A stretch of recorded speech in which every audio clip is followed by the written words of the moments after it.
In a small house, sounds of congratulations, applause, and fireworks kept echoing, filling the whole place with excitement.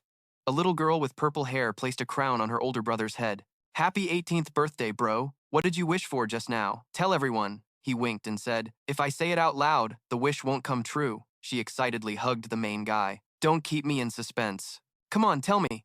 Their parents sitting nearby laughed and teased. "Fi-Fi, don't make your brother uncomfortable." "Exactly. He's an 18-year-old man now. Can't you let your brother have a few little secrets?" He blushed and shouted a bit. "A man?" He coughed and scratched his nose, smiling brightly. "If you want to know, I'll tell you. I hope our family stays like this forever, happy and joyful." Before he could finish, a slash came flying. It cut his little sister in half. The blood of all three rushed toward him like a flood, freezing him in place. The whole city was now engulfed in flames, with explosions, falling debris, collapsing buildings, and thick smoke everywhere. His parents and sister fell from the rooftop of a building to the ground. He shouted, "Mom! Dad!" Yun Phi. He helplessly watched his family die one by one. Suddenly, a huge creature stepped beside him. It shocked him. It roared loudly, scaring him half to death. "Ah!" Hearing the scream, classmates all looked his way. Still stunned, he realized it was just a dream. The teacher angrily shouted, "Diệp Hạo, is it my history class that's making you so sleepy? Or do you already understand everything? How about you come up here and teach everyone what the OL era Earth is all about?" The main guy scratched his head and quickly explained, "Sorry, teacher. I studied late last night and wasn't careful, so..." Diệp Hạo was about to answer the teacher's question. "Actually, the OL era Earth," the teacher cut him off immediately. "All right, no need to say more. Go stand at the back of the class to wake up." Diệp Hạo obediently followed. The teacher was sweating bullets. "Almost forgot, this kid Diệp Hạo is really a top student. Luckily, I'm smart enough, or else he'd embarrass me." Then the teacher continued the lecture. "You all must take careful notes. This is a required part of the exam." The teacher did some gestures on the screen, and instantly an image of the Earth appeared, the so-called OL era Earth in 2036.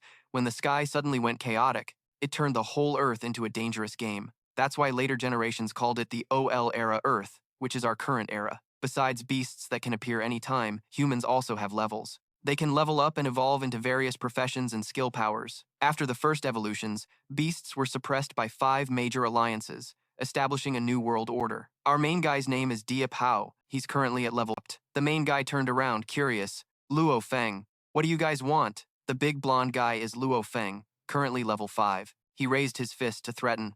"Your mom's been pretending to be clueless, so pay your protection fee this month." Diệp Hạo crossed his arms and said, "Luo Feng, 2 years ago you got bullied by seniors and paid protection fees. I protected you back then, and now you're collecting protection fees from me." Without hesitation, he punched him in the stomach. "I'm the one who's blind if I think some newbie genius just entering school is a level 3 fighter. After 2 years, I've climbed from level 1 to level 5, and you're still level 3. Trash. Useless." He pushed his head to the ground, cursing non-stop. "You're a useless loser, a loser who can't level up. Ha ha ha." Suddenly, a voice rang out. "Stop. What do you want to do to my brother?" At the same time, a foot kicked Luo Feng's face hard, sending him flying far away. His henchmen were shocked when they saw her. "Damn, it's Diệp Phi. Though only 16, she's a level 7 fighter. Rumor has it she defeated a level 10 beast alone." Diệp Phi shouted, "Get lost now." The 3 bullies ran away in panic. "Boss, let's go. We can't mess with her." While running, they mocked, "Diệp Hạo, you're trash, just hiding behind a woman's skirt. Don't let me see you alone next time." Yun Phi put her hands on her hips and shouted, "What did you say?" The main guy sat on the ground. Hearing this, his face darkened. He silently wiped the dirt off his face. She turned to comfort him. "Don't listen to their nonsense. Even though you're only level 3, Fifi, your brother will definitely become the strongest fighter." Diệp Hạo put his hand on Yun Phi's head and smiled. "Dummy, don't worry. Your brother won't give up easily. Let's go home." "Yes, ma'am." On the way home, he kept thinking, "It's true. I'm a useless loser who can't level up. I've checked all the data. There's never been a case like mine. Could it be? I'm really the only loser on the OL era Earth? No way. I absolutely won't give up." Back home, his parents and Fi held birthday cakes and said, "Little Hao, happy birthday. Happy 18th birthday." This made him even more determined. "I have to protect my family, protect my happiness. I must become a strong fighter."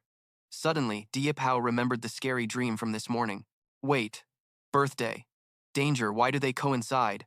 That nightmare can't come true. I don't want things to happen like in the dream. he suggested.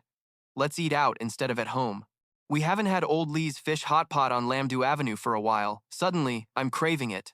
His mom grumbled. You already made a food map. Diệp Hao's dad said.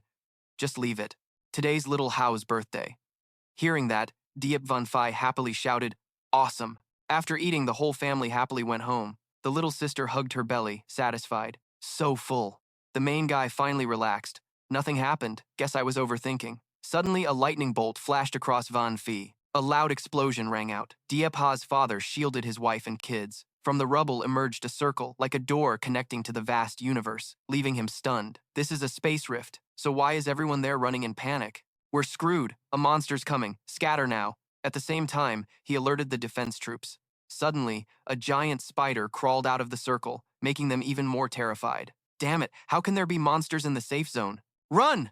If it looks at you, you're dead for sure. At that moment, the spider, also called the 15-level Demon Eye Beast, lunged at Ye Hao's group. We're doomed. Ye Hao's father saw the danger and didn't hesitate to charge forward. He reminded little Hao, Phi Ni, protect your mother well. Kids, run fast. The male lead panicked and called out to him, Dad! Then Ye Hao's father rushed forward, ready to strike. Even though I'm only level 10, I won't let you harm my family. I'll risk my life to hold you back for now. Saying that, he leapt up, gathering his strength. His two arms struck the giant spider repeatedly, a flurry of punches, but it seemed like nothing at all. What? Too weak? Humans are naturally fragile creatures. The monster swung its leg. It stabbed straight at him. The father's legs were cut off, making him scream in pain. Honey! Seeing her husband hurt, the mother told Ye Hao and charged forward. Little Hao, take Phi and go, Mom. But before she could do anything, the spider whipped her, sending her flying. Get out of my way. I'll deal with you later. The husband was heartbroken but couldn't stand up since his legs were severed. He called out to his wife in despair. Honey! The giant spider nearby was still drooling, clicking its mandibles. A level 10 human martial artist. The taste probably isn't bad. Just when the situation was hanging by a thread, 2 arrows flew and pierced its legs. You bastard! If you're so tough, come at me! It turned out to be Ye Fan Fei, but her action made the monster even more furious. How dare you provoke me? Die! Seeing it was distracted, she turned to her brother. You hold it back. Hurry and take Mom and Dad away. But Ye Hao was trembling with fear, his whole body shaking. The nightmare really came true. What am I supposed to do alone? I'm only level 3. This is a level 15 demon beast. Knowing Ye Fan Fei was distracted, the monster stabbed its leg into her left shoulder, clicking its mandibles. Feeling despair before absolute power, Ye Fan Fei fell, clutching her wound, groaning non-stop. The monster slowly approached her. Be a good meal for me. A young human female. The taste should be good. Under its pressure, Ye Fan Fei could only sit still. Damn, her body was frozen, blood splattering everywhere. Suddenly, Ye Hao rushed in from nowhere, using both hands to hold the monster's leg. He trembled, shouting loudly, What are you waiting for? Move! If you don't go, I can't hold it anymore. Even if you become its food, at least. Before he could finish, another leg came crashing into him from behind. Think you can stop me? Yihao had taken a fatal hit but still shouted, Don't worry about me, just go. After confirming his sister had escaped, the groans of pain started. He kept blaming himself. If only I were stronger, none of this would have happened. Why can't I level up? Why am I so weak? I won't accept it. I won't accept it. At that moment, beeping sounds kept ringing. Click, click. A worthless level 3 dared to challenge me. I'm not even interested in eating you. Get lost. Suddenly, a strange voice appeared in the male lead's mind. Subject experience accumulated has reached the standard. Royal account system activated because the subject has lost the ability to act. The system will randomly select a royal account. Random selection of royal account in progress. It turned out to be the system's voice. The legendary golden hand of the male lead, the royal account, was chosen as the one-strike flame emperor. Meanwhile, Ye Fan Fei was running while feeling guilty for leaving her brother behind. Sorry, brother, I'm sorry. The monster still wouldn't let her go. It jumped in front of her. Want to run? Want me to eat you? I'll satisfy you, she cried as she spoke. He sacrificed himself just to buy some time? Ye Fan Fei was cornered. She desperately decided to fight it to the death. If I can't escape, even if I die, I'll avenge him. Suddenly, a familiar voice shouted, Get out of the way! The male lead charged at lightning speed. With beams of light following, he punched the monster hard, knocking it to the ground. Yihao stood up, surrounded by blazing flames. Ye Fan Fei couldn't believe her eyes. You're my brother! Only then did she panic and try to stop him. Brother! Go now! A loud explosion came from the rubble. The monster crazily charged at Ye Hao. No way! A worthless level 3 human dares to challenge me? Watch me eat you! He crouched, raised his hand, gathering power into a sharp spear, unleashing the phantom sword skill again, stabbing hard. It couldn't believe its eyes, screaming in pain. You're clearly only level 3. How do you have such overwhelming power? Suddenly, Ye Hao felt something wrong with his body. He quickly stepped back, coughing violently, feeling like his body was cracking. Has this overwhelming power exceeded his body's limit? He kept coughing up blood. The spider, seeing this, smirked, clicking its mandibles.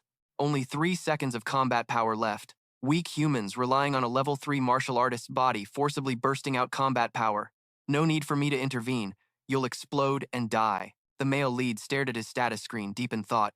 That's right, my blood is almost gone. Now, I'm totally relying on this yellow bar. Before it runs out, I have to defeat this guy, or I'm dead for sure. Seeing he couldn't survive, the monster sneered and turned away. Trash like you. I'm not interested at all.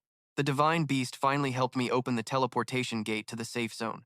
I have to make the most of this time to devour those high-level fighters. You just stay here and wait to die. As soon as he finished speaking, a circle of fire appeared, blocking his path. Die already. That was his red flame prison skill. The confused monster said, "What? How can a third-level fighter have that kind of gaze and aura?" At the same time, a group of people rushed over to report.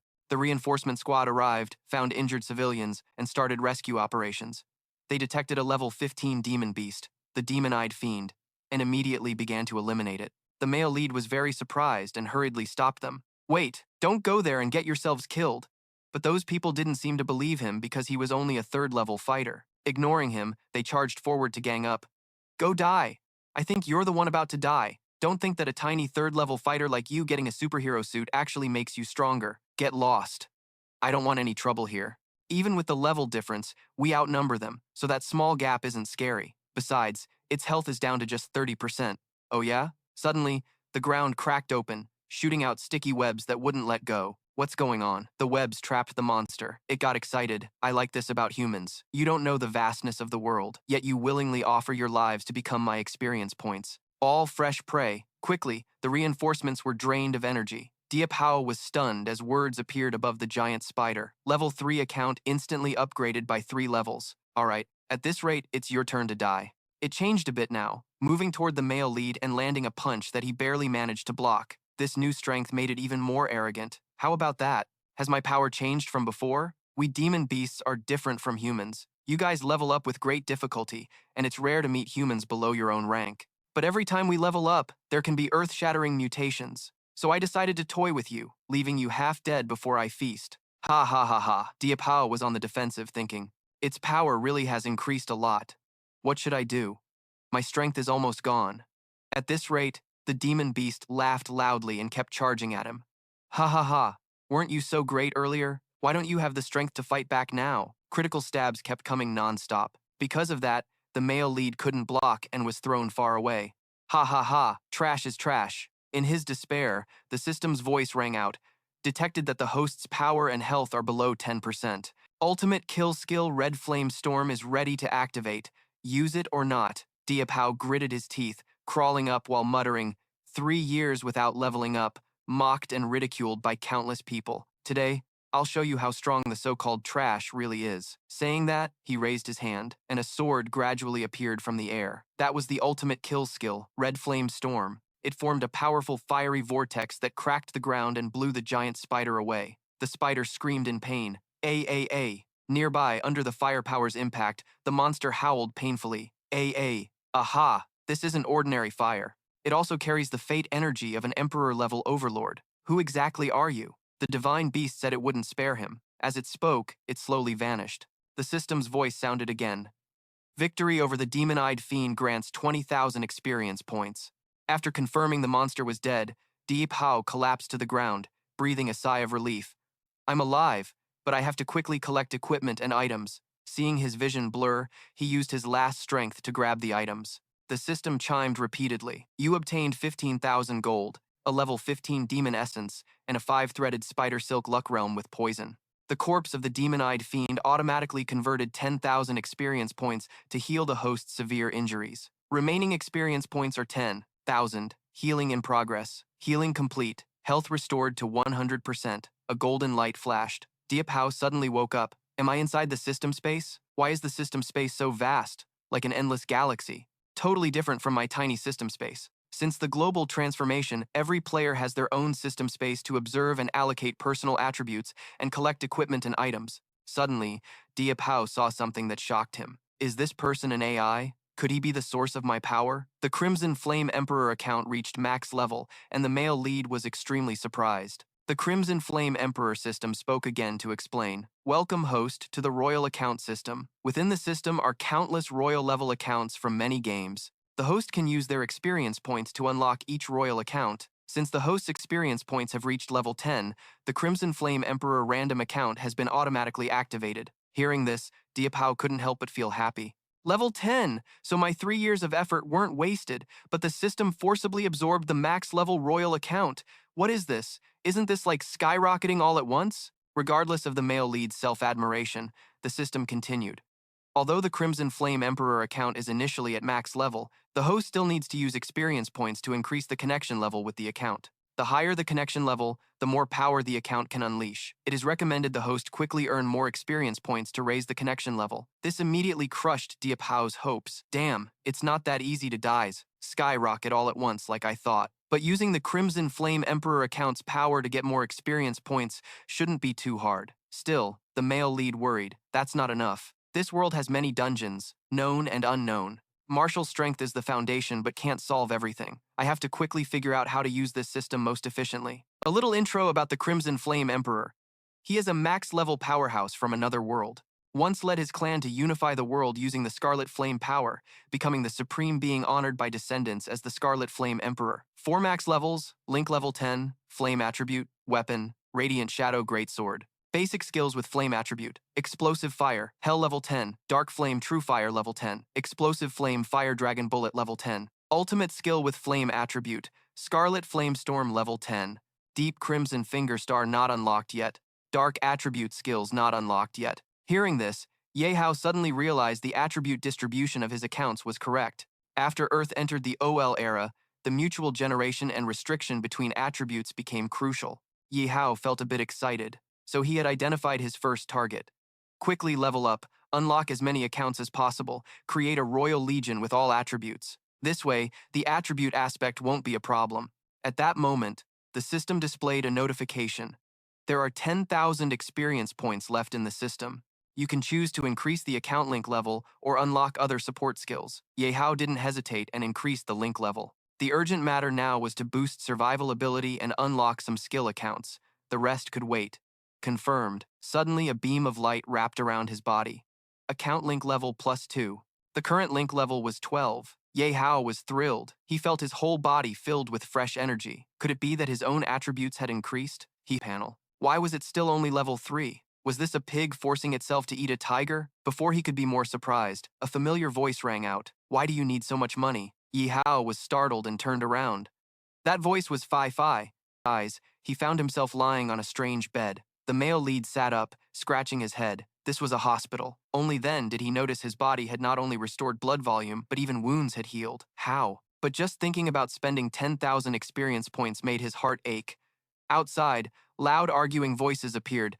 Doctor, are you sure? Why is the treatment fee so high? Fi, don't get worked up. Your wound hasn't healed yet. Ye Hao was secretly relieved. Good, everyone was okay. But from the sounds, their situation wasn't great. Over here, Ye Fanfei was arguing with a doctor. Even if the hospital gave us high-grade recovery medicine, it wouldn't cost 500,000, right? The doctor helplessly explained. Wait, can you listen to me first? Don't you understand your situation? A family of 4, all poisoned by the deadly monster toxin. You must use special medicine and undergo long-term treatment to fully recover. Of course, the 2 of you can choose to self-heal, but the result is living in a state of long-term weakness, though not fatal. But the 2 men aren't so lucky. Without medicine, your father would live at most 1 month, and your brother wouldn't survive a week. You decide for yourself. Yi Fanfei was a bit desperate, coughing uncontrollably in agitation. Her mother reached out to support her. Fi, don't get angry. I'll figure out the money. If not, we'll sell the house. Seeing this, the doctor quickly advised, You're still weak. Don't get too agitated. Suddenly, a voice rang out. No need to sell the house. That's the root of our family. The 3 were surprised to see him. Ye Hao continued. Your parents worked half their lives to get it. No matter what, it can't be sold. I'll find a way to quickly raise the money for your treatment. The doctor couldn't believe his eyes. Your patient? Clearly suffered fatal wounds, yet still able to, you? He got off the bed. Ye Hao quickly supported his sister, comforting her. I'm fine. Don't say anything more. Fiend he will only make the illness worse. The doctor brother beside him was still confused. How come the deadly toxin on you has disappeared? You were the most poisoned and severely wounded among the four. How could you self-heal? Ye Hao didn't answer but went straight to the point.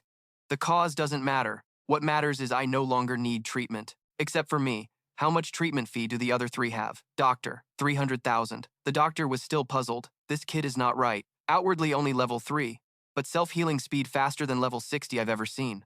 Ye Hao seemed to be calculating something. 300,000? Although that is indeed a large amount. Thinking, he grabbed the doctor's hand and promised, okay, please treat them. Give me 1 hour. I'll quickly raise the 300,000. The doctor was a bit doubtful. 1 hour to raise 300,000? Though I think it's impossible. As a doctor, I agree to give you 1 hour. Thank you, doctor. Leaving the hospital, he sat on a nearby bench, opening the status panel, deep in thought. Though I'm used to saving money, even adding the money from killing demon-eyed beasts won't reach 300,000. The fastest way to make money is to sell equipment items. The most expensive thing in my space is a demon crystal, a red crystal, specifically this rare level 18 demon crystal. Hopefully, it can sell for a good price. Rare level 18 demon crystals can be traded. A bit of explanation about demon crystals. After defeating monsters, there's a certain chance they drop them. They're the basic materials for crafting magic equipment. The higher the level, the more valuable. Yihao sat silently thinking, if I could sell at an official auction for a reasonable price, but it's too time-consuming. 1 hour isn't enough. Plus, there's a level limit for auctions for level 3 fighters like me, so I don't qualify. So now, this is the only way. What? After thinking, he stood up and headed to a small alley. It's said that in the dark zone of Safe Area 9, there's a place where AI rank isn't checked, and free trading is allowed. The underground black market, where item values are secretly manipulated by several major dark forces. It's basically a chaotic place full of fish and dragons. If it were before, I wouldn't dare come here alone. But now, as soon as Ye Hao stepped to the door, he was stopped by 2 tall guys. Why stop? This isn't a place for little demons to play. Go back where you came from. Know where this is? Still dare to barge in?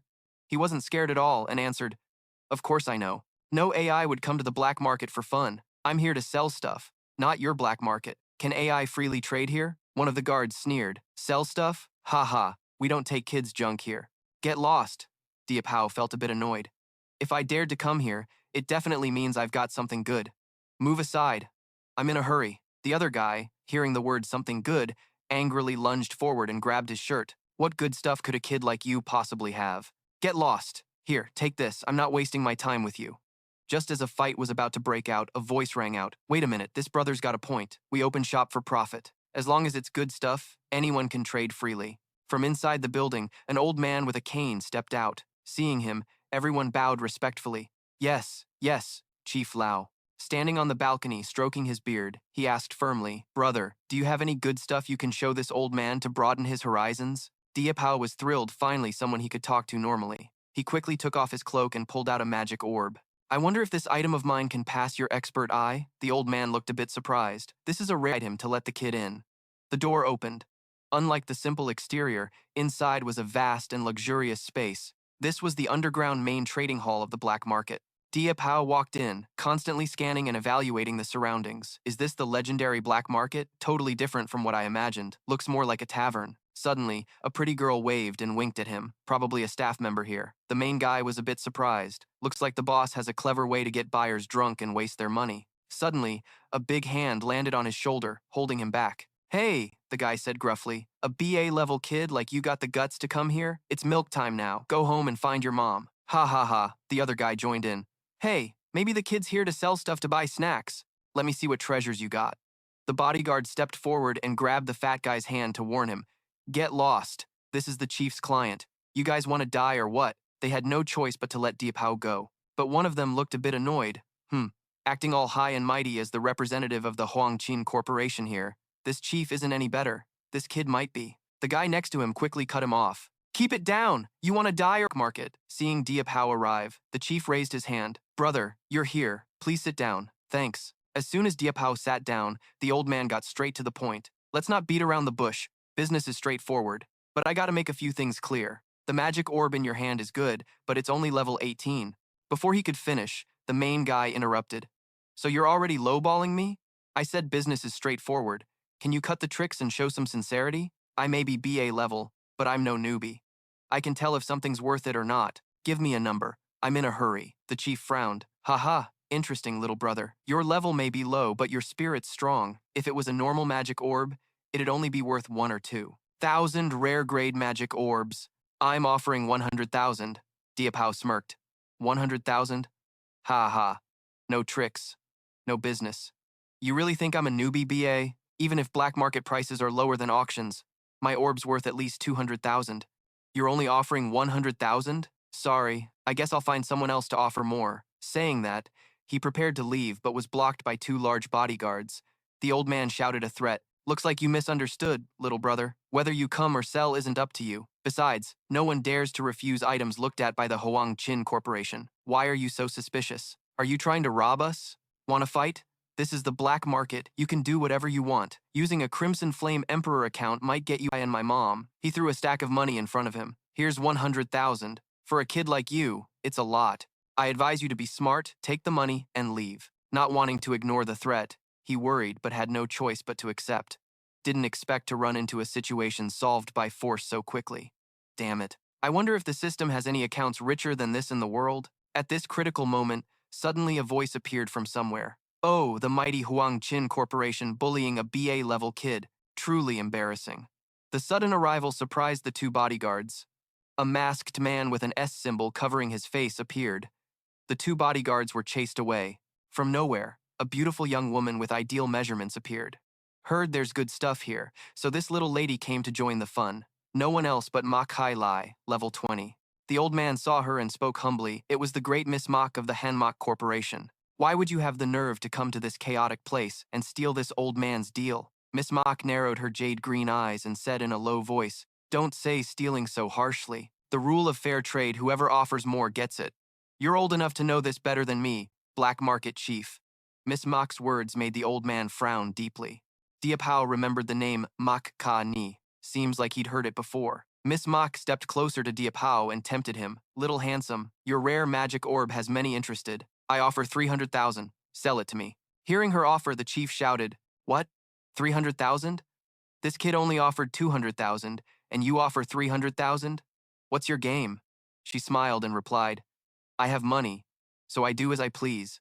Unlike the Hoang Chin Corporation, you guys even want to snatch stuff from a BA-level kid. Spending an extra 100,000 just to embarrass the Hoang Chin Corporation. This deal deserves your criticism. The old man was angry. She smiled and turned to leave. Seeing him leave, Miss Mak waved happily goodbye. Take it easy, Chief Lao. Next time you have this kind of business, remember to call me. He thought about the relationship between these 2 corporations. Heard the Hoang Chin and Han Mak forces in Safe Zone 9 are always at odds. I never thought I'd witness this today. And on top of that, profit from it. If she's got that kind of money, then no matter what, she's someone willing to step up and help me. Definitely a loss for him. Of course I have to thank her. Thanks, beautiful. I've got a few other things here. Interested? Before he could finish, she cut him off. Nothing left. She explained, You don't need to thank me. I just took the chance to humiliate Hoang Chin. Your business isn't mine. You just happened to cross my line of sight. After saying that, she casually handed things over to her subordinates and walked away confidently. Give the money to that kid. As for how you handle the demon spirit, that's your call. You can toss it if you want. The lackey bowed and obeyed.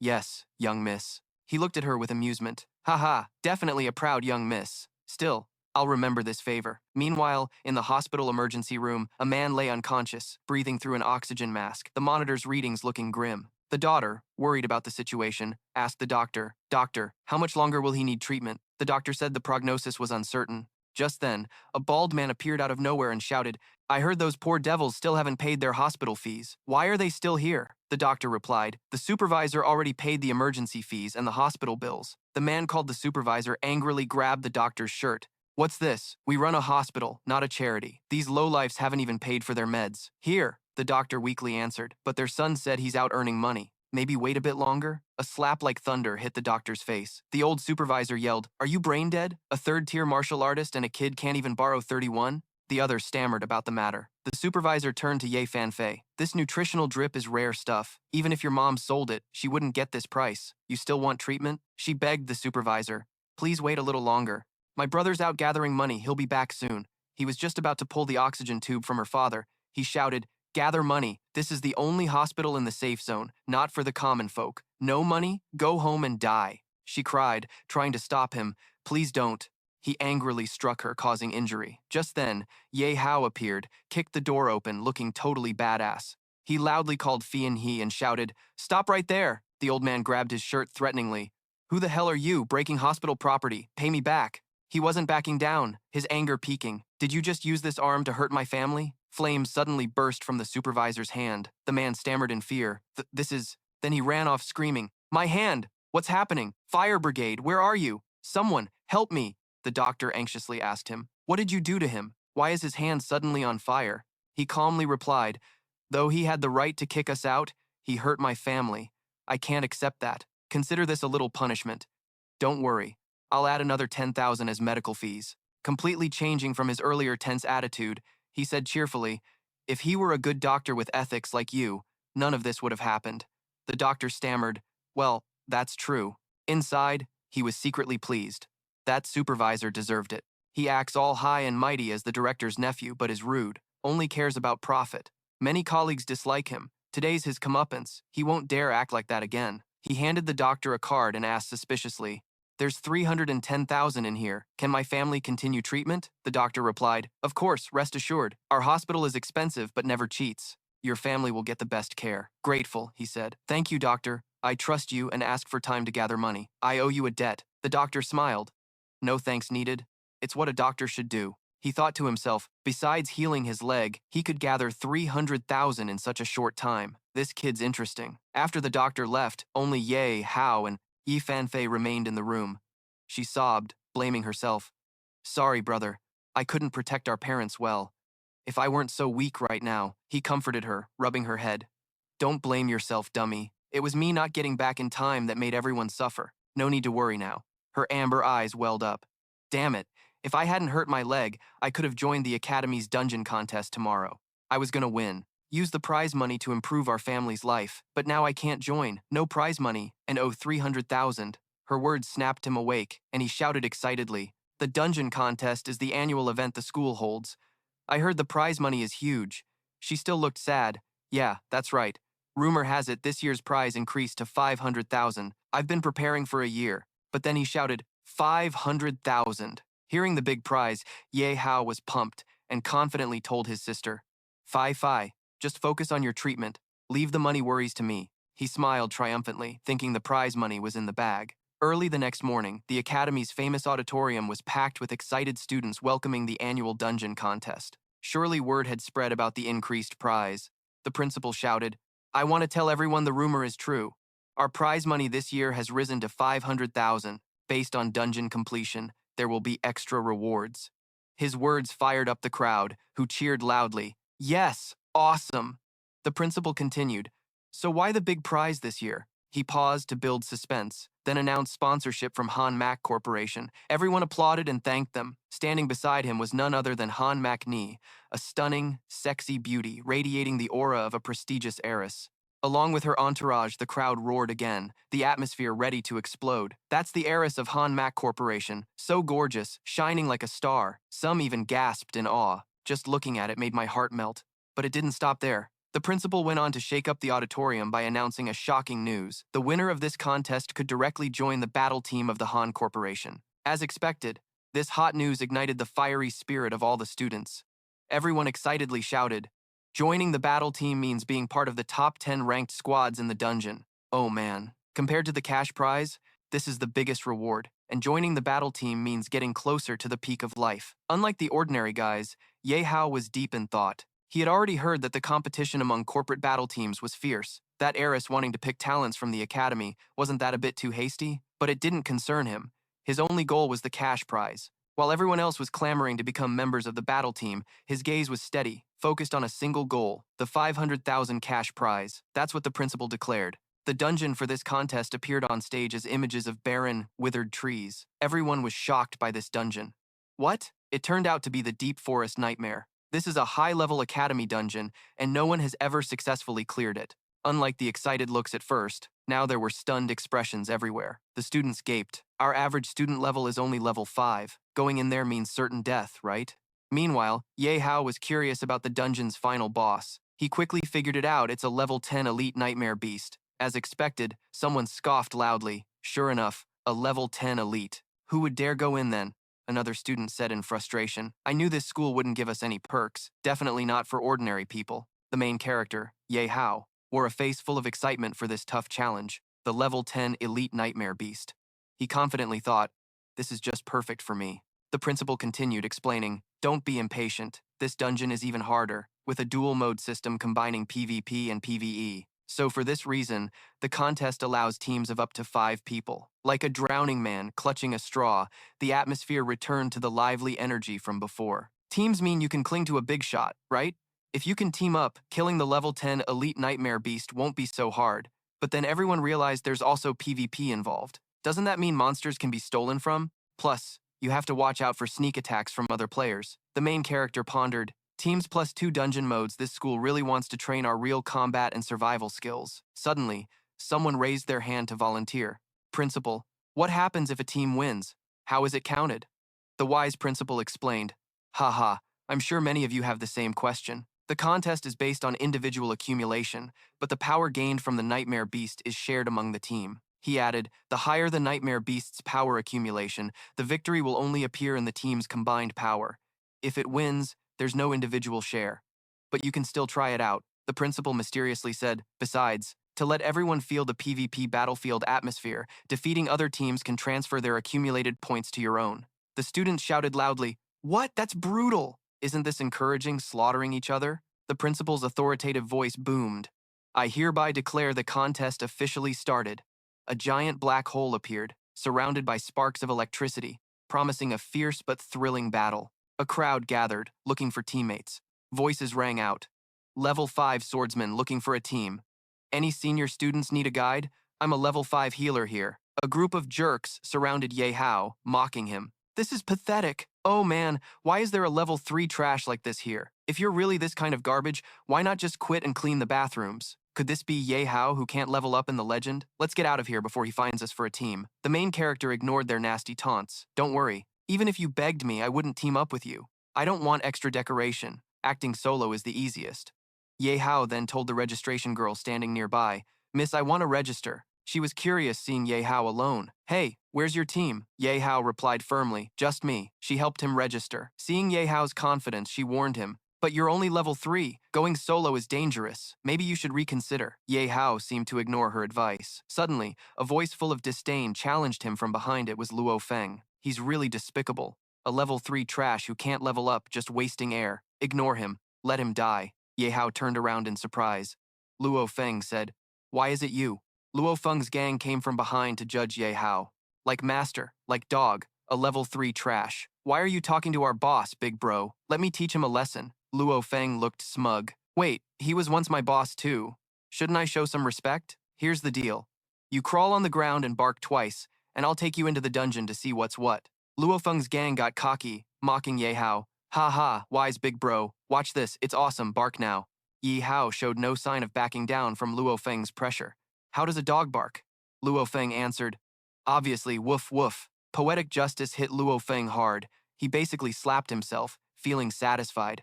Realizing he got played, Luo Feng rushed to hit Ye Hao. You dare mess with me, I'll kill you. Before he could strike, the registration girl stopped him. Stop! If you want to fight, do it inside the dungeon. Fighting here won't earn points. Luo Feng sulked away but didn't forget to leave a challenge.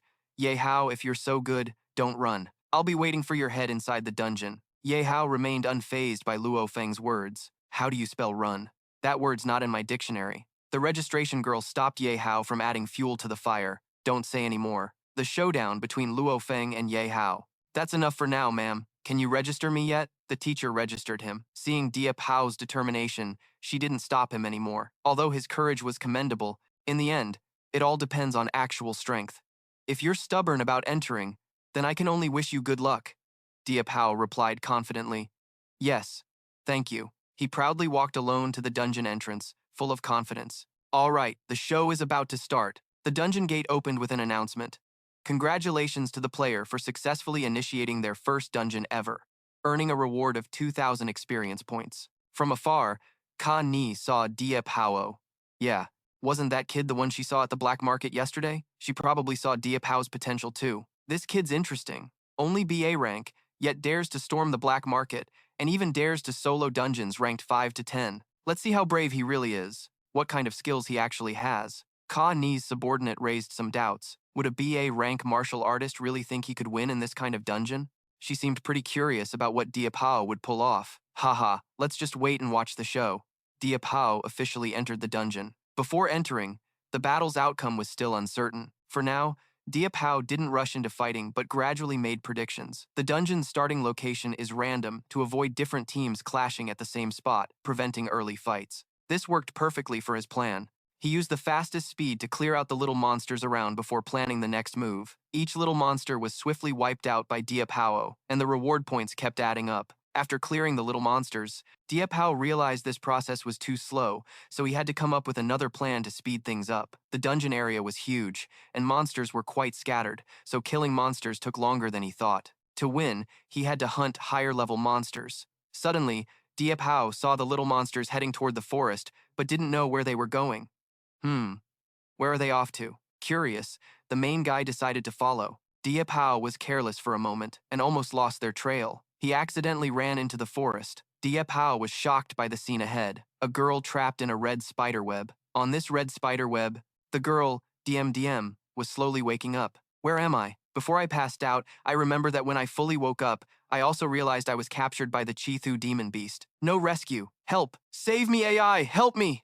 In her panic, Diệp Hạo rushed to save her. DM wanted to live, so she stayed quiet. Help me. Luckily, DM was saved. You are Diệp Hạo. She quickly climbed onto a nearby branch close to the spider web trap. DM still screamed like that, attracting monsters. I wouldn't risk myself to save you like this. DM was surprised to see Diệp Hạo and knew a bit about his identity. He was Yun Phi's brother, Diệp Hạo, the one who couldn't level up. DM was scared but still tried to show some concern for Diệp Hạo. Why is it you? Why are you in the dungeon? You're only BA rank. Are you looking for death? Forget me. Just run off yourself. If you don't love the beasts coming back, you'll definitely die. Diệp Hạo also realized DM was Phi Ni's good friend, right? If she finds out, I'm dead. If I don't save her, she definitely won't forgive me. So she obediently kept quiet and waited. DM still thought Diệp Hạo was weak. Thanks for your kindness, but don't be stupid. After all, you're only BA rank. You can't cut through the webs of an elite rank 8 monster. Diệp Hao's hand suddenly burst into flames, slowly burning a spiderweb strand. So what? Just an elite rank 8, but the entire red spiderweb burned up in moments. Finally, DM was saved. You can burn these spiderwebs? I'm saved. After rescuing DM, he reminded her to leave quickly and find her team. Being alone isn't safe. Suddenly, a sticky slime dropped onto Diệp Hao's shoulder from above. What the heck? Diệp Hạo looked up, but it was already too late. The Red Widow Elite rank 8 spider had returned without him noticing. He's doomed. Just as DM was saved, she heard Diệp Hao's scream, and was startled too. What's going on? What happened? A thick, sticky slime kept pouring down from above. Diệp Hạo immediately jumped out and pushed DM away. Get away! This slime is poisonous. Thinking they had narrowly escaped, both fell into the monster's web trap. This was a spider web trap, set up long ago. Being stuck in this tricky situation made escaping quickly very difficult. Too careless. This was the predatory instinct of the elite monster in the dungeon. Why was this girl here? The situation was extremely unfavorable for him. The spiderweb tightened, binding the two together. In this dilemma, both could only wait to die. About to die, doomed, about to be eaten. Amid DM's panic, Diệp Hạo tried to calm her. Stay calm, or the web will tighten even more. Diệp Hạo felt his luck was bad, damn it. Lately, have I owed spiders or something to get assassinated? I have a royal account system but too little real combat experience. That's enough for a critical hit. I have to work harder from now on. While Diệp Hạo was blaming his bad luck, DM was terrified and could only scream, waiting for death. Wah, I don't want to die here. Just when death seemed near, the Red Widow spider turned and left, surprising both. DM showed clear relief at narrowly escaping. Why did it leave? Maybe it didn't like our taste? The joy of being saved didn't last long before Diệp Hạo said something like a thunderclap. DM. According to the Red Widow's habits, after hunting, it lays eggs inside the trapped person's body, using it as a nursery for its offspring. It's probably not full yet. Once it's full, it'll come back. DM panicked. What? Diệp Hạo also couldn't help but worry. Hey, don't struggle. That terrified scene was intense. What to do when both are pressed close together? I suddenly pressed my face against DM's chest, trying to pull some dirty trick while being forced or what? So disgusting. DM shouted. Ah, what are you doing? What kind of thing are you planning now? Ye Hao immediately blocked DMDM's inappropriate thoughts about him. Stop imagining. If you want to live, don't struggle. DMDM still didn't understand what he was doing. Ye Hao bit down hard on the spider web. Luckily, this web wasn't poisonous, and since it was just spun, it hadn't hardened yet. Using his mouth, he could slowly bite through it. While Ye Hao was trying to escape the spiderweb trap, DMDM unconsciously made some distracting sounds. Don't! DMDM froze up, only able to follow instinctively. A romantic scene unfolded. It made Ye Hao a little embarrassed. What's with this weird vibe? Their clueless actions made things more confusing than ever. Ye Hao yelled loudly because DMDM bit him by mistake. DMDM could only apologize, then occasionally made some sounds that made everyone blush. Finally, both of them managed to escape the spiderweb trap. So lucky. DMDM was still scared, finally saved. Boo-hoo. Meanwhile, Ye Hao immediately regained his composure. Now's not the time to let your guard down. Get up so I can run. DMDM looked weak, but after all that, my legs have no strength left. I told you not to say stuff that causes misunderstandings. Strange noises suddenly came from the forest. Ye Hao immediately knew the Red Widow spider was coming back. Not good. The Red Widow is back. Ye Hao didn't flinch and charged straight at the beast. You probably have your own squad, right? Go find your teammates. I'll handle this place. DMDM stopped the male lead. Hey, even if you act tough, pick the right time. You're only a level 3 star. Facing a level 8 elite means death. Run with me. It seems the word run away doesn't exist in Ye Hao's dictionary. He smirked proudly. Ha ha. I enter dungeons, not to be prey chased everywhere. My goal is to hunt the boss. Yihao ignited a fierce flame, showing his confident and brave spirit. So, that debt from earlier, I have to collect it. Facing the level 8 elite, Ye Hao remained extremely calm. DMDM screamed in fear. Not good. The Red Widow caught up. Ye Hao found her noisy and reminded her. I don't care if you stay or leave. Just don't get in my way. DMDM was scared but chose to stay. Then I'll stay and heal you. After all, I'm a level 5 healer. Yihao radiated his terrifying aura, leaving her stunned. Wow, such a strong aura. Can a level 3 star have this kind of pressure? Could he be hiding his level? This is impossible. Ye Hao condensed his power to create a Red Widow sword, right? After all, they're all spiders. Let me take out some of my rage for my family hurt by spiders on you. The Red Widow rushed to attack first, but Ye Hao easily dodged. Oh, you can't speak human? Looks like you're far from the demon eye. No worries. To launch into the air, his powerful sword slashing through it, cutting its body in half, while flames blazed wildly. DMDM was stunned by his attack. With this power, I can't believe you killed a level 8 elite demon beast. Looks like I guessed right. He really can hide his dungeon level. Now reminding Ye Hao successfully landed a critical strike on the level 8 Red Widow elite, scoring 1,000 points with a 500-point critical strike bonus. The system announced, "Congratulations, player. Critical strike outside the system earned 1,000 experience points." DMDM, never dreamed this. Huh, why do I get points too? I didn't help at all. Is this like the legend? Getting paid for doing nothing? DMDM happily danced in front of Ye Hao, who ignored her and said, Tell me, how do you hide your level? You said it. A level 3 star genius from the start? Can you stay stuck at one level? You must have your own plan, right? The goddess said. DMDM listened and seeing Ye Hao stay silent, climbed onto his neck. Ye Hao said, Let me go. If you keep holding me like that, do you believe I'll make you disappear? Now I'm starting to regret saving you. Ye Hao thought silently. Besides 1,000 bonus points from the dungeon, the royal account system also rewarded 500 experience points. So awesome, but the system's secret must never be revealed. He squatted to pick up the loot, then said, Points go to you, but the loot is all mine, got it? No objections? DMDM quickly replied, Of course not.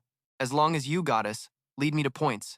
I don't need anything else. Ye Hao was suddenly surprised. The dungeon displayed. Ye Hao obtained the loot of a shattered durable spiderweb strand, gaining a level 1 Red Widow Venom Fang combat item. DMDM exclaimed, So scary, Ye Hao thought. Luckily no gear, but this combat item is in high demand on the black market, can sell it. The Red Widow Venom Fang loot randomly upgraded to critical Venom Fang Red Widow, adding blood loss and poison weakening effects. Usage count increased to 3. Can loot upgrade stars immediately? Ye Hao suddenly remembered the Demon Eye Ghost hand dropped a ring before. A lucky ring that gives random item upgrade effects. Yihao had to admit, this ring is really badass. Didn't expect it to be a divine level ring that can randomly upgrade picked up items. A treasure. With this ring, I'll be like a tiger with wings later. Just don't know the activation rate. DMDM now tightly held Ye Hao's hand. Yihao firmly said, I advise you to have some self-respect. Don't cling to someone at the slightest chance. I'm not some horny dude, DMDM replied. Hey, if you're horny, it just means people are scared. Only being next to the big shot makes you feel safe. The big shot at school, everyone says he's a loser, but that's just his disguise. What kind of trick does he use to hide his rank? I'm really curious. Big shot, what level are you actually? Ye Hao brushed her hand away. Don't ask about things you shouldn't know. I have my own plans and reasons. If you want to come with me, stay silent and keep it secret from others, or else. Ye Hao's eyes filled with deadly intent, instantly scaring her. She covered her mouth, nodding frantically. Just then, a voice came from behind them. Hey, isn't that Nguyen DM? You're still alive? Didn't get eaten by the Red Widow? You've got a strong life force. The speaker was Li Deng, DMDM's former team leader, Team Li Deng, with 300 points. DMDM shouted loudly, Li Deng, do you guys even have the face to come back? Why not? I go wherever I want. Besides, you kicked me out of the team. You fools who only talk about love and magic all day, what right do you have to question me? If it weren't for respecting that we're classmates, I wouldn't even bother taking you into the dungeon. DMDM got angry, pointed at Li Deng, and yelled, Kicked out of the squad? Clearly, you used me as bait for the Red Widow, then ran away like cowards. So what if I'm into magic? Do you have the right to mock someone else's dreams? Li Deng laughed. Do you think you're some magic maiden? I think you're hopelessly dumb. Li Deng's underlings suddenly noticed. The Red Widow has already been turned into grilled meat. Brother Li, no, the Red Widow seems to be dead. Look, it's missing parts. Li Deng was shocked. What the hell? The Red Widow is dead? I just gathered the troops to go back and kill it. Nguyen DM, don't tell me you did this. So what? She ran over to Ye Hao. Me and the big shot teamed up to kill the Red Widow. Let's see if you guys can handle that. You petty guys aren't a match for the big shot. Hearing DMDM say that, they mocked him as Ye Hao, the infamous loser of the academy. What? This is the big shot you're talking about? Ha ha ha. Nguyen DMDM, has your brain been burned by magic? Big shot? Ha ha ha. A team of idiots and losers. Perfect match. Ha ha ha. DMDM almost cried from their mockery. You can laugh at me, but don't insult the big shot. If you do, Li Deng interrupted. All right, just 300 points, we can find it elsewhere. But you're sure? Nguyen DMDM got lucky killing the Red Widow, refusing to believe it was the loser Ye Hao. At that moment, the system notified. Li Deng invites you to join the team. Do you accept? Li Deng showed disdain. Looks like you're still somewhat useful. So, want to come back to the team? DMDM angrily replied. You think I still trust you? Li Deng smiled slyly. This is a chance to win without lifting a finger. Don't be ungrateful. Being able to take the bullet for us is your biggest contribution. Besides, if you stick with that kid, you won't even know how you'll die later. DM got mad. That's enough. Don't insult the big shot. Suddenly, a strange sound came out. DMDM was so scared she clung tightly to Ye Hao's arm, yelling, Ah! Such a scary sound. Li Deng's group showed interest. Is that the roar of the demonic Long? It's a rare elite monster. 500 points. No way it appeared so close to us. Let's go. This one's worth more points than the Red Widow. Just as they planned to deal with the beast, Ye Hao warned. Wait, you guys alone want to fight the demonic Long? That's just suicide. Li Deng angrily shouted. What the hell did you say? Ye Hao smiled and said, I'm saying with your current strength, you're basically poking its teeth. I advise you to know your limits and don't go looking for death. Li Deng tried to charge at Ye Hao to teach him a lesson. Then you kill it first and we'll talk. But his underlings stopped him immediately. Brother Li, don't bother with this loser. If the beast gets stolen later, we'll be at a loss. Before leaving, he loudly warned, Remember this, Ye Hao. This isn't over yet. DMDM angrily yelled, It's hard to reason with someone who deserves to die. The big shot wants the best for you guys, so don't come crying back begging for help. After Li Deng's group left, DMDM immediately suggested to the big shot, Let's clear out the small monsters nearby. It'll be easier with me here. Ye Hao said nothing and headed toward the demonic Long to clear the small monsters. No. The map is too big, and the small monsters are too scattered. Clearing them won't get us far. To win by just clearing small monsters isn't enough. DMDM was curious. Really? So what do you plan to do? Ye Hao smiled and said, Of course, we'll chase it and play the opportunist. Scene changes to a scream and tied hands coming from a corner of the forest. At that moment, a bird was badly injured, running and screaming loudly. But just seconds later, something ate it. A dark red dinosaur covered in spikes, a level 8 demonic Long. Li Deng's group hid behind bushes watching. Brother Li seemed to see the demonic. Long just fought another beast and lost 15% of its health. Looks like we got lucky. Brother Li, maybe we should. We have 4 people at level 5, and still can't beat a level 8 elite? That's the only rare elite in this dungeon. It's carrying a lot of treasures. You want me to give up just like that? Li Deng was proud. Mungbean, Pennywort, don't be scared. I'm scared here. What are you guys scared of? Kill it. Even if we don't get the final boss, we'll still make top 10. Then we'll go settle scores with that Ye Hao kid so Nguyen Diem can take the lead. Jump into my arms. Brother Lai, you're a brave loser. I gotta show you not everyone can act tough in front of me. Big bro, I was wrong. Lai Deng was already feeling smug. He, let's decide that then. Everyone charged forward at once, rallying their spirits. Today, I have to win. Brother Lai's arrogance was noticed by someone in the team who sensed something was off, not right. Brother Lai, I remember the demonic Long's aura was clearly black, but now it's turning black and red. What did you say? Black and red seems to be the berserk state. Could it have been enraged by another beast earlier? Damn. Why didn't you say so sooner? Lai, I remember the power of the demonic violent dragon was definitely black, but now it's turned black and red. What are you saying? Black and red looks like a berserk state. Could it be that it was provoked by the demon beast earlier? Damn it, why didn't you say so sooner? If you're going wild, hit the thigh drum. Ha! Why aren't you running yet? The three of them sensed danger and immediately turned to run. But they were still one step too slow, getting whipped by the dinosaur's tail in the blink of an eye. 2 people have already logged out of the earth. Save me! The demonic violent dragon spewed a blazing red flame, instantly incinerating the bodies of those 2. Li Deng's face turned pale at this moment. Mew mew, this is exactly the rare elite's berserk state. So terrifying. Why is this happening? The demon dragon's rage is all focused on me, but I still trust my speed. After all, I'm agility type, meaning even if I can't win a fight one day, I can still run away. But the beast's rage in the dungeon won't just disappear on its own. Li Deng planned as he ran. I have to lure it to where there are people to get its rage off me. The closest person to me is Ye Hao, perfect timing. Hey, you gotta accept this big gift from me, Ye Hao. At this moment, Ye Hao and Diem just happened to walk past Li Deng, thinking they found them. He's running like he's out of breath, but you guys are just strolling like nothing's wrong. Diem felt a bit smug seeing him run back. Li Deng really did run back. He just smiled slyly but spoke casually. This time I'm not coming back empty-handed, huh? What exactly do you mean? Li Deng said nothing and just ran quickly toward the 2 of them. I brought you guys a very special gift. Ye Hao chuckled lightly. No need to be so formal. Your points are already the best gift. He thought to himself that his speed was fast, planning a direct attack. But what about his teammates? Looks like there's more to this. Li Deng slipped behind Diem and pushed her forward toward the charging violent dragon. The price of that will be settled later. Hey, go, Diem! Shout out loud, someone! Li Deng shouted. Come see what gift I brought you to. Diem lost balance and fell flat on her face. It hurt badly. Li Deng, what are you trying to do? Why all of a sudden? Diem felt a chill down her spine. When she turned around, she faced the giant, monstrous mouth of the demonic, violent dragon. In her fear, Diem instinctively cast a spell. Ah, don't come here, Yihao shouted. You idiot, don't attack first. Its rage isn't on you.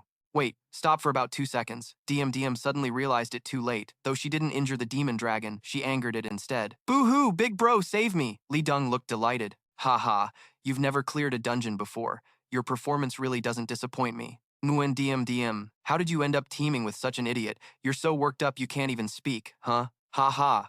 Didn't you brag about being good at fighting? Well, I brought a big gift for you 2. You better accept it. My ultimate move is coming. Next up is your turn here. Don't worry, after the demon dragon tears you apart, I'll kindly pick up your bodies. Saying that, Li Deng used invisibility magic to vanish completely. Ha! Ye Hao's face was full of killing intent. Did I let you go? He suddenly grabbed Li Deng's neck, surprising him greatly. Although Nguyen Diem is simple-minded, she's still useful to me. Compared to her, you're not worth a dime. His invisibility was broken in an instant. To Ye Hao, Li Deng looked like a weirdo who only knew to mess around all day. What the hell is this? I was fully invisible, so how could you still see me? Looks like your ultimate move isn't that high level, huh? You only hid but didn't fully disappear, so don't be surprised. To me, you're just a pile of heat. What? You say you can sense me through heat detection? You can see the demon violent dragon approaching. Li Deng shouted. Ye Hao, green beans and water spinach, let me go. That demon dragon has gone berserk. At this rate, we're all dead. Ye Hao smiled without really smiling. Is that so? Saying that, he let go of Li Deng and stomped the ground. The red flames quickly spread through the cracks toward the demon dragon. Ye Hao then cast the blazing prison spell, easily controlling the demon dragon. Li Deng was stunned, but to save his life, he knelt down begging for this great power. Oh man, You're a useless loser who can't level up, so how do you have this kind of power? Then he switched to flattery. Ahem, I only need the equipment resonance points. I don't need the power. How about that? Ye Hao saw his sudden change and felt moved. Team up, huh? Your face is thicker than I expected. But ask her if she agrees? Li Deng shamelessly flattered. Sister Nguyen, since we're classmates, I'll take you into the dungeon. Diem, who was scared earlier, hugged Ye Hao tightly. Big bro, he's so domineering it makes my heart pound. Li Deng saw she didn't react and then grabbed her leg tightly. Big beauty, do you agree? Even if you don't team up with me, just spare me. You have to ask Ye Hao for help. Diem didn't bother with him. Let go. A petty villain like you is unforgivable. Li Deng begged before. I treat you like a punching bag. I was wrong. Give me a chance. At this moment, the demon dragon was tightly bound by the blazing prison spell. It roared loudly, breaking all of Ye Hao's moves. Diem reflexively shouted, Not good, big bro. The dragon broke out of the trap. How can it break the firewall and go berserk with a roar? Definitely not to be underestimated. Li Deng's face turned sly as he pulled a weapon from behind. This spearhead is my one-hit kill ultimate move. You useless piece of trash, Ye Hao, go die. A curved dagger stabbed at his back but was blocked by Ye Hao's blade. Li Deng wondered when this guy got a blade on his back.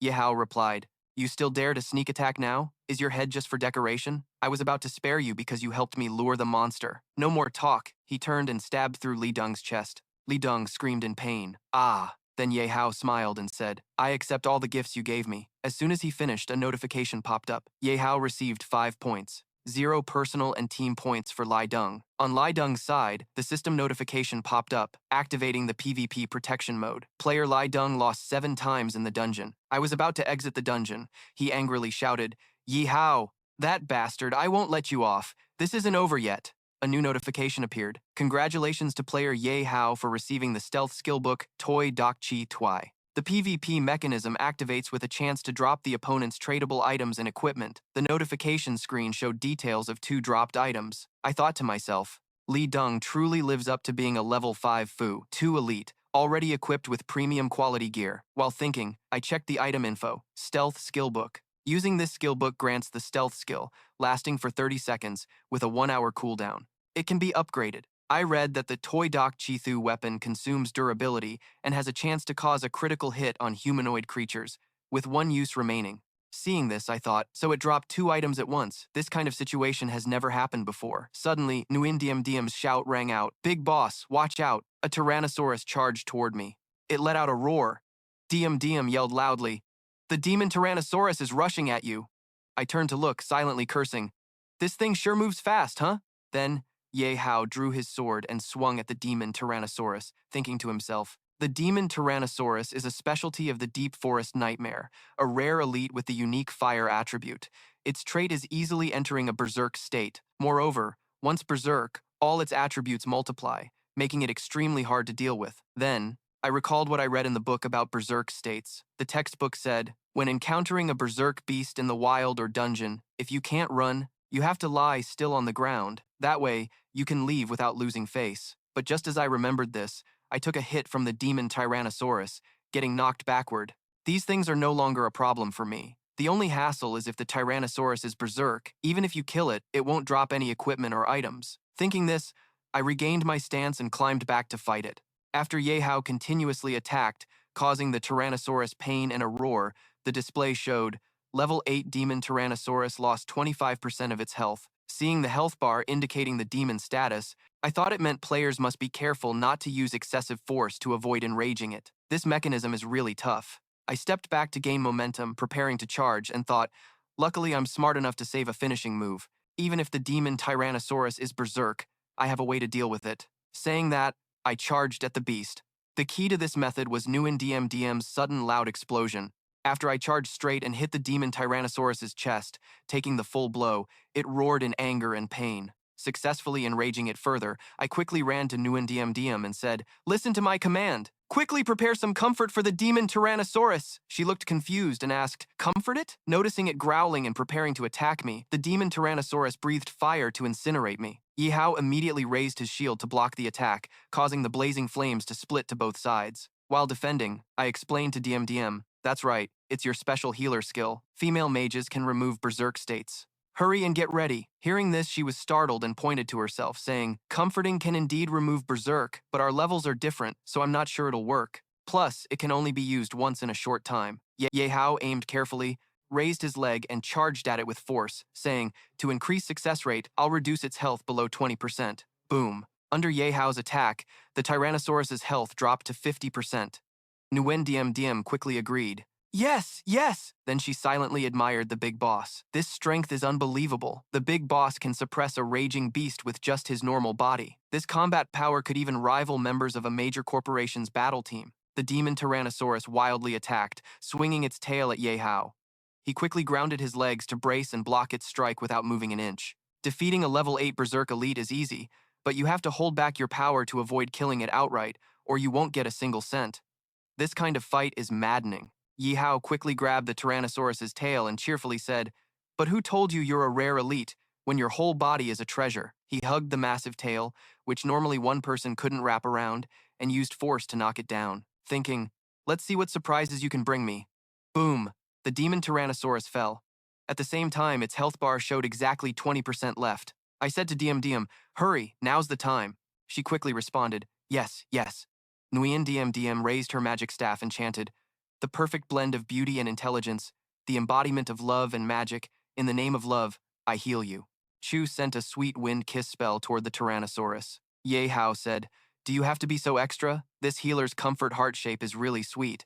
It flew toward the Tyrannosaurus with an explosion, causing the demon Tyrannosaurus on the ground to wail. Seeing this, Ye Hao said, what's with that weird sound? Is this comfort or torture? Seeing the Tyrannosaurus still showing no sign of healing, I turned to her with a suspicious look and asked, are you sure you didn't use the wrong skill? Nguyen Diem Diem awkwardly scratched her head and replied, pretty sure I didn't. The confused Tyrannosaurus shrank down, looking really cute. Seeing this, she happily shouted, oh my god, so adorable. Leaving now, could this be the true form of the demon Tyrannosaurus? Yihao threw up his hands and replied, only the devil knows. You totally messed up the rhythm. Nguyen Diem Diem looked at me blankly and asked, you don't know about healing magic either? My comfort spell really works like this? Yihao stepped toward Bao Long and said, all right, let me give it one last shot. Then he grabbed the points and gear, ready to leave. Diem Diem heard him and felt reluctant. Because the shrunken form of the demon Bao Long was just too cute, she quickly rushed forward and hugged Bao Long tightly, saying, wait a minute. The little Bao Long also felt hurt hearing his words and started crying. In Diem Diem's arms, she quickly held Bao Long close, protecting and pleading with the great Ye Hao. She said, can you please not kill it?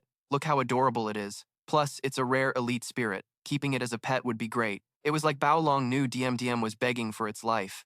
So the little Bao Long played along, making the most pitiful face to coax Ye Hao. He thought Nguyen Diem Diem's idea was pretty good, but the points were non-negotiable. He replied, keeping it as a pet sounds like a decent idea. Then you're responsible for my 7 points. I'll kill you first, take your points, then keep this elite spirit as a pet. 2 birds with 1 stone. Sounds good. What do you think? Hearing Ye Hao's threat made Nguyen Diem Diem sweat nervously. No hesitation then. She stepped forward with Bao Long.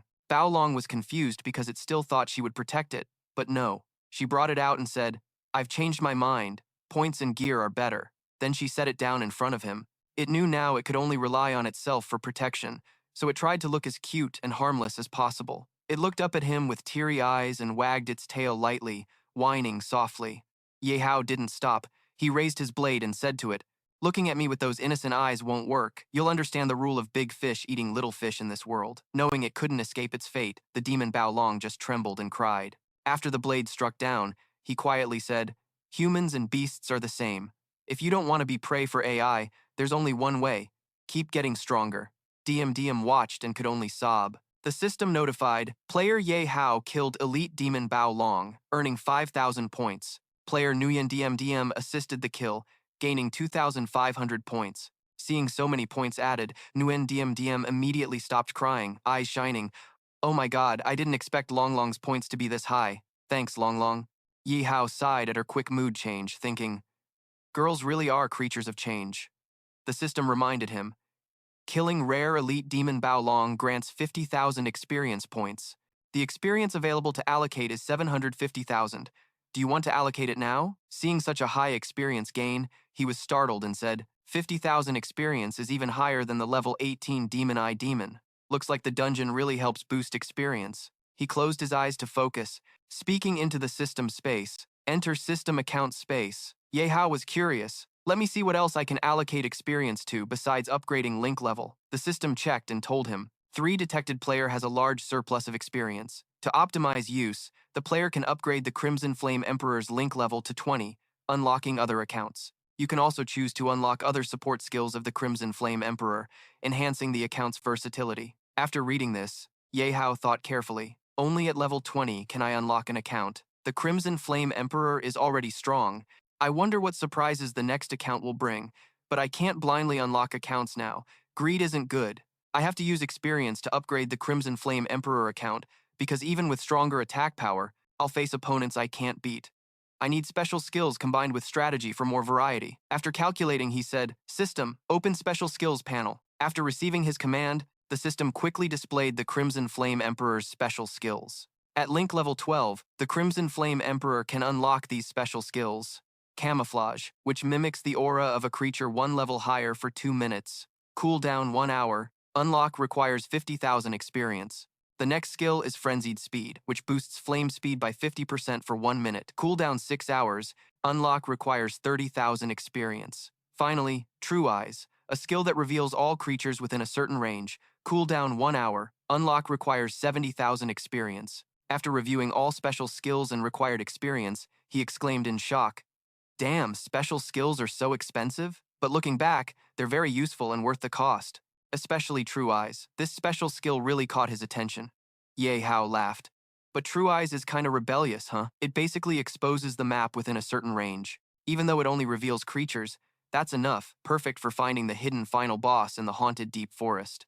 70,000 it is. I've chosen the skill I need. He clicked to unlock True Eyes. After confirming, the system notified that 70,000 experience was spent unlocking True Eyes. Because of this special skill, Ye Hao happily felt a high chance to catch and defeat the final boss. He clenched his hands confidently because the final boss, the haunted tree demon, hid extremely well and hadn't been found yet. He was even thinking about giving up, but now with this monster scanner, there's no way I'll fail to find the haunted tree demon's lair. It's definitely mine. Just as he was feeling satisfied, DM's voice rang out. She couldn't wait and opened the gear. Great, and said, This, you gotta check it out. Something dazzling on the ground right where he just killed Bao Long surprised Ye Hao, who said, "Oh man. Nguyen DMDM, AI let you open gear? Have you washed your hands yet?" Nguyen DMDM mischievously replied, "Hey, I couldn't hold back, so I did. But that's not important. What matters is this egg." Ye Hao heard this and immediately said in a voice full of disbelief, "Could this be the legendary item with an extremely low drop rate?" Before he could figure it out, the system popped up a teasing notification. Egg unidentified. This is a normal egg with strange patterns on the outside. You can try using your experience to hatch it, or you can use it to make fried rice with egg. Reading the system's message, he was speechless, a twitch at the corner of his mouth as he said, "Fried rice with egg? What the hell is that?" Unlike Nguyen DMDM, who was so curious she was practically pressed up against the egg, Ye Hao calmly thought it over. But could something this rare really just open up a valuable item? Nguyen DMDM was extremely lucky. She couldn't hide her excitement as she said to him, "Awesome. This rare elite egg is said to be able to be raised into a battle pet or mount with crazy, destructive, and fighting power." As she spoke, DMDM imagined the epicness of her big shot riding the demonic violent dragon into battle. She expressed that just thinking about her big shot riding that fierce demonic mount made her heart race faster. Ye Hao was convinced and thought, "Sounds pretty cool." The system notified that Ye Hao had obtained an unidentified certificate. Suddenly, Nguyen DMDM scooted closer to Ye Hao, her full chest pressing against his, then whispered, "That's great, big shot. Finally I can be of some use. But you keep tripping me up. I'm really sorry. Thanks for not ditching me. Too bad your beauty tricks don't work on me."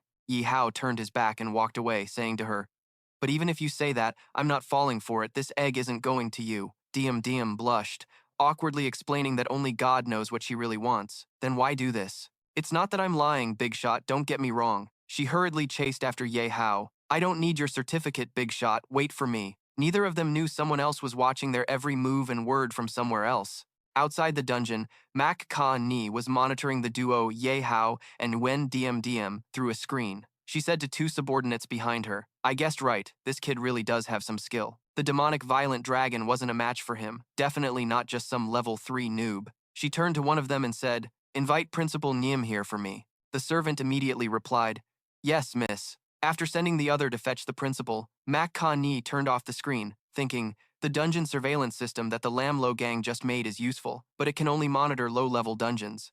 Once it can monitor mid and high-level dungeons and improve our corporation's team rankings, it'll be a huge advantage. Old Neem bowed to Mac Ka-ni and asked, Miss Mac, what do you need me for?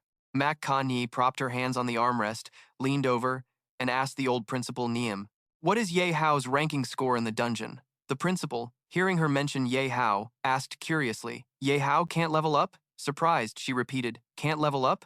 Please explain clearly. Old Neem put one hand behind his back, the other to his mouth, then said, here's the thing. Ahem. Ye Hao was already level 3 when he entered the school, considered a genius of the academy back then. But after 3 years at level 3, he still hasn't leveled up. No one knows why. After hearing old Neem's story, Mac Ka-ni fell silent. He's really good at hiding at level 3. What's Ye Hao's real goal? I'm getting more and more curious about him. After Mac Ka-ni handed Old Ngiem the dungeon ranking list, he was shocked, unable to believe what he saw. What? Ye Hao's score is ranked 3rd? How did he manage that? Mac Ka-ni calmly ordered Old Ngiem and said, Principal Ngiem, it's time to announce the dungeon rankings and make everyone's positions public. Hearing this, Old Ngiem was startled, not knowing what she really wanted. The dungeon is already hard enough, and now she wants to reveal everyone's positions? That's brutal. Worried about Ye Hao, he said to her, What? Miss Mac, are you planning to raise the dungeon's difficulty? But this dungeon's mechanics are already harsh. If you reveal all players' positions, there'll definitely be internal fights. Especially Ye Hao might get surrounded. Mac Ka-ni didn't hesitate, cold and calm, telling old Neem, the real world is even harsher than this level 10 dungeon. The corporation Wehan Mac want to recruit only wants the best talents, and Ye Hao isn't as simple as you think. Inside the dungeon, deep forest haunting, Tran Fong was seriously injured, and the others seemed to have been defeated by the enemy. Tran Fong painfully clutched his arm and shouted, I can't believe you guys teamed up to kill other players. That's just despicable. In front of him were 2 squads, Luo Feng and Truong Da, teaming up to steal points from other players. Luo Feng sneered with contempt. Despicable? This dungeon doesn't forbid teaming up. Tran Fong jumped up yelling, Luo Feng, you. He continued, I'm just using the rules smartly. If you don't want to team up with me, then get out of the dungeon and go complain to the principal. After saying this, he stomped hard on Tran Fong's back, making him scream in pain. Damn it! The system displayed a notification. Luo Feng defeated Tran Fong's squad, earning 2,000 squad leader points. 2,000 squad leader points. Trong Da beside him spread his hands and flattered Luo Feng. No wonder you're the top dog. Under your leadership, our 2 squads are unbeatable. Getting points is so easy. Luo Feng. Everyone was startled by a new system notification appearing right then. Someone spoke up. That leaderboard the system just showed is one of them. Another added, the Academy is publicly revealing dungeon scores and player rankings. What's going on, Feng Ka? Luo Feng smugly replied, Heh. Isn't it obvious? The Academy thinks our competition isn't intense enough. It's been encouraging us, just as I thought. Now we can officially steal points from others, haha. The system leaderboard shows the rankings. First place is Luo Feng squad with 15,000 points. Second place is Truong Da squad with 12,000 points. Third place is Ye Hao with 10,000 points. Seeing Ye Hao on the leaderboard made him furious, saying that Ye Hao is still alive and even ranked 3rd. Then he thought carefully, how did you manage that? Luck? If just luck can get you 3rd place, that's impressive. But luck's run out now. All your points are mine, haha. Thinking that, he raised his axe and shouted, Follow me, let's clean up the battlefield and mess up that useless Ye Hao. The map appeared. Luo Feng and his gang headed toward Ye Hao, and the others replied in unison, yes. Meanwhile, Ye Hao was chasing after Hua Dian. He ran scared deep into the forest. Bang! A tree exploded right in front of Hua Dian. He jumped back, startled, and yelled, Ah! He forced himself up, fearfully looking back, thinking, my squad clearly surrounded him, so how come he's alone now? He's just a 3rd-rate loser. How does he have this kind of power? A ring of binding fire blocked all around, making him spin around in shock, his escape route cut off. Then a voice called from behind, Run! It was Ye Hao and Diem right behind him. Ye Hao still held the leftover flames that blocked his escape. I'm not gonna eat you, and isn't it your points you want? I'll wait here for you to kill me. No need to be polite. Hua Dian got angry. Are you kidding me? You took down all my teammates and you still fool me? He probably shouted in frustration. Dog ends up with beans. Hua Dian grimaced, changed direction, and charged at Ye Hao. Damn it, I'm dead anyway, I'll risk it with you. Ye Hao calmly replied, You guys started it, so why act like I'm the villain? He gently raised a hand and lightly blocked Hua Dian's punch. No big deal, as long as I get the points. Being the devil's messenger or the embodiment of justice makes no difference. Hua Dian's punch was blocked so easily, he fearfully said, "You." Ye Hao snapped his fingers and used the black leaf fire kick, telling him, "Next time bring more people." Hua Dian had no chance to fight back, screaming in pain. Ah! The system screen announced Ye Hao's kill on Hua Dian, gaining 500 points from Hua Dian's squad. He received a basic healing potion. The system activated the BVB protection mode, forcibly removing Hua Dian from the dungeon. Nguyen Diem ran quickly to Ye Hao's side. She held his hand, tilted her head with admiring eyes, and said, "No wonder you're a legend. All 4 enemy groups came and got counter-killed by you. That's seriously badass." Ye Hao just squinted and sighed. Too bad those 4 groups had nothing valuable besides points. Then he fell into deep thought. But the Academy publicly released the leaderboard and player rankings. That fits perfectly with that rich girl's style. She wanted everyone to fight fiercely, but in the end, I get to sit back and enjoy it. What a great support. The system announced again. Congratulations to Ye Hao's squad. Current points are 22. 500 points, ranked first. Diem happily jumped up and hugged Ye Hao's back. Legend, we're number 1. This is awesome. He stepped forward, dodging those full, tight arms. All right. Now's not the time to celebrate. Don't let your guard down. Nguyen Diem was still lost in joy, imagining the principal raising the trophy and speaking to all the students. Let's congratulate the genius healer Nguyen Diem for ranking first in this dungeon competition. Here's her medal and prize. Just imagining it made Diem smile satisfied. He. Seeing her over-the-top reaction, Ye Hao thought, "Chill out, Diem. You acting like a goddess already means a lot of people probably started hating you." Then he opened the screen to check the status of the other teams. Looks like only 3 squads remained in the dungeon. Is the final moment coming? Nguyen Diem looked over and asked him curiously, "Why do Luo Feng and Trong Da keep following us but never attack?" Ye Hao calmly replied, "I know Luo Feng's personality too well. He looks rough but is actually super cautious." Then Ye Hao leaned in with a serious face and said, "He's hiding far away, watching. Because my move surprised him, he doesn't dare to recklessly attack. Once he finishes calculating and is sure, he'll jump out and kill me, then steal all the points." Nguyen Diem angrily raised her fist and shouted, "That's so dirty. I already heard Van Phi say, Luo Feng's been targeting the legend everywhere. Why is that?" Legend Ye Hao walked while observing and answered, "He's just hung up on the fact he used to be my underling. Don't worry about it. What we need to do now is focus on finding the dungeon's final boss." Hearing that, she looked around and shared her thoughts. "But I heard the final boss is a forest-merged nightmare beast and no one has ever found it. The Academy is using this nightmare forest for the competition, so it looks like they want us to PvP to decide the winner right from the start." Ye Hao turned to her and said, "Oh, I'm a bit surprised you can come to that conclusion on your own." Feeling praised, Nguyen Diem proudly put her hands on her hips and said, "Please don't underestimate my IQ just because of my looks, okay?" He was speechless at her arrogance, then said, "You're right. This dungeon competition is definitely a PvP test. Lost 70,000 experience points. Poison."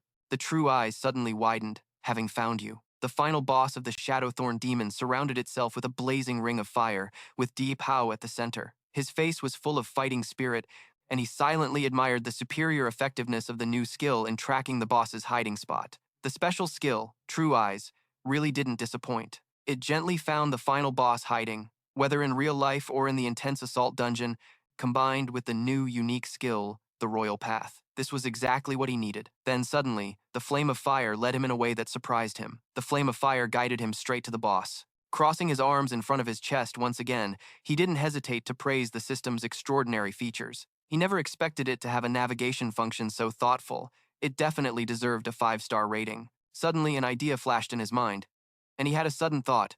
Then rushing forward, "Big Shot, but since this info needs to be kept secret, I can't help but advise you. But Big Shot, could you be a little humble and not shout so loud? What if others overhear?" Suddenly, from somewhere in the bushes, Luo Feng and his gang appeared. The news was so shocking that the whole group blurted out, "That kid Diệp Hạo actually found the final boss on his own." What a joke. Just as they were stunned, a voice calm and rational enough to warn everyone spoke up. "But what if he's setting us up?" Luo Feng dismissed that possibility bluntly. "Is that Diệp Hạo messing with me? Usually he's weak and always gets owned by me. Now suddenly he's like a different person? Could that be possible?" The other gang members still found it suspicious and wanted to think it through more carefully, so they said, "But Fong Ka, you saw it too.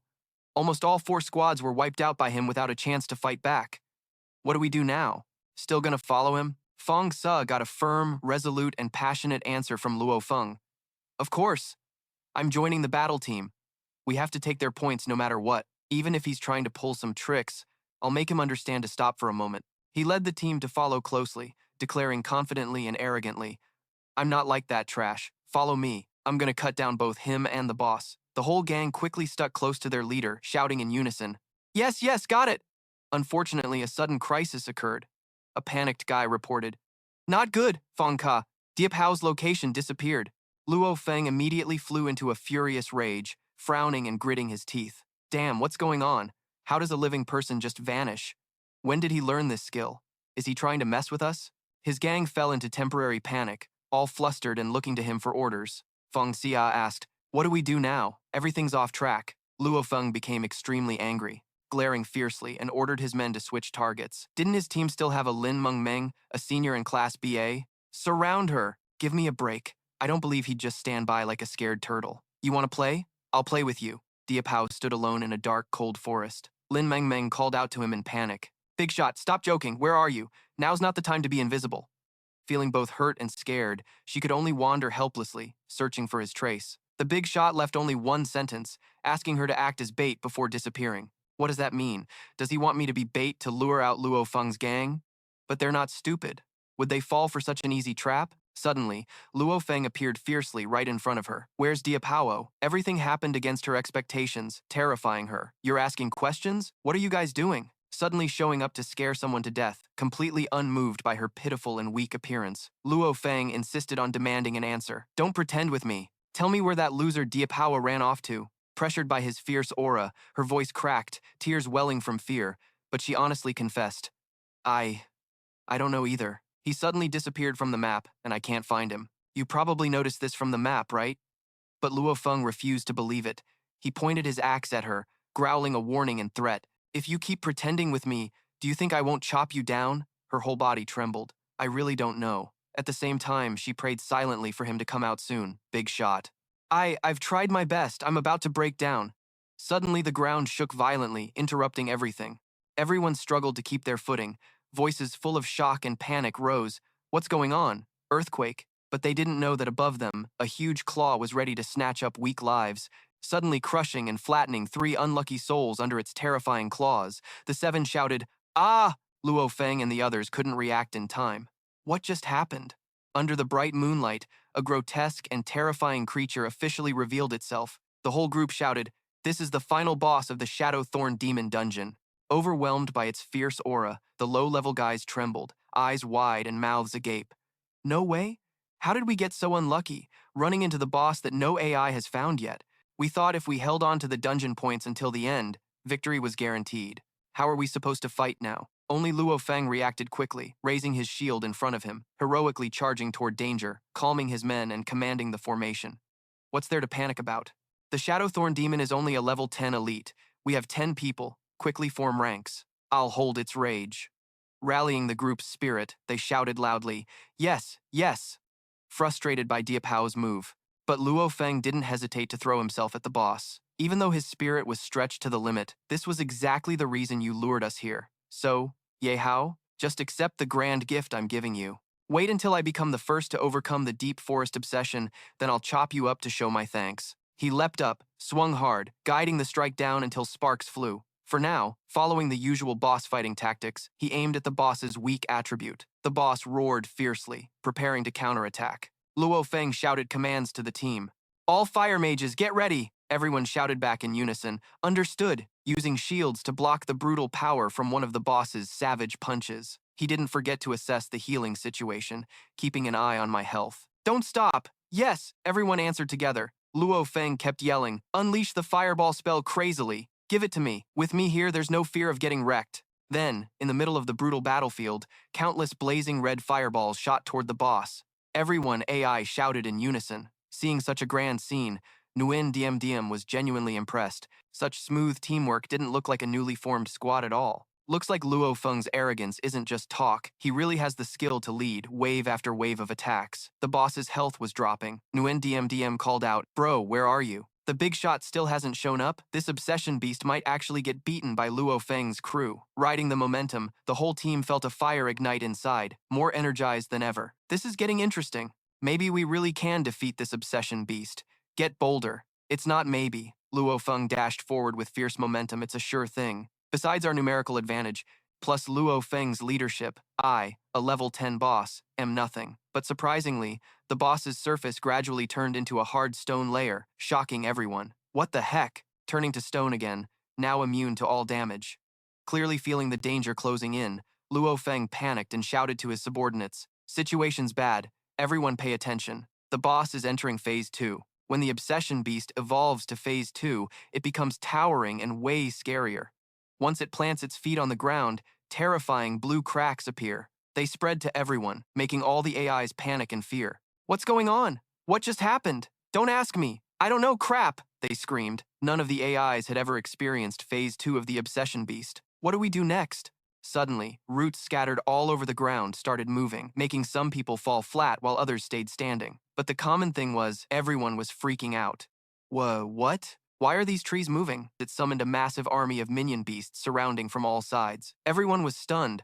Oh my god, could it be that the Obsession Beast is splitting its power to activate these mini beasts? Our numerical advantage? These mini beasts are at least level 7. Run! But only Luo Feng bravely charged forward, rushing at the mini beasts, weapon in his right hand, shield in his left, always ready to fight. He didn't forget to reassure his teammates. Don't run like little bitches, hold the formation, give me your rage, then lure them to me, don't scatter. But not everyone was lucky enough to have a steel spirit like him.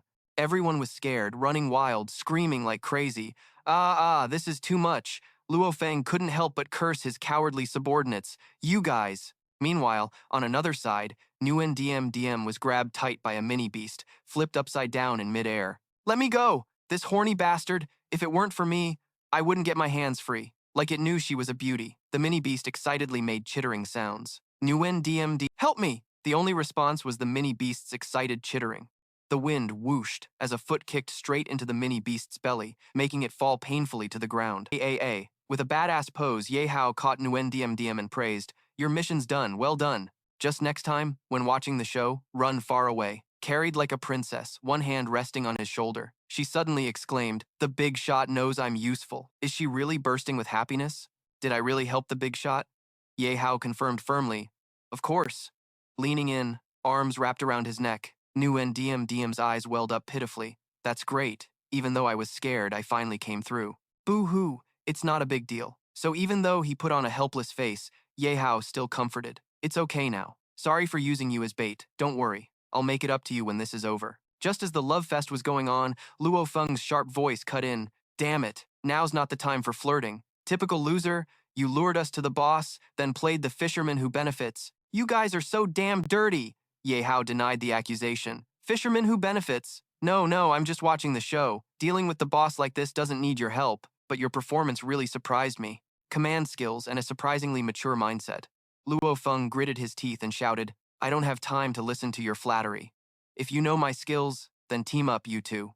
Even if you're losers, you still serve as bullet sponges. Lure the monsters here." With his hands in his pockets, full of confidence, Ye Hao replied with a new line. "Don't get cocky just because of a few compliments, Luo Feng." One of Luo Feng's buddies barked at Ye Hao. "Get lost! You loser! Don't block my way or I'll kill you!" But very quickly, Truong Da was defeated. Ye Hao said arrogantly. "Team up for what?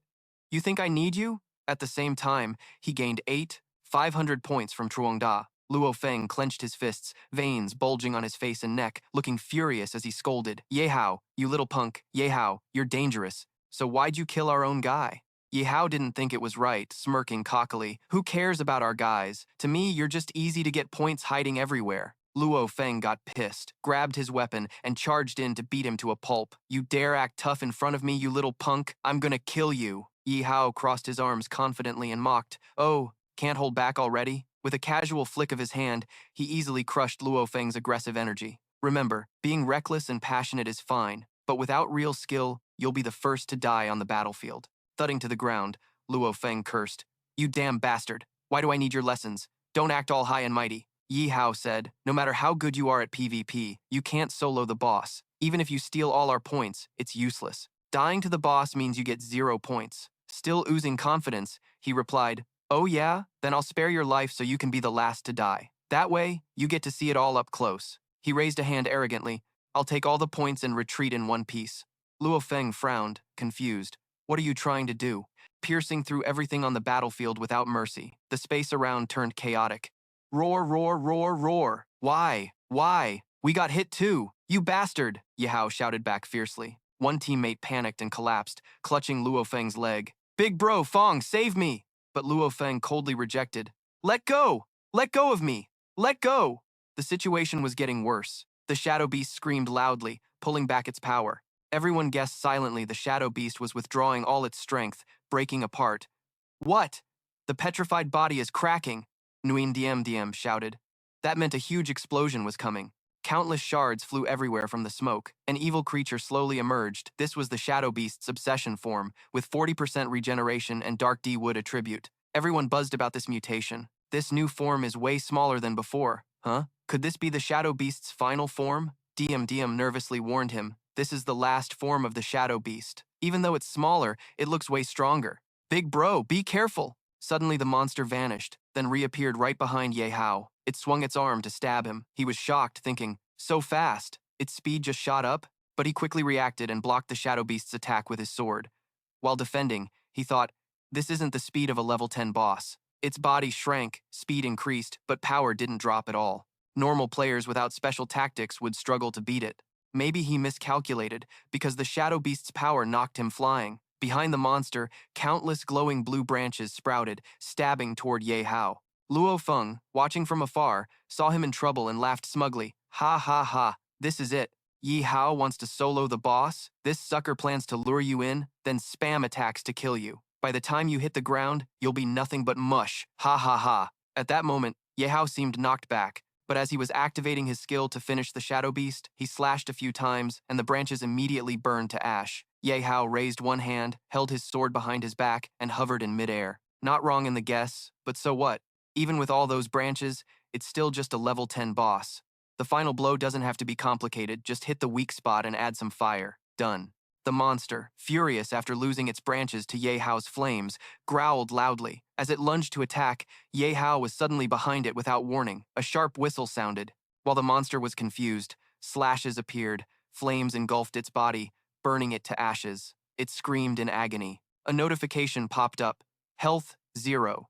Congratulations to player Ye Hao for defeating the Shadow Beast dungeon boss, earning 10,000 kill points plus an additional 10,000 points. Congratulations to player Ye Hao for achieving the Gathering Firewood and Lighting the Fire achievement after clearing the Deep Forest Obsession dungeon. 3 players remain alive. The teleport gate is open, hurry and exit the dungeon. Luo Feng collapsed in pain, disbelief in his eyes. You actually managed to solo the boss? Could you must be Ye Hao? Seeing his shock, Ye Hao calmly replied, if you're strong enough, anything's possible. After watching the show, now it's your turn. Luo Feng cried, grabbing Ye Hao's leg. Ni hao, bro. Sorry, sir, please forgive me. I won't disrespect you anymore. I'll be your underling like before, okay? Ye Hao crossed his arms, looking down on him. You still have the nerve to say that? Wanna be my little bro? Too bad. You lost that right. Luo Feng realized flattery wouldn't work and immediately flipped. He stood up, angrily cursing. Stop begging. Nguyen Diem, standing nearby, couldn't stand his shamelessness and said, at this point, you still want to sneak attack Luo Feng? But that dirty trick won't work on the big bro. Hearing this, he smiled slyly. Oh yeah? Just then, Luo Feng suddenly vanished, surprising her. This was the puppet card. Luo Feng now stood at the teleport gate, smugly turning back to taunt. Bye-bye, Ye Hao. No matter how strong you are, your real combat experience is too little. Nguyen Diem shouted, ah, he's trying to run. Meanwhile, Luo Feng was still gloating. You won't get these points. Ha ha ha ha ha. But as he stepped halfway through the gate, Ye Hao slashed once. Done, Ye Hao said. Against absolute power, experience doesn't matter. Luo Feng, caught off guard, couldn't react in time. He was instantly cut in half, only managing to scream, ha ah ha. The system announced Ye Hao defeated Luo Feng, gaining all points from Luo Feng's squad and picking up the puppet card item. After activation, the user can create a puppet clone to control freely. The original enters stealth mode for 30 seconds, with 2 uses remaining. 2 players remain alive in the dungeon. Ye Hao. After activation, the user can create a puppet clone to control freely. The original enters stealth mode for 30 seconds, with 2 uses remaining. 2 players remain alive in the dungeon. Ye Hao. After activation, the user will create a puppet clone that can be freely controlled. The original body enters stealth mode for 30 seconds, with 2 uses remaining. There are 2 people left alive in the dungeon. Ye Hao 6, 20,000 points for Nguyen Diem Diem, 21,000 points. After reading the system notification, Nguyen Diem Diem was super happy, raising both hands high, bouncing around like crazy. I accumulated another 21,000 points in this dungeon. According to the exchange rate of 1 to 10, I can get 210,000 fortune points now. Unlike her, Ye Hao said coldly. I told you before, once we leave the dungeon, the team disbands, so the 500,000 dungeon reward is mine alone, no objections, right? She quickly replied, why would I have any objections? At that moment, the system flashed another notification. Defeated the haunted beast boss, gained 50,000 experience points, 20,000 reward money, obtained 20 dry branches of the beast, 10 beast bark shells, and 2 level 10 demon spirits. Also received a natural heart gemstone. After use, it can increase healing weapon effectiveness by 30% and has a chance to summon a sapling for healing. Ye Hao held the green gemstone in his hand, pondering, a gemstone that boosts healing effectiveness is equivalent to a rare item, but holding it doesn't do anything for me. Reading the description and checking the quality, it seems pretty valuable, but having too many things like this might raise suspicion, making it hard for me to act later. Thinking that, he threw the stone toward DM and said, here, take this. She was confused, quickly reaching out to catch it. Hey, what? Giving me such an expensive item? I can't do anything with it. Giving me a stone this valuable? Holding the stone, she blushed non-stop, feeling flattered. Could it be that the big shot really likes me? Yihao saw she seemed to misunderstand, hurried to explain. Stop with those unrealistic delusions. This is just a reward for you acting as bait earlier. I already agreed with you. Alright, I want to disband the squad. Hearing this, DM felt a bit frustrated, quickly replying, yes. Suddenly, loud rumbling noises pierced their ears, and the ground began to crack. The system quickly issued a warning. Warning, dungeon space is unstable. All players please exit the dungeon immediately. Teleport gate will close in 2019. She covered her ears with both hands, screaming in panic, what's happening? Ye Hao was also alarmed, saying, the dungeon is unstable. This can only mean something serious happened outside. The two quickly ran toward the teleport gate. While running, Ye Hao urged DM, hurry, get through the teleport gate and leave the dungeon. If you get trapped in this space, you'll never get out. Nguyen DM obeyed. Yes. The countdown continued. 16. While running, suddenly Nguyen DM tripped over something, fell hard to the ground. She screamed in pain. Yihao, running ahead, heard her scream and hurriedly asked, are you okay, DM? Tears welled up from the pain. She pitifully replied, it hurts so much, I think I twisted my ankle. Ye Hao said anxiously, no way, at such a critical moment.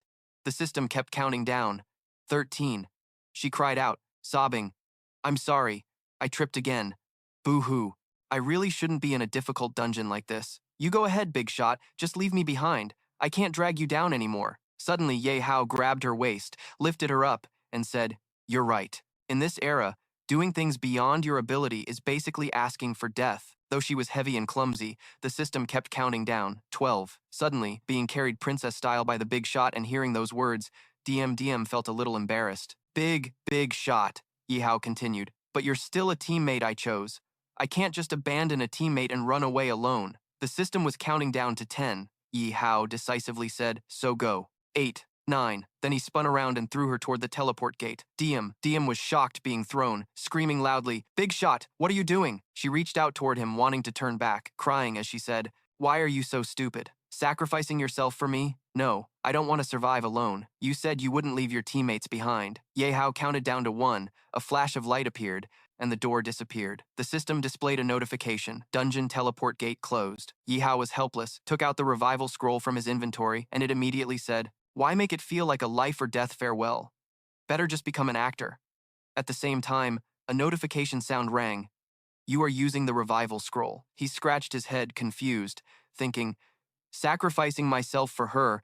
No way. She's overthinking. Throwing her into the teleport gate was just because he was afraid a newbie like her forgot to bring the revival scroll. The revival scroll allows you to return from inside the dungeon to a pre-selected location outside reality, but it cannot be used if locked or in combat state. The notification continued. Activation complete, starting teleportation. In a flash, Ye Hao was teleported to the student dormitory area of the academy.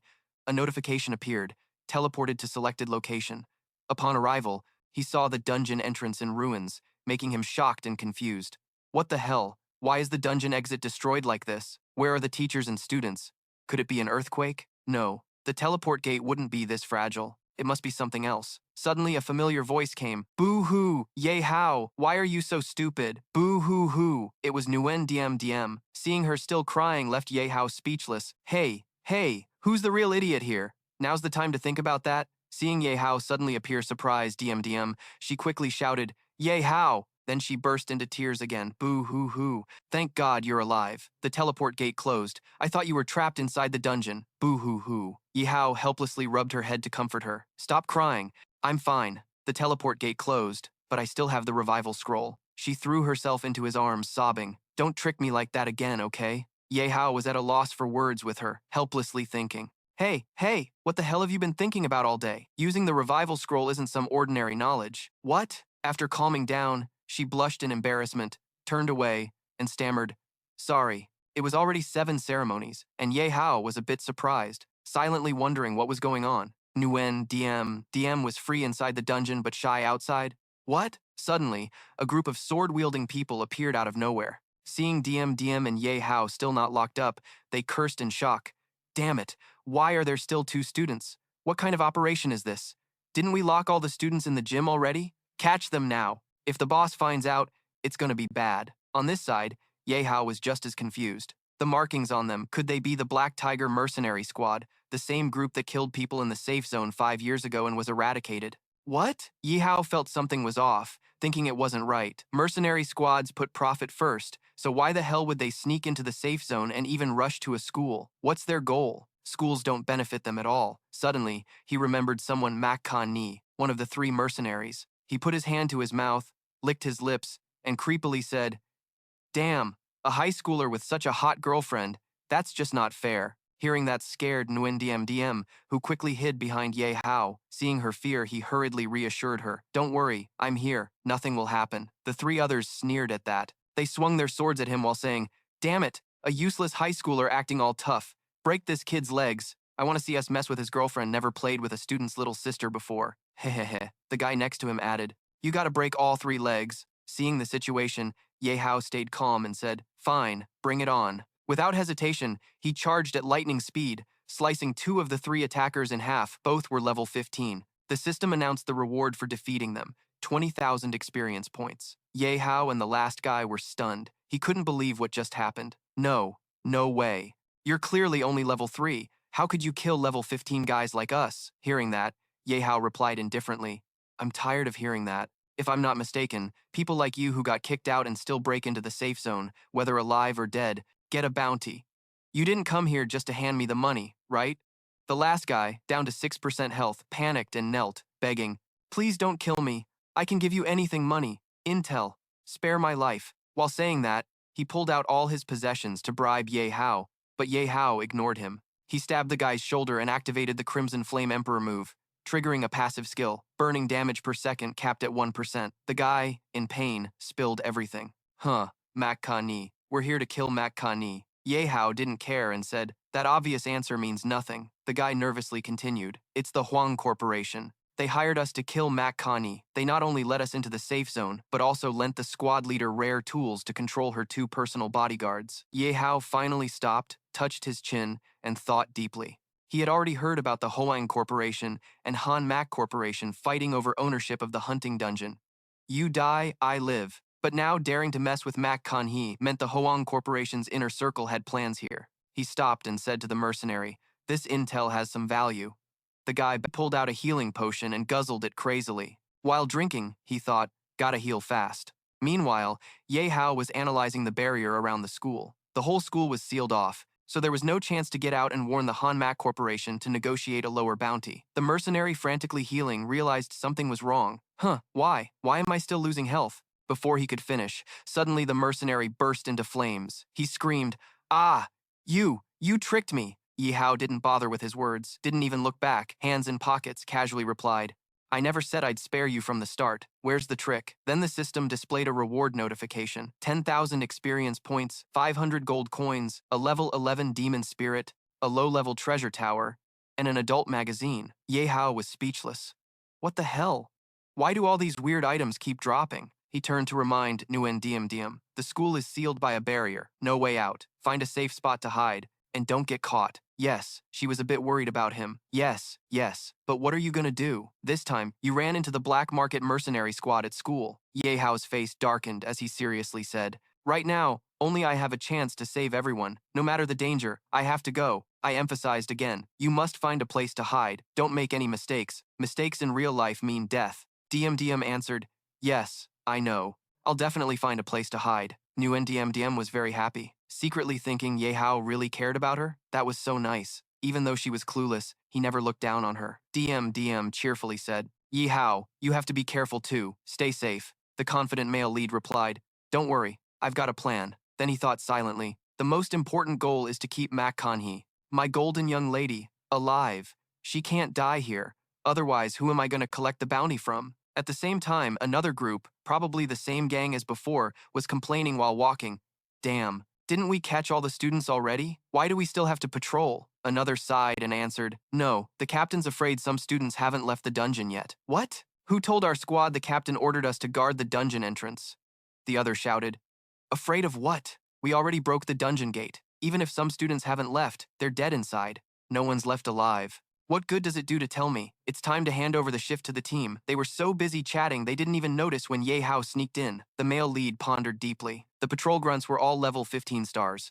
Plus the numerical advantage, regular teachers were only level 10 to 20, so they really couldn't stand a chance. He glanced at the status board, feeling a bit anxious. The recovery time for the True Eye was still 20 minutes. Miss Aerys, you've got to hang in there. Before I get a clear picture of the school's manpower layout, I'll just stick with these two. The team captain they mentioned might help us get more intel. Meanwhile, in another room, a teacher and many students were captured and brought here. A disciple said, the big boss students, caught at the dungeon gate, were all here. The big boss replied, very good. One disciple shouted loudly, don't move. If you want to live, behave. While the students were panicking, the teacher spoke up, what exactly do you want? Let me go, and my students too. The one-eyed big boss stepped forward. He looked at her with lustful eyes. Damn it, who tied her up like this? She's definitely a talent. He was the squad leader of the mercenary legion. She didn't flinch and continued, how dare you cause trouble in the academy's safe zone? Before she could finish, he grabbed her chin, leaned close, and said, this isn't something you need to think about. You should think about how to serve me so I'm pleased, in exchange for your right to live.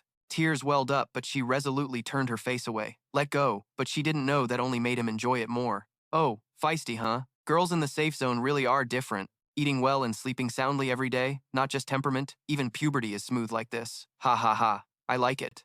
The underling stepped forward to flatter. Heh, this girl is the boss's little sister, as long as the captain's happy. But after you eat the meat, don't forget to leave some rice and soup for the brothers. The captain laughed heartily. Ha ha ha, this kid's interesting. Next up is you. The underling respectfully replied, thank you, Captain. Ha ha ha. On the other side, the captured Luofeng students were still annoyed. Yeah, a bunch of cowards. If we risked fighting these guys, at least the teacher could escape to send a distress signal. Suddenly, the captain grabbed the teacher's outer shirt, tearing it to reveal her bra underneath. Shamelessly, he said, no time to waste. Let's settle this now. Ha ha ha. She trembled in fear. Luofeng couldn't hold back anymore. He charged and headbutted that bastard. Let her go. Those bastards looked at her, thinking Miss Lei was their goddess. I can blink and watch her get toyed with by the captain, said one. Then he quickly turned and punched Luofeng in the stomach before he could react. Luofeng. He looked at Luofeng with amusement, a level 5 punk daring to play hero and save the beauty. Oh, I get it now. You've got designs on this girl, huh? But no wonder. Who wouldn't want a prize like her? A perv like you doesn't even care about your own life. I really like this. He punched so hard Luofeng coughed up blood. Cough, cough, cough. The captain threw a knife in front of Luofeng, saying, you've got potential to be a bad guy. Picking up the knife, he helped Luofeng up and pointed at the students. This era's nature is apocalypse. Don't let the peace in the safe zone blind you. These useless kids don't deserve to survive. Kill them, and you can live and join our Black Tiger Mercenary Legion. This scared the students below. They panicked. What? No, Fong Ka, don't kill us. After being untied, his face darkened. Luofeng, I really am a bad guy. He said this while holding the knife, advancing on the students. What? No, Fong Ka, don't kill us, he continued. Not only am I a senior in school, I also enjoy killing in dungeon battles. Miss Lei looked worried at him. Luofeng, he added, but I can tell reality from the dungeon. He smiled, swung the knife at the captain. cursing the mercenary legion as trash. I don't give a damn. Die, scum. But his strike was easily dodged. The captain grabbed Luo Feng's hand to restrain him. I thought you had some brains. Didn't expect you'd disappoint me, trying to be a hero, saving the beauty, huh? This is your fate. Then he raised his sword to strike Luo Feng. Damn it, finally doing something good in this life only to end like this? This messed up world. Luo Feng kept cursing but had to close his eyes and take the hit. Then a familiar voice rang out. Looks like you're not as bad as I thought. Luo Feng, the captain screamed in pain and spat blood. The underling worriedly asked. Captain, are you okay? Luo Feng was shocked. The sound cut off before he could say more. The captain collapsed to the ground, leaving Luo Feng confused. What's wrong with this guy? The Red Widow's venomous bite caused heavy damage to the user's target, plus a bleeding poison status, weakening user's left. 2. Ye Hao suddenly appeared, saying although he usually did a lot of bad things, when facing danger he still acted like a man, an invisibility skill. After use, grants invisibility for 30 seconds, cooldown 1 hour, can be sensed by high-level creatures. Ye Hao dusted off his shoulder and said, looks like I was right to follow those 2 mercenaries. That's the right move. Everyone okay? He silently calculated. With the help of the Scarlet Flame Emperor, invisibility and attack props could have extraordinary effects. What's the limit? Need to find a chance to test it. Behind Ye Hao, a group quickly rushed forward, whispering in surprise. Why did this kid suddenly show up? And even ambushed the captain. The captain is level 25. He must have used some dirty trick. Kill him fast. Ye Hao didn't bother to look back, calmly crossing his arms and said, if you want to live, bow down now. Luo Feng, the blonde man stammered in shock. Uh-oh. Suddenly, a beam of light flashed past him, making him quickly duck, but the light still sliced off some strands of his hair. Luo Feng panicked and finished shouting the last words at the group of mercenaries. Diệp Hạo swung a spinning slash, instantly wiping out the entire group of black-clad men. The system announced congratulations to the player for earning 5,000 experience points. The squad leader of the mercenary group fell down, seeing his comrades beheaded right before his eyes. His eyes widened with rage as he stammered angrily. You. Inside the room, everyone was still tied up. Seeing the scene, someone panicked and shouted, Diệp Hạo, you killed someone. Luo Feng was kneeling, yelling at them, you idiots, shut up. Why didn't any of you speak up earlier? And now you dare open your mouths? Why, Diệp Hạo? Hands in his pockets, he stood without even looking at them. The students clung to him, trying to flatter him. If it weren't for Diệp Hạo, we'd all be dead here. Those scumbags deserve to die, Fong Ke said. Exactly. Diệp Hạo is amazing, thank you. Diệp Hạo didn't look at them but only asked, facing life and death. His real attitude made me see him in a different light. You have what it takes to be my little brother. Do you still want to join me? Luo Feng was delighted and quickly raised his hand, saying, yes, I want to join. Please let me in. Diệp Hạo said no. Hao ka, no nyuthien ka. He bowed his head and slammed it on the ground, saying, I don't want to be a small fish swallowed by a big fish anymore. I want to be stronger. For that goal, I'll do whatever you ask. Diệp Hạo flicked a small knife from the ground with his foot, then caught it with his hand. Not a bad ideal. Only those who've truly faced life and death can understand the nature of this era. He handed the knife to Luo Feng, saying, take it. Consider their experience points a gift from me. You know what to do, right? Luo Feng quickly nodded. Yes. The tied-up mercenary squad leader lay on the ground, looking up and cursing. Damn it, you rotten students. How dare you mess with the Black Tiger Army? He threatened Luo Feng fiercely. I advise you to be reasonable. Release me quickly, or not only you but your whole family will die. Luo Feng raised the knife with a sharp look and said to him, of course I know what your army has done, so I won't hesitate. The squad leader panicked and shouted, wait, stop! At that moment the system announced, mercenary squad leader level 25, poisoned, bleeding, weakened. Everyone had been untied by now, kneeling in a row, staring at Luo Feng in amazement. What? You just leveled up 5 times? That's insane! Luo Feng knelt again, bowing his head to thank Diệp Hạo. Thank you Hao Ka for helping me. From now on, my life belongs to you. Diệp Hạo reached out to him, quickly saying, all right, no need to overdo it. Everyone then turned to Diệp Hạo, crying and begging him, Hao Ka, please let me join. I promise I'll work hard. One by one they clasped their hands and pleaded earnestly, yes, please take me with you. Diệp Hạo looked at them and said, do you deserve it? Luo Feng, while untying Teacher Bao Dan, turned to scold them. Right, you cowards, you don't even deserve to carry my shoes. It's already a miracle I saved you. Shut up! The group trembled, bowed their heads, and whispered, yes. Teacher Bao Dan shyly looked at Luo Feng and said, thank you, Luo Feng. You've always been a bad student in my eyes. I didn't expect you to step up for me when it mattered. Thank you. Hearing this, Luo Feng blushed and replied awkwardly, no. No need to thank me. The benefit of being a bad student is not having to be polite. AI, bold and daring, blinked at her being bullied by bad guys, unable to hold back. Diệp Hạo looked at them as if they were about to confess love to each other.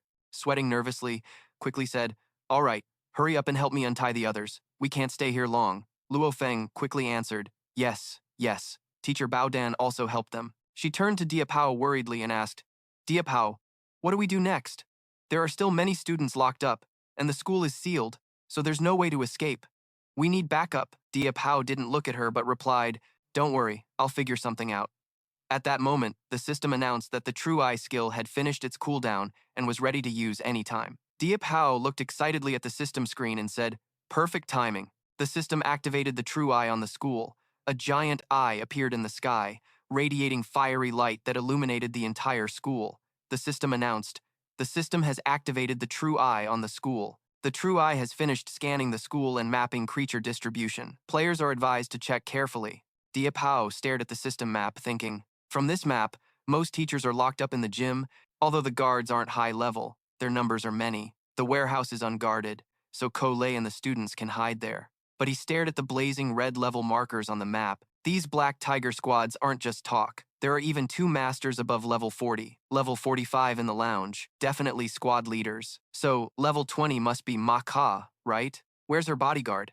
Why isn't there another level 40 guard at the school gate on the map, probably like a deputy squad leader? After studying the map, Diệp Hạo approached Luo Feng and the others, instructing, "On my way here, I saw the school warehouse is unguarded. Luo Feng, lead Ko Lei and the others there to hide." Luo Feng quickly said, "But I want to follow the boss. Tell me again to wipe out those soldiers." Yihao grabbed a weapon shaped like a red multi-purpose blade and tossed it to Luo Feng. "Right now, you're just a burden to me, especially since you have more important things to handle. That's exactly to protect Miss Lei and everyone else. Here, take this." Luo Feng held the small weapon in his hand, amazed, and said, "This is the combat prop the boss used earlier to kill those 25-star mercenaries. Giving me something this high level is such a waste."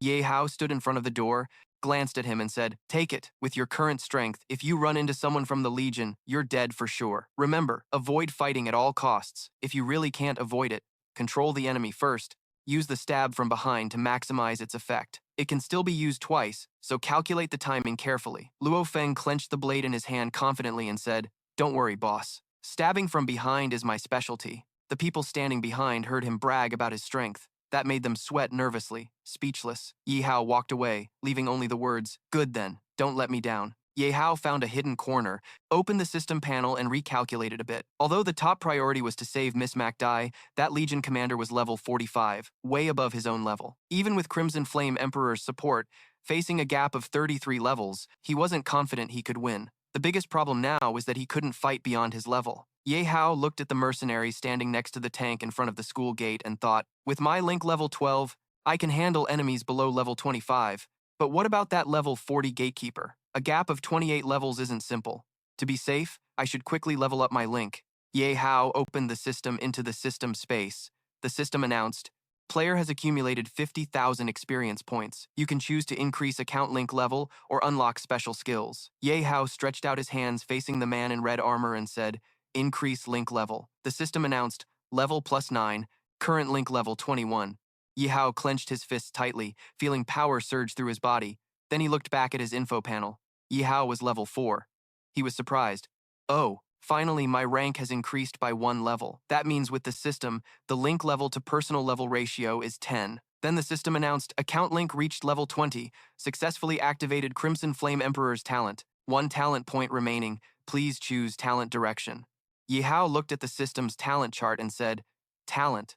Looking at this display, it wanted him to choose between DBS or tanker. He touched his chin, thinking, although his link level had increased, there was still about a 20-level gap. Choosing defense talent makes the most sense. After all, survival is the most important. Thinking that, he pressed the selection. The system announced, "Defense talent selected."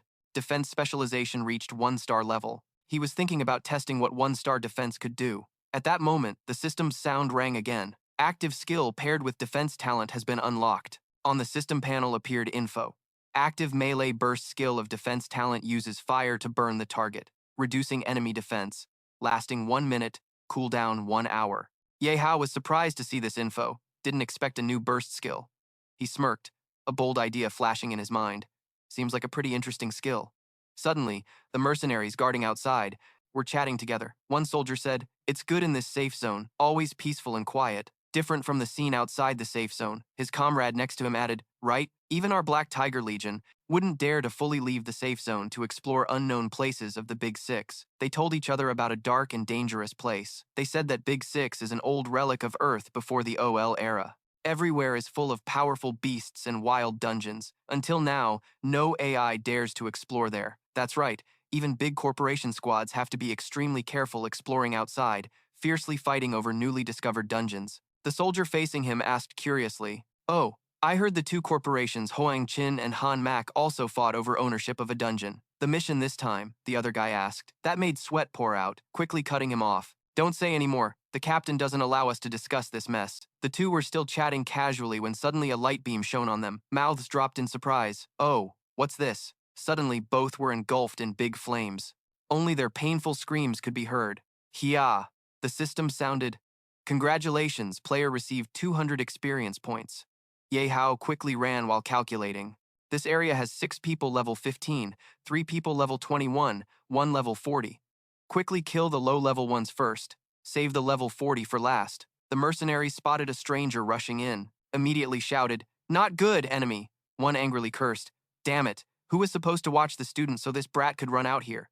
Another urged quickly, "Shut up, kill him." They all aimed their guns at Ye Hao and fired. Ye Hao, holding his weapon, charged forward, using his sword to block their shots, focusing on observing around. There were also a few armored tanks that had been modified. If he guessed right, this legion didn't have a fixed base.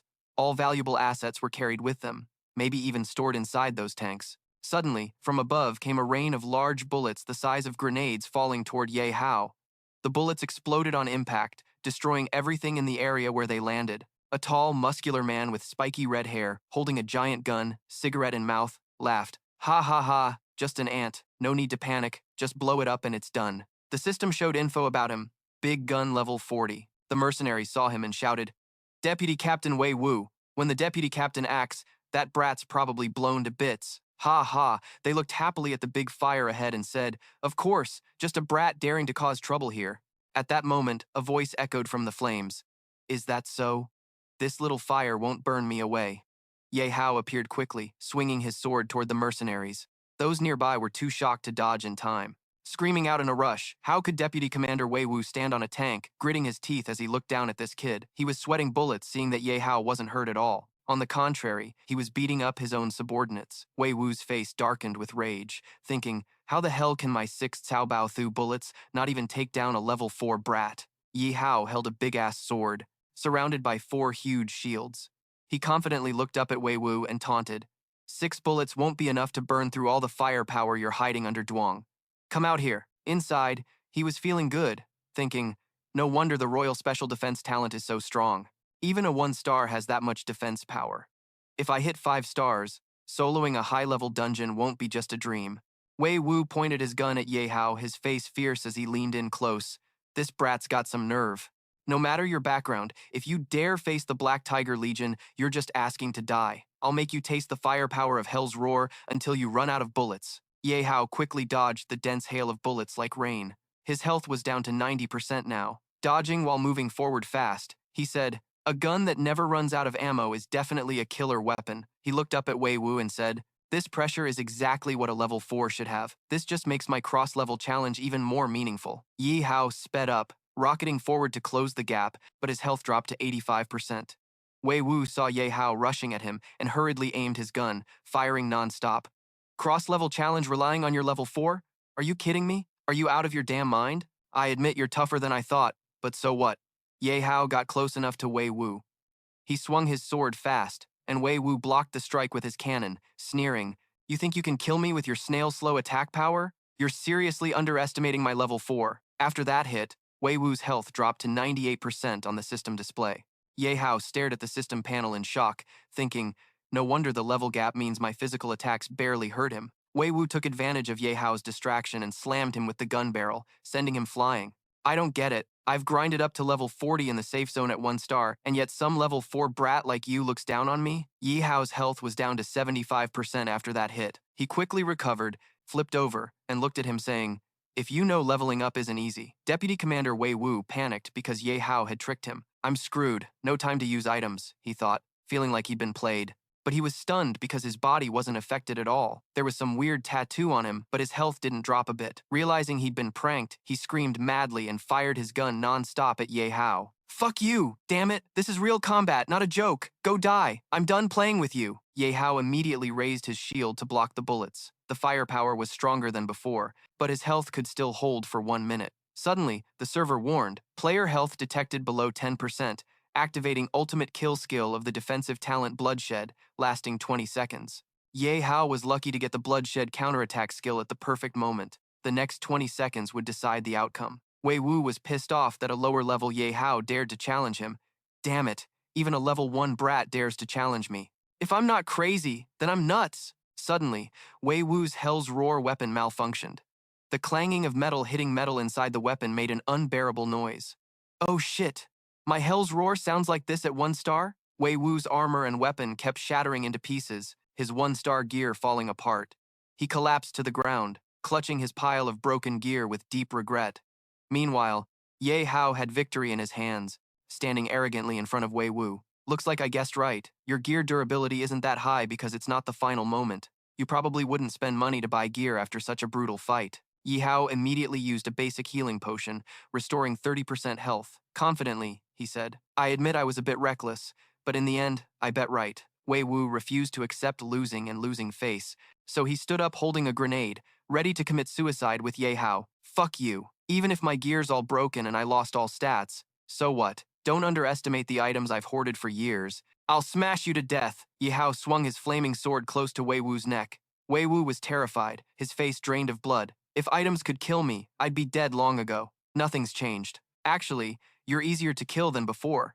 Wei Wu knelt down in fear. "Wait, I get it. I won't resist anymore. Please don't kill me. I'm just a hired hand." Everything was ordered by the commander. Ye Hao spared him. "Oh, then I'll give you a chance. Open all the compartments on the tank." Wei Wu immediately responded without arguing. "Yes, yes." Suddenly, he stopped and didn't open them, instead giving Ye Hao the password for the compartments. "Sounds like a trap already. I'll tell you the code. The code is HHNB 666. Yihao cut him off immediately.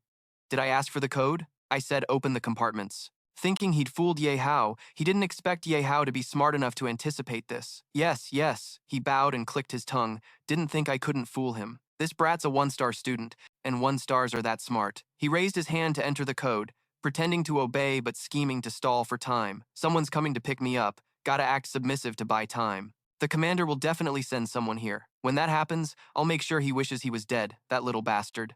After entering the password, the compartments opened. Just as he thought he'd escaped Ye Hao's grasp, who knew that after opening the compartments and turning back to beg the hero for mercy, could he really be spared? Before he could finish, Ye Hao's flaming sword pierced through his body. "Is Ye Hao really a 1-star? What spring season are you talking about, you idiot?" Wei Wu's whole body was burning up. He was doomed. If you don't say anything, all he can do is run away screaming for help, yelling for the squad leader to save him. Wei Wu was completely defeated by the heat from the sword's flame. Ye Hao immediately struck him with a move. The system announced he had received a very worthy reward. Congratulations to the player for receiving reward number 30. 000 experience points. The rewards weren't over yet. You have received 2,000 gold coins, a Hell Roar weapon, and a special item, a level 40 dungeon key that cannot be used yet. The reward still wasn't enough to satisfy Ye Hao's greed. Only 2 NDT. This deputy squad leader is struggling so badly, no wonder he has no money to buy gear. But there was one special item he couldn't ignore. But this dungeon key was an unexpected loot. Looks like this deputy squad leader was hiding some stuff. The system immediately displayed an attribute notification. Level 40 dungeon key, recommended level 40 to 45, located at C87 outside the safe zone. Unknown form, unknown description. Ye Hao ignored the unusable item and looked at the Yang. For now, forget the dungeon key. The treasure Yang is what matters. Opening Yang for the first time in life is kind of exciting. But if this is the Black Tiger Legion's treasury, isn't it a bit small? The system then announced, "Congratulations to Ye Hao for achieving the first Yang treasure achievement. The player's journey to open Yang starts here." Ye Hao was pretty surprised that just opening Yang could earn an achievement. Achievements for opening Yang? That's really unexpected. Whatever, let's see what's inside. Ha ha, the system kept announcing. The rewards Ye Hao got from opening Yang. Congratulations to the player for obtaining loot, including 1,280,000 gold coins, 150 level fire medicine X, 230 strong explosives X, 150 healing potions X, 150 mana potions X, and 10 ancient demon crystals X, 500 demon repelling bullets X, 1 Medusa's tear X. Ye Hao was quite surprised by the loot he got, especially an epic item but with no description of its effect. What the hell is this for? And there's this too. Yihao suddenly received something even more surprising, extremely valuable to him: ancient demon crystals.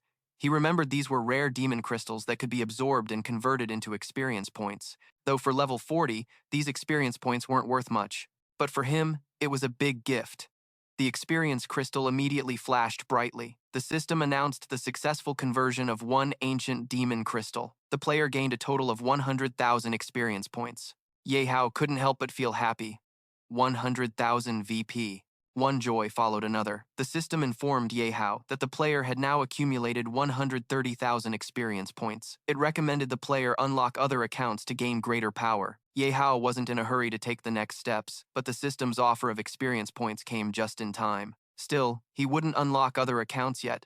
At least first, he had to transform the Red Flame account. This flame would become a balanced offense-defense account. Next, Ye Hao immediately ordered the system to open the Crimson Flame Emperor talent board. After the Red Flame talent board appeared, the system notified Ye Hao, "Your current talent is 1-star defense. You can use 100,000 experience points to increase 10 link levels to get 1-star talent points for free distribution." Ye Hao was surprised at the high cost. What costs 100,000 experience points just to get 1-star talent points? That's way too expensive. The main character asked the system, how many experience points are needed to unlock another account? The system then announced the experience points required to open a new account. With an initial link level of 20, it's 100,000. Ye Hao hesitated and thought for a while. It seemed he couldn't keep these 100,000 experience points. Overall, it was better to open a new account. Still a bit anxious inside, hoping to get lucky and pick a stronger account, the main character made a firm decision. System, unlock a new king account. The system immediately accepted.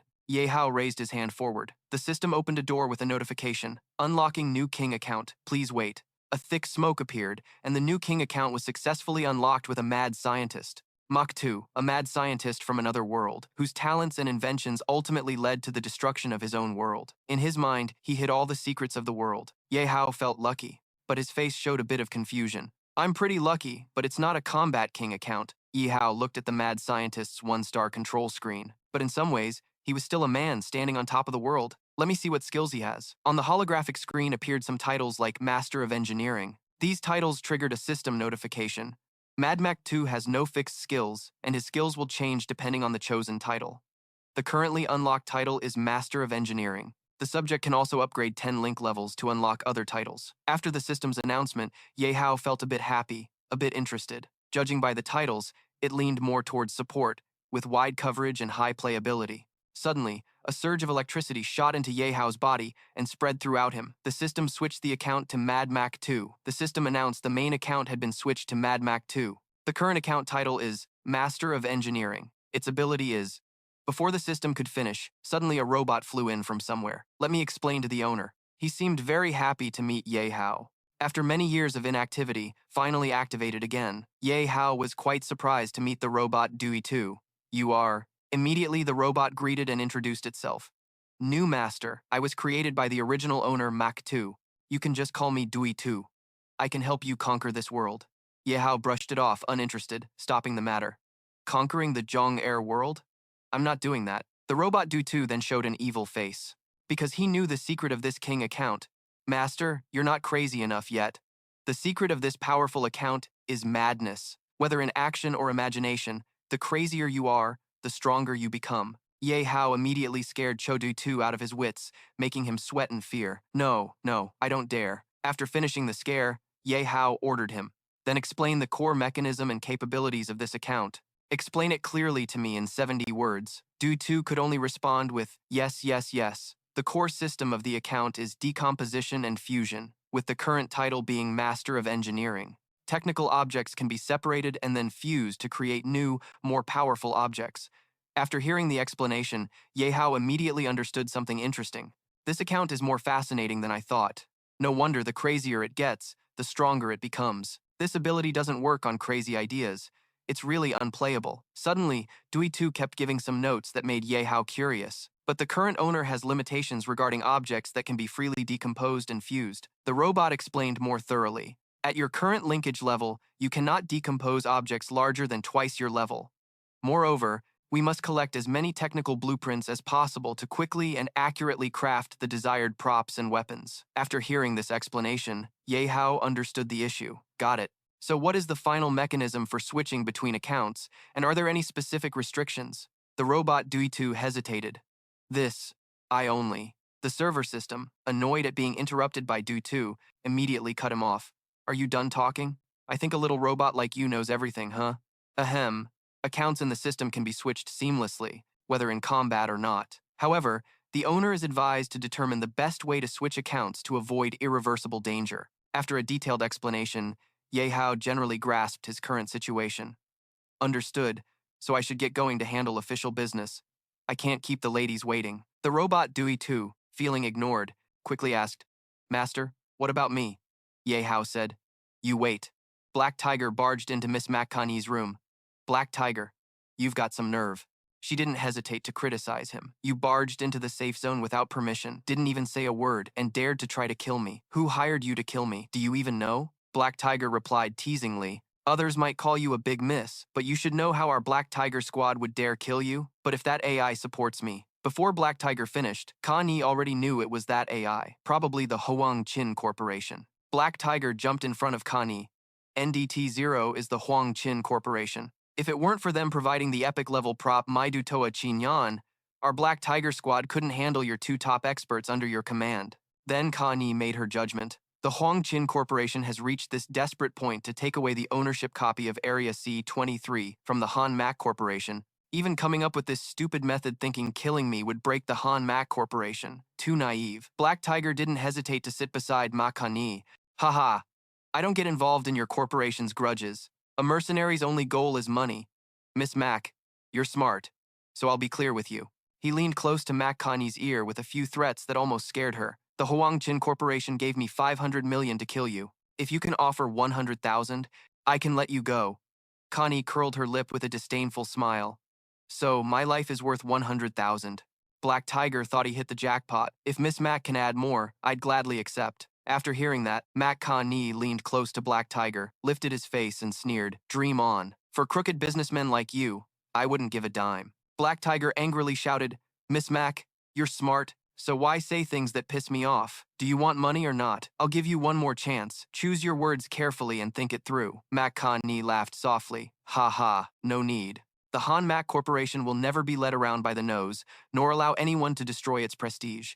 Even if it costs my life, it won't happen. Today, falling for your trick was my mistake, but trying to kill me to destroy Han Mac Corporation is nothing but a joke. Black Tiger drew his two blades and retorted, Is that so? Giving you a chance to keep your life that you don't want? Then I don't need to waste words. He swung his blades. Die. Your head is worth money too. The two blades swung fiercely but hit the energy shield surrounding Connie's face, producing a sharp clang. Black Tiger was stunned. This is an energy shield at SAO. Suddenly, a voice rang out in the atmosphere. Consider this energy shield my thanks for what you did last time at the black market. Connie turned sharply toward the voice. It was Ye Hao standing calmly by the door saying, But step by step, this time you gotta pay extra. If I save your life, I won't ask for more than 10,000. You got it. She was surprised. It's you, Ye Hao. What are you doing here? Black Tiger swung his blades and flew at Ye Hao. Just a level 4 brat dares to block my good deed? Die. Even though he took the hit, Ye Hao only lost 20% of his health. Black Tiger was shocked. What? How can this brat's defense be so high? I swung with all my strength and only hurt 20% of his health.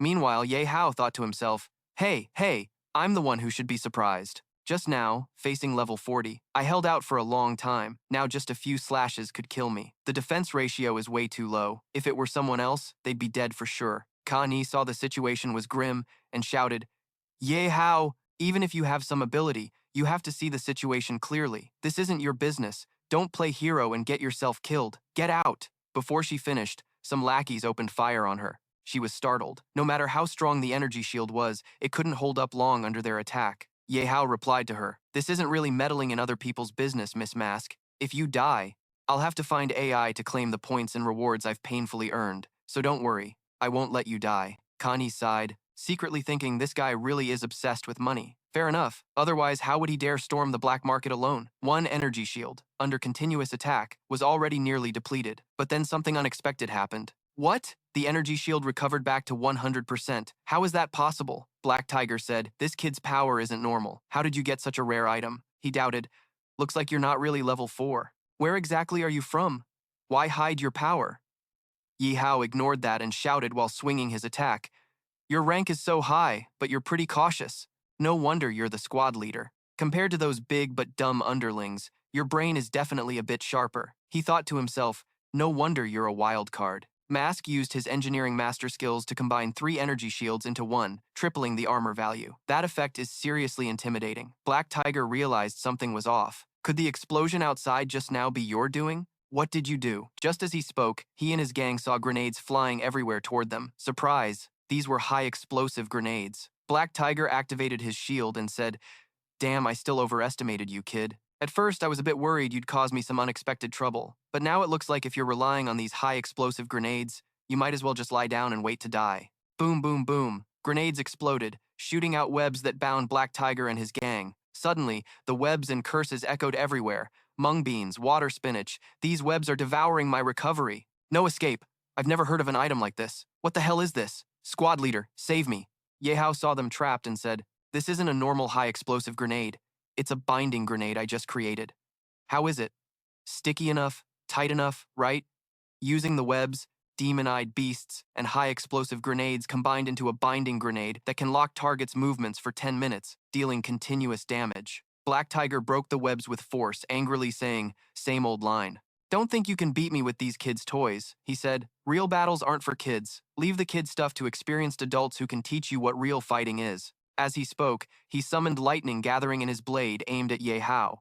He observed and thought, low-grade material items can't handle high-level fighters. What's up? Just then, Black Tiger slashed down at Ye Hao's shield. Die! His health bar instantly dropped to 50% after the hit. He thought, his speed and strength have fully improved. If this drags on, the shield will break. If he lands 2 more hits, I'm dead. I don't even have time to drink a healing potion. This is bad. Ye Hao tried to stay calm. No panic. Sticking to the plan was the only way to beat him. Ye Hao launched an attack, but Black Tiger dodged. He said, too slow, I've drawn my blade. You should come up with a better slash if you want to survive. Otherwise, facing my electric armored fury, you'll definitely die. Black Tiger swung his blade horizontally, slashing straight at Ye Hao, dropping his health to 10%. The system chimed. Subject's health below 10%. Nirvana defense talent limit. Health lock activated. Hearing the system, Yihao thought, health lock activated. This is the decisive moment. Flame Dragon Fireball. Black Tiger suddenly cast magic, but in a flash he slashed away the incoming fire dragon, saying, bullshit, if your low-level magic hit me, a level 45, it wouldn't even faze me. Mask, who had been watching, warned, enough, Ye Hao, run now. If this drags on, you'll really die. But he just stabbed his blade down, creating swirling flames around him, already fighting this hard just to retreat. No escape. Besides, I'm not losing yet. The real fight starts now. Black Tiger, surrounded by flames, said, so, this is what you call burning passion? Is this your ultimate move? Just this much pain? Kid, are you trying to be a joke? His health dropped only a little to 10%. Black Tiger charged forward through the flames, saying, the comedy's over. I don't have the patience to waste one last slash on you just to leave you dead, but not in pieces. Facing this crisis, Ye Hao stayed calm and said, really? The machine gun's flash surprised Black Tiger. This is the Hell Roar big gun. No, it's obviously been modified. Did you kill my big gun? That can't be. As he spoke, he had to raise his shield to block the rapid machine gun fire coming at him. Rat-a-tat, rat-a-tat, rat-a-tat. Yihao coolly watched Black Tiger struggle. No need to be scared of the obvious. But now it's not called Hell Roar. It's called the Screaming Guillotine. The level 40 Screaming Guillotine can use special turret fire support tech, auto-tracking, unlimited ammo for 1 minute, with a 3-hour cooldown. He sneered. Aren't you afraid of my low-damage attacks? Then how about my turret? An epic weapon recreation? Surprised and excited, Black Tiger's shield broke, but he thought the energy shield would hold longer. In a normal direct fight, the Hell Roar big gun could already suppress me. Fast shooting speed, huge power, and the key is the special effect of the infinite bullet. Moreover, after that brat somehow regenerated it, It even gained the ability to shoot automatically. He stopped dodging, deciding to charge at Ye Hao with 55% health left, thinking to himself to dodge that fart, just be tough. No regrets about spending more than half his health to finish this nuisance. As for the remaining brat, one slash would settle him. He rushed toward the head of the platform, shouting while swinging his sword, saying, "This move of yours really surprised me." But aside from the flexibility of the tube beast, it became a fixed target, truly brain dead. You wasted a level zombie-grade weapon. Then he swung his sword straight at it, no longer caring. "If you die, it will finally belong to me. Behave, die." Ye Hao ignored those words. The tower gun was there exactly to lure you into attacking it, because the real show is right here. Ye Hao quickly moved behind the Black Tiger, holding a short dagger ready to strike. The Black Tiger was caught off guard. What? He turned his head back to dodge but was too late. Only a curse sounded. "Damn brat, you even have a backup!" Blood sprayed. The short dagger he used was an improved poison dagger. It has a high chance to trigger a special effect with one hit on humanoid creatures of a certain level. The lower the target's recovery, the higher the chance to activate. Remaining special effect triggers. Once, the Black Tiger was hit, collapsed, coughing up blood. "Cough, cough! Damn bastard dared to sneak attack me! Cough, cough, cough!" The Black Tiger's health bar dropped to 5%. Observing the battle situation, Mak Kani was surprised. Even when he attacked the scoundrel, he couldn't deal such heavy damage. After all, the level difference is too big. That's not right. That dagger definitely has a special effect. Lightning crackled around the Black Tiger. He said, "This is my Guardian badge activating. This shows that your dagger triggers a one-hit kill effect after activation." The Black Tiger's health recovered to 30%. The level 50 Guardian badge passively grants immunity to special effects from one attack. Health recovered by 30%. Uses left. None. The Black Tiger got extremely angry after realizing this, roaring, "Damn it, I bought that thing for an insanely high price. Guardian badge, wasted by your brat, damn it."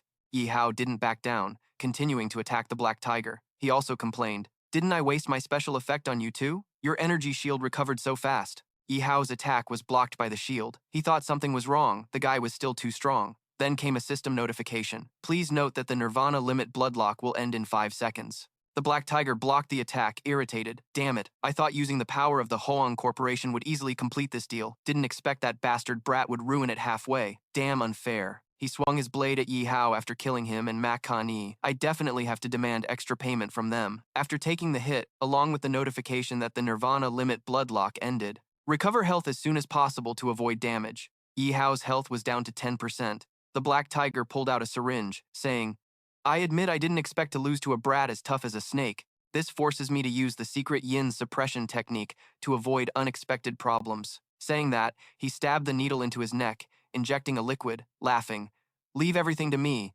Die all of you." His body was completely wrapped in a lightning column. A roaring sound erupted. He used the Thunder Beast blood, an epic item that can activate the electrified Thunder Beast armor incarnation. This greatly boosts abilities and attributes. The effect lasts for a short time, 5 minutes duration. Seeing the scene before him, Ye Hao was surprised. Is this the battle state of a high-level martial artist? Not only can tactics change, but the opponent's abilities and items can't be predicted either. One careless move and you're pushed to despair.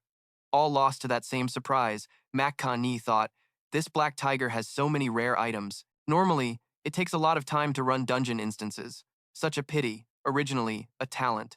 The Black Tiger's transformed form gradually revealed itself as the smokescreen faded. He said, "I passed 56 dungeon instances in the valley. Just got this zombie-grade item.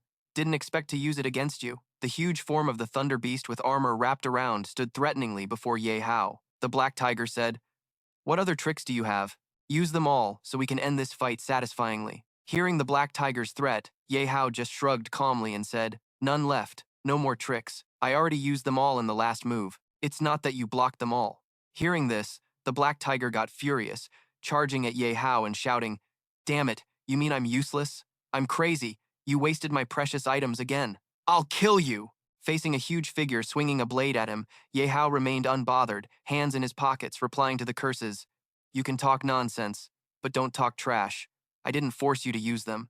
Also, are you sure you can kill me?" The Black Tiger's 2 blades rushed at Ye Hao, but were blocked by 2 of Mak Kani's bodyguards, who appeared out of nowhere. He was shocked. "No way. How did you do that before the petrification state of the beauty's eye was lifted? The time clearly wasn't up yet." Seeing him like that, Ye Hao explained, That's your lucky break when you explained the petrification method. I just happened to be outside the door, listening to the conversation between the Black Tiger and Mak Ka-ni. She said, "Could it be the Hoang Corporation?" The Black Tiger replied, "NDT-0 is the Hoang Corporation, if not for them giving the Beauty's Eye performance item just outside." Yihao heard this and thought to himself, the counter to the Beauty's Eye? Then I'll use this on myself. Ending the flashback, back to reality. The Black Tiger realized the problem but didn't understand.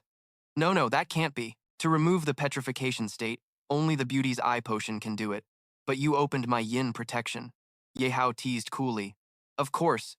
Just didn't expect the mighty Black Tiger squad. The wealth was just that simple. The Black Tiger was furious beyond belief. Damn it. All these were things we, the Shinku, had earned. Before he could finish speaking, 2 bodyguards punched him in the groin, making him scream in pain. Ye Hao stood before the scene and said, "Don't worry about your wealth right now. Even if I don't take it, you'll still lose your life."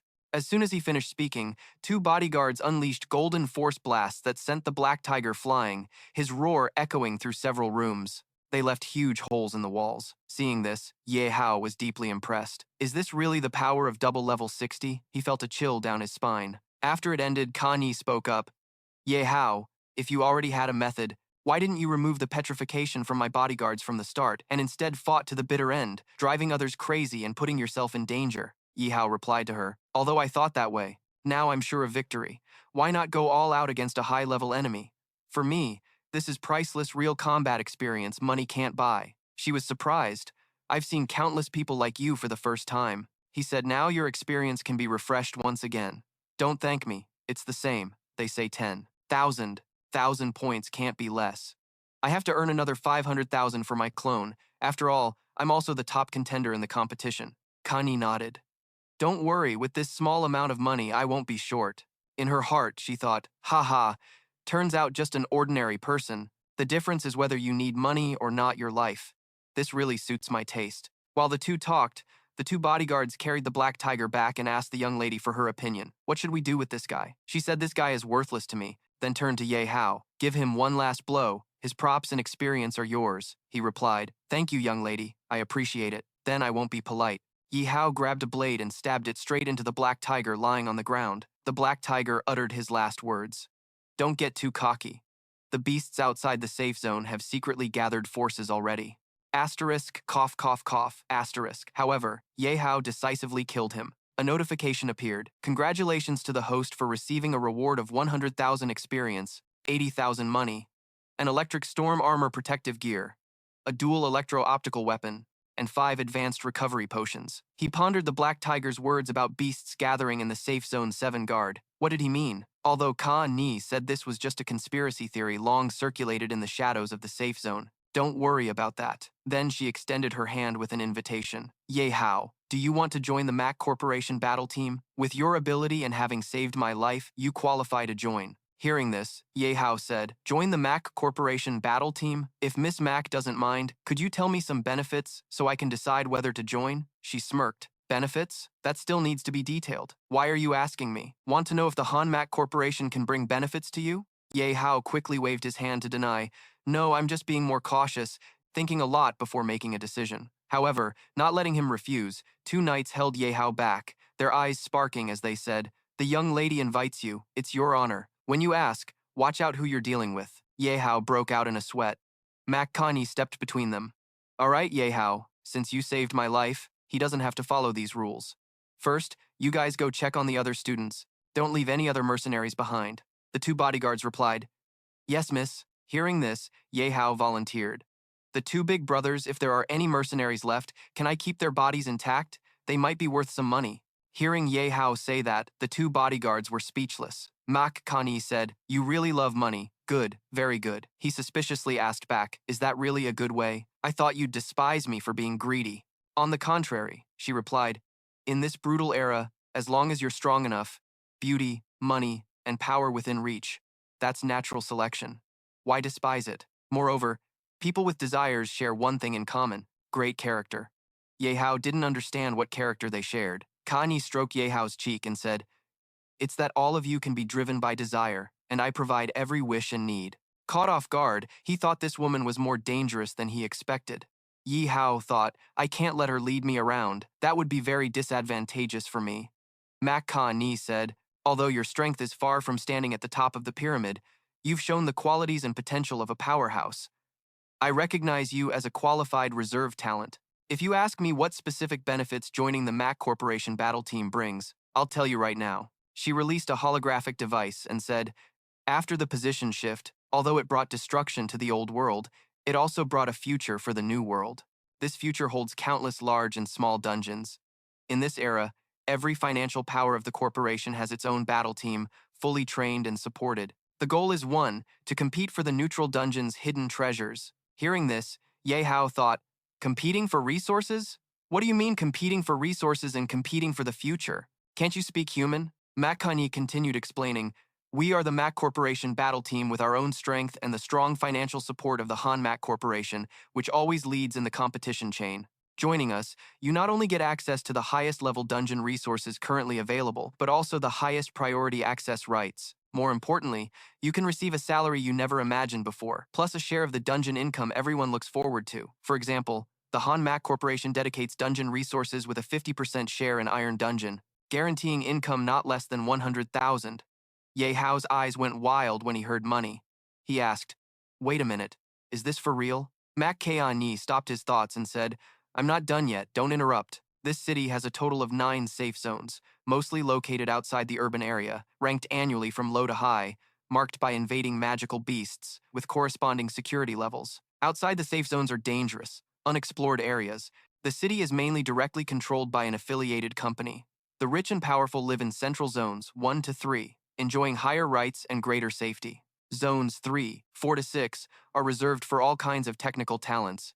Enterprise staff along with supporting warriors develop here. Ordinary people and those who cannot fight stay in central zones 7 to 9, seemingly living comfortably. Comfortable but actually forgotten and abandoned, she continued. Once the lower safe zones are attacked by magical beasts, the only outcome is massacre. This time, I originally came to visit the 9 academies in the safe zone to recruit reserve talents for the combat team. This academy is the first stop, enough to see the management of the lower 3 zones, this 9th safe zone. Previously, there was an incident of magical beast invasion. You've heard about it too. Joining the combat team means escaping this dangerous place, because team members can bring all their family and enjoy residency rights in the top 3 zones. Hearing this, Ye Hao's face really changed color. Seeing his expression, she thought he truly cared about his family. Speaking of family, did his expression just get more serious? She continued, after perfectly resolving the troubles of combat team members, we increasingly support personal equipment and medical aid for team members, reaching the highest level.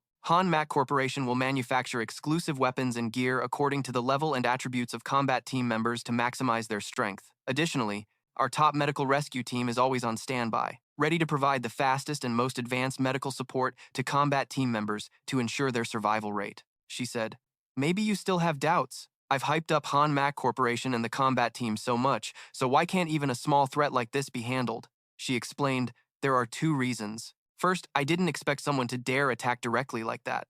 That was my mistake. For Han Mac Corporation, the lives of combat team members are more precious than mine. Prioritizing my rescue is actually much lower. Compared to combat team members, everything in the combat team depends on strength. Facing such a good opportunity, what do you intend to do? Yihao appeared calm outside, but inside he was extremely surprised. Damn, Han Mac Corporation is too rich and powerful. With this amount of information, I can only say it's top-notch. Look at me all fired up. Mac Ka-ni is really cunning. Totally hit my weak spot. Not for my own benefit, even for my sister and parents, I have to agree. I can only say she really knows people well, but now I'm completely sober. I lost my ability to think and judge. I can't easily agree to that. In that state, after calming down, she spoke. Then, after thinking, Ye Hao said, this choice is too important for me and my family. Can you give me some time to think? Miss Mac heard that, threw Ye Hao a card and said, you have 3 days. You can use this card to contact me. Ye Hao took the card and said, no problem. It's just that I saved that girl 10,000 first.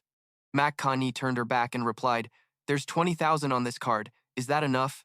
Immediately he tucked the card into his pocket, saying that's enough, then I won't be polite. While talking, the principal rushed in, knelt before Mac Ka-ni at an unprecedented speed, crying and saying, Miss, please don't be angry. I'm late. The academy couldn't protect you well. If you want to punish someone for scaring you, punish me alone. The students and teachers are innocent. In his heart he thought, it's over, and those mercenaries broke into the academy again. Mac Ka-ni said, if there was even a little slip-up, wouldn't Mac Dong have burned down this academy? Seeing that, she told the principal to stand up. This matter is because I caused trouble that involved the academy and many students and teachers, so I'm the one who should apologize. Don't worry, no matter how much injury and property damage this attack caused, our Hanmak Corporation will fully compensate you. Hearing that, he bowed gratefully to the miss. Your generosity, the entire faculty and students will never forget you. Enough said. Get out of my way. Ye Hao saw that and said, although her temper is fierce, she's not one to settle. Clearly she's generous with her moves. No wonder she's the miss of Hanmak Corporation. I know she's even better.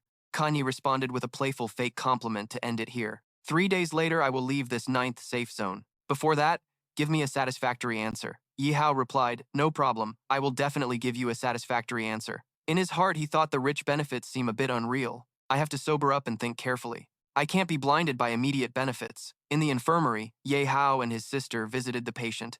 His father's health was clearly recovering. As he was walking, a voice called from behind, classmate Ye Hao. The principal ran over, grabbed his hand, expressing gratitude. I still can't believe you saved Miss Mac, and also saved our entire academy, he replied. That's right, principal. How could I allow bad people to do whatever they want in our academy? Ye Hao patted his chest, confident, saying, your usual teachings are always in my heart. Never lose a strong heart. Just because your strength is weak, as long as you're strong inside, miracles will always happen. I never know how to lie or cheat. The principal excitedly said loudly, no wonder you were once the academy's prodigy. Looks like in these 3 years, although your rank couldn't increase, you never stopped trying. Ye Hao, this time you contributed greatly to the academy. The school will definitely give you a special award. The man turned to Secretary Vuong and said, Secretary Vuong, quickly gather the teachers and students of the school. I want to explain this surprise attack. More importantly, I want to especially praise Ye Hao's bravery. The secretary replied, yes, you better hold off for another day, principal. Everyone is still in shock right now. More importantly, they need reassurance and rest. Also, no special awards are necessary. As long as the bonus points, report cards, and first prize money are given on time. The principal shouted, no way! You have over 60,000 deputy points, plus an extra 500,000 reward, totaling just over 1,100,000. This small amount cannot compare to your contribution. Special awards cannot be less than that. Ye Hao replied, fine, fine. He really has a bias against the way you speak so grandly, sir. The principal thought to himself, phew, you startled me. When I talk, can you not breathe so heavily? He bowed to the principal. If nothing else, I'll head home first. Goodbye, principal. The man patted his shoulder and said, good. The academy will be closed for 3 days starting tomorrow, so take this chance to rest well. He changed his mind about him. Truly a young hero. Usually just an ordinary person, yet capable of such an astonishing heroic act. Then he reminded Secretary Vuong to notify the finance department to prepare 2 million, and that thing 3 days later at the official meeting. I will personally award Ye Hao. The secretary bowed and replied, yes. Ye Hao perked up his ears to eavesdrop on the conversation, then wondered, what is that thing? Could it be the legendary item? Twilight gradually fell over the hospital. A joyful shout, brother, you're here! He asked Van Phi. Is Dad feeling better? In his father's hospital room, he answered, Xiao Hao, I'm fine. Asterisk, cough, cough, cough, asterisk. His wife worriedly said, don't move suddenly, lie down. You still need rest. His daughter also showed concern. That's right, Dad. The poison in your body has been suppressed but not completely eliminated yet.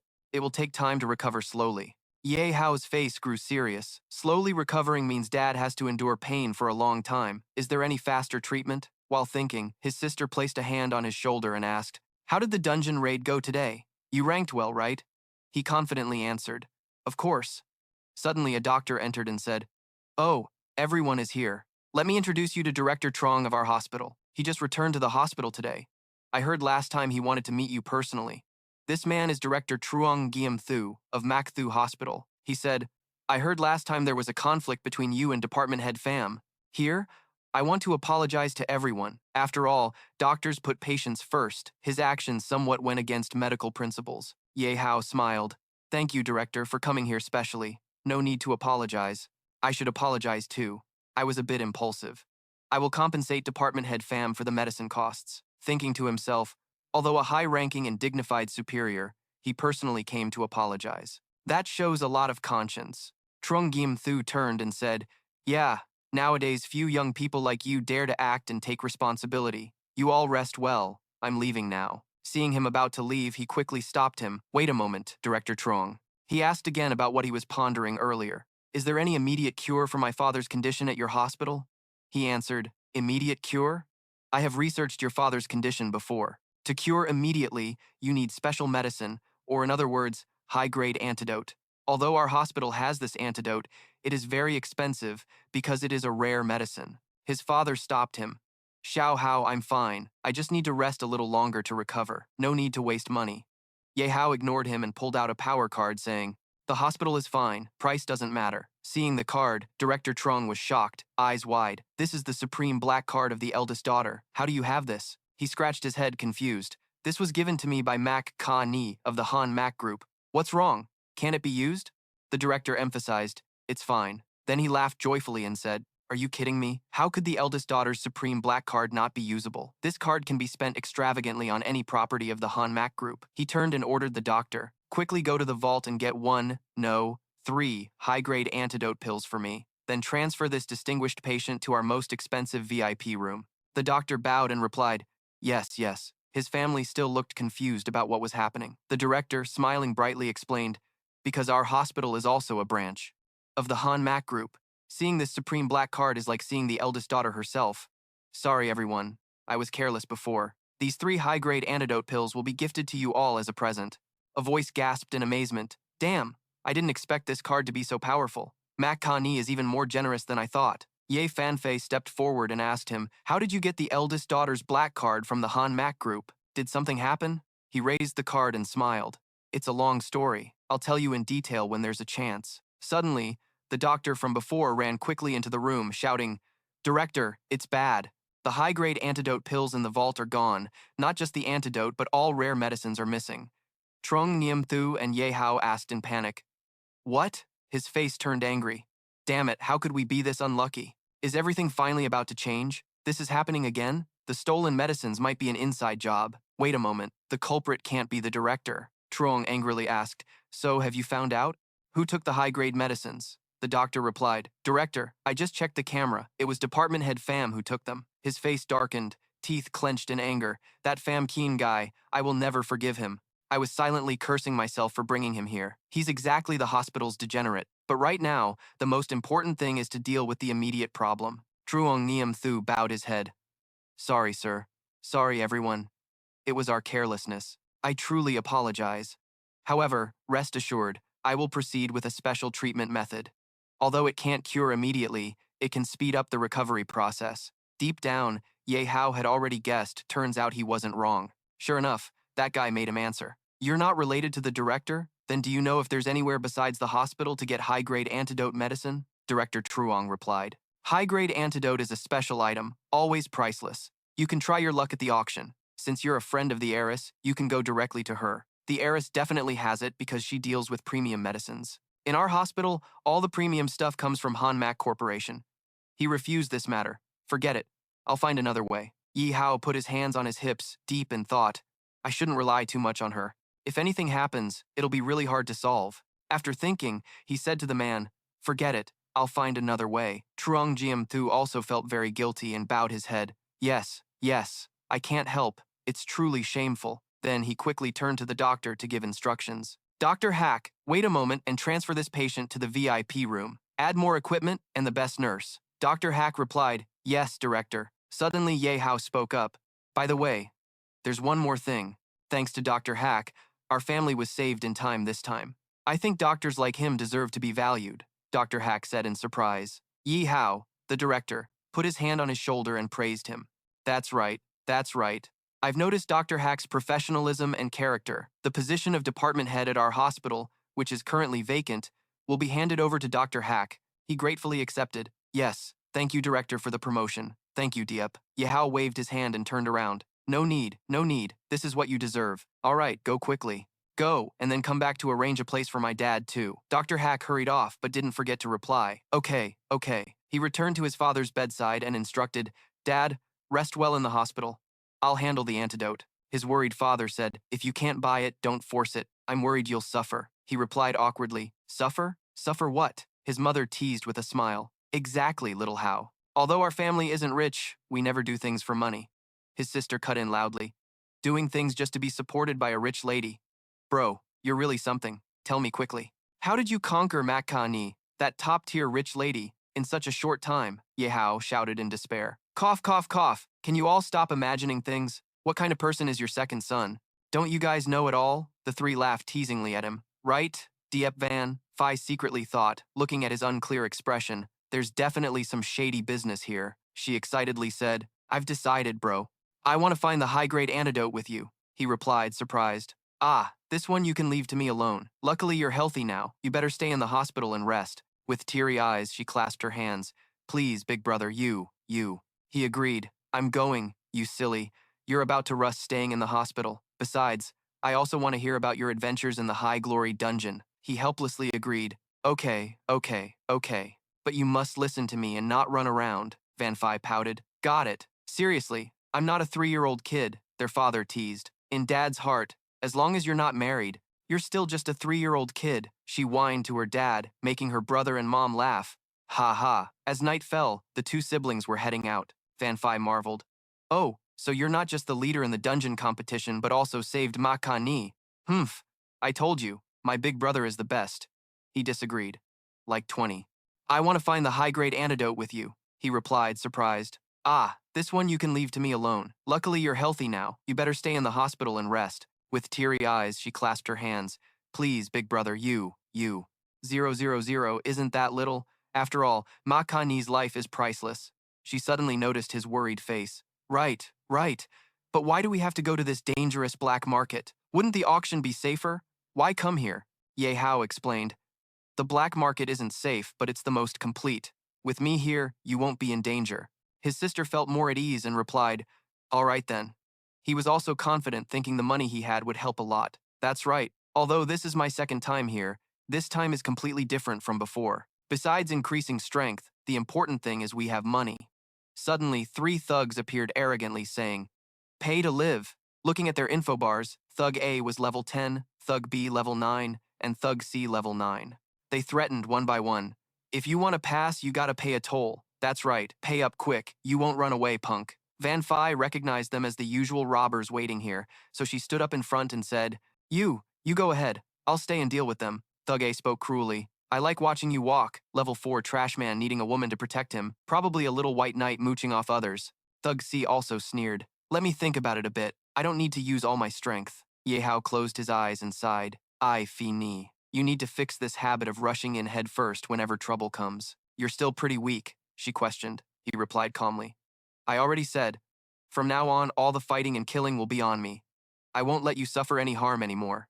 Thug A, tall and strong, stepped forward and put his hand on his shoulder, saying, Stop pretending. Consider yourself lucky today. My brothers only rob money, not looks. You want to go to the black market? Then, hand over your money or valuable stuff, or don't expect to leave alive. He stood firm, a bit scared, replying, Lucky are you guys. I don't want to kill anyone in front of my family. If you want to live, you better back off. He went crazy and shouted, What? You're about to kill your own kid and still mouth off? I'll smash your head with one punch and see how you handle it, big bro. Suddenly, a sword flew straight into the middle of his forehead, killing him on the spot. A man's voice rang out. You're just a level 4 kid. You shouldn't go around provoking a level 12 bastard. The underling shouted, Big bro, what kind of bastard has the guts to do that? Dare to ambush our big bro? The man said, Ask again. Don't say ambush like that. Before he could even process it, Ye Hao only caught a glimpse of that person's shadow. What the hell is that?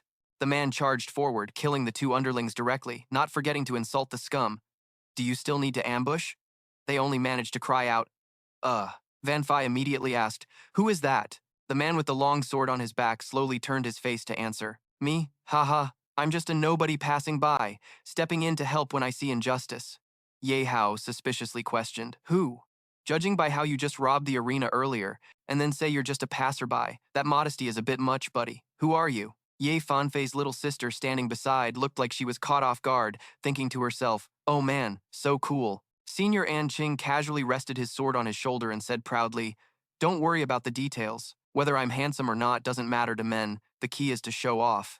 Ye Hao froze, thinking, Show off? So that's why he stole my experience points? Ye Fanfei kept squealing, her eyes shining brightly. This guy is seriously handsome. But why does he look a little familiar? Dummy, now's not the time to crush on a handsome dude. Things are super dangerous right now. No time for dumb thoughts. Stay sharp. Ye Hao saw his sister like that. His face looked annoyed, glancing at her sideways, thinking, Ye Fan Fei, what kind of trick is this girl playing? Senior and Ching said sternly, this black market isn't a place to mess around. You guys at this level dare to barge in? If not, then go to Lyson. Ye Hao replied, of course no one's stupid enough to gamble with their life. And Ching suddenly suggested, if that's the case, you two come with me. I just happen to have business in the black market. I know this place very well. With me here, you two will be absolutely safe. Then he reached out his hand, signaling to lead them along. Van Phi quickly snuggled close to Ye Hao and whispered, bro, I have something to tell you. He curiously asked, what is it? She carefully whispered, this is definitely a trick. If not, why would he be so friendly to us? Even if he's helping, that doesn't prove he's a good guy. Besides, we're carrying something on us. Before she could finish, he cut in. I know, your brother isn't an idiot either. Though it was a whisper, they both ended up embarrassing each other. And Ching laughed with his eyes squeezed shut. Being cautious is good. But I really have no other motives. You two are students of the academy, and I'm a former student. It's normal to want to help younger students. Van Phi was startled and turned around. A former student? Her face lit up as she continued. I remember now. Are you the legendary figure of the academy? Senior An Ching. No wonder you look a bit familiar. Ye Hao was still recalling Senior An Ching. The name sounded familiar. And Ching's current level is 30, with all skills at 100%. He spoke. That's right, I'm in Ching. I just didn't expect that even years after graduating, the academy still spreads legends about me. Yihao now remembered and Ching was praised as the greatest genius the academy ever had, assigned to the career battle team after just 1 year. When he graduated, he reached level 20. If he hadn't worried about relying solely on his own strength, he truly would have shaken the heavens. But in the end, this guy might be more famous among the female students, probably because of his handsome looks. The sun was slowly setting as An Ching urged them. You two must be relieved now, right? Hurry up, with me here, you'll be very safe. Ye Hao replied, thanks for looking out for us, Senior An Ching. Ye Fan Fei still doubted, turning to Ye Hao and said, even if he's our senior, do you really trust him? He answered, it's okay. For now, let's just follow him and see how things go. Ye Hao wasn't easily trusting either, thinking, in this day and age, you can't fully trust anyone except family. And Ching was only level 30. If he really wanted to actively gain experience points, there's no reason to refuse. He started chatting with An Ching. Senior, I heard you were assigned to a professional team when you entered school. So which battle team are you serving now? The senior answered. Hoang Chin Corporation, also known as the Emperor Battle Team. Ye Fan Fei expressed admiration. The Emperor Battle Team. That's the team right behind Mac Kong. The battle team is the Emperor Battle Team. Senior, you're amazing. He scratched his head shyly. Haha. Actually, it's not that impressive. Given my current rank and ability, I'm only in the Emperor Cage Battle Team reserves, not an official member. Ye Hao thought as he walked. The Hong Chin Corporation people really are something. He ordered the system to transfer the account to Fong Quang. Mac 2 system confirmed the command. Main account has been transferred to Fong Quang Mac 2. Immediately after, a robot appeared. Master, you called Dui Tu. What are your orders? Ye Hao asked Du Tu. Where can I get an item that can investigate a target? Du Tu asked back. Specifically, what kind of investigation do you mean? Checking physical condition or seeing through? He gaped in shock. See through? There's such a shady item? Thinking about the possibility of seeing through girls' underwear made him nosebleed. Du Tu teased. Of course there's nothing you can't do, you just haven't thought of it. But with your current level, you can't craft a see-through item. He covered his privates and shyly snapped. No way. Ye Hao seriously asked again. I mean, is there an item that can tell if someone is lying by their breathing and heartbeat? Du Tu replied, ah, I see. That kind of simple thing I can do. But judging lies by heartbeat and breathing is tricky because many people can. Training to hide emotions is actually done by scanning the spectrum, observing the target and creature's fluctuating magnetic fields to make absolutely precise judgments. Diệp Hạo immediately came up with an idea, not wanting to delay. Let's run a few experiments first. Saying that, he stepped forward and quietly asked his little sister Van Phi, who do you think is more handsome, me or Senior An Than? She asked curiously. Huh? Why are you suddenly asking me such silly questions? Diệp Hạo urged. You just need to answer. Van Phi firmly said, is that even a question? In my heart, you are the most handsome, no doubt about it. Du Tu pointed directly and said, she's lying. Deep. Van Phi is even more into guys than her own brother. This left him speechless. Girls really are ungrateful sometimes. Diệp Hao then started his plan to question Senior Anthan. Have you heard anything about recent incidents at the academy? Seems like it might be connected to the Hoang Chin Corporation. Anthan turned and asked, Never heard of that. What's going on? Has something happened between the academy and Hoang Chin? Dui Tu analyzed and concluded, although this guy is very suspicious, he's not lying. Diệp Hao was surprised by Dui Tu's result. He's not lying? That means he's not a threat to us right now. He quickly made up a story. No, it's just that some classmates mentioned the Emperor Hoang battle squad from the corporation. He scratched his head confused. Is that true? How come I don't know about this? Isn't the recruitment being handled by our reserve team? Diệp Hao chuckled awkwardly. So you really don't know? After walking for a while, the two stopped in front of a building where a voice called out from afar. Oh, isn't that Senior Anthan? The three happily chatted. The tall man asked, Long time no see, how have you been lately? Anthan confided, Hello, big brothers. I've been busy training with the team recently. Today I got a special day off approved, so I finally have some free time to come here. Tu Thiukiat opened the door and said, Is that so? Then you gotta work harder. The competition for official team spots is brutal. Come on in. Anthan replied, Yeah, the elimination rate is pretty high. I'm exhausted every day. The tall man encouraged, But with your talent, little brother, you'll definitely make it in the end. Saying that, he gradually went inside, not forgetting to express thanks. Thanks for the good wishes, big brothers. I'll definitely try to become an official member as soon as possible. Before they could finish speaking, Diệp Hao suddenly loudly interrupted. Anthan hurriedly said, Wait a minute. Those two big brothers are my friends. Cut me some slack. Hearing that, the two immediately brightened up and ran over to Diệp Hao. Big bro Hao is here. Hurry and light a cigarette. Big bro Hao, here's some top-grade demon eye tobacco. Please enjoy. Anthan was startled, thinking, What the heck? What's going on here? This kid is getting more welcome than me. Diệp Hao raised his hand to refuse. I'm a student. I don't smoke. Besides, you don't have to try to win me over. This confused me a bit. The two were still excitedly admiring. Look at you. Your legend is spreading wildly in the black market, and you even refused Makhani's invitation to join the Makhong battle squad on the spot. That's impressive. Diệp Hao replied, I've long forgotten those troublesome matters. All right, I'm in a hurry. Please let me in. Yun Phi was curious. Makhong battle squad? Diệp Hao didn't expect the news to spread here so fast, thinking to himself, That fast? No wonder it's the black market. The two men warmly welcomed him. Yes, big bro Hao, you're really magnanimous. Please come in. The floor here is a bit slippery. Watch your step. He quickly called out, Senior Anthan. Let's go. Anthan was still stunned and only replied, yeah, okay. Yun Phi's curiosity kicked in again, chasing after her brother and asking, Wait for me, big bro. What's this about Makhani inviting you to join the Makhong battle squad? What happened? He just answered, That's a long story. Anthan pondered behind. This can't be a joke, right? Makhani, so high up, actually invited a low-level freshman like me to join the Makhong battle squad. Maybe there's some subtle connection here. Looks like I should keep an eye on this freshman. Inside the black market's main hall, the atmosphere was lively, with many people chatting and some drinking. Yun Phi looked around in awe. Is this the black market everyone talks about? It's totally different from what I imagined. It's as lively as a bar. She walked around, scanning everywhere. I thought the people here would be really bad, and it'd be a dangerous place. Hearing that, Senior Anthan introduced with a hand gesture. Although it's the black market, it has its own rules. Everyone who comes here must follow them. But what you see now is just the surface. Diệp Hao, hands in pockets, casually walked ahead and asked, still curious, According to you, Senior, does the black market have a darker side?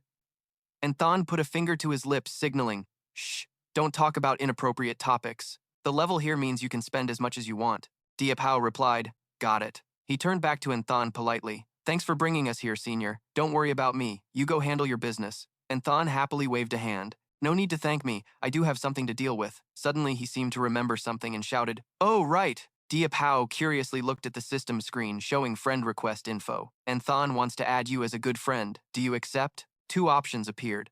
Accept, decline. Then Anthan continued. Since fate has brought us together and we study at the same academy, why not be friends? If you guys have any problems, feel free to contact me. Diệp Hao happily said, Thanks for your concern, Senior Anthan. After saying that, he clicked accept on the system screen. The system showed the friend addition was successful. They became good friends and could start chatting. Before turning away, Anthan waved and said, No need for formalities. Once you're done here, it's best to leave quickly. This place isn't safe for you two. Diệp Hao quickly replied, Got it. Watching him walk away, Diệp Hao thought, Looks like I've successfully caught the attention of Senior Anthan. My gut tells me that even though he wasn't lying before, he's still very suspicious. Gotta be careful. Ye Fanfei glanced around cautiously, wondering why this place was so huge. But where do we go first to buy the medicine? His sister asked. Yihao was momentarily confused and replied, I don't know either. He thought back to the last time he came here. He was directly taken to a private room and never got a chance to deal face to face. Looks like we gotta ask someone. Suddenly, he felt something weird. He glanced behind him, thinking he was being followed. Ye Hao saw a cold-faced but very beautiful girl holding a glass of wine, her eyes fixed on him. Ye Hao suspected she was staring right at him. The girl noticed him looking and asked, Hey handsome, you staring at me? Wanna buy me a drink? Ye Fanfei immediately raised her hand and refused. Sorry brother, I'm not starting anything. He's still young. Ye Hao, standing beside her, just smiled awkwardly, thinking he was suddenly. The girl suddenly burst out laughing, cutting off his thoughts. Ha ha ha, you guys are really interesting. My sister was just joking with your brother. No need to look so tense. Then she stood up, bowed slightly, and reached inside the bar counter. Her short skirt barely covered her ass. She asked, Are you Mr. Hao? Ye Hao looked at her curiously. How do you know my name? She stood up and introduced herself. No doubt about it. Your story has spread widely in our Han Mak Corporation. My name's Tu Vu. I'm the representative of Han Mak Corporation here. The name Du Tu echoed in Ye Hao's mind, confirming it. Owner recognized. Although she wasn't lying, her whole body radiated a pink aura of a celestial being, and a small robot appeared happily saying, She really wants to seduce you. Heh. Yihao panicked and raised his hand in surrender. All right, no need for extra words. Let's wait for the right time. Tu Vu suddenly came closer, grabbed Ye Hao's arm, pressed it against her chest, then whispered into his ear, Let me take you to Han Mak Corporation's private room. Then she paused, slowly adding, You can do whatever you want there. Ye Hao looked at her blankly and said, Hey, we're just here to buy something. Before he finished, Tu Vu happily pressed her body against his arm and laughed. Come on, let's get down to business. Her words shocked the men around them into silence. The bald guy suddenly shouted in surprise. Damn, what's this kid's background to get a beauty like her? Tu Vu linked arms with the long-haired guy in white next to her, annoyed and jealous, yelling, Damn, I usually don't dare to approach her, but this kid actually. Ye Fanfei stood behind, so furious she felt like steaming, clenching her fists and stomping her feet, silently cursing, You damn sly fox. I gotta protect my brother well. Can't let him get caught by this immortal woman. At that moment, they were standing in front of Han Mak Corporation's private room, before a big door painted with strange shapes. Tu Vu introduced, This is Han Mak Corporation's private room, she said while pulling Ye Hao inside the bright round room. Here you can enjoy the highest VIP treatment, any service you want. Ye Fanfei followed in, angry but trying to find a way to interrupt them.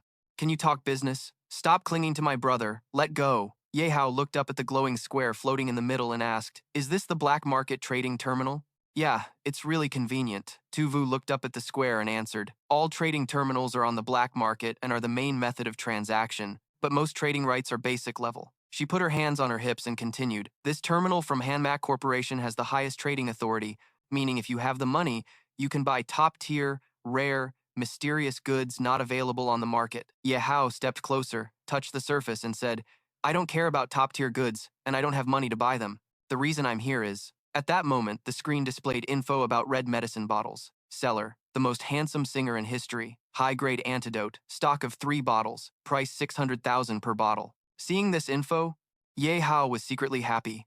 Found it. Sure enough, it's for sale. But the price. The seller paused, and in his mind appeared the image of a chubby man with square glasses and a bald head. Definitely Chief Pham, not running away, but this whole thing felt suspicious. Theoretically, a hospital chief is a high salary position, so why would he risk stealing medicine to sell for money? What really happened? Ye Fanfei, standing beside Ye Hao, also saw the info on the screen and said, Brother, this medicine is way too expensive. 1 bottle costs an arm and a leg. Tu Vu on the side frowned and said, Yeah, this antidote is rare, but 100,000 per bottle is already high. Selling at 600,000 must be. Before she finished, Ye Hao interrupted, But he's the only one selling this medicine on the whole exchange, so the high price makes sense. I definitely want to buy it, but gotta change the method. Then he looked at Tu Vu and asked, Miss Tu Vu, I want to make a deal. What do I need to do? Tu Vu replied, Face-to-face trading or direct terminal trading both work, but the seller has to agree in the end. Ye Hao quickly added, Then please help me clarify a bit. Hearing that, Tu Vu knelt down low, tapped the screen to get info, then said, Okay, wait a moment. Then she ordered her subordinate, Contact the person who just sold the high-grade antidote for me. I want to do a face-to-face deal with him. As soon as she finished, a reply came quickly. I'll contact him immediately. Please wait a moment. After a while, The screen displayed a line of text. Unfortunately, the seller refused to make the deal. Ye Hao, standing nearby, quickly said, "Please contact the seller again. As long as he agrees to a direct transaction, I'm willing to raise the price by 1 million. As soon as he finished speaking, someone responded immediately, "Please wait." Ye Fanfei, hearing her brother say that, anxiously asked, "Bro, this medicine is already priced at 600,000, which is sky high. Why do you want to raise it to 1 million? Hearing his sister ask, Ye Hao turned to look at Ye Fanfei and smiled reassuringly. "Calm down, Fifi. Your brother's not stupid. I'm deliberately raising the price to bait the other side. As long as they agree to meet and trade in person, I can guarantee getting those 3 bottles without spending a single cent." Seeing her brother so confident, Ye Fanfei exclaimed in surprise, "Really?" At that moment, a notification appeared on the screen. The seller agreed to a direct transaction and was rushing over. "Please wait outside." There was noise, and then a man's loud voice said, I I really need to use the bathroom. Let me use the bathroom first." Then someone urged loudly, "Hurry up, Lee, this isn't a market." The door opened, and a chubby man in a suit was pushed inside by 2 bodyguards, nearly falling over. "Angry," he shouted. "You little punks! I'm a customer. How dare you push me like that?" Ye Hao, sitting in the middle of the room with his chin resting on his hand, looked at him coldly and said, "Finally, you're here." The man stammered, "You are." Looking at the young man in front of him, he suddenly broke out in a cold sweat. In his mind, he thought, how could this brat get into Hanmak's VIP room? "Stay calm, I can't let this kid. Figure out everything." Ye Fanfei, standing beside Ye Hao, pointed at the man and asked, "Is this my brother?" That old man looked very familiar. "Probably the man right there." The young girl asked, startled, loudly shouting, "Nonsense! How could you AI get in here? Don't talk nonsense. Whoever is buying the medicine, come out quickly. I don't have time." Ye Hao smirked. "Ha ha, you really are the culprit." His hand injury hadn't healed yet, but he was already selling medicine. His right hand was tightly bandaged. He looked at Ye Hao fearfully. This brat knew in advance. How is that possible? Damn it! I have to think of a way to run fast. Thinking that, he immediately turned to run but was blocked by the 2 bodyguards from before. He gritted his teeth and cursed, "You guys don't know who I am? This brat must be lying. How could he have 3 million? End this deal now, let me go." At that moment, Ye Hao spoke from behind. "Don't get mad, boss. He pulled out a black card with 3 million I have. Shall we seal the deal?" Tuvu looked at the card in shock. "How did you get that card?" That's the card of the eldest miss?" She crossed her arms calmly and said, "From what I know, no matter how much money is on that card, that black card is a high-class card worth 5 million. 000 million, the man exclaimed in surprise. 5,000 million. He fearfully glanced at Ye Hao. How could this brat have it, and even have a connection with Maka Ni, being supported by her? Yihao stood up, squinting and smiling at him. "Looks like I got the wrong guy. I thought you were the one injured by Boss Pham. I felt bad, so I raised the price on this deal. Since you said that, then fine, maybe we should." Before he finished, the man hurriedly said, Wait. He raised his bandaged hand and quickly took off his wig. "The past is the past. No need to bring it up. And your words moved me." He removed his glasses and wig, then rushed forward, eyes shining as he looked at Ye Hao and said, "So whatever we just talked about and agreed on, I accept. Let's make the deal right now." After seeing this man's true appearance clearly, Ye Fanfei angrily wanted to jump up. Pointing at him, she said, "So this old man is actually you." Ye Hao held her shoulder to keep her calm, frowning at the man. "All right, but before that, can I check the goods?" The man happily took a box out from his coat. "Ah, yes, of course." He opened the box. Inside were 3 test tubes, each containing a glowing liquid. "Look, this is high-level antidote medicine. It can cure any poison. I had to work hard to get it. Selling it to you at 1 million per bottle is very cheap." Yihao looked down at the antidotes, excited. "Wow, such precious medicine. Even the boss has it. Hey, there's writing on the bottle. It even says Makthu Hospital." The man panicked, quickly closed the box, hugged it tightly, and said loudly, "You must be mistaken." Inside, he was scared, thinking, "Impossible. I already dealt with this medicine. How could it still have that label? Does this brat know something?" Ye Hao looked at him calmly and said, "Ah, I remember now. I heard the hospital had 3 top-grade medicines stolen. Could it be Boss Pham took them?" Hearing that, the man broke out in sweat and quickly replied, "Of course not. Are you accusing me falsely?" He hugged the box and quickly turned to run. "I'm not trading anymore. This deal ends here." In his heart, he cursed, "Damn brat knows everything. Gotta run fast." Suddenly someone shouted, "Stop!" He panicked, looking at the 2 bodyguards blocking him. "Do you want to break the rules of selling here? Get out of my way." Tu Vu's sharp eyes glanced at him and said, "This is the property of Hanmak Corporation. Nothing to do with the black market. As for you, we will investigate and give you an accurate explanation. Who's there?" As she gave the order, the two bodyguards immediately arrested him. Boss Pham angrily shouted, "Let me go! This isn't over! You're falsely accusing me. I'll make you pay." Tu Vu frowned, looking at him with some worry. In her mind, she thought, "Make you pay? If he's not the culprit." Ye Hao suddenly said, "Don't worry about her." Hearing him, she listened carefully as he continued, "If you're really innocent, I'll compensate you fully." Boss. The man handed over the box of antidotes to the bodyguard, his sly face smiling at Ye Hao. "That's what you said. Don't try to run. Go check it out," he said to the investigating bodyguard. "Make sure to clear my name quickly, okay?" He felt a bit smug inside. "If you want, I'll play along with you. I've already prepared for this. Even if you investigate, you won't find anything." Tu Vu carefully examined the bottle in her hand. This medicine doesn't seem to be from Han Mak Corporation, but if it really is from our Han Mak Corporation. Her eyes suddenly glowed with a strange blue light. Yihao noticed and thought in surprise, "Whoa, her eyes seem to have been modified and upgraded." After a moment, Tu Vu's face darkened. She turned around and ordered, "Drag him away quickly!" Director Pham shouted angrily. "What the hell?" He was restrained and pushed to the ground by two bodyguards. "Let me go! What are you doing? Do you even know what you're doing? Let me go! What proof do you have to arrest me?" "Ah!" Tu Vu lifted her foot and kicked him in the face. "Huh? Proof?" She stomped on his face. He screamed in pain. "Ah!" Tu Vu put her hands on her knees and leaned down to look at him. "You think you can fool me by just changing a little? You think our corporation is just a name?" she said coldly. "Let me tell you some things you don't know." As the medicine bottle glowed again, her pupils turned blue once more. She scanned the bottle inside. The medicine contained many different ingredients and used secret substances to prevent counterfeiting. And there had to be a special way to identify them, like my eyes. He panicked and begged quickly. I was wrong. Please forgive me. I'll return them. Please let me go." Tu Vu frowned, her eyes still glowing blue. Her face looked extremely fierce. "Only now you realize? If you want to blame someone, blame your bad luck for running into me, embezzling and stealing from the company, but those who don't work but want to eat can only." Ye Hao felt something strange. But for a big company to be so easily breached inside a safe zone, it seemed like. Yi Fanfei curiously asked, "Are you really going to kill him?" Tu Vu looked at him with a cold smile. "Kill him? I don't want to get my hands dirty." Director Pham happily admitted, "That's right, I'm just trash. A worthless scumbag not worth dirtying your hands over. Just lift your foot and spare me, and I'll be grateful." Tu Vu ordered, "Guards, throw him into the danger zone for the beasts to eat." Director Pham was struck like a lightning bolt. He cried and begged, "Huh? What? I know I was wrong. Kill me. Kill me now. Even in death, I don't want to be eaten by the beasts." Suddenly, he burst out laughing. "Let go. Let me go, you fools. Ha ha ha. You think you can live long? Not for much longer. This whole area will be surrounded by beasts. You'll all die. Only the Salvation Army can save humanity," he shouted madly.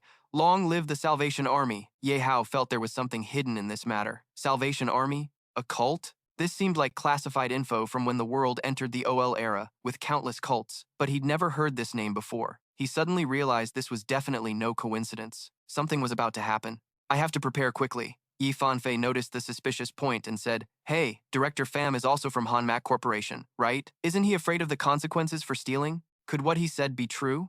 Stealing because of the upcoming beast attack, then selling for money to escape?" Ye Hao silently thought, "Makes sense. Good thinking.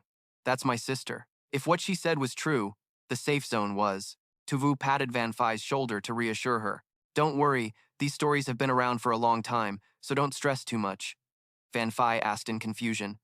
"What?" She explained that during the 55 years since Safe Zone 9 was built, it had gone through countless battles with beasts, yet this place still won without facing any danger. First, although it wasn't a high-security area, that didn't mean it lacked the power to fight back. Second, the safe zone was chosen in a location with lower beast density and strength, so there's no need to worry. "I see." Tu Vu tossed the medicine box to Ye Hao, surprising him a bit. "Giving me the medicine? That easy?" she said. "According to regulations, if company property is lost, whoever finds it keeps it." Then she leaned close to Ye Hao, teasing him, making him a bit awkward. "How do you plan to thank me? I just saved you 30 million dong. What do you want? If it's within my ability." Tan Vu's face looked a bit seductive, his heart pounding. "You worried? If you don't have much experience, don't worry. I'll teach you everything." Before Ye Hao could answer, he was pulled away by his sister. Ye Fanfei angrily said, "No thanks to you. My brother is still young. He can't handle this kind of stimulation." He was still stunned by his sister's words. "Huh?" Tu Vu quickly explained, Sis, don't worry, it's just drinking. Van Phi skeptically asked, is that so? She signaled the bodyguard to quickly bring the 21-year-old love potion. Ye Hao spoke up, all right, you saved me 30 million dong, so I'll treat you. But if possible, I'd like to hear more about what you said earlier. Can you explain more? Tu Vu said nothing and handed him the glass of wine. Why waste time on boring stuff like that? If you want, I'll give you my address. We can talk all night. Before he could take the drink, his sister pulled him away. Sorry, but we have to go now. Hurry, bring it home to Dad. Don't let everyone worry. Yihao hurriedly said, wait, there's still something. Besides the medicine money I plan to buy equipment for you, now we've saved the medicine money too, so our budget is over 30 million dong. Yi Fanfei couldn't even dream of this. Him? What, 30 million dong? Him? Did I hear wrong? He reassured her. Calm down, I always think about you. The top priority now is upgrading your gear. If anything happens later, you can protect Mom and Dad instead of me. Only then can I fight with peace of mind. Before he could continue, she opened the shopping system. Of course, what should I buy now? So many choices. Yihao looked at her helplessly. Really, this girl. A bodyguard came to inform Tu Vu. It's time. All right, she turned to ask Yihao. There will be a secret auction later. Do you want to join? He was a bit curious. Another one? I've never heard of it. It's a monthly event here, but to participate you need. There's going to be a secret auction soon. You want to join? I was kind of curious. Really? I've never heard about it. It's a monthly event here, but you gotta have 100 million cash to make sure you can cover at least VIP diamond level transactions in the black market, but the stuff sold there are all precious items obtained from conquest battles and dungeons. He hesitated a bit. Hung sounded interested, but I meet the requirements to join. Vu just told me not to worry. Since you represent the Han Mak Corporation, I can get you in, because each corporation has 2 participation rights. He turned to his sister and instructed, then you stay here, don't wander off. Van Phi was busy choosing gear and just replied briefly, got it. Why's that? This weapon has such high attack power but is sold at a crazy price? Ye Hao could only laugh. He thought to himself, women really get serious when shopping. All right, let's go. Tu Vu then opened the dungeon, which surprised him a bit. Huh? A teleport gate? So the auction is somewhere else? Tu Vu explained. Of course, it's an important place. How could it happen here? The location is absolutely safe. There are 9 entrances. Oh, 9 entrances? That's the first time I've heard that. Although not as powerful as Han Mak Corporation, they're still in the top 10. Not only in these 9 safe zones, but other areas also have black markets. Diep Tu Vu pulled him into the dungeon. All right, let's hurry. Okay. Ye Hao was quite looking forward to the auction. I still have money, but it seems unnecessary now. I need to prepare quickly. I still have 70 million to buy. Not sure if it's enough. Not sure how it will go, but it seems like a place worth looking forward to. Scene shifts. Tu Vu and Ye Hao wear black cloaks. Entering the auction room. We're here, he asked. What's with these cloaks? Tu Vu said that identities here are secret, so wearing these cloaks helps hide our identities. He found it pretty interesting. I see, that makes sense. People are always cautious around each other, huh? Tu Vu introduced the auction area as huge, requiring lots of money and effort to build. He looked up at the whole hall, admiring the luxury of the place. Indeed, it's a mysterious place. All right, sit down. It's about to start. Right then, the auction MC suddenly appeared. Glad to see everyone. Welcome to the auction market. I'm your host. Happy to meet you all. He looked at the host and thought, what kind of weird style is this guy rocking? He summoned AI Do 2. System, can you assist me in this auction? Understood. AI Do 2 explained it would evaluate items with a precise 15-star rating based on their attributes to help the owner avoid wasteful spending. It would help buy suitable items. He was a bit hopeful. Good. This skill is useful. Do you have any other skills? AI Do 2 was confused by the question. Not currently. If the owner wants more skills, please upgrade the account's link level. The higher the better. He lost some enthusiasm. All right, I'll find a way to upgrade later. Suddenly, AI Do 2 told him it detected head student, and Ching was also here. Owner, any orders? The person on the stage's right head emitted an aura. The one he met before was named An Ching. He was surprised. What? Senior An Ching? How is he here? He thought that as a reserve member with his funds, he shouldn't be here. Seems this guy has quite a few secrets, the host shouted. Everyone ready? This auction has 10 extremely valuable items. Who will be lucky enough to get them? Without further delay, here's the first item. 70-level ancient demon crystal. The first item immediately attracted many eyes. What? A high-level item? Level 72? The host introduced. This item was obtained by a mercenary group in a very difficult dungeon. This item also helps the user level up, so the starting price is 100 million, with increments no less than 50 million each time. Level 70 Ancient Demon Crystal, don't miss the chance to level up right now. Many in the hall started bidding. 150 million. I bid 200 million. Tuvu was surprised he didn't bid. This is good stuff. Are you considering buying it? I know you're hiding your real level, but probably not 70 yet, so this fits perfectly. She really couldn't be fooled. AI Do too said the item's value was 2 stars because it meant nothing to the owner, no need to buy it. He agreed. I think so too. Then someone bid 300 million, causing a stir. Oh, 300 million? Anyone bid higher?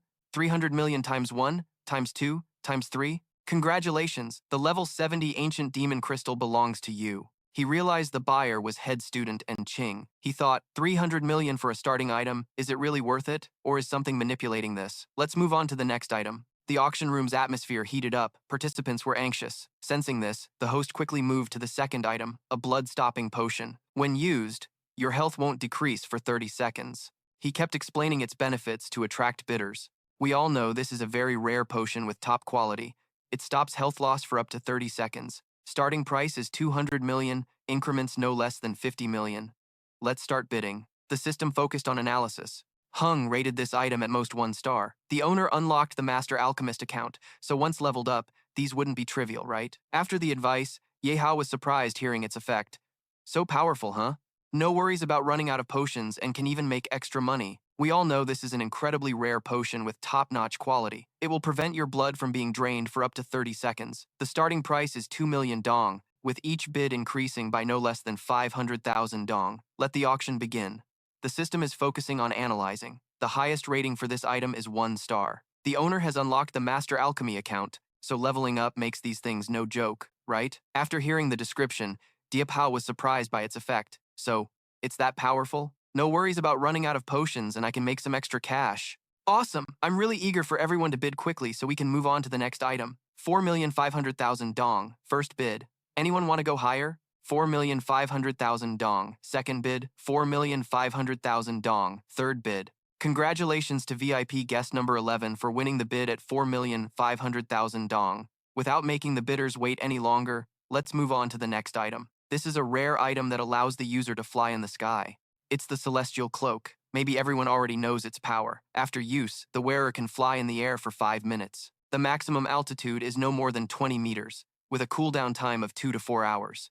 The host's enticing introduction sparked lively discussion throughout the auction room. Starting price is 3 million dong. Each bid must increase by no less than 1 million dong. Surely many are curious to buy it, but the system quickly analyzed. In a world with airplanes, who needs this? Planning to be a superhero? 1 star from Diệp Hạo because he was too excited. He quickly shouted, wanting to bid immediately.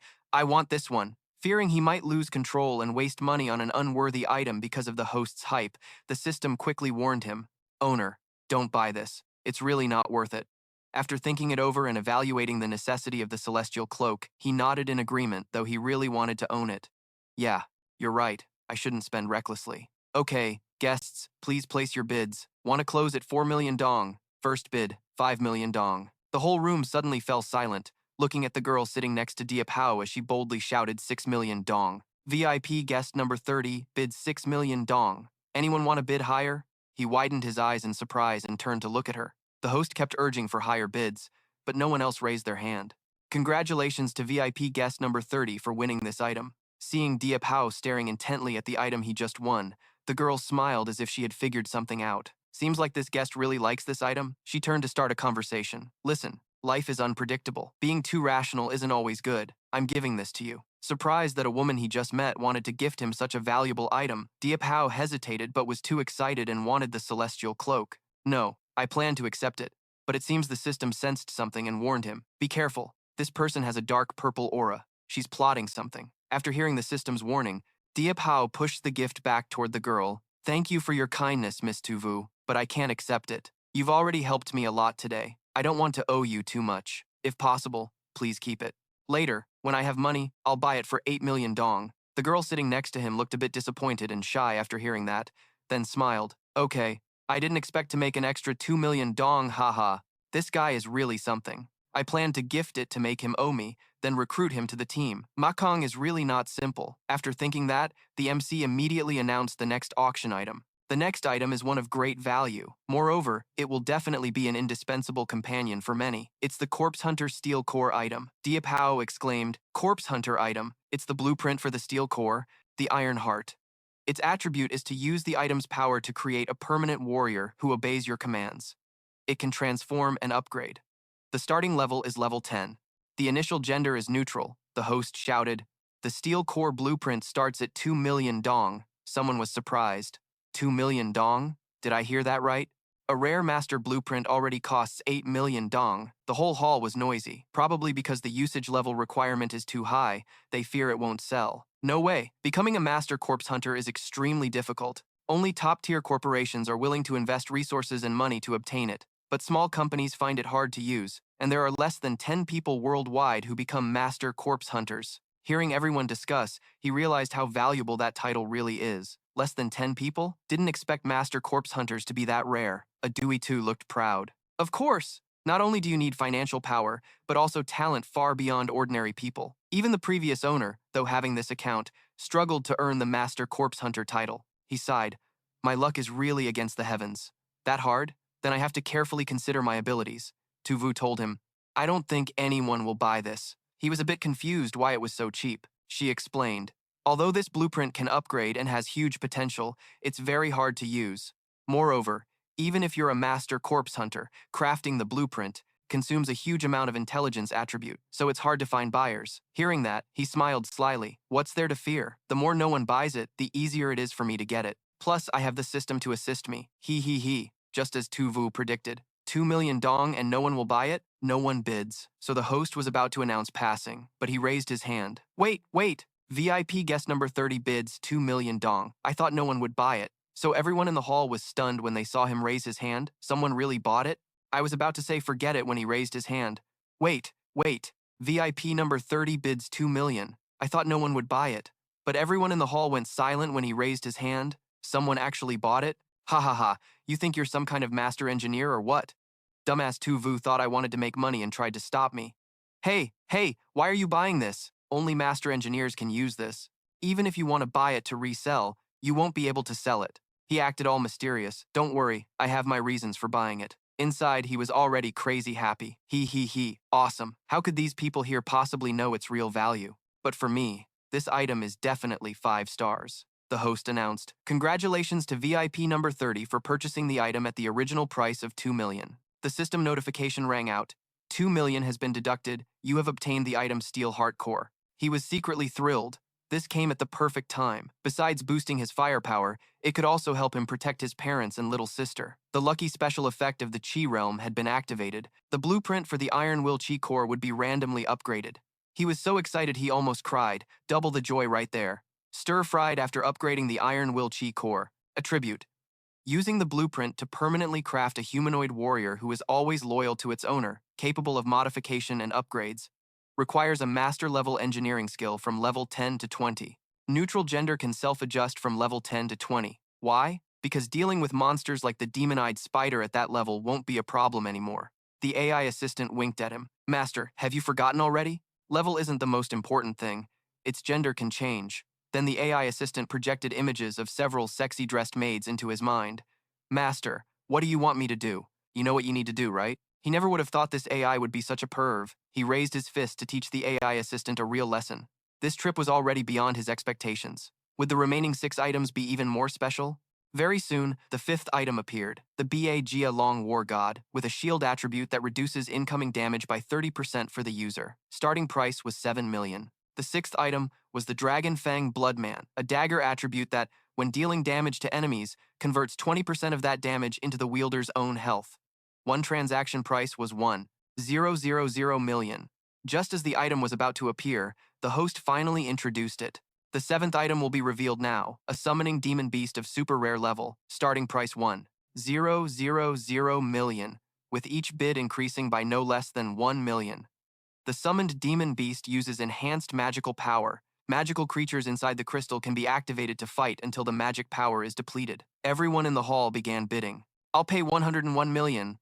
I'll pay 500 million. He said this was the first time he'd heard of this item. There, Tu Vu explained that after defeating a boss, there's a low chance a magic crystal drops from it. And this summoned demon beast is a rare type. It's understandable you don't know. Tuvu took this chance to tempt him. There are countless things in this world you haven't discovered yet and can't reach at your current level. But if you're interested in these secrets, just join the guild team and you'll get in. So what? He thought to himself. Convincing me to join must be tough for her. And maybe in her eyes, I'm like a frog at the bottom of a well. But I don't even know I'm not trapped. With my own strength, I can escape the well and see the vast blue sky. The host announced the final item with a price of 5,000 million. Congratulations to the buyer. The AI assistant sarcastically said, even if you wanted to, you don't have enough money to buy these items right now, do you? He was hit right in the feels and threatened, shut up, don't piss me off, all right? At this moment, the host jumped down from the next stage. Maybe I have to give way because this item is huge. After the smoke cleared, what appeared before everyone was a large tank, introducing the 2,000 millimeter electromagnetic siege tank. This electromagnetic siege tank uses magic and electromagnetic energy to fire a wave with massive destructive power. The entire hall exploded with excitement. Oh, I didn't expect this auction to have a siege tank. This one's definitely in the hands of big corporations. Probably so, the dungeon raid involves 50 to 100 people. Only top-tier corporations fit for this. What? He silently marveled. Dungeon raid, huh? Today really opened my eyes with so much cool info, and this is only the 8th item. What surprises will the rest hold? Truly worth looking forward to. The next item. Level 40 Siege SA. This Siege SA can destroy everything. Although it's level 40 to 60, its output is extremely stable. A solid choice for exploration and siege teams. Starting price is 2,000 million, with each bid increasing by at least 2 million. Come on, show me your hands. As soon as the judge finished, a bunch of hands shot up shouting 200 million, 2,800 million, 3,000 million. Yihao, standing next to Tuvu, thought it was overrated and only useful for dungeon siege and exploration. This is really unnecessary. Dungeon siege sounds so epic. Tuvu explained that Dungeon Siege is one of the SAO battle groups. It also has defense towers, stealth battles, and biowarfare battles, and only top teams can participate in attacking and occupying. The judge closed the bid, congratulating the VIP buyer who got it for 800 million. Next is the 9th item, a level 100 high-level dungeon key. Starting price is 3,000 million. Briefly, it's a mysterious key that leads the owner to legendary mysterious dungeons. Everyone was shocked after hearing this. This is a level 100 high-level dungeon key. Since arriving here, I've never seen such a high-level dungeon key. Based on the resources this dungeon offers, it's worth at least 5. Ye Hao wondered why its value was as high as 5 million. 000. And why do so few people want to buy it? Tuvu explained again that dungeon keys have usage limits. When you use it, it starts a countdown. If the usage reaches 0, you can no longer enter. Using it multiple times reduces the number of uses, so mostly only top teams buy them because they can finish the dungeon quickly. Ye Hao was amazed after hearing her. What? There's that too? Then my level 40 dungeon key. He immediately called the system to analyze the level 40 dungeon key. The system has analyzed. Successfully obtained the level 40 dungeon key. The item's attributes have changed. Please check the details as follows. The level 40 dungeon key is recommended for use when you are between level 40 and 50. Coordinates are Sector C87 outside the safe zone. Unknown type, unknown introduction. Durability is 80%. Ye Hao thought. Sure enough, durability was added to the key. There was already some rust. You need the key to enter the dungeon, but the important question is, where exactly is Sector C87? Before he could think further, another guy shouted 1.5. 000.000. The whole crowd was very surprised. 1.5. 000. That's insanely high. The judge heard the VIP guest bid 1.5 million. Anyone else want to top that? Of course, no one else did, so the deal was sealed. Ye Hao said nothing, thinking 1.5. 000 dungeon keys really can be bought with money, even if it's from the gods. The judge continued. Please don't leave your seats. Next up, don't take your eyes off. This is the final item and also the most valuable item, the legendary Rage Resurrection Potion, starting price 1,000,000. Brief intro.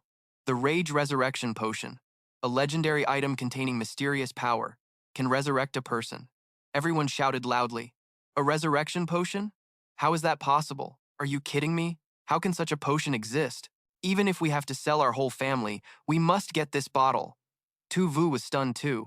Damn, didn't expect this item. I don't have enough to buy it. Damn. Ye Hao turned to ask the system, can I craft this resurrection potion? The system replied, "No. Resurrection potions are forbidden items. They disrupt the laws of this world." The judge introduced. As everyone knows, when the world entered the OL era, all resurrection skills became taboo. Even the highest level priests cannot fully understand or control them. Before death, if someone uses this potion, they can come back to life, but it has a huge side effect. It turns the user into a monster that kills wildly. A young man responded, "Turning into a monster means you're basically dead, right?" The judge interrupted, "Listen up. This rage state only lasts 1 month. After that, the user returns to normal." The auction crowd, hearing this, quickly wanted to close the deal. "I see. Then it's worth having. I bid 1.5. 000. Ye Hao silently evaluated. Life really is precious. No matter how much money you have, if you can't use it, it's worthless. But what exactly is this rage potion? It's the first time I've heard of it. Are there many other races besides beasts in this world? Almost all info about it is a total mystery." Another wealthy bidder raised his hand and said, 3.3 million. 3.3 million. The judge said, "This VIP guest bids 3 million. Anyone else want to top that?" Ye Hao was surprised hearing the rich guy say 3 million. 000. How does this senior have so much money? Suspicious. Something shady is going on here. At least keep your distance from him. To avoid trouble, handle your own business well. The judge closed the bid. Congratulations to the VIP guest for winning the item at 3,000,000. So the auction ended here today. See you all next time. Have a great day. This place is really awesome. Next time I gotta make more money. That's right. When you see my sister, call her Van Phi. Has she finished buying her gear yet? Don't worry about parents waiting too long." Van Phi heard this and shouted, "Why are you home so early? Wait for me a bit, I'm still choosing." Ye Hao was helpless with his sister, turned to talk to Tu Vu. "Thank you. This trip really helped me gain a lot." Tu Vu smiled and said, "Don't thank me yet. What you saw today is just the tip of the iceberg. Join the Mac Kong squad and you'll learn a lot more." Yihao hugged her in thanks. "I'll think about it." Then he turned and said, "Van Phi, hurry up, I'll give you half an hour. Then I'm gonna buy some stuff. It has to be done when I get back. Got it?" Van Phi answered, "Got it." Yihao stood next to the system thinking, exploring this world is really tough, and more importantly, I have to protect my family. Can't leave that to outsiders. Even the biggest corporations should rely on themselves. That's why this grand engineering project is really reasonable. Necessary items are super easy to get. Only costs 4 million on the black market like that. Time to craft. 3 days later, Academy Hall, the school bell rang. Students gathered in full, everyone anxious and waiting to hear news about the recent terrorist attack at their academy. The principal stood on the stage and said loudly, "After 3 days, the students should be less scared now." The principal scanned the students. After receiving nods, he continued confidently, "As we all know, 3 days ago, our school suffered a terrorist attack targeting the eldest daughter of the Han Mak family, Khan Han. This was a high-level, carefully planned terrorist attack. Our academy's security was not strong enough to defend." He clenched his fists and added, "You all know, if anything happened to Miss Mak Khan Han inside the academy, our school would be finished." The principal's attitude showed the seriousness of the matter. He seriously told all students, "As principal, I felt very hopeless at that moment. But at the crucial time, the appearance of one person not only saved Miss Mak Khan Han, but also pulled our academy back from the brink of despair." The students seemed to hold their breath, silently waiting for every word. Then the whole school erupted in happiness and began guessing who that person was. Someone from the opposing side was a level 15 soldier, leader rank close to level 50. How did that person do it? A male student analyzed. That must be a member of the Mac Kong squad. Only someone of that caliber could do that. Another male student objected. What? I heard it was a student who did it? Some others laughed out loud hearing that. What kind of joke is that? We students all cower on the ground, shaking. Who dares stand up and fight back? The principal smiled and suggested silence. You've probably heard some rumors these past few days, right? We really were saved by a fellow student.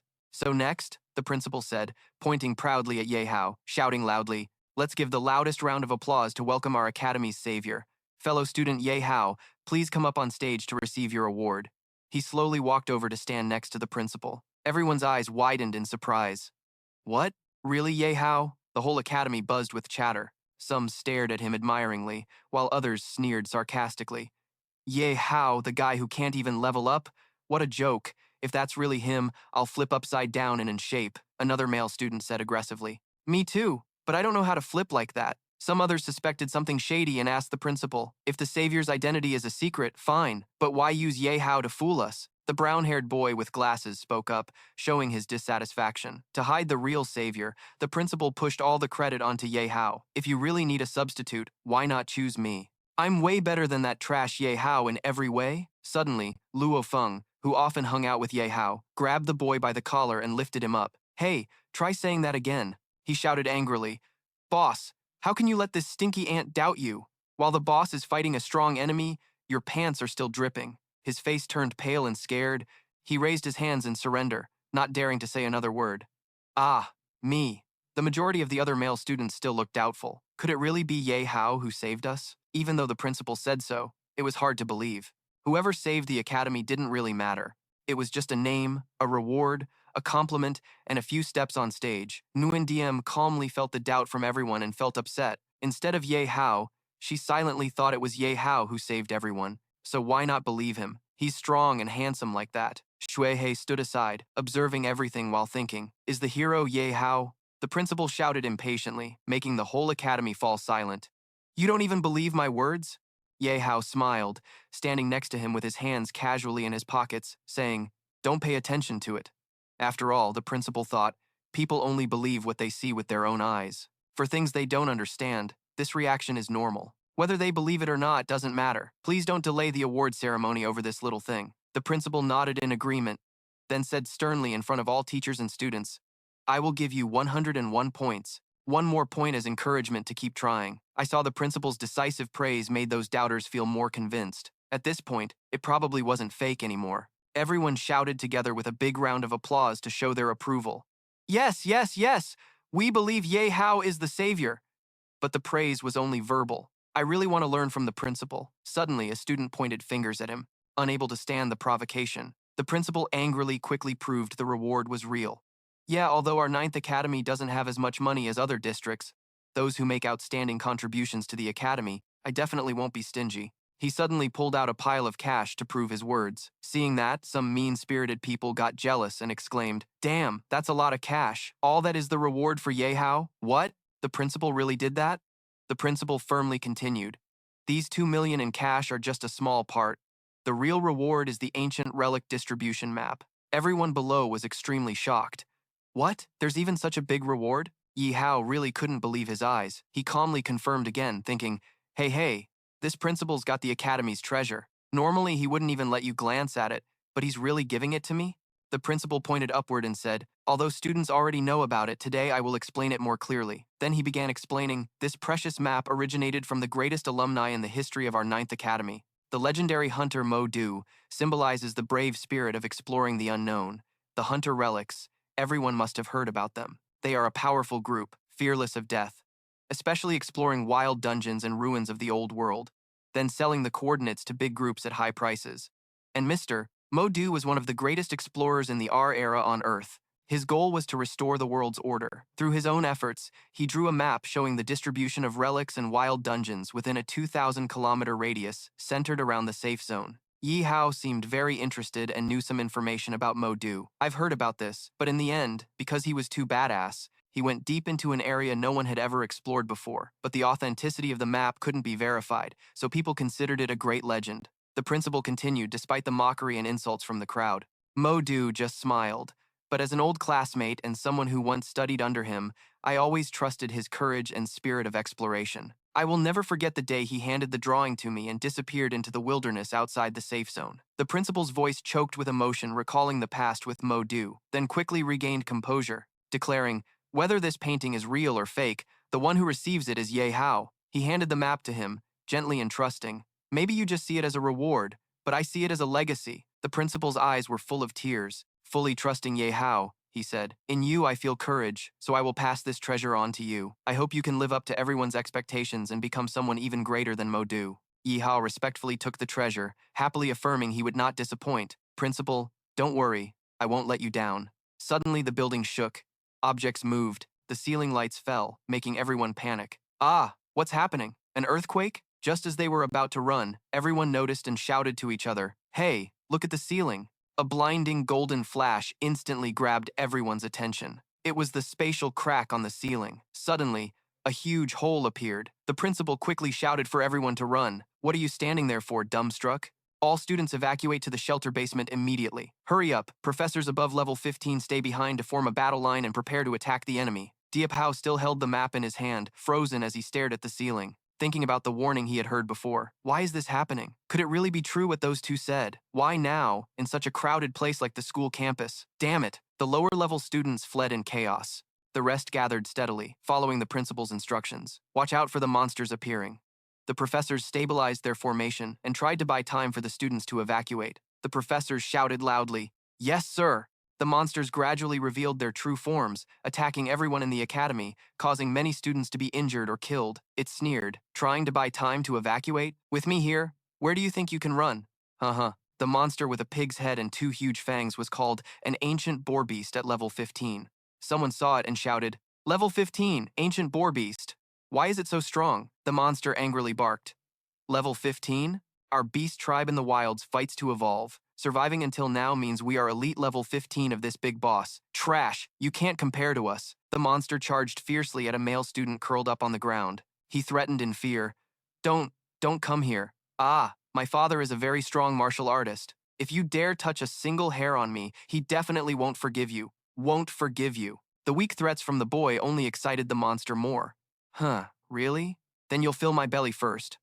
You taste just the way I like. The boy's screams grew more desperate under the sharp claws of the ancient boar. "Dad, save me!" Suddenly, the monster was slashed on the head, losing all its power. Its weak cries faded. Howl, howl. Seeing he was saved, the boy rejoiced. "Dad, are you really my dad?" Diệp Hạo approached from afar, carrying a large sword on his shoulder, saying, "My dad doesn't have a son like you. If you want to live, get to the shelter now." Realizing the person he had underestimated saved him, the boy knelt, clutching his savior's leg, sobbing, Deep Hao, sob, sob. "Thank you for saving me. I shouldn't have doubted you before. Please protect me in this emergency." But this idiot kept clinging on. He turned and shouted loudly, "Don't you understand what I'm saying? Get lost." The boy ran away on all fours. Yes!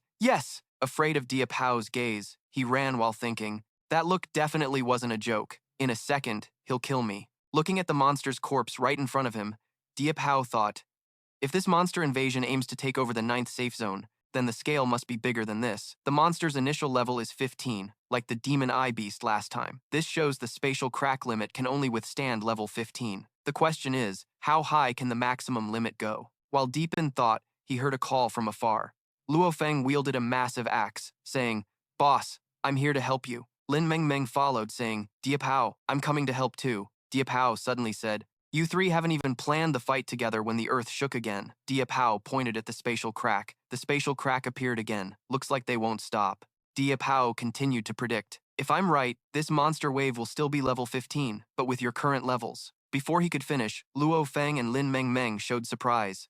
"What? Still level 15? Luo Feng suddenly spun around and left. "Got it, boss, let's go." Lin Mengmeng said, "We would only get in your way now." Understanding, they both retreated. Yeah, Luo Feng added. "All we can do is help the professors evacuate students to the shelter." Just as they turned to leave, they heard Qi Yuzhong's voice. "Quack, quack, quack. Die." Seeing this was a good chance for his friends, Diệp Hạo hurriedly called them back. "I didn't say you could leave. Follow me. Now's the perfect chance to level up. Can't waste it." Diệp Hạo grabbed his sword and charged at the bird, saying, "I'll slash until they're almost out of blood. You guys will land the finishing blow and get experience points." Lin Mengmeng stepped forward. DM quickly replied, "Got it." Luo Feng stood beside cheering, "Boss Nyut Thien is so badass. Damn, let's show them humans aren't easy to mess with." Qi Yusheng sneered, "No clue about life or death." Then Diệp Hạo raised his sword and struck first, making the monster scream. Quack quack, A. Lin Mengmeng used a basic lightning strike to quickly take down the monster. Riding the momentum, Diệp Hạo continued to command, "Follow me, don't stop," from the hall straight into the campus. When encountering monsters, the two took turns killing them. Both nodded in unison. Got it. The three entered the campus and saw a monster attacking academy students. "Chomp, chomp, chomp! Die, all of you! Give me a scream!" Their classmates cried out desperately, "Help me!" A male student calmly said, "Don't run around. Follow the professor to the shelter. Hurry, the whole academy is being destroyed by monsters." Diệp Hạo looked around and cursed silently. Damn, things are worse than I thought. Looks like the entire 9th safe zone is under attack. The conspiracy theory is real. The monster in front of Diệp Hạo was the horned demon Man Nu. It was very smug. "Think you can escape? Turning the others into my experience points is the best choice." I'll let you die without pain. Diệp Hao refused to surrender, charging straight at the monster to clear the way for Luo Feng. Shut up, I don't have time to talk to trash like you. He worried a bit for Yun Phi, thinking silently. Even though he told his sister this morning to stay home with their parents, and Nana Kong Thay Doi not to come to school, he still felt a little worried. Then he signaled Luo Feng. Luo Feng finished it off and immediately agreed. Got it, boss. Then he ordered the system. The system is contacting Van Phi. The system quickly activates, connecting now. Please wait. Luo Feng unleashes a critical strike. Die. You're nothing but beef or braised pork. AI. What's your experience worth anyway? The man Nogu forest demon roars in pain. Niao mu yu yu yu. Ye Hao lands safely with his sword, constantly worried about his little sister. Even with his concern, he can't abandon the professors and students. He must contact Van Phi first. Let's see how things are over there before planning the next move. However, the system flashes a message. The other party is busy, or the signal is jammed, unable to connect with Ye Fanfei. Ye Hao feels both annoyed and worried because he can't reach his sister. Damn it, why can't I get through to Van Phi? Could she be in danger? Suddenly, a 7-tone scream echoes. A. It turns out the wild demon beast is roaring to intimidate. Humanity is weak, even at level 15. You're no match for me. Do you know how many of my kind I had to kill to reach level 15? Pathetic humans. Old teacher Tran has only 20% of his blood left, being trampled under the demon's feet. Even in danger, he refuses to give up. Sob, sob, sob. Don't lump us humans together with wild beasts that kill each other like you do. If you want to touch my students, you'll have to step over my corpse first. He shields the students with his bloodied body. Though exhausted, he bravely protects them, moving every AI student to call him Old Teacher Tran with deep respect. The wild demon wolf jumps high, excitedly saying, I'll make sure you get to slowly savor the delicious blood and flesh of humanity. Old Teacher Tran, with his last bit of strength, blocks the demon, giving his students more time to escape. He shouts, Run, everyone, run! The wild demon beast is about to strike the stubborn old man when it suddenly screams pitifully, Ngao, who is that? Ngao, ah. The demon is suddenly stabbed with a critical blow to the chest, collapsing with only 1% blood left. Ye Hao teases, no crying aloud. Old Teacher Tran survives, crawling toward his students, barely recognizing who saved him. A male student nearby quickly shakes the teacher awake. Ye Hao hasn't even caught his breath when the group is urged forward. Old Teacher Tran says, Please quickly take the other students away from here. I'll cover your retreat. Recognizing Ye Hao, Old Teacher Tran is deeply grateful. Truly, Ye Hao is the savior of our academy. He nods and smiles at the praise from his classmates. Thank you, Diep. Taking advantage of the fact that those demon beasts haven't regenerated yet, we need to quickly run to the underground shelter. Still, Ye Hao is very worried inside, thinking that worrying about his parents at home is useless now. He can only trust Nana, Kong Thay Doi, to keep them safe. Now he must put all his strength into wiping out the demon beasts at the academy, then quickly return home. Meanwhile, in another part of the academy, a lone mutant demon at level 15 appears. It says, So this is humanity's school? Looks like the idea of using a few surviving nomads to offer to the captain was spot on. I've heard this school has many low-level humans. It's tough to get assigned to this area. It sticks out its long tongue, one eye gleaming as it continues. I gotta have a big feast. While scouting around, it hears Ye Hao approaching. That guy is in the demon room, confidently looking down on his opponent. Ha, no way. Weak little humans dare stab me? Luo Feng swings his weapon high behind the demon and says, So what if you stab me? I know that best. The demon panics, begging, Please spare me. I haven't killed a single human yet. I'll retreat through the space crack right now. No way. Luo Feng ignores the plea, determined to finish off the mutant demon. Luo Feng lands another critical blow on its head. Come if you want. Go if you want. You think this is your home? Go die. Trash. The demon howls in pain. NJOA. With Ye Hao's help, Luo Feng finally levels up. Haha. Finally hit level 15, following the boss to kill monsters and level up. So fast. Nguyen DM is just as excited. Yeah, even I've reached level 12, all thanks to Ye Hao grinding levels with us. She's happily interrupted by Luo Feng, startling her. Hey, Nguyen DM, you're not allowed to call the boss by his full name. To avoid their argument, Ye Hao quickly reminds them, Stay alert, don't get caught up in petty stuff, and definitely don't get drunk on the thrill of leveling up. He raises his eyebrows, looking back, and continues, Counting the one just now, we've killed 20 demon beasts. Plus, all of them were level 15. This is definitely not normal. Demon invasions don't just stop at level 15. Just as predicted, a level 16 demon bursts through the space crack, the sturdy bone sword tiger. It roars fiercely. Yihao quickly analyzes the demon's level, confirming the increase. Before he finishes analyzing, the sturdy bone sword tiger charges at the three of them. Ye Hao shouts, "Too fast!" The demon arrogantly says, "Of course! You humans can never keep up with my speed." Seeing the demon rushing toward Nguyen Diem Diem, Ye Hao yells, "Watch out, Nguyen Diem Diem! It's targeting you." Diem Diem is a bit scared but quickly regains her spirit.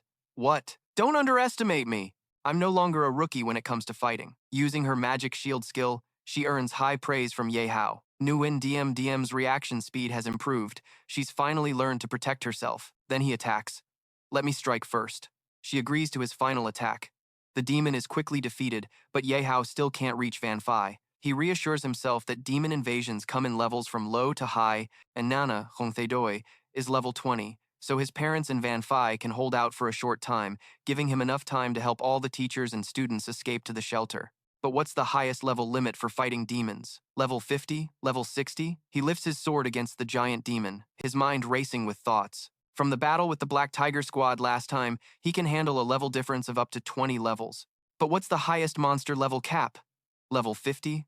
Level 60? He raised his sword in front of the giant monster, his mind racing with thoughts. From the battle with the Black Tiger Squad last time, I can handle a level difference of up to 20 levels. But what if the gap in rank this time is just way too big? How am I supposed to handle this? For now, don't think about that stuff. Focus on the task at hand. The invasive beast has been here for half an hour already. I spun my sword around once, then turned my face away and walked off. Another damn beast just collapsed.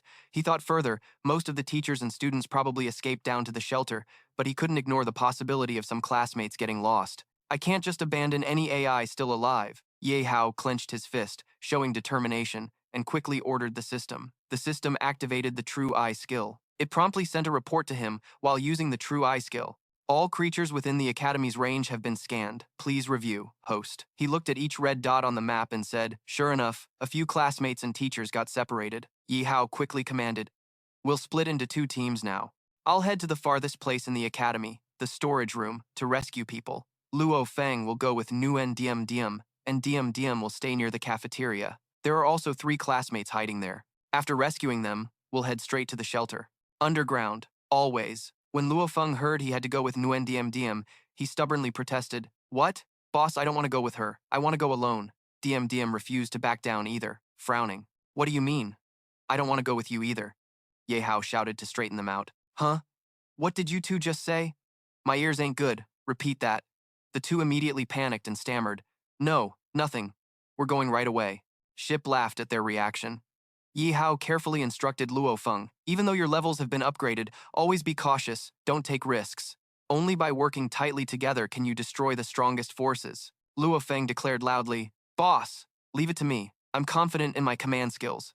The 3 split up to carry out the mission. After Ye Hao's words, Nguyen Diem Diem's actions followed his lead. With worried eyes, she shouted, Ye Hao, remember to stay safe. Don't worry about us.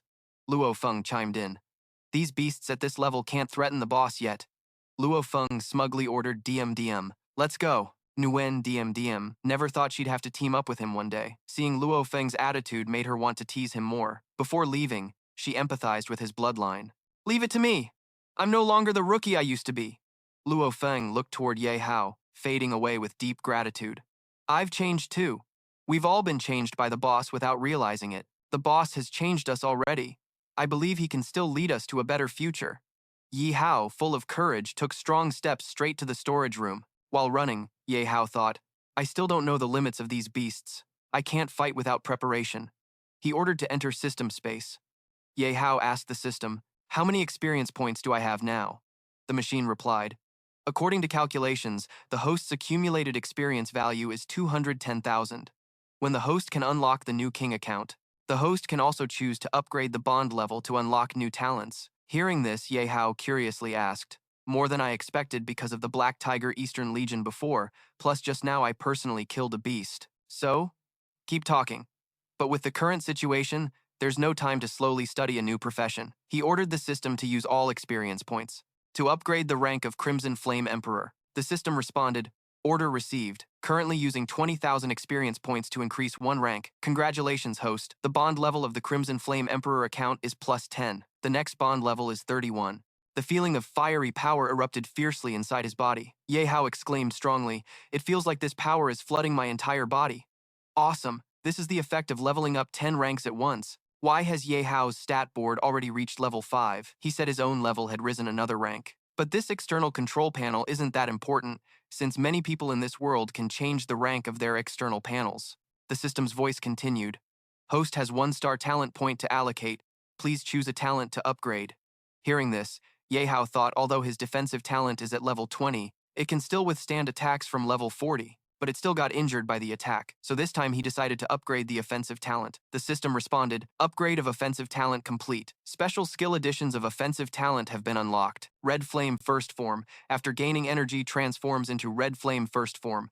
Each attack is a critical hit and lasts 180 seconds. Hearing this, Ye Hao wondered, isn't the Red Flame form the first transformation shape when I first got the king level account system? The system answered his question. Correct, but at that time the host's bond level was too low. The host's own attributes couldn't withstand the red flame form, so the system automatically locked this skill. Ye Hao excitedly said, now that my rank has increased, this skill has been unlocked? That's great. The system switched to offensive talent. At this point, he sped up quickly, leaving a trail of dust behind and said, I want to get there as fast as possible. In the classroom where teachers and students were hiding, the teacher reassured, the students hiding here will be fine. These damn beasts are still coughing compared to my level. Everyone, don't worry, just stay behind me. The scared little student hugged the teacher tightly. Teacher Le, I'm so scared. The teacher hugged the girl back and comforted her. Don't be afraid, Teacher Ko is here. He will protect us. Teacher Ko added, right, exactly. With me here, everyone will be safe. However, before he finished, the classroom was destroyed by flames, with shards of desks and chairs flying everywhere, along with the terrified screams of everyone. Wow! The roar echoed throughout the room, turning the atmosphere chaotic. Teacher Ko angrily shouted, damn it, so unlucky, I just mentioned the beasts. However, the tormented electric horse beast just appeared but was already pierced with 6 holes, left only as a corpse. Teacher Ko yelled, no way, this beast is already dead, killed. The teacher asked in shock, which AI did this? So brutal. This is a level 18 beast. Ye Hao appeared, his whole body surrounded by blazing fire. He thought silently, after switching to offensive talent, it really is different. Even close combat is very strong. Awesome. Miss Le saw Ye Hao appear and quickly asked Han, is Ye Hao really your classmate? He saved us again. Thank you. Surrounded by everyone, Ye Hao scratched his head shyly and replied, no need to be so formal. I've already cleared out the monsters outside, so everyone head to the shelter. The students were thrilled and said, really? That means we're safe now. Then he continued, just swing by the office building on the way. There are still some classmates there. Hearing this, Mr. Ko angrily shouted at Ye Hao, if you're so capable, why don't you go yourself? You want us to go die, and a student like you, daring to order us teachers around? Shocked by such harsh words, Miss Lei snapped back at Mr. Ko. How can you say that? It's a teacher's duty to protect their students. How can we just stand by and watch them die? Mr. Ko was speechless. Miss Lei continued, besides, Ye Hao's abilities are well known. We should follow his instructions. Mr. Ko's face darkened, thinking to himself that he had planned to be the hero and win this girl's heart. But in the end, that brat Ye Hao stole the spotlight. He really regretted it, wanted to die, and now he wanted him to go die with them? No way. I won't hand my life over to some kid who's not even fully grown yet. Thinking this, he stormed off, grumbling as he went. Fine, if you want to go die, go ahead, I'm done playing. I became a teacher at this academy just for the paycheck. Otherwise, who would want to hang out with these kids, let alone die with you guys? Then he shoved Ye Hao outside. However, Ye Hao was not shaken at all. On the contrary, Mr. Ko felt like his bones were breaking. His blood bar showed only 20% left. He panicked. What's wrong with my hand? Unlike Mr. Ko, Miss Lei stepped forward and said to her classmate, Ye Hao, don't mind him. Leave the students in the office building to me. I will never abandon them.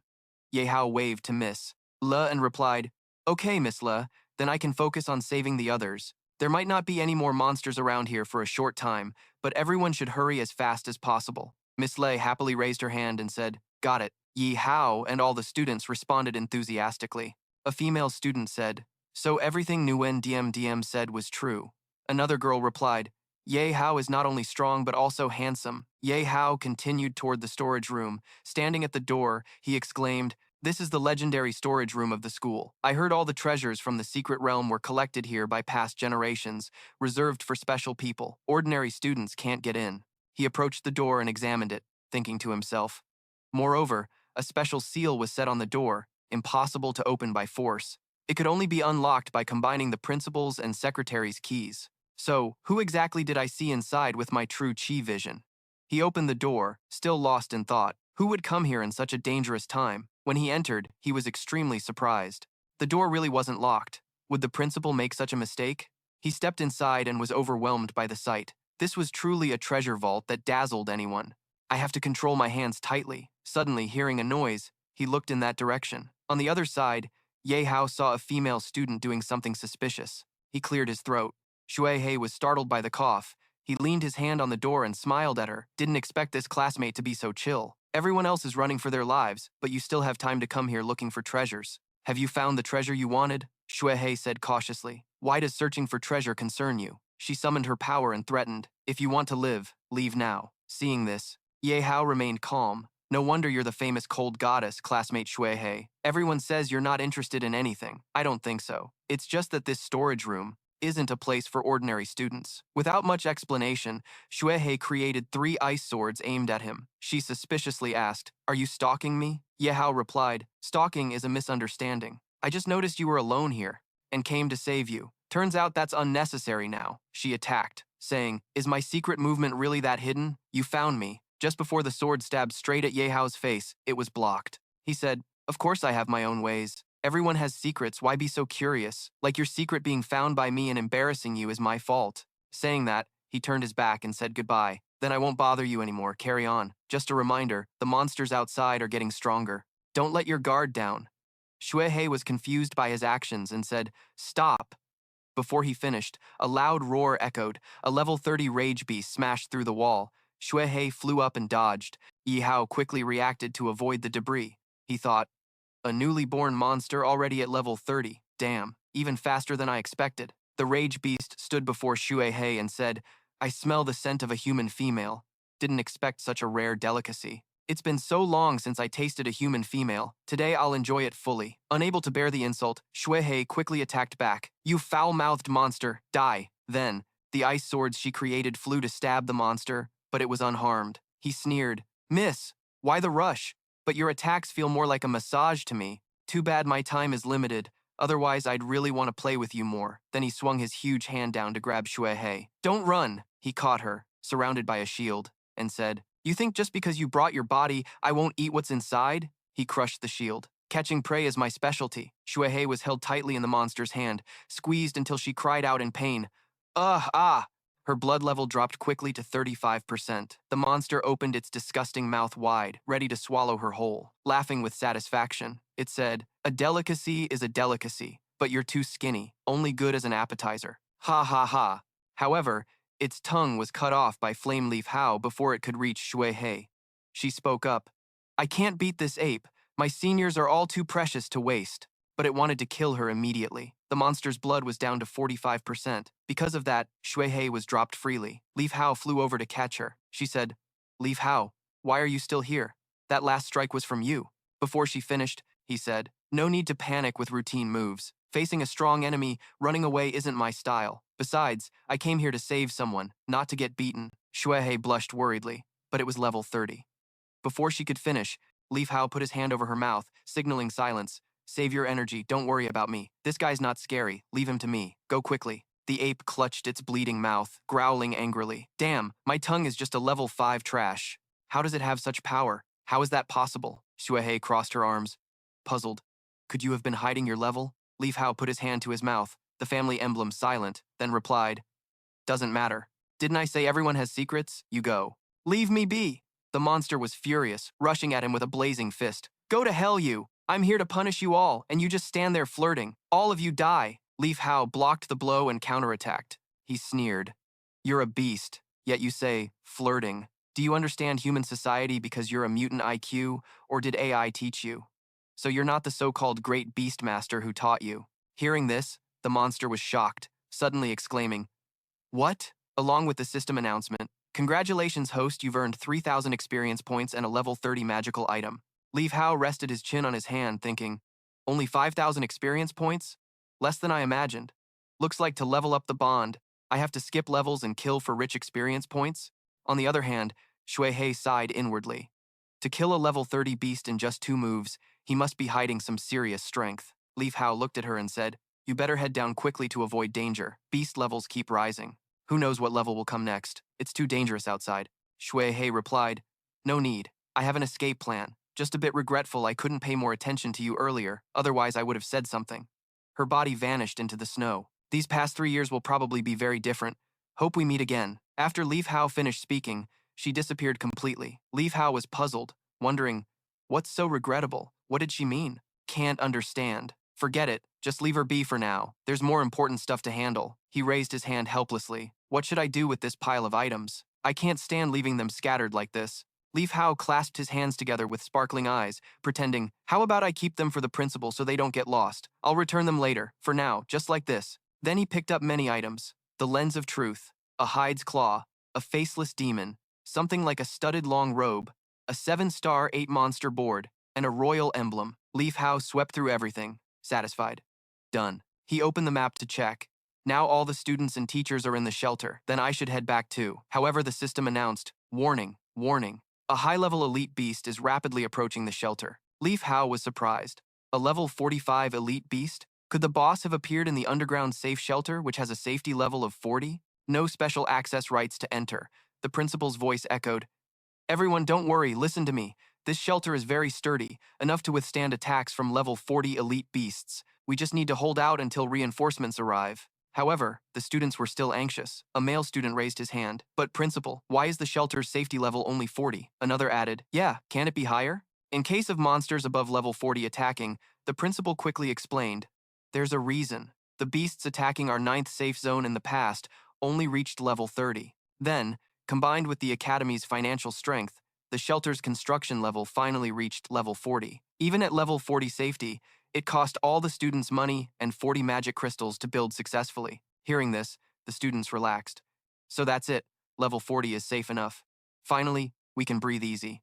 Luo Feng and Nguyen DMDM were in the corner. DMDM sat hugging her knees on the floor, worried. Why hasn't Li Hao arrived yet? Nothing unexpected will happen. Before she finished, Luo Feng interrupted. "Shut up. How could the boss have anything happen to him? You should worry about whether those beasts get blasted away by the boss." Still, she worried. "I know Li Hao is strong, but I can't help worrying about him." Suddenly, the shelter gate was slammed, making a loud crashing sound that alarmed everyone. "What's that noise?" A male student held his head in panic. "What's that sound? Are beasts chasing us?" Another nearby student said fearfully, "Why panic? As long as it's not a level 40 beast, no need to be scared." Luo Feng ran toward the door, saying, "Could it be the boss coming here?" "Hey, open the door quickly!" The principal was surprised. "Luo Feng, what are you trying to do?" Miss Lei tried to stop him but failed. "Wait a moment." Luo Feng's classmates waited, but what greeted him wasn't Li Hao, but something that had smashed through the door, shocking Luo Feng. "Hey, what the hell is that?" The door shattered, students were thrown back, chaos everywhere. "Ah, the door's broken." How could this happen? Luo Feng stood trembling before the monster. The safe zone was breached. At the original position, a massive level 45 monster blocked the entire shelter door, speaking with amusement. "Ha, I thought only our kind liked digging caves. Didn't expect humans like it too." The huge beast continued. "Hiding here saves me a lot of effort. Catching everyone scattered around at once is best." But it was something that pierced through the door, leaving Luo Feng utterly shocked. "Hey, what the hell is this?" The door shattered into pieces, students were thrown back, and chaos erupted. "Ah, the door's been broken! How is this possible?" Luo Feng stood trembling in front of the monster. The safe zone was breached. At the original core position, a massive level 45 monster completely blocked the shelter door, speaking with amusement. "Ha, I thought only our insect clan liked digging tunnels. Didn't expect you humans to enjoy it too." The giant continued. "Hiding here saves me a lot of effort. Catching everyone at once from all over is the best. I hate trouble so much. Asterisk, cough, cough, cough.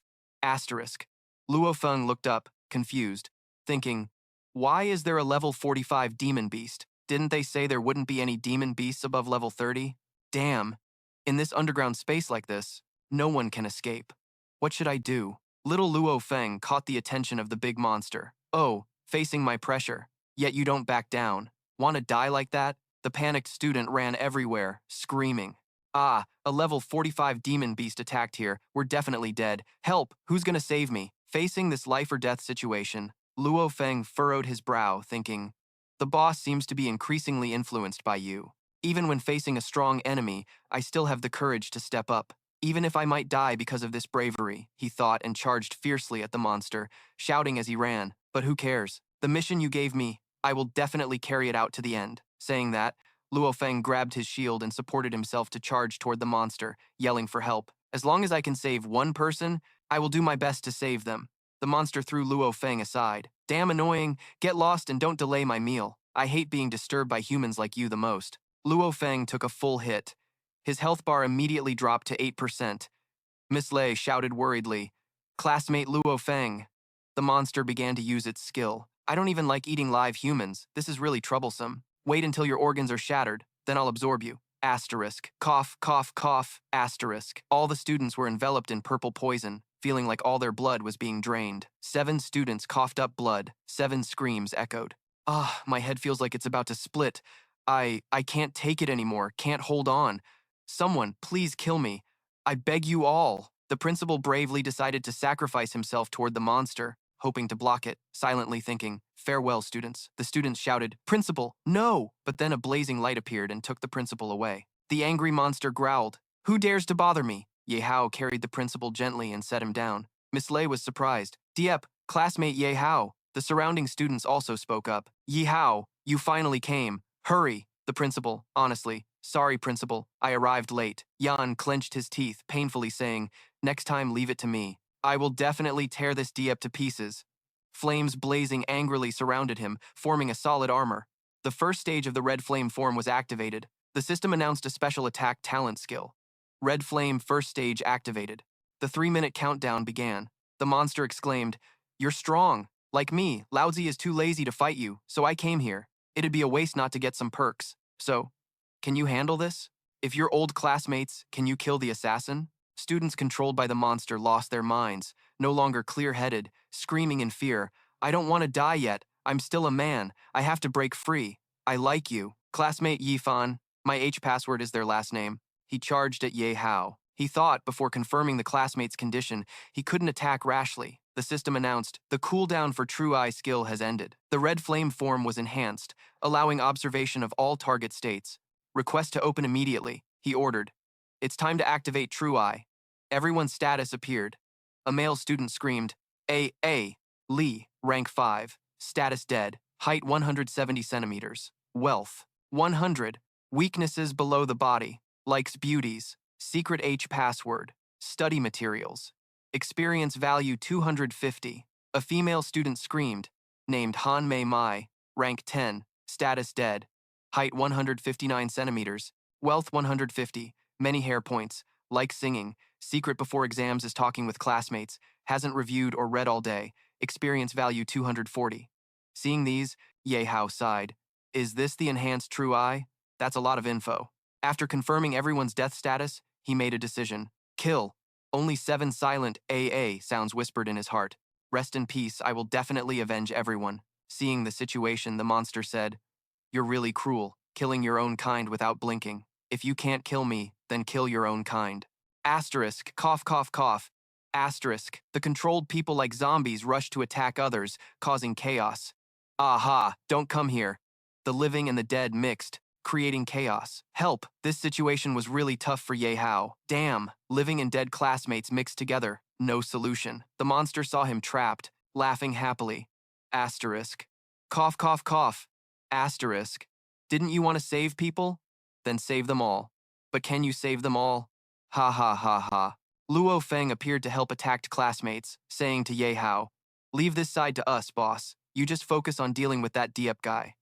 Nguyen DM agreed, "Right. We can barely handle the primary flames." DM acted. Those caught in the fire screamed. A shining golden shape appeared among them. Is this the special truth mirror effect? But it only functions to separate space. Now it turned into a shield-shaped space. Surprise overwhelmed Ye Hao. He instructed Luo Feng and Wen DM, "Be careful. Some of the transformed students are still alive. Don't hurt them. Fight according to my signals. Don't accidentally injure others," they replied. Got it, Ye Hao thought. Although the truth mirror and shield grenade fusion effect is pretty good, just defending is passive. I have to deal with that guy before the transformation time ends. Yihao's transformation time was half left. The monster spread its wings and fled. Taking advantage of the other's distraction, run fast. I'm not afraid of him. Just don't want the hassle, don't want to fight him. However, Ye Hao ordered, load the gun. The turret screamed and immediately fired, surprising the monster. What? When was this turret set up? Moreover, with firepower that strong, it didn't take long for Ye Hao to catch up. Thinking about escaping that easily? Dream on. His hands grabbed the monster's wings, and it panicked, shouting, You let go of me! He decisively snapped its wings in half. Those obstructive wings should have been chopped off long ago. It screamed in pain, wailing, I was wrong. Spare my life. I swear I'll never do it again. The monster's stats appeared. Race, insectoid, elite rank 48. Weakness, wings, armor breaker fire flame. Experience value 200,000. Skill, brutal mutation. All attributes increased by 300 after mutation. Kill first, deal high damage, and the third slash is a fatal acid stomach critical strike. Each attack inflicts a violent poison status, draining health every second. Current status, brutal mutation variant. In response to the monster's words, Ye Hao said, Never again? Yeah, right, no one's buying that. He kicked its belly hard, making it scream, A. In pain, its health dropped to 35%. The system notified that the brutal mutation skill of the monster was suspicious. This brat is trying to predict my mutation? No way. This must be just a coincidence, it said. Don't piss me off. At worst, you and I both end up dead, he replied. Fine, come at me. Dodging the monster's attack, he said, Let me see who's the fish and who's the net. The violent flame fire dragon bullet was fired. The system flagged the monster's brutal mutation skill as suspicious again. Damn it, this is definitely not a coincidence. This brat is deliberately interrupting my mutation skill. But how could he possibly know what I'm thinking? This kind of cannonball is only suitable for large-scale massacres. Only mutation and critical hits are fit for one-on-one combat. Then, it destroyed the turret, thinking silently, Whatever, first I'll try to escape to a safe place to buy some time, then wait for the mutation opportunity. However, it couldn't move forward, because a blazing wall of fire blocked its way. It cursed. Damn it, Yihao said. Don't rush. This is the final move. It'll kill you quickly. Won't waste too much of your time. Along with that came the system notification. Insufficient time for Red Flame first stage transformation. Only 10 seconds left. Yihao gripped the sword hilt and unleashed the deep red star move. In Red Flame form, wearing red iron armor, he slammed his glowing sword into the ground and shouted loudly, releasing a powerful burst of energy that cracked the ground instantly, shattering it into many pieces. Qi Nguyen Ko Lin saw this power and exclaimed in shock, This is a mental attack illusion. No, I remember now. This is the legendary dimensional melody said to be a move only the strongest kings can use to cause chaos in dimensional space. He looked down at Ye Hao curiously and asked, How can a tiny human like you use this move? Who exactly are you? Ye Hao calmly looked up at him. I'm just a normal human student. He raised his finger into the air, and a glowing orb appeared. Ye Hao's eyes blazed with fire as he said, You better worry about yourself. A spider-like creature lay on the ground, probably never having seen the stars in its life. Now, I'll give you a chance to look up at Qi Nguyen Ko. Once again, the circle's light amazed it, and it exclaimed, Your Death Star! Ye Hao, shouted the Qi Star technique. The circle on his finger grew larger. The bright light outside enveloped the red orb inside. Qi Nguyen Ko Lin hurriedly shielded his eyes from the shining light, terrified, saying, A Death Star, clearly a solar black hole. He couldn't defend for long. The orb's light shone directly on Qi Nguyen Ko. A loud explosion rang out, and the system showed Qi Nguyen Cleveland at 46%. All stats dropped to 0. He was completely annihilated. The system continued announcing the achievement unlocked. Violent God skill. First time's always the hardest. Many more to come. Wishing for peace in the world. The monster was defeated. Qi Nguyen Ko Lin's host gained 200,000 experience and 80,000 in wealth value. The Red Flame first stage form was lifted. After exiting the form, Ye Hao looked at the system panel, puzzled. 100 mutations red tail. Just the name sounds fierce. Could it be the top monster leading this invasion? Probably at least a level 78 boss. I need to quickly strengthen myself, or it'll be tough to handle. Ye Hao's eyes glowed as he looked at the treasures gained from defeating Qi Nguyen Ko Lin, no longer worrying about that. Let's see if the elite monster drops anything good. A red demon stone level 51, a vial containing a red liquid. Stomach acid that produces extremely strong acid, capable of weakening armor protection. A piece of iron shaped like the claw of the Qi Nguyen Ko spider, with fleshy legs underneath. The hard shell of the insectoid is very soft. When cooked, it's delicious. A pair of golden queen wings. The insectoid wings were damaged, but still the best living material for crafting. Finally, a resonance internal book, a level 50 control skill book that can use language or sound to charm and control enemies. Ye Hao put his hands on his hips and sighed. Besides the skill book, there's nothing else good. Seems like my luck isn't much better. At that moment, the system alerted. The egg is very interested in the Qi Nguyen Ko spider claw. Ye Hao looked at the spider-shaped egg, shaking non-stop. Is this the egg of the demonic Dao Long spear from before? It's been so long with no reaction, but now it's interested in the claw, Ye Hao said. What happens if we combine these two? The egg quickly shook more vigorously, showing excitement, even sticking out its tongue, drooling with desire. Ye Hao saw it use its long tongue to grab the spider claw and shouted, "What do you want to do, egg?" It quickly shoved the spider claw into its mouth, but since the claw was too long, part of it stuck out. He watched this scene and cursed. Damn it, even the moves are like that. After swallowing the entire spider claw, the egg shook, looking adorable, even licking around its mouth edges. The system notified that the egg felt very satisfied. Favorite value increased by 1. Hopefully, the host keeps feeding it. Yihao rested his hands on his knees. You have to bend down and look closely at this egg. Feeding it is like raising a pet. Later, whenever we get living materials, we'll give you an egg. Hearing this, it was thrilled. Even though it couldn't speak, it knew what to do. Its egg face looked even cuter than before. From behind, a voice echoed, "Boss, are you okay?" Diệp Hạo turned his head to look back. "Diệp Hạo, are you hurt?" Nguyen DM quickly rushed forward to hug his neck, worriedly saying, "Just now, in the blink of an eye, I couldn't see you or the elite beast spirit anywhere. I was scared to death." Diệp Hạo was startled and looked at her. "I'm fine, no need to worry." Luo Feng stood with crossed arms watching them. "I've told Lin Mengmeng many times. With the boss here, there will absolutely be no problems." Diệp Hạo looked at the two happily and said, "You both worked hard this time." Luo Feng scratched his head awkwardly replied, "It's nothing. If the boss hadn't pulled me up to level 15, I would have been killed by an elite beast spirit leader long ago." Lin Mengmeng stood beside him, her face unreadable, but tears welled up at the corners of her eyes, and she said sadly, "Many classmates still faced misfortune. We're still too weak. We couldn't do anything." Diệp Hạo quickly patted her head gently to comfort her. "This is unavoidable. We were outnumbered. You kept casualties within a reasonable range. You did your best. Don't be sad." Lin Mengmeng lowered her head and softly replied, "Yeah." Everyone had now gathered nearby, standing around them. Diệp Hạo and he comforted Lin Mengmeng.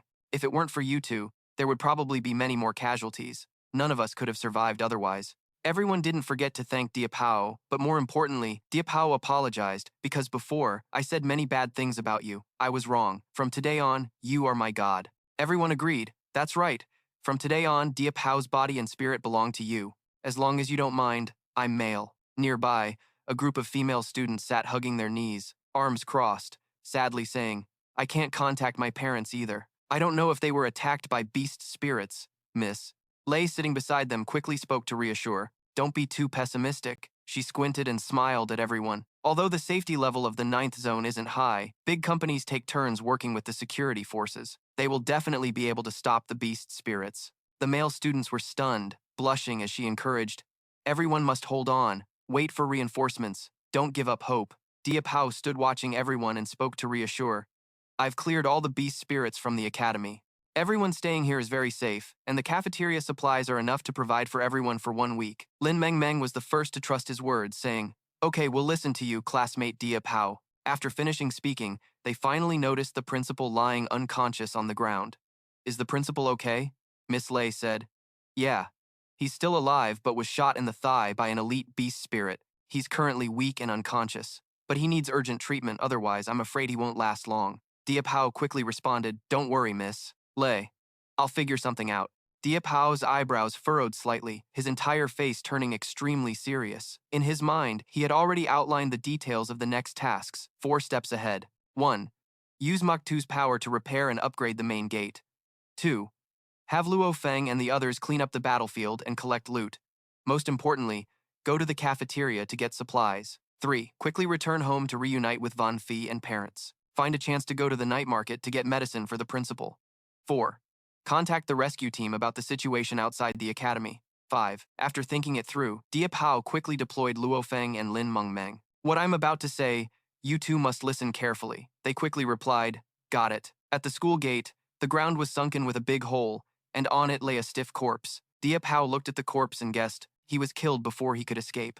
Really brought disaster upon himself. On the information system board, a level 16 old teacher appeared. All stats 0. The whole city was engulfed in smoke and fire. Diệp Hạo thought as he walked. In this era, without power, you're like a fish on a chopping block. If I want to be a leader, my strength is still not enough. At that moment, a buzzing sound came. A screen appeared before Diệp Hạo, along with broken voices, day, and Anan. Diệp Hạo was surprised and looked at the screen, asking Yun Phi. Only silence answered. Diệp Hạo panicked and hurriedly asked Yun Phi, "It's me. Where is everyone? How are my parents? Are they in danger?" The screen continued to emit unclear short sounds. Tay, me and parents now for le. The call suddenly cut off. On the screen appeared the message, "Signal interference. Information interrupted. Brothers are safe. We are heading to rescue." Diệp Hạo anxiously stared at the screen and shouted, "Yun Phi, Yun Phi." The screen showed the message, "Signal interference increasing. Information interrupted." Diệp Hạo angrily yelled, "Communication interrupted again." "Damn it!" He quickly ran off, praying as he ran. "Parents, Yun Phi, Nana Kong Thay Doi, everyone, you must hold on, wait for me." His feet pounded as Diệp Hạo looked up, terrified, saying, "This can't be. The big building has been smashed to pieces, smoke and fire still swirling around here. It proves a fierce battle happened here." Diệp Hạo stood stunned, watching. His nightmare building had become reality. Family. Could it be that Van Phi and the others really don't have the ability? Yihao clenched his fist tightly, trying to keep himself calm. He gritted his teeth, thinking, if the apartment really got ambushed by the monster, Van Phi and the others definitely wouldn't just sit around waiting to die. They'd run away, that's for sure. Suddenly, he heard a scream from the other side. "Help me!" He glanced over and saw a monster attacking a girl. "Keep screaming all you want. No one's coming to save you. Just be a good snack for me. Haha." The girl was struggling to fight off the monster. "No, please!" Information popped up on the system. This girl is Tan Lo, security squad level 18, with only 15% health left. The monster was still hyped up when it suddenly got attacked. Ha, huh? A beam of light slashed down onto it. Tan Lo, sitting below, was also terrified by the light. Ye Hao looked at her and asked, "Judging by your outfit, are you the security team in charge of this area?" Tan Lo looked up at him worried and said, "Yes, brother. Can you help me with something? My foot is stuck under a rock." Before she could finish, another explosion from behind sent rubble flying. Both quickly dodged the flying debris. Ye Hao anxiously asked her, "Do you know what happened to this apartment complex? What about the residents inside? Where did they go? Are they still alive? Tell me now." Tan Lo hurriedly replied as he fired off questions. Don't be so impatient, brother." Ye Hao calmed down and said, "Sorry, I was a bit rash just now because my family was among the evacuees. Where are the survivors being evacuated to? Do you know?" Tan Lo stood up, holding a big gun, looking at him and said, "They were taken to underground bunker number 5. There are 2 guard teams nearby, but..." Pausing, she sat down, took out a medicine bottle, drank some, and continued. "This area was previously attacked by a level 20 monster. Luckily, my team fought with all their might. Most residents were rescued and evacuated in the end. I was followed by that monster because I stayed behind." She waved her hand while taking medicine, her health rising to 70%. Yihao breathed a sigh of relief. "Thank God. If it's just a level 20 monster, Van Phi and the others will definitely be fine." After temporarily recovering, Tan Lo stood up, holding her gun, and seriously said, "It's useless anyway. Even the highest level captain is only level 32, totally incapable of dealing with high-level monsters." Ye Hao asked in surprise. "The security captain's rank is only 32, Tan Lo calmly explained. "Our group belongs to Tian Sang Corporation. You've probably heard that name. Because it's mostly small residential apartments, the entire safe zone was built by Tian Sang Corporation." In her mind appeared images of a modern, luxurious residential area with advanced facilities. Tears welled up sadly in her eyes as she said, "This month was Tian Sang Corporation's turn to take over Safe Zone number 9, but they didn't send senior members for the security rotation. Instead, they sent us. I thought they'd just send a few low-level people to handle it. Never expected something like this to happen." She hurriedly approached Ye Hao and pleaded, "Brother, please come with me. Staying in Zone 9 means sooner or later we'll be eaten by monsters. I have a map of Zone 9. There's a secret path leading to Zone 8. My family is in Zone 8. If I get back there, I'll be safe. You saved my life. I can't just watch you run into death." Hearing her, Ye Hao turned and walked away. "No need. Thanks for your kindness, but my family is still here. I can't leave them behind." He felt a bit sarcastic inside. Wanting to escape at 5 stars, this kind of stuff is normal. Suddenly, a huge monster appeared in front of Ye Hao. Surprised there were still 2 humans here. Lucky for it.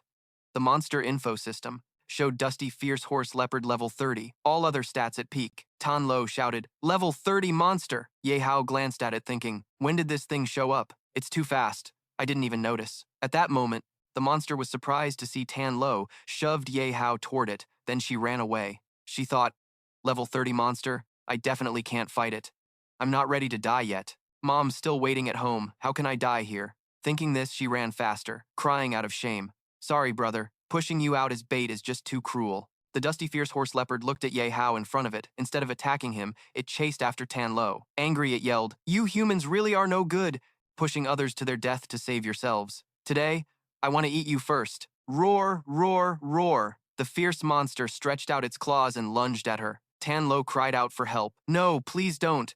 Brother, save me." Yihao stood still, hands in his pockets, not even looking back or helping, letting the monster attack. Saving you? Yeah, right. Wait till I catch you first. He couldn't run away either. She screamed in pain as the monster bit her.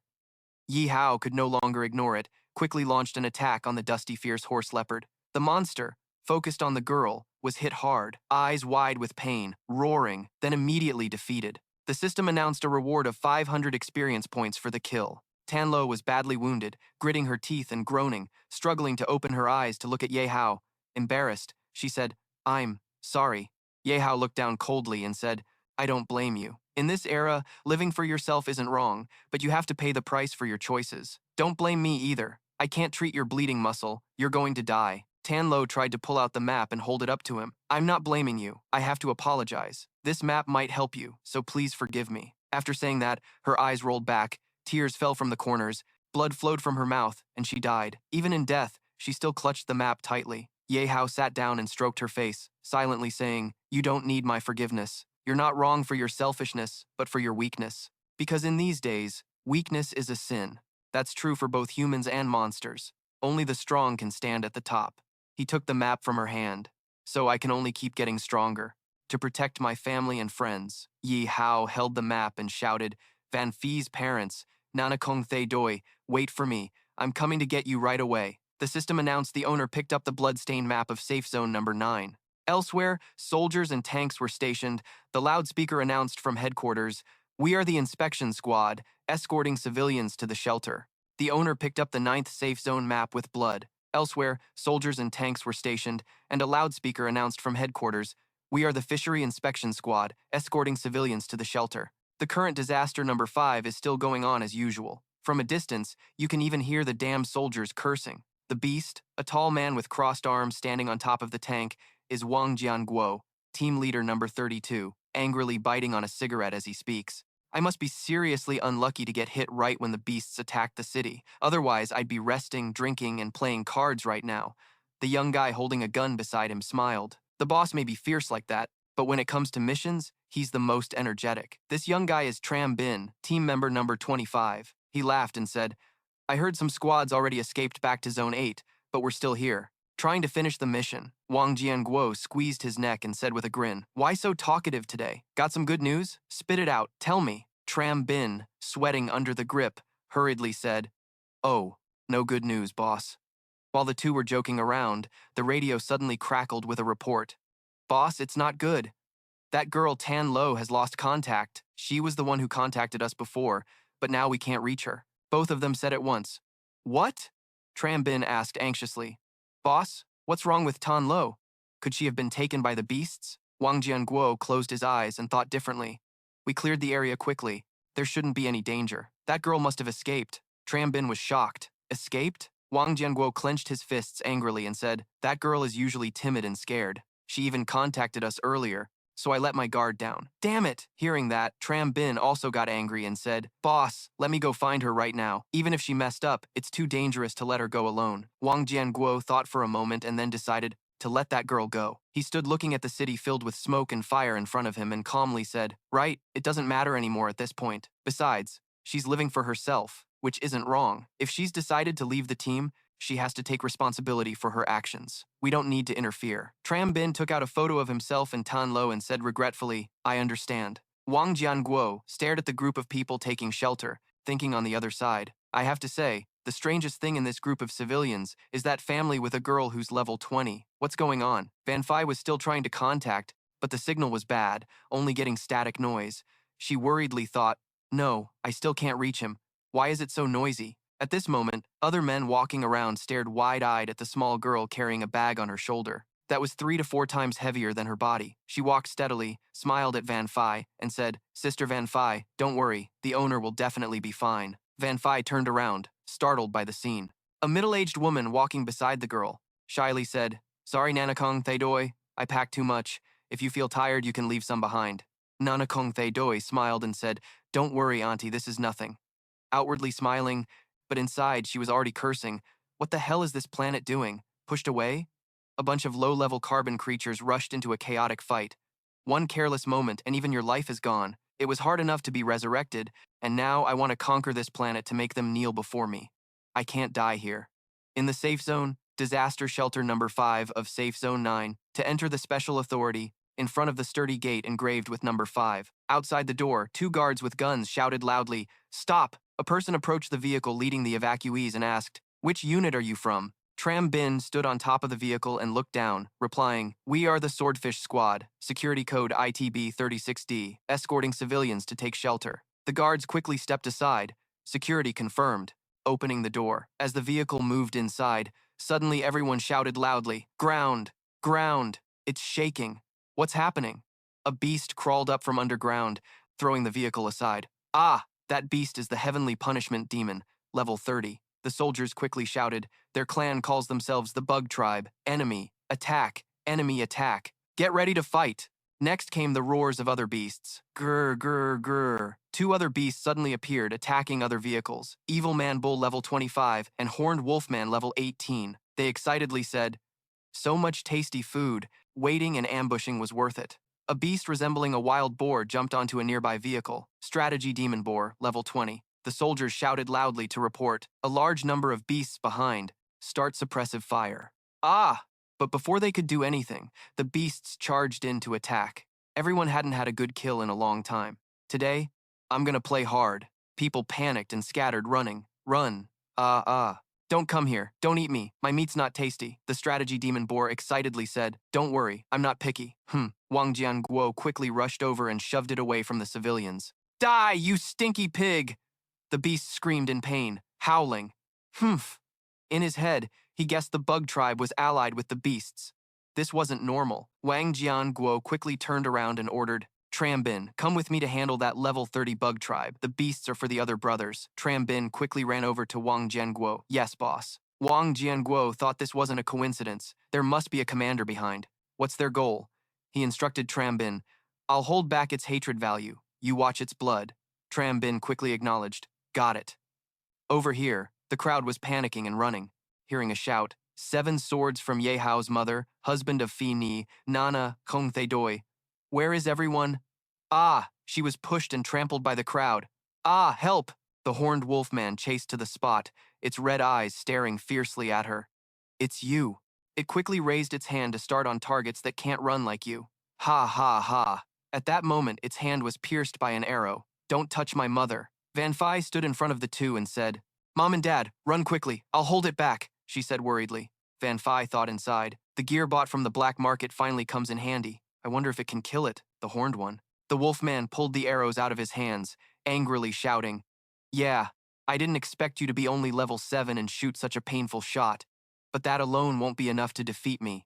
Van Phi stood nearby and immediately fired more arrows at the demon beast. 3 arrows aren't enough, so here's one more. The horned wolfman quickly dodged these arrows. Don't think having good weapons means you'll win. You're not skilled enough yet. Even with good weapons, it doesn't matter. It jumped and bit the arrows with its mouth while taunting.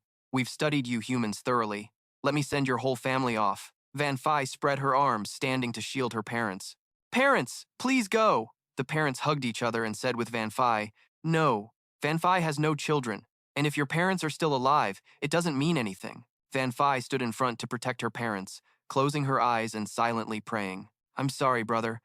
I couldn't protect our parents. I'm too weak. Sorry." Suddenly, a sword slash cut off both hands of the horned wolfman. It stared in horror. Then, a series of sword strikes followed. The demon beast was destroyed on the spot, howling loudly. Van Phi looked at Nana, Kong Thay Doi, in surprise. You can fight?" Her sister had thought Nana, Kong Thay Doi, was just a service android. Nana, Kong Thay Doi, pursed her lips, thinking, "It's not like I want to. My body moves on its own uncontrollably. So annoying. The system notified 5,000 experience points earned. Level increased by 1. Nana, Kongte Doi, raised her hand, amazed, thinking, this feeling means I can control my body more easily now. So this is the rule of this world? Just keep killing demon beasts. Getting stronger means easier body control. Thinking that, her face turned sinister, and she smirked softly. Ha ha ha, awesome. This simple and clear rule suits me perfectly. Then let's start killing. Nana Hongthe Doi's eyes glowed red as she excitedly charged into the demon beasts. 3 red roaring demon beasts appeared. Lao Tzu hated the color red the most. The demon beasts roared while chasing a young man wearing a red shirt. The young man ran scared, shouting loudly, "Help! Somebody save me!" Nana Kong Thay Doi successfully defeated the demon beasts and earned a valuable reward of 4,500 experience points. She chuckled happily, the new experience points now in hand, but she didn't level up at all. Nana Kong Thay Doi showed an excited face, thinking, after leveling up, the experience points needed also increased. So, this is how the system works? This amazed those around her. A lowly that powerful? No wonder. The wild boar monster was so scared it ran off without its shoes. Brother Niu, sorry. Wait until we train to level 30. We'll definitely come back to tear that girl apart. It spoke boldly, but was actually terrified inside, thinking that this girl could kill their 2 brothers in a flash, stronger than humans. I don't want to die. Life is more important. Suddenly, a beam of light shot toward the boar demon, startling it. What? What sound is chasing me? But before it could turn around, it screamed, and then dropped dead. Nana Kongthe Doi earned another reward of 4,500 experience points. She gave a crooked smile. Level 30, huh? Feeding it fat, then eating it sounds great. But I don't have that much patience. Elsewhere, a fierce battle was ongoing. Tram Bin shouted, "Stop looking around, Captain!" Wang Jianguo replied, "Sorry, I'm watching the fight on the other side. Didn't expect the little lowly to handle all the demon beasts over there. Truly surprising, ha ha ha." Tram Bin pumped blood for the captain, wanting to bend over and say, "Now's not the time to celebrate. The life value of these insects has already dropped by half. We must beware of their mutations. These species can mutate their morphology." After fighting 2 people, Thien Tuk No Kong transformed into a reward wheel. You're pretty skilled too, but humans seeing this form of mine will die horribly. You guys are no exception. Wang Jianguo listened but showed no fear, boldly saying, "Damn it. Your mouth is right, but it's just a ball form. I can still handle that." Tiantuk No Kong got angry hearing that. "A ball? Damn it, I know your ball. This is my mutated form.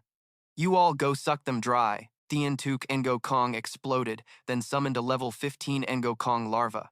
20 in total. Wang Jianguo was surprised to see the family fire split into many pieces, still in large numbers. The Ngo Kong larvae, after gathering many comrades, all crawled onto Wang Jianguo, making him shout, "Damn it, they're sucking my blood." Young man Tram Bin, the team carrier, heard this and ran over trying to help. "Captain, I'm coming to save you." "Damn it.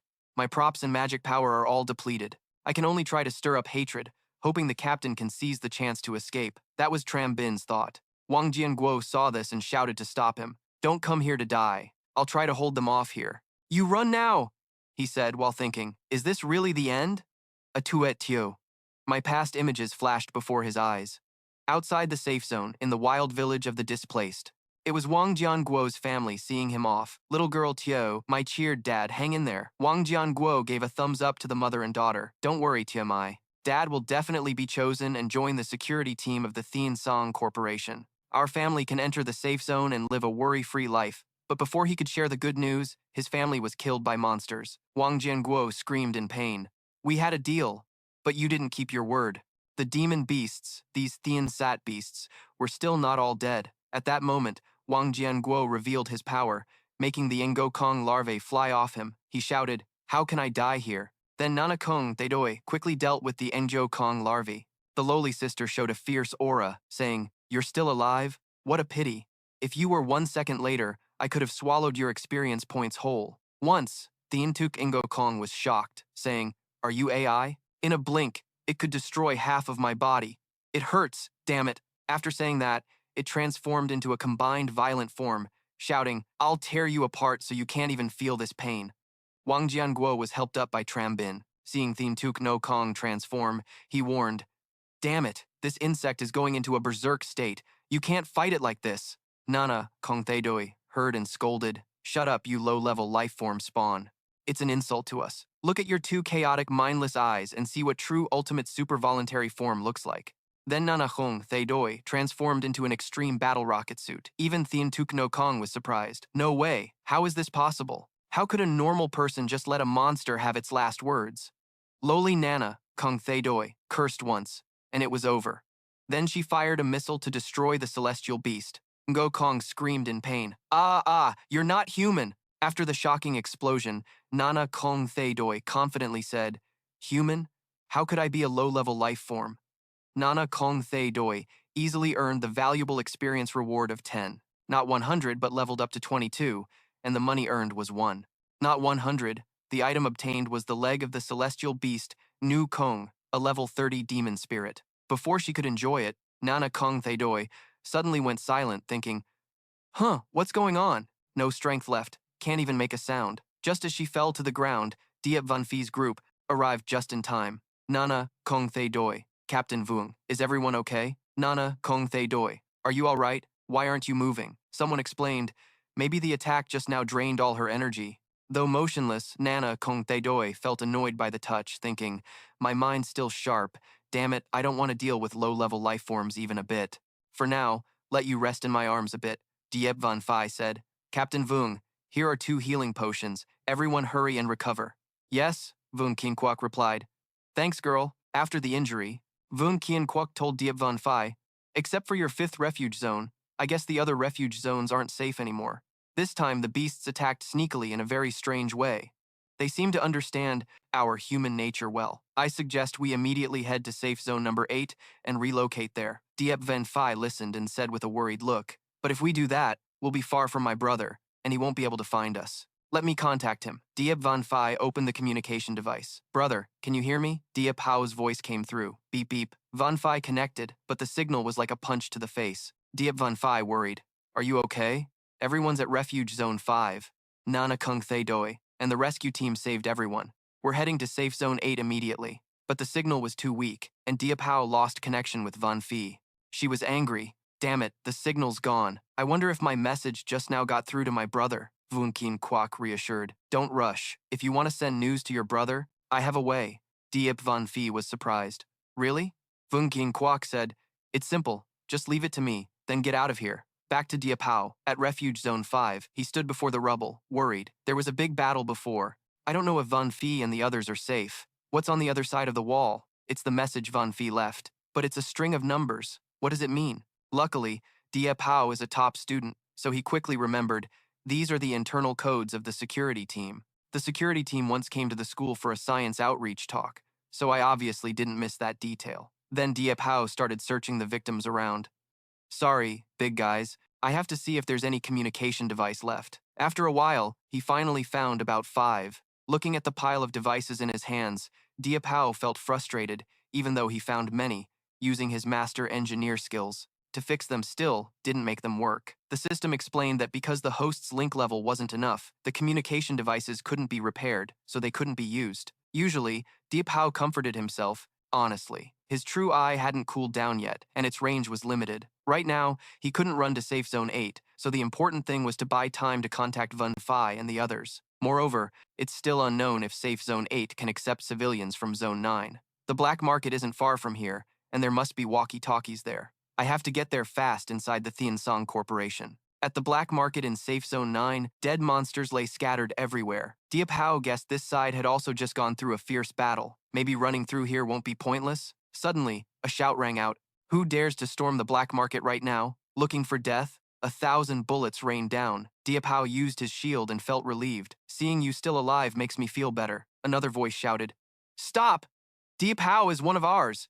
Tu Vu came out. Sorry, Diep Hao. There was a big battle before. Some crazy people kept following you. He replied, don't mind them, I'm fine. Tu Vu wondered, why are you at the black market at this time? He explained, I really have some things I want Miss Tu Vu to help with. Tu Vu enthusiastically said, no problem, come in first and then talk. Seeing everyone still sitting inside calmly, Diep Hao wondered, the outside is chaotic, but they can still sit here drinking like nothing?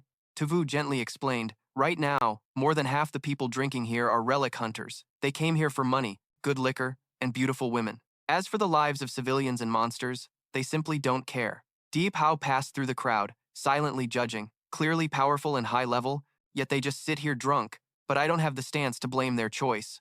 Diệp Hạo asked Miss Tuvu. Can you contact Makadni from here? Tuvu joked, Miss Big Shot, why do you ask about Miss Big Shot right after arriving? Can you care about me a little? I was scared to death just now. Diệp Hạo embarrassed.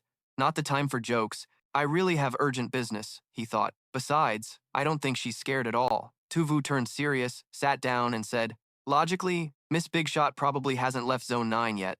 I've been trying to contact her through the internal safety network, but all the walkie-talkies are just static. Hearing this, Diệp Hạo guessed, static? If she can't contact either, that proves my suspicion. The walkie-talkies aren't just broken by chance, but are being jammed. More precisely, it seems like they're using special radio waves to communicate. Tuvu was surprised. Jamming, done by AI? The beasts can't do that, Diệp Hạo answered. Anyway, something's off here, but we can't conclude yet. I have 3 things I want Miss Tuvu to help with. Tuvu decisively agreed. Tell me anything. Don't hesitate. He explained. First, help me find the security team's walkie-talkie. Yihao replied. Anyway, something about this feels off, but I can't draw any conclusions yet. I've got 3 favors to ask Miss Tuvu. Tuvu decisively agreed. Just say it. I'm not holding back. He explained. First, help me find the security team's walkie-talkie. Belonging to the Thiensang 2 Corporation is a pharmaceutical therapy for weakness. BA was the previous auction where the royal coat was obtained, right? If possible, give me the money up front. Before he could finish speaking, Tuvu interrupted.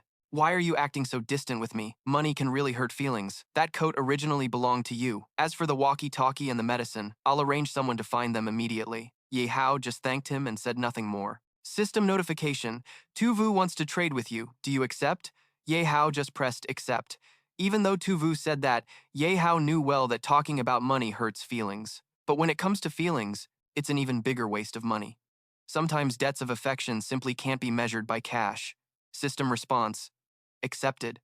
Did the owner get the royal coat? Not long after, Tuvu's subordinate came to report. Big sis, everything you needed has been found, Tuvu said, handing it directly to Ye Hao. He took the walkie-talkie and replied, thanks. Let me check how it works. Got it. Just enter SNMG 471911100503, right? Immediately, the other end made a beeping sound. Hello, are you Ye Fanfei's older brother? Ye Hao happily replied, yes, that's me. Finally got through. The other end said, wait a moment, I'll call Ye Fanfei to talk. Ye Fanfei's voice came through. I'm your brother, Van Fei. Ye Hao couldn't hide his worried feelings and asked, Van Fei, is everyone okay? Where are mom and dad? Are they all right? She cheerfully replied, everyone is fine. Earlier, the house was ambushed by demon beasts. Everyone was preparing to move to refuge zone number 5, but got ambushed by demon beasts and insect tribes. Thanks to Nana Hong Thay Doi and Captain Vuong from the security team, the one who just talked to you, they saved us. Yi Fanfei continued, but Nana Kung Thay Doi's energy is depleted and she can't act. Now everyone is heading to zone number 8. Currently, it's safe. On the way, they're carefully avoiding demon beasts. Hearing that, Ye Hao breathed a sigh of relief. So that's it, the situation has been handled. Nana Hongthaedoi really didn't disappoint me, but the problem now is she can't act, so how do we fix that? The system popped up and said, your question has been received. There are many ways to replenish the armor's energy, but given the current situation, the simplest and most direct method is to use her higher-level magic essence to directly recharge her energy. Hearing that, Ye Hao told his sister Van Fei, you just use magic essence above level 20 to recharge Nana, Hongthaedoi's energy. Remember, she must recover her ability to act. Her combat power is indispensable. Yi Fanfei replied, just earlier we killed a level 30 Z monster. Let me check it out. I have to give the walkie-talkie back to Captain Vuong now. Yihao responded, okay, next I'll talk with Captain Vuong. According to my prediction, if everyone tries to go to zone number 8 directly through the link bridge, they won't make it. Ye Hao opened the safe zone number 9's map plan to check and explained. Because there must be a large number of civilians taking refuge there, it's extremely unsafe. Let me send the coordinates to Wang Jianguo to check. Then came the surprise. These coordinates belong to this kid. How do you know the secret coordinates of this passage? Isn't this the coordinate that Tan Lo always talks about? Before hanging up, Ye Hao gave a final reminder. This is the secret passage to zone number 8. We'll meet there. My family is counting on you. Wang Jianguo replied, got it, don't worry. Ye Hao went out to the insurance main hall to buy quite a bit of recovery medicine. The only problem was, the prices were a bit steep. These scalpers really know how to get rich. I'm totally broke now. Just then, from afar, he heard a girl surrounded by a bunch of men begging, please, my parents are still outside. Can you take me to see them? I'll pay you handsomely. The red-haired punk laughed and said, handsome pay? With the way you're serving drinks, how could you have money? One of them, acting creepy, said, but if you pay with your body, then I might reconsider. Hee hee. The whole gang joined in. Yeah, serve the 4 big shots well. Maybe we'll agree. The girl in the bunny outfit hugged someone in fear and resisted. No, please, these guys. The scoundrel laughed wickedly and grabbed her. Suddenly a hand stopped him. Yihao smiled and said to the girl, just answer me 2 questions, and I'll think about taking you along for a bit. The pervy scoundrel screamed as Ye Hao twisted his arm. Ah, let go, my arm's broken. Ye Hao asked the first question. Where's your home? Second, and most important, Yihao's eyes sparkling with money. How much can you pay? The girl opened a map and showed Ye Hao her home's location. My home is right here, can you see it? Ye Hao thought silently. If that's the spot, it's right on the way to those coordinates, so taking her along shouldn't be a problem. Ye Hao hesitated. The location's fine, but can you afford this amount? The girl immediately quoted, 10 million. She looked pitiful and said, I'll put down a deposit of 10 million. If I find my family, I'll give you another 10 million. This is all my savings. Nearby, young men heard her and muttered, no way, is that much money real or fake? How could a waitress like her have that kind of money? Isn't this a joke? If I'd known waitresses had that kind of cash, why would I bother being a relic hunter? Makes me want to test it for real. Tu Vu whispered to Ye Hao. Her name's Dionya. Although she's only level 10, she has a special sensing ability to detect energy waves around her, including human emotions. Because of that, she's always popular with customers. Her record for recommending drinks is always number 1. Having some savings isn't surprising. Ye Hao found it interesting. So, that's how it is. That's a pretty good ability. The 2 men who harassed Dionya earlier immediately changed their attitude and wanted to escort her home. You have that much money? Why didn't you say so earlier? It was all a misunderstanding before. As long as you agree to pay, these 2 will risk their lives to protect you. Chu Toan. That's right. We usually move freely in the wild zones outside the safe area, not afraid of any demon beasts. Dionya looked a bit embarrassed, but I already agreed with that gentleman over there. The chubby guy now walked toward Ye Hao, yelling at that rotten punk from grade 5. What just now was me slacking off. Now watch one punch from me blow your dog head up, you punk sidekick. Little sis, don't let this kind of guy's looks fool you. In this era, being handsome means nothing without guts. Go outside, and you'll just get chewed up by beasts. Just as Ye Hao threw his move, the grade 30 punk was stuck on the ceiling. Almost died right there to that real scene. Ye Hao clenched his fist tight. I can tolerate all the trash talk, but the one thing I can't stand is someone blocking my path to getting rich. After saying that, Ye Hao lifted his leg and kicked the punk's face off. He stopped right in front of the punk, who begged in fear. Big bro, I was wrong, please spare me. Dionya stood aside, heart pounding fast. Her eyes shone with praise. Oh my god, he's not just handsome, he's strong too. Tu Vu silently admired. Just a few days apart, and he can easily dominate a grade 30 punk. Damn Ye Hao, you really are a mysterious monster. I'm getting more and more interested in you, Ye Hao said as he left. Let's go, I'm in a hurry. But listen up, on the way, you gotta obey me, no causing trouble. Dionya hurried after him. Everyone followed his orders. As Ye Hao left, he didn't forget to ask Tu Vu, Miss Tu Vu, any plans? From what I see, if you stay here, sooner or later you'll become like a bird in a cage. Or do you want to come along? His words angered Tu Vu's crew immediately, standing guard at the door. Did you guys hear that? This punk just called us bastards. Isn't he looking for death? Damn it. Say that again if you're brave. Tu Vu shouted loudly. Stop. Who dares touch him? Not giving a damn about the Han Mak group's face, she stepped forward, linking arms with his other side, gently saying, Fine, I'll go with you. That was right. Hiding here all the time wasn't the way. Plus, they needed to find a way to contact the Aerys. Ye Hao stood in the middle. Being tangled by these 2 was a bit awkward. Dionya happily said, Sister Tu Vu coming along is great. Since Tu Vu already agreed to follow Ye Hao, no one dared stop them, watching Ye Hao's back, leading 2 beauties out of the black market, attracting lots of admiring and jealous stares from the crowd. Spilling the tea, this punk really hit the jackpot. 2 hot girls with him, dying is worth it. So what's there to envy? Just looking for death, just stepping out a few steps, then crying to come back for mercy. Haha. Scene shifts to a place full of ruined, abandoned buildings. Been waiting long enough. Ye Hao, Tu Vu, and Dionya had all changed clothes. Tu Vu joked, all changed so? Are you dazzled by my cool pose yet? Dionya behind said, I'll follow you guys. Ye Hao looked at them both, sighed. All right, let's hurry or we'll be late. Anyway, the scriptwriter won't let me XNXX with the girls. At that moment, fierce lightning bolts appeared in the sky. Tu Vu suddenly shouted, Ah, everyone quick, look at the sky, what's that? Dionya replied, looks like it's not normal lightning. suddenly a beast appeared from the lightning. Not good, it's a space tear, but those huge claws. Turns out the beast used the gap to smash a whole building with its claws. Dunya was stunned. The building's under attack. Is that the black market? Tu Vu felt lucky to be with Ye Hao. Leaving here was definitely the right call. But what now? If creatures come out from that space, none of us will have anywhere to run. Ye Hao said, a beast of this rank is totally beyond normal beast territory. Like he suddenly realized it was a former god? Tu Vu half believed, half doubted. Former god? You mean a god who came down when the world started changing? How's that possible? Ye Hao explained. This is just my guess. The folklore records back then were mixed with truth and lies. Dunya suddenly grabbed her head in pain, screaming, A. Tu Vu panicked. Dunya, what's wrong? Dunya trembled and said, Boo-hoo. I feel a cold, evil energy spreading underground. Moreover, Dunya pointed to where it was gathering. Ye Hao hesitated. That direction? It's totally opposite from where Van Phi and I are meeting. What now? Even though I have to quickly meet Van Phi and the others, my gut tells me that source of evil power is definitely related to that former god. I absolutely can't ignore it. After calming down, Ye Hao turned to the two girls. Tu Vu, Die Nya. I have to go check out the source of that evil power now. So you have two choices. Either come with me, or I'll give you the coordinates of safe zone number 9.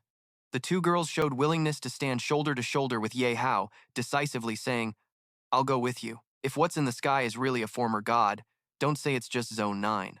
The whole area around zone 4 can't escape either. Luckily, that's right. I'll go with you too. If we can't stop that big fire in the sky, my 4 moms won't be safe either. Yihao could only go with the flow. Good then. Even though with our strength we probably can't stop it, we must clarify everything related to these freaky things. Speed up and follow me. With that, the 3 of them sped toward the source of that power. The closer they got, the clearer Dunya felt it. That energy was right here, just ahead. Had the concentration of that evil power reached its peak? Ye Hao warned, observing as he spoke. Wait, everyone hide behind me. It seemed there were other sounds over there. Suddenly, people in black cloaks appeared ahead, chanting non-stop. Around a red crystal block, lightning bolts flashed all over. He thought silently, what are those people doing inside that crystal? Strange and scary skulls gradually appeared. Yihao said, Damn, it's a magic formation channeling energy to the cracked space. Tu Vu saw the 3 were only level 10 and said, What are we waiting for? Their levels aren't high. If we destroy the magic formation, we can stop the former god's descent. Ye Hao suddenly realized, wait, things aren't that simple. As soon as he finished speaking, Tu Vu and Dio Nya charged forward at lightning speed. Min wildly blocked their attacks, but all were reflected back by the energy from the protective circle. The covering energy even has moves like that? Damn it! Ye Hao felt nothing special. Usually, such an important magic formation would definitely have defenses set up beforehand. Yihao used the violent flame fire dragon bullet, thinking silently about the level of this covering energy. After I changed my attack talent, can I break through it? Then he rushed forward and swung hard at the protective circle, but the result was still counterproductive. He sighed. As expected, it couldn't be cut through. This covering energy must be at least level 60. Although I've gained quite a bit of experience before, the situation has changed now. After that, upgrading attack power might be very hard to deal with in the future. I have to accumulate experience points to open a new account. Only then will I have a chance to win. Besides, things are too weird now. We have such a huge battle formation attack, yet these tool guys don't react at all. Tu Vu was a bit surprised. Even Ye Hao's attack has no effect? What do we do this time? Dio Nya worriedly said. Do we just have to stand by and watch? What? Is that terrifying thing in the sky coming out? Ye Hao reassured everyone not to rush, saying he'd figure out a way to solve it. He silently asked the robot Dui 2 to analyze if there was any weakness in this covering energy to exploit. Dui 2's face was tense like going into battle, saying no problem, Master is analyzing. Analysis finished. This small matter will be handled in 0.01 seconds. Right after, Dui 2 analyzed information about the protective energy level zombie energy covering position level 65, intelligence index unknown. Apparently all related info had been erased. Based on the remaining diagram on the surface, he adjusted the original symbol. Yihao looked at the image in surprise. This symbol belonged to the Hoang Chin Corporation. Why them? He thought silently this was like the small-scale covering energy I got from the Black Tiger Corps, all coming from Hoang Chin Corporation. If that's the case, I have a bold idea. Then Ye Hao took out a stone that looked exactly like the symbol on the bloody red crystal and threw it toward the formation. The stone surprisingly passed through the formation smoothly. Ye Hao now confirmed his initial guess was right. Sure enough, It seems products of the same type from the same company share certain traits. He turned to the robot dude too and said, check my item storage to see if there's any item that can modify and merge with this type of covering energy. The robot said, obeying orders, checking now, only taking 0.39 seconds to find it. Ta-da, it's the amplitude booster turbine. Using this item as practical material can upgrade protective ability. The level 65 amplitude booster turbine is a component used to modify car and airplane engines, capable of greatly increasing power output, adding a private efficiency source of 10%. Ye Hao felt a bit uneasy hearing the product introduction. Private efficiency source? If I use it directly like this, won't the efficiency source blame me? It must be said that the demon version of Du Tu whispered into Ye Hao's ear, tempting the master not to hesitate. Just keep it. It's already in your pocket. It's yours now. Ye Hao casually tapped Du Tu's head and said, sorry, efficiency source. I'm just forced into this.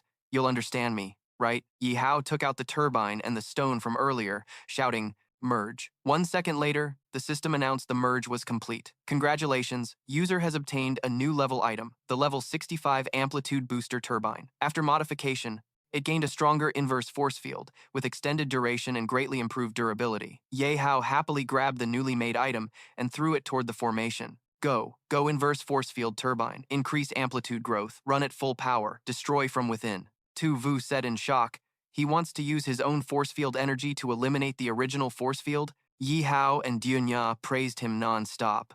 Oh my god, how did you come up with that? So smart. Yihao just explained, no, force fields at similar levels don't cancel each other out. My plan is to use the inverse force field briefly to lock down the demon star energy inside, creating a short path. Before Ye Hao could finish, the short path he mentioned had already formed. The uncontrolled internal energy reactions caused the 3 black-cloaked men to be battered by the energy. Their clothes tore in an instant, revealing different patterns on their bodies. Aha! Oh my god, that's just too brutal. The out-of-control energy hit them. Ye Hao suddenly noticed the energy shield starting to shatter and was stunned. Not good. The force field can't hold much longer. Didn't expect it to last only a moment. He quickly turned to Tu Vu and Dunya and said, you two get close to me. Hide behind me fast. The 2 girls were surprised. Huh? A second later, a loud boom sounded, and the energy shield exploded. The demon star, red as blood, shattered into pieces. A huge, deep hole appeared before the 3 of them. Yihao thought he was dead but refused to accept it. Damn it. I completely underestimated the explosive power of the demon star. But I clearly changed my defensive talent. So why do I still feel so suffocated? So annoying. When Ye Hao regained consciousness, he found Dunya was sitting right on top of him. No wonder I felt so suffocated. Dunya asked Ye Hao, are you okay? Ye Hao, pinned like that, could only mumble, get your butt off me right now. Tu Vu buried his face in him, amazed, that explosion power is just too strong. Dunya looked ahead in shock and said to the others, everyone, look up at the sky. The space breach is shrinking. Tu Vu happily said, yeah, great. Our efforts weren't wasted. Ye Hao helplessly shouted, I said you guys get off me now? Stop sitting on me while talking. Then Ye Hao went to the hole and saw the 3 men from earlier. Ye Hao helplessly shouted, hey! I said get off me right now. Don't just sit on me and talk. Then Ye Hao went over to the hole and found the 3 men from earlier. Almost everyone was dead, leaving only one loudmouth alive. Almost dead, but still breathing, just in time. Aha, hoo, that hurts. Ye Hao helped a man up and asked, who are you guys? Tell me your purpose. I can spare your lives. The man suddenly burst into flames. He laughed maniacally, shouting, ha ha! Long live the former army of the Lin Society! Ye Hao suddenly realized, damn, this was a trap. An explosion went off right where he was. It scared Tu Vu and Dunya so much they screamed. After one of the 2 tattooed bald guys self-destructed, they thought Ye Hao went with him. Luckily, he quickly activated his shield and was unharmed.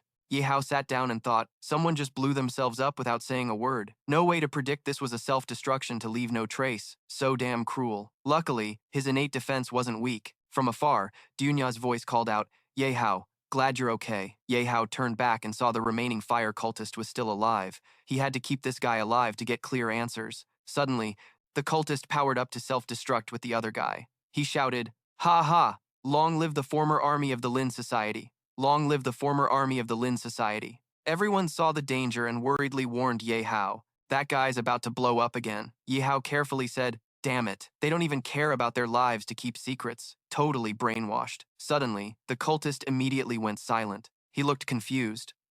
Huh?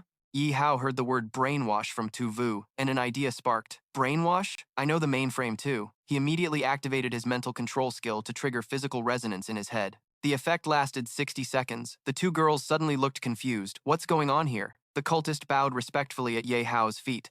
New God Cao Cao above, your humble servant sincerely obeys your teachings. Ye Hao found it strange. New God? What the hell is that? I'm just controlling your mind, not making you suck up to me. Diep Tu Vu from behind was shocked. Since when did you learn this mind control technique? Ye Hao replied, You're overthinking it, Miss Tu Vu. This new skill I just learned, haven't used it yet, so I'm practicing on him. After answering Tu Vu, Ye Hao ordered the cultist, You have 1 minute to clearly explain the former army of the Lin Society and your purpose. The cultist obeyed immediately. Yes, New God, the former army of the Lin Society, is an underground cult with many followers. They come from all walks of life, including elites and nobles. Although their social statuses differ, they share one goal, to welcome back the former god. Only the return of the former god can end this era and bring humanity to a new glorious world. After hearing the cultist's explanation, Yihao grasped some information. The former god can end this era? How can anyone believe such nonsense? Even less believable is expecting me to end this era. Suddenly, a thought struck him. But why did summoning the former god and the beast attack on the city happen at the same time? Are these connected? Tu Vu said, There are many cults worshipping the former god in the human world, but it's just for show. No one has ever seen what the former god looks like, let alone summoned it. Dunya looked puzzled. But can the former army of the Lin Society really summon the former god? Yihao asked the cultist again. So how did you successfully summon the former god? And what about this magic formation, the huge red demon crystal, and the tattoos on your body? What are their origins? The cultist answered, These patterns are divine demon tattoos. Only chosen followers can get them. As for the magic formation and demon crystal, and summoning the former god, I don't know the details because my rank isn't high enough. Yihao looked annoyed at the vague answer. You dare to hide things? The cultist was terrified, bowing with a bloody head. No, no, no, how dare I hide anything from you? Your existence is greater than even the former god. I am your most loyal and devoted follower. For you, I'd give my life. I absolutely wouldn't lie to you. Ye Hao was surprised by the cultist's absolute loyalty. Damn, this guy's loyalty is insane, more like crazy than loyal. All right, last question. Ye Hao asked, Does the former army of the Lin Society have anything to do with this beast invasion? The cultist answered, Of course it's related. The beast attack on the city was orchestrated by the former army of the Lin Society. Before he finished, his attitude suddenly flipped 180 degrees. The return of the former god requires a massive amount of fresh blood. You are all sacrifices. After saying that, he activated his self-destruct mode. Ye Hao quickly turned around, activated his protective shield, and held the two girls tightly and carefully. The cultist exploded into pieces, not a scrap of flesh left. Luckily, no one was hurt. Ye Hao was pissed. Damn it, it's not even 1 minute yet. So why did this cultist suddenly lose control? Did his brain get fried when he bowed crazily? So he escaped my control. Just then, Dunya blushed, pouted, and said, Ye Hao, your strength is really something. You hurt me. Tu Vu looked at the male lead with a captivated gaze. How are you so strong? I'm not jealous. You should get even stronger. Ye Hao looked embarrassed. Sorry, are you two okay? Dunya replied. We're fine, thank you. Tu Vu, seemingly hypnotized by Ye Hao, said, Hey, why let go? I want to hug you some more. This man really had a strange charm. Ye Hao went over to examine the destroyed demon crystal magic formation. After a tiring day, he finally made some progress. The former army of the Lin Society was no joke. Not only did they plot the beast attack, but they could also summon the former god. Their skills and ambitions were even stronger than those money-hungry corporations. If I mess up their plans, will they target me? Why care? The mainframe then explained about the demon crystal. This man definitely had a strange charm. Ye Hao went to check the destroyed magic formation. After a tiring day, there was finally some progress. Former soldier Lin Hoi was no joke. Not only did he plan the monster ambush on the city, but he could also summon former gods. His skills and ambition were even stronger than those money-hungry corporations. If I mess up their plans, could I become their target? Why even care? The server then explained about the magic formation. The attribute of this item is hidden, and it requires an appraisal tool beyond the standard limit to unlock its attribute. Diệp Hạo felt pretty confused after hearing that. What? The attribute is locked, and it still needs an appraisal tool? It seems they have applied special security measures to the AI demon spirit. Can you appraise it? The robot immediately replied, Of course, Master. Something this simple is no challenge for me. After a moment of analysis, the result was ready. The robot announced, "You have obtained the blood demon spirit. This is an ancient demon spirit forged from blood. Most of its components are human blood, with a small portion from beast demons. Looks like quite a few people were killed for this truly cruel." Looking at the detailed analysis chart, Diệp Hạo thought, is this fresh blood used to sacrifice to an ancient god? But besides humans, there's also beast demon blood. That's kind of strange, huh? Looks like I've run into a big problem. Suddenly, Diệp Hał's walkie-talkie emitted an unclear sound. He was surprised by this. The walkie-talkie was making static noise. Could it be? Is this type of demon spirit interfering with the walkie-talkie? Diuna suddenly saw something in the sky. She yelled loudly, signaling the other two to quickly look up. The sky was a deep red. Although the spatial breach had stopped expanding, it hadn't completely disappeared. Looks like only one magic formation was destroyed.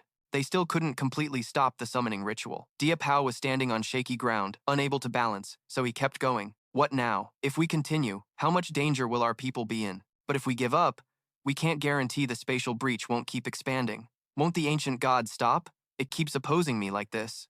Is there really no other way? While Diệp Hạo was thinking, suddenly a beast cat jumped from behind, aiming to attack him.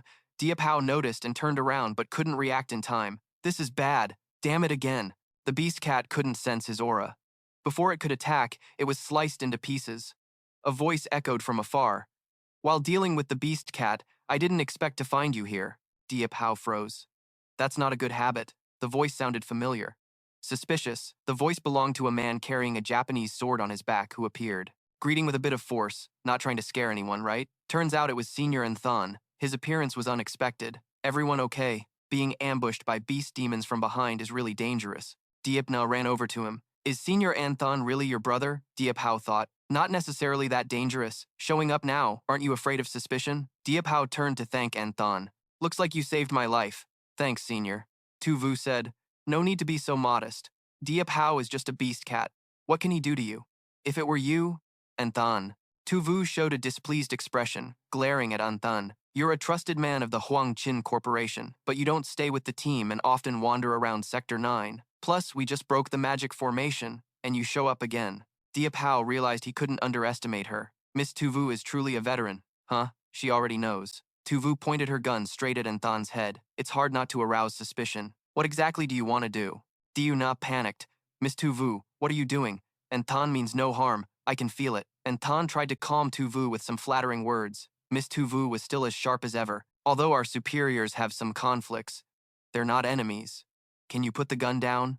We'll talk this through slowly. Diệp Hạo also stepped in. That's right. The real enemy is right in front of us. Let's put past grudges aside. We need to deal with the current problem first. Besides, with Senior Anthon joining us, our fighting strength just increased, right? Friendly on the surface. But Diệp Hạo was pretty cunning. He was the one who deliberately bumped into the senior. You're definitely a company man. First, act nice to him, then slowly trick him. I don't believe you won't reveal your secrets. Tu Vu finally calmed down but still suspicious. Anthon, I'll respect Diệp Hał's face, but that doesn't mean I don't doubt you. Be honest with me. Anthon looked worried. Please spare me, Miss Tu Vu. Diệp Hạo comforted him. Don't take it too seriously. Senior Tu Vu is just cautious by habit, not targeting you intentionally. It's just a misunderstanding.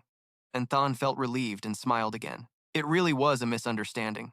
I stayed in Sector 9 because of some missions. I was just helping civilians disperse nearby. Then I heard an explosion and came over to check it out. Diệp Hạo thought the explanation made sense. Anthon and Diệp Hạo both looked up at the thunderous red sky. That's because just now, we destroyed a summoning magic formation. But there's still another magic formation active. Anthon had gathered some info on the current situation. So, that's it. The abnormal sky. I had noticed it before too. So what are we waiting for? Diệp Hạo said seriously. This isn't an easy matter. Senior, you want to join in? Of course. Sector 9 is my hometown. It's full of my best memories. I can't just watch it get destroyed. Anthon put his arm on Diệp Hał's shoulder and continued. That sounded pretty smart, but also kinda dumb. Completing big missions with the team like this usually earns bonus points. That's really helpful for leveling up, right? Diệp Hạo acted casual but was scrutinizing every move of Anthon. His current behavior showed no weaknesses at all. Diona felt guilty for not helping much. Should I keep going? I'm not scared. Just feel like I'm not helping. I'm just a burden to everyone. Diệp Hạo reassured her. That's not true. Luckily, you have the sensing ability. We just managed to find this hidden magic formation. Her power is crucial. Seeing that, Tu Vu ran over to hug Nya, saying a few comforting words. That's right, her power is way more effective than mine. Let's boost our spirits and handle the rest of the magic formations. Then we'll go find her parents. Hearing that, Dunya felt somewhat reassured. Yeah, as long as no one criticizes me, I'll do my best to help everyone. How could anyone criticize you? We can't do without each other. Even if only one person goes, we need to move at top speed to deal with the remaining magic formations. Everyone agreed with her idea. Got it. Let's run as fast as we can to find and destroy the other formations. While running, Ching asked Ye Hao to share some of the previous intelligence so he could prepare in advance. Ye Hao immediately replied, okay, we'll talk as we go. And Ching instantly spotted the second magic formation. We found the second magic formation. Next is the problem of how to sabotage this protective barrier. Seeing that, Ye Hao said, I haven't used this method a second time before. Do you have any ideas, Senior? Because this magic formation uses a protective setup, it's a product of the Hoang Chin Corporation. Those guys? And Ching was very surprised. Another thing like that? So you guys suspect the Hoang Chin Corporation is colluding with this cult? What? Tu Vu leaned against the wall, her voice lowering. Who knows? I'm Hoang Chin's trusted aide. I know more than you guys. Explain yourself or not. Just make up a story if you have to. Hearing that, Ching tried hard to explain. Please cut me some slack, sis. Tu Vu, what trusted aide? I'm just a runner for errands. But your suspicion makes sense. After all, the current situation is hard to explain clearly. I can only say that until now, Hoang Chin Corporation hasn't been picky about who they do business with. It doesn't matter who they sell weapons to, as long as they make money. So, with the current situation, honestly, nothing can be clearly stated. Seeing that, Ye Hao also spoke up for Ching. That's right, I trust Senior 100%, but I advise you to still take practical actions to prove yourself. You don't want Sister Tu Vu always targeting you, right? And Ching seemed to have figured out how to dispel this suspicion. Got it. Sabotaging the magic formation can prove our innocence. And Ching sighed. Who told me to always care about unfair stuff anyway? It really aches. And Ching immediately threw out an overloaded classified device. Luckily I brought this, otherwise I couldn't explain clearly. That device flew to the magic formation. Go, sabotage this shielding energy for me. Everyone got excited and shouted loudly. Your gadget is awesome. Sabotaging that shielding energy is so easy. And Ching quickly dashed past, confidently slashing down the Yihao group. Of course, because the trust in the small boat can't be overturned so easily. Dunya was very surprised seeing that. Ah, could it be that Ching already killed them all? Tu Vu said. They were just knocked out. Seriously, at this point, why hold back? After dealing with the Yihao group, Ching replied happily, although Hoang Chin doesn't pick exclusive houses, to avoid weapons being used offensively, all weapons produced are sold through backdoor channels. The gadget I just used was to sabotage the protective barrier. Looks like Ching has a bit of trust in everyone now. I've revealed all the classified stuff like that.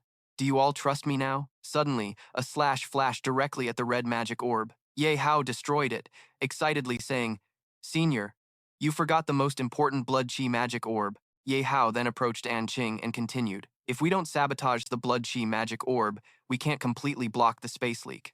Ching was puzzled. Really? So that's how it is? Why didn't you say earlier? Ye Hao placed a hand on Ching's shoulder, smiling. It's okay. With Senior here, what is there to worry about? The work efficiency this time is very high. Sister Tu Vu has nothing more to say. Truly the Academy's legend, the best.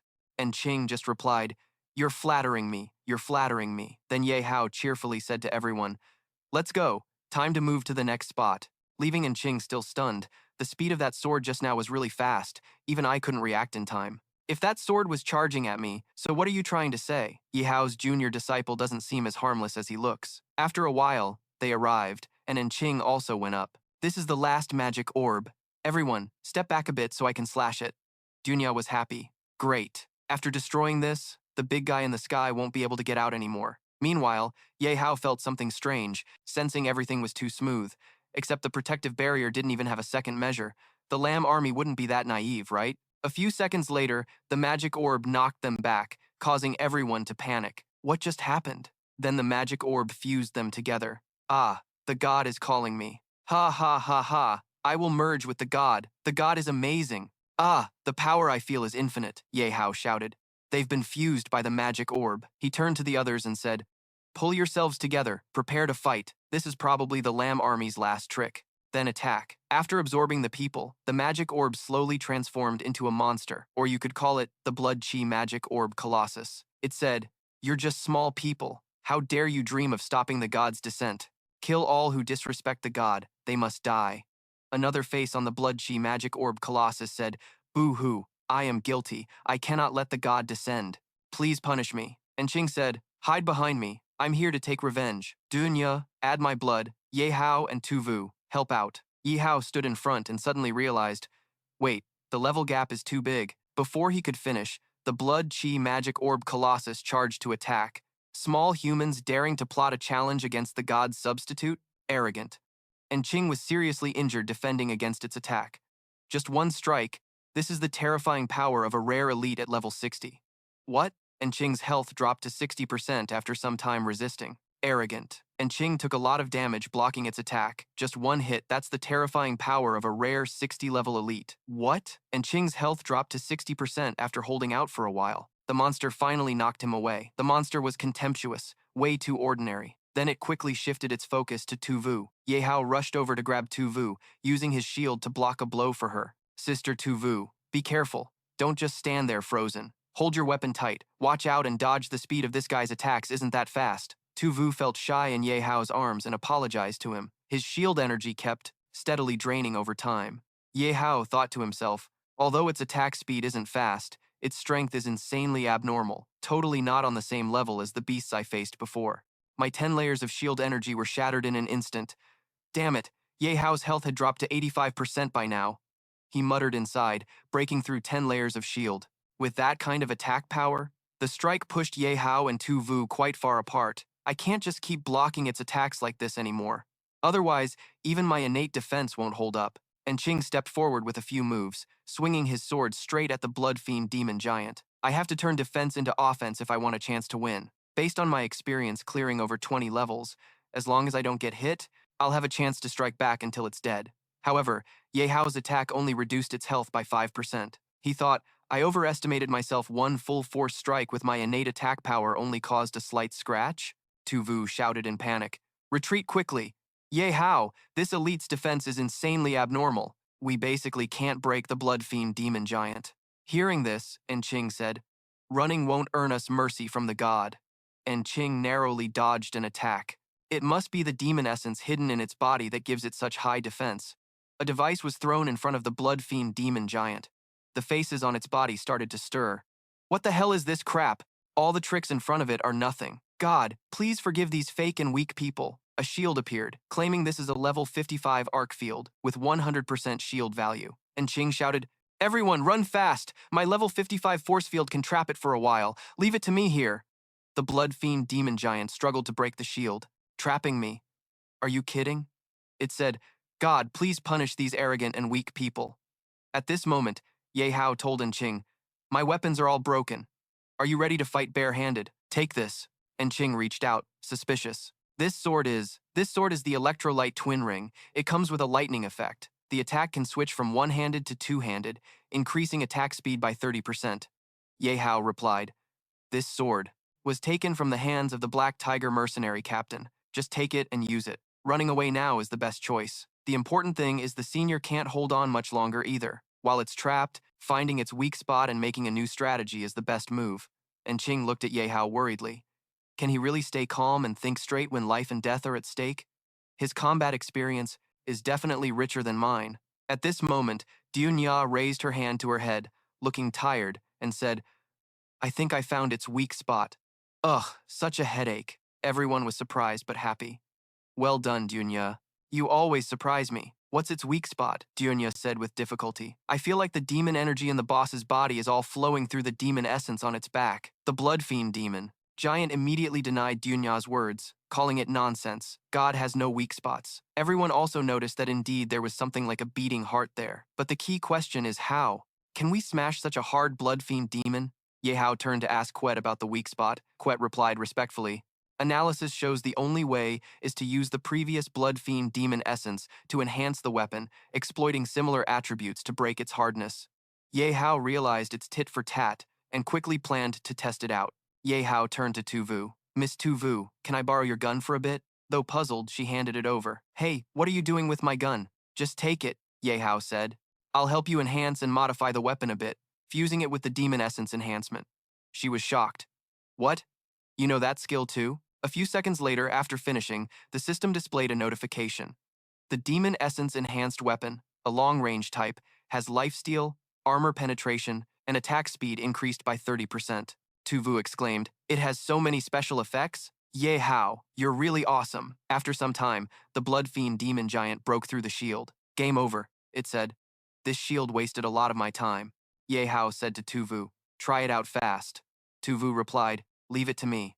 She continuously fired multiple streams of bullets at the Blood Fiend Demon Giant, making it struggle. "It hurts, damn it! How can this be? It broke through my defense." Its health bar quickly dropped, then stopped at 90%, and Ching said in surprise, "It's stiff now. Is it working?" "You did that," Ye Hao replied.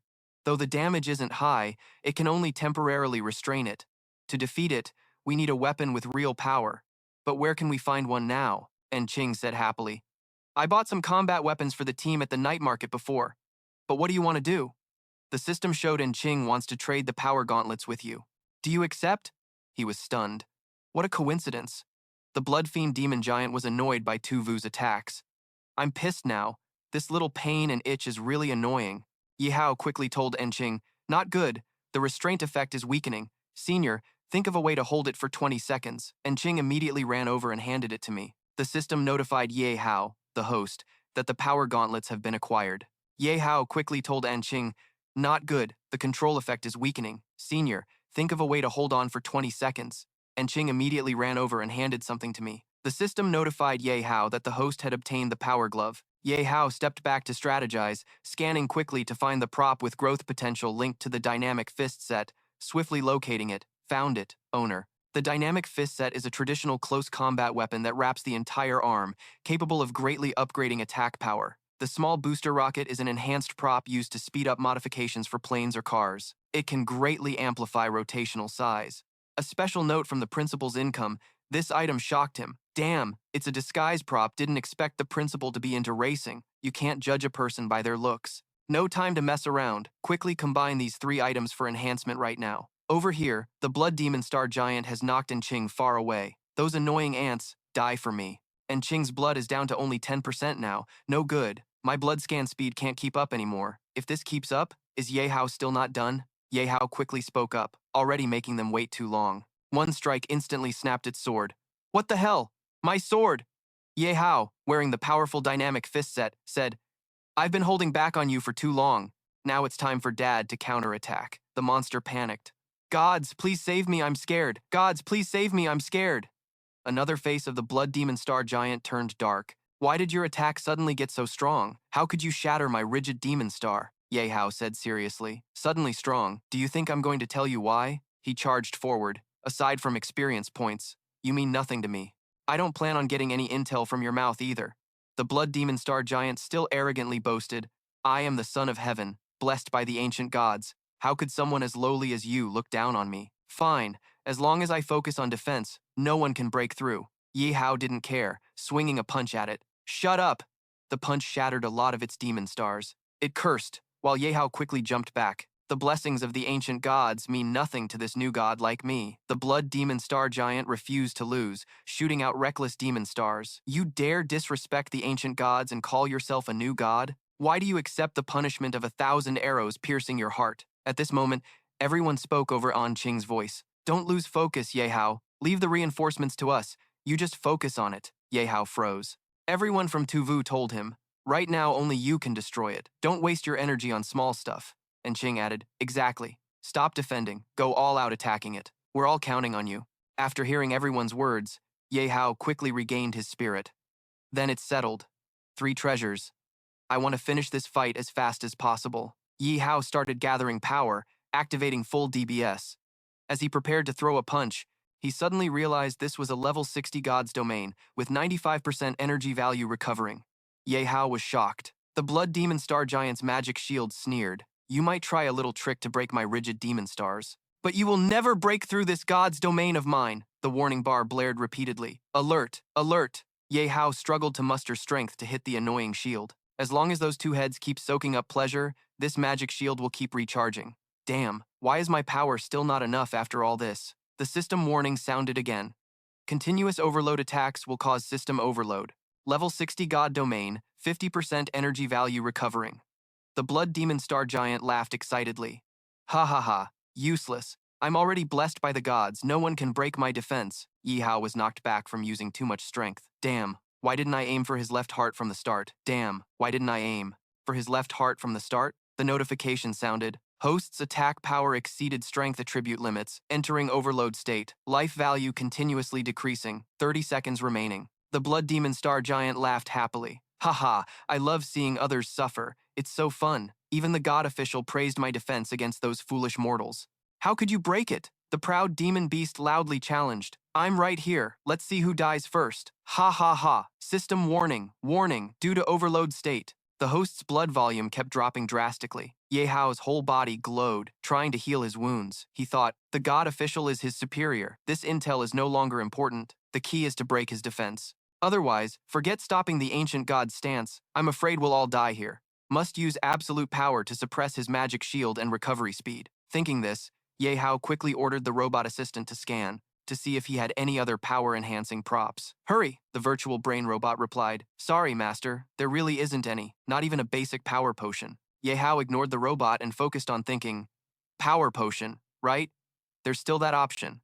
Ye Hao turned back and said, does anyone have any power potions?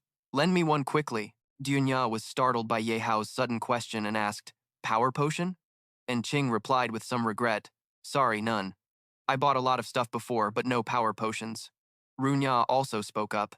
I don't have any either, only intelligence potions. Do you need one? Tu Vu stood silently thinking nearby. Seeing her deep in thought, Ye Hao quickly asked, Tu Vu, do you have any? If yes, give it to me fast.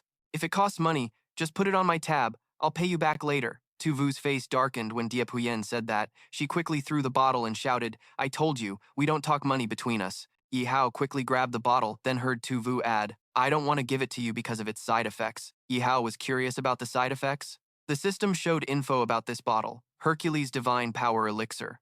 After using it for 1 minute, the strength attribute will increase by 300%. After it wears off, there will be a 2-hour weakened state, and no method can remove it. Diệp Hạo exclaimed, 2 hours in a weakened state. This is a side effect equivalent to a critical hit. Vu looked at him worriedly and said, aren't you still going to save your family? Once you're in a weakened state, how can you? But before Vu could finish, Diệp Hạo said nothing and drank the entire bottle. Sweat poured down like rain. Worried, she said, hey, did you hear what I said? Why no hesitation at all? Diệp Hạo wiped his mouth calmly and said, we'll deal with that later. If you can't even get through the tough challenge ahead, how can you talk about later? Besides, aren't there still others? My family suddenly made Diệp Hạo eyes widen. His pupils contracted sharply. Diệp Hạo shouted loudly, huh, A. The Bloodwill demon spirit beast saw Diệp Hạo suddenly change drastically and stared at him in surprise. What's going on? You little brat! Suddenly, Diệp Hạo quickly threw a punch at the beast, making it cry out in pain. Damn, it hadn't even figured out what was happening before Diệp Hạo started beating it up. Ha. He went from punching to kicking, then stomping. The Bloodwill demon spirit beast kept crying out in pain, screaming non-stop. Diệp Hạo current health was down to 21%. Everyone outside watched in shock as Diệp Hạo frantically attacked the beast. Tu Vu said, his power is crazy strong, but his fighting style doesn't care about consequences. And Than quickly warned Diu Na, you have to keep an eye on Diệp Hạo bloodline. Diu Na worriedly said, but Diệp Hạo blood is draining too fast. I'm barely keeping up. She had been trying to heal his wounds quickly to restore his blood, but it was no use. The Bloodwill demon spirit beast was caught off guard. In its mind, it worried, this brat's attacks increase with volume, the shield's recovery speed can't keep up, but his life value isn't high. If I get the right chance, I can break through his defense and land another critical hit. Then the winner will be. But before it could finish thinking, Diệp Hạo had already shattered its last defensive ring. The Bloodwill demon spirit beast panicked as it felt its defenses cracking and about to collapse. When its shield broke, its body became so fragile that a single punch from Diệp Hạo tore off a part of it. The beast cried out in pain, no, how could this be? My heart is. Why? I clearly accepted the god's blessing. Before the Bloodwill demon spirit beast's body exploded, it laughed madly, shouting, ha. Don't think that beating me means you can stop the rise of the ancient god. The ancient world army of the Forest Association will never be destroyed. We've been watching you. Your family and friends will all die horribly. Ha. Diệp Hạo held its heart in his hand and stuffed it into its mouth. What? Diệp Hạo sensed something was wrong. unstable. It wanted to self-destruct again. He quickly crushed the beast's heart, gritting his teeth, and replied, "Then I'll wipe out the ancient world army of the Forest Association." The blood-will demon spirit beast only managed to say, "You." Its upper body exploded along with its heart. Diệp Hạo immediately fell down with it. After falling, he lay there gasping. Hearing everyone cheer, "Diệp Hạo, you won!"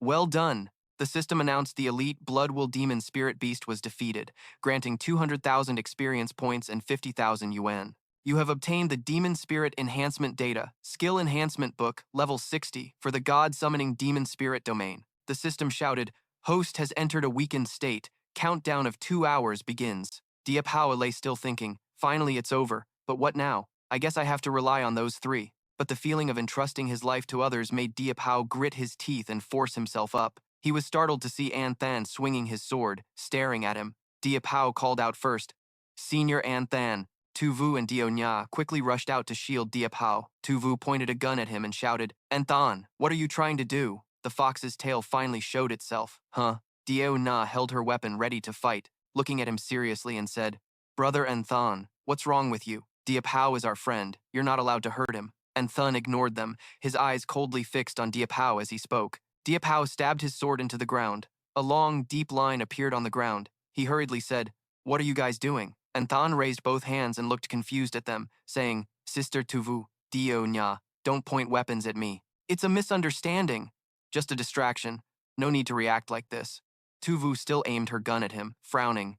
"Do you think you're smart or that I'm stupid? Do you think I'd believe that nonsense?" And Than quickly asked, "Didn't we just survive a life-or-death battle together?" He scratched his head awkwardly and asked, "Why do you still doubt me just now?" "I was just shocked by Diệp Hao's strength. I absolutely have no ill intent." Meanwhile, Dinya looked at him warily, and Than brushed past Tu Vu and whispered, "If I really wanted to kill her, do you think two beauties could stop me?" Tu Vu heard this and suddenly broke out in a cold sweat, scared, and Than approached Diệp Hạo, who was sitting, and bent down to help him up. "Diệp Hạo, let me carry you. You can't go wild in a weakened state." Diệp Hạo politely replied, "No need, senior. I can still walk if I push myself. Just help me hold one arm." Dio Na looked at Diệp Hạo with amazement and admiration and said, "Diệp Hạo, you're really amazing. Normal people in a weakened state can barely stay conscious lying down.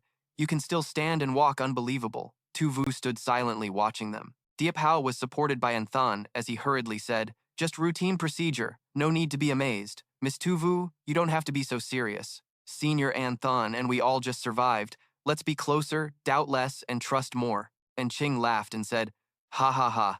That's right. You're still the only student who understands me." At that moment, the thinking robot suddenly appeared and whispered into Ye Hao's ear, "The aura on this family fire really carries a dark, deadly intent. But this deadly intent is unclear, so we can't tell if it's from the previous owner or directed toward the current master." Ye Hao glanced at it thoughtfully. "Either way, Senior An Qing is full of suspicious points." "That's true. So on the surface, just act close to him, but we still need him as protection. No matter what his motives or secrets are, we can cooperate happily until the truth comes out." And Qing helped Ye Hao sit on a rock and suggested, "Let's rest for 5 minutes, then head out, okay?" Ye Hao looked at him and nodded. Not a bad idea. Light appeared again in the sky. "Quick, look up there!" The space breach has finally completely disappeared. Everyone cheered happily. Tu Vu and Dianya hugged each other in joy. Runya pointed at the sky and said cheerfully, "Awesome! We finally made it. The biggest threat from the former god's intimidation has been stopped," Tu Vu said excitedly. "Exactly." Ye Hao looked at them happily but said coldly, "Don't get careless. Even though the space breach is closed, the risk of many beasts invading is still not eliminated. Stay alert everywhere, because my little life is in their hands." After saying that, he lay back on the rock, releasing his spirit and recovering health. Dunya said worriedly, "Hang in there, Ye Hao." Suddenly, he sat up and looked at Tu Vu. "Oh right, all the blood demon crystals have been destroyed, so the walkie-talkie should be restored." Tu Vu understood. "I'll try contacting the eldest miss right away." Ye Hao lay back down to rest. At that moment, the system announced a message. "Mak Kahi requested to send information to you." He sat up and looked at the screen in front of him, saying, "I don't think it's necessary. Your eldest miss has already contacted me first." Tu Vu looked at him in surprise. "What?" She was shocked to see the two talking over the restored walkie-talkie. The first person the eldest miss contacted was Ye Hao. Was he really that important to her? Ye Hao sat focused in front of the screen, replying, "Yeah, it's me. Our situation here is..." Tu Vu bit her lip, thinking, This feeling inside is complicated.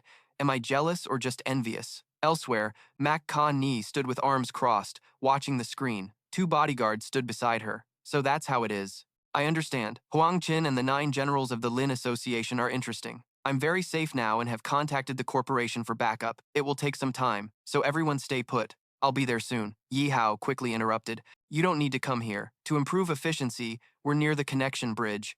Let's meet at the secret passage in Zone 8. I'll send you the coordinates. Mak Ka-ni quickly agreed. The coordinates were, let's meet there. She thought, he even knows about this secret passage? Not simple at all. No wonder I trust him. Ye Hao sat tensely before the screen, sweating as he heard her speak. Was his weakened state really okay? Remember, you're a talent. I'm watching you. So don't get thrown aside over small stuff, he replied casually. Yeah, thanks for caring. I'm fine. And Qing leaned in from behind and whispered, I heard you and the eldest miss of the Mac family had an unusual relationship. I thought it was a joke, but today I see the rumors are true. Honestly, it's admirable. Yihao glanced at him emotionlessly and said, Is that so? And Qing helped him up and said while walking, But it's true, having the eldest miss backing you up makes me not want to try so hard. Yihao was startled and asked, Really? And Qing nodded, Yeah, I'm seriously thinking about it. Tu Vu and Dunya followed behind, watching the men gossiping with some disdain. Yeah, men, haha. At Safe Zone 9, the connection bridge was crowded with people and many trucks carrying goods. Everyone pushed and shouted impatiently, Hey, let us in! Open the gate! A loudspeaker calmed the crowd. Please don't get angry.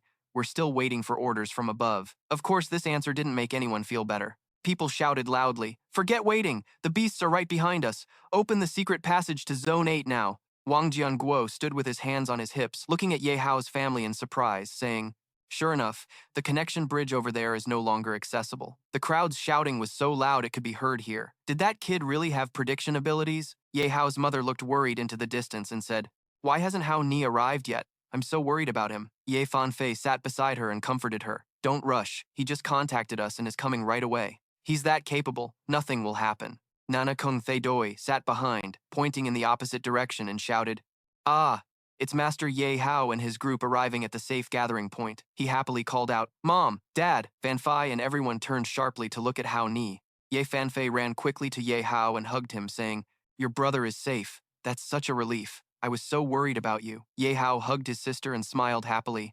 Aren't I here now? Ha ha. Ye Hao's mother also ran over, hugging her son and asking worriedly, Hao Ni, you look so worn out. Are you feeling unwell anywhere? Ye Hao's father hugged the whole family and said, Our family can still be together. There's always a silver lining in misfortune. Ye Hao smiled in his family's arms and replied, Mom, I'm fine, just a little weak. A short rest will fix it. Nana Hong Doi watched the family reunion and was moved to tears. It's great the whole family can be together. The master said that, but inside thought differently. Low-level creature emotions are truly disgusting. They're about to make me vomit. Ugh. Ye Hao bent down and patted her head, praising her.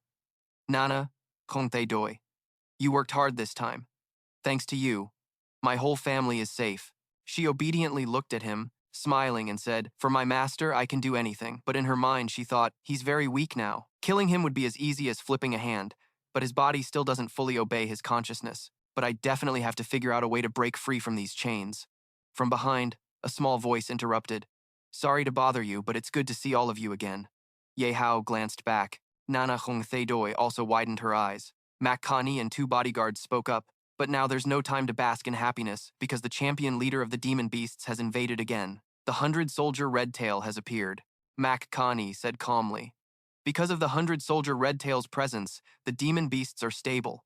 They have no intention to continue invading Zone 8. So if this continues, Zone 9 will directly become the SAO world. Humans can no longer stay here. Everyone must leave. Ye Hao gritted his teeth angrily. The SAO world means they want to take this place as the SAO base. His fists clenched tightly in rage. Then to grow up in front of her with such clearly unreasonable behavior. What exactly do the demon beasts want? Mak Ka-ni crossed her arms and looked at Ye Hao. They're just a group of demon beasts acting irrationally. That's the real abnormality. What we should focus on is the boss who reached level 90. Yihao was shocked. Level 90? Are you sure? A boss at that level is no joke. Duvu hugged her mother tightly, worried. Facing a level 90 boss, even a professional 5-man team would struggle to win. Tu Vu also worriedly wanted to confirm, I don't want to doubt your judgment, miss, But is this intel reliable? Even in SAO, this is hard to believe. Mac Ka-ni didn't look at them and said, "It's absolutely reliable. I saw the SAO with my own eyes." Everyone gasped. "What? You actually saw the boss in SAO?" Mac Ka-ni calmly replied, "Yeah." Although it was from afar, she recalled the moment she saw the giant demon beast with a terrifying appearance. The upper part was a bull's head, the lower part the shape of a large bird. She remembered its terrifying face and glowing purple eyes. She continued, "But I almost got killed by its gaze. If it weren't for two bodyguards risking their lives to create a shield, protecting the young lady carefully. It already discovered us. While it hasn't attacked yet, let's retreat quickly." Thinking of this, Mac Ka-ni trembled all over. The dizziness was so bad she had to hold herself up and said, "Even though I was far away, just one look almost killed me, though I'm not afraid of death." But that soul-deep terror was a haunting nightmare. Seeing her trembling with fear, Ye Hao stepped closer and patted her shoulder reassuringly. "Maybe you were hit by its negative effect. No need to be scared.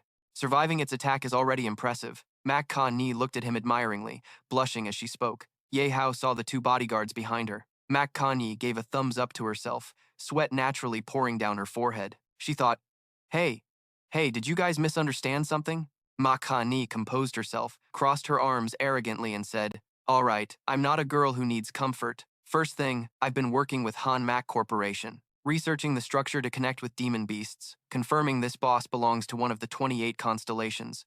Everyone buzzed. "What are these 28 constellations? First time I've heard of that." Mac Ka-ni continued.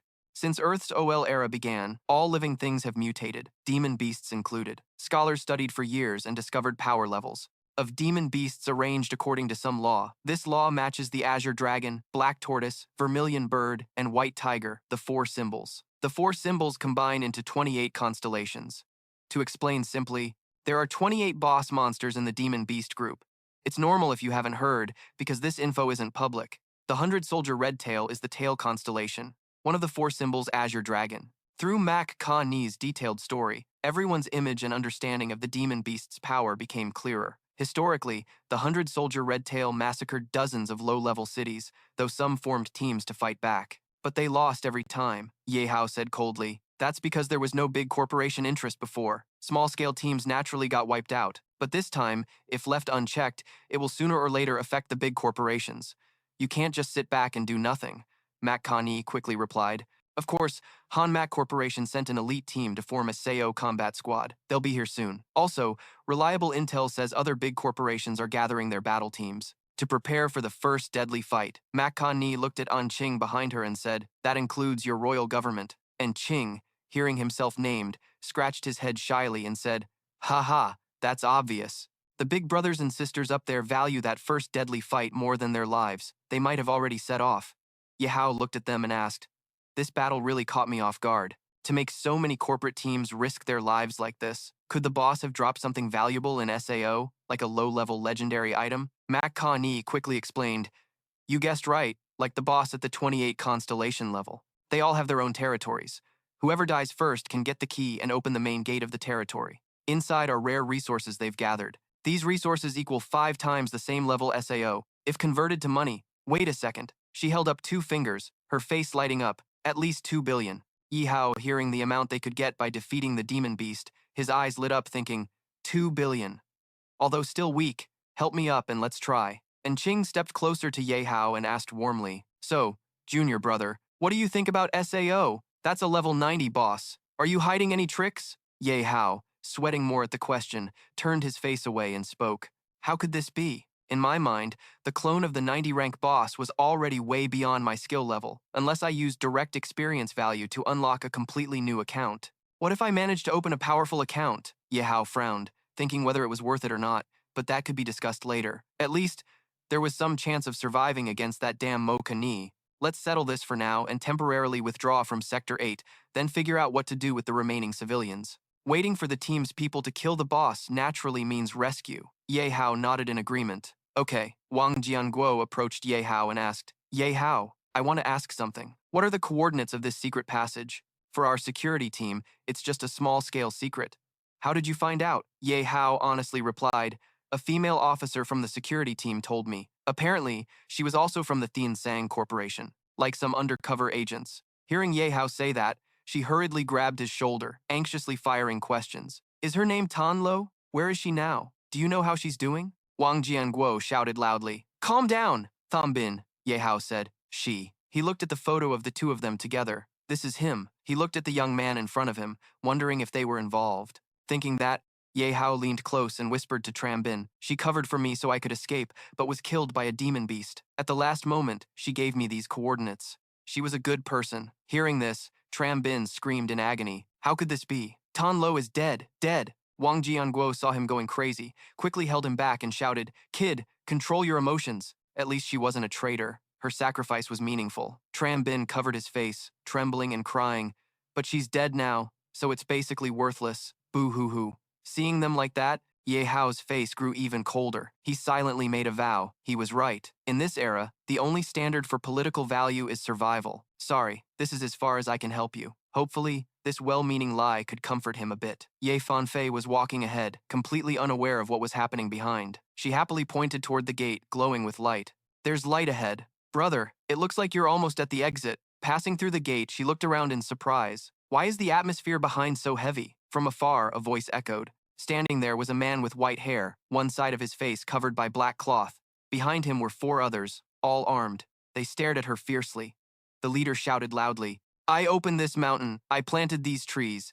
If you want to pass, pay up. Yihao hurried over to Van Phi, standing in front of his sister, and asked, Who the hell are you? How did they know about this secret passage? He thought, his instincts warning him these people were extremely dangerous. Ye Fanfei stood behind, reminding, their ranks are really high, definitely not ordinary people. Be careful. The white-haired man smoked a cigarette and grinned slyly. Secret passage? How could such a small problem stop me? After all, I'm a relic hunter. Been through 100 battles. Heard Sector 9 was ambushed by demon beasts. We ran through here to check things out, waited so long with no business. Turns out, we just hit a big fish. Am I right, Miss Mo Kani? He pointed at Mo Kani. She asked, You know me? Yet you dare to rob me on the road. You must be pretty confident. Wait, I feel like I've met you somewhere before. Which corporation's team are you from? He replied, Never thought I'd leave an impression on Miss Mo's family. It's an honor.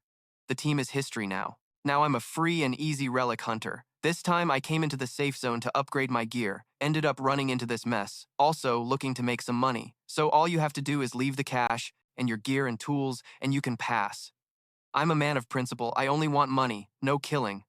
Come on, cooperate and you'll live. Hearing this, Mo Kani stepped forward, arms crossed arrogantly, and said, Since birth, many have tried to take me down, but their endings. He crossed his arms arrogantly and said, Since the day I was born, many people have tried to hit me on purpose, but their endings. They were never nice. You sure you want to keep going? The old man bent down, grinning wickedly. What a coincidence. Since the day I was born till now, I've never failed at what I wanted to do. So of course, I'm gonna keep going. Kani stepped back and said, All right then. Instantly, 2 bodyguards charged forward, throwing punches at him. The white-haired old man blocked their blows, smirking proudly. I've heard about you guys for a while. Next to Miss Mac Ra stood a pair of powerful twin bodyguards, but these 2 punches felt so weak, I don't even need my subordinate's mercy to block them. But if this is all your strength, you really disappoint me. As he finished speaking, he lifted the 2 bodyguards up in a flash, leaving Mac Kani stunned. How is that possible? 2 level 60 guys still got easily subdued by a level 65. Ye Hao, watching, was puzzled, thinking, even a level 65 can't handle attacks from 2 level 60 guys with one hand, yet he suppressed them in an instant. Is he really that strong? I know these 2 bodyguards' strength well. There's definitely something going on here. Wait a minute, what's that disadvantage effect? Could it be left by the level 90 boss? Suddenly, he grabbed the heads of the 2 bodyguards, lifting them off the ground, using a technique. His terrifying gaze reduced all attributes by 40%, lasting for 1 hour. Ye Hao seemed to find the answer, staring at him. No wonder their moves are way weaker than usual. This is going to be a big problem this year. The white-haired old man clenched the heads of the 2 bodyguards, arrogantly saying, Miss Mac, next I might crush their heads, and their lives are in my hands. You're smart, so think carefully about the pros and cons. All right? But let me remind you, as a leader, what's the most precious thing right now? Talents, especially those who'd risk their lives for you. Tu Vu saw this and shouted, Damn it, let them go. But Mac Kani seemed to have other plans, quickly stopping him.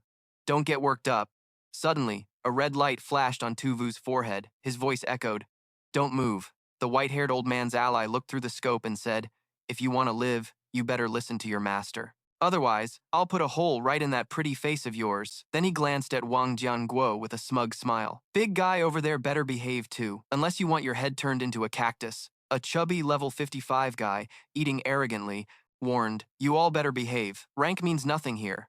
If nothing happens, I'm gonna grab a bite. Another level 50 guy holding a book squinted and said, keep it down, don't disturb my reading, Master Huan. Ye Hao started to worry. The aura and rank of these guys were nothing like the relic hunters he met at the night market. Not only were they very strong, but their teamwork was tight. His weakened state would last only 30 more minutes, but even if he recovered, without powerful backup, he couldn't win. Most importantly, 2-0-0-0-0-0 just arrived. His hands hadn't even warmed up before he lost grip. Damn it. Mac Connie saw the bad situation and tried to negotiate. Money means nothing to me. I've got 80. 0-0-0-0-0-0 I can give you all. Let my subordinates go, and don't even dream about the others. The total on you guys doesn't even match my odd number. Hearing this, he released the two bodyguards, proudly saying, no wonder you're the big miss of the Han Corporation. Mac Ra's got a generous hand, but don't laugh, even flies are meat. It's not easy to make a trip to the safe zone. Of course, I gotta grab everything. After all, in this wasteland, besides strength, money is useless. Clean out everything on those people for me. Don't leave any AI subordinates behind. Hearing this, they immediately obeyed.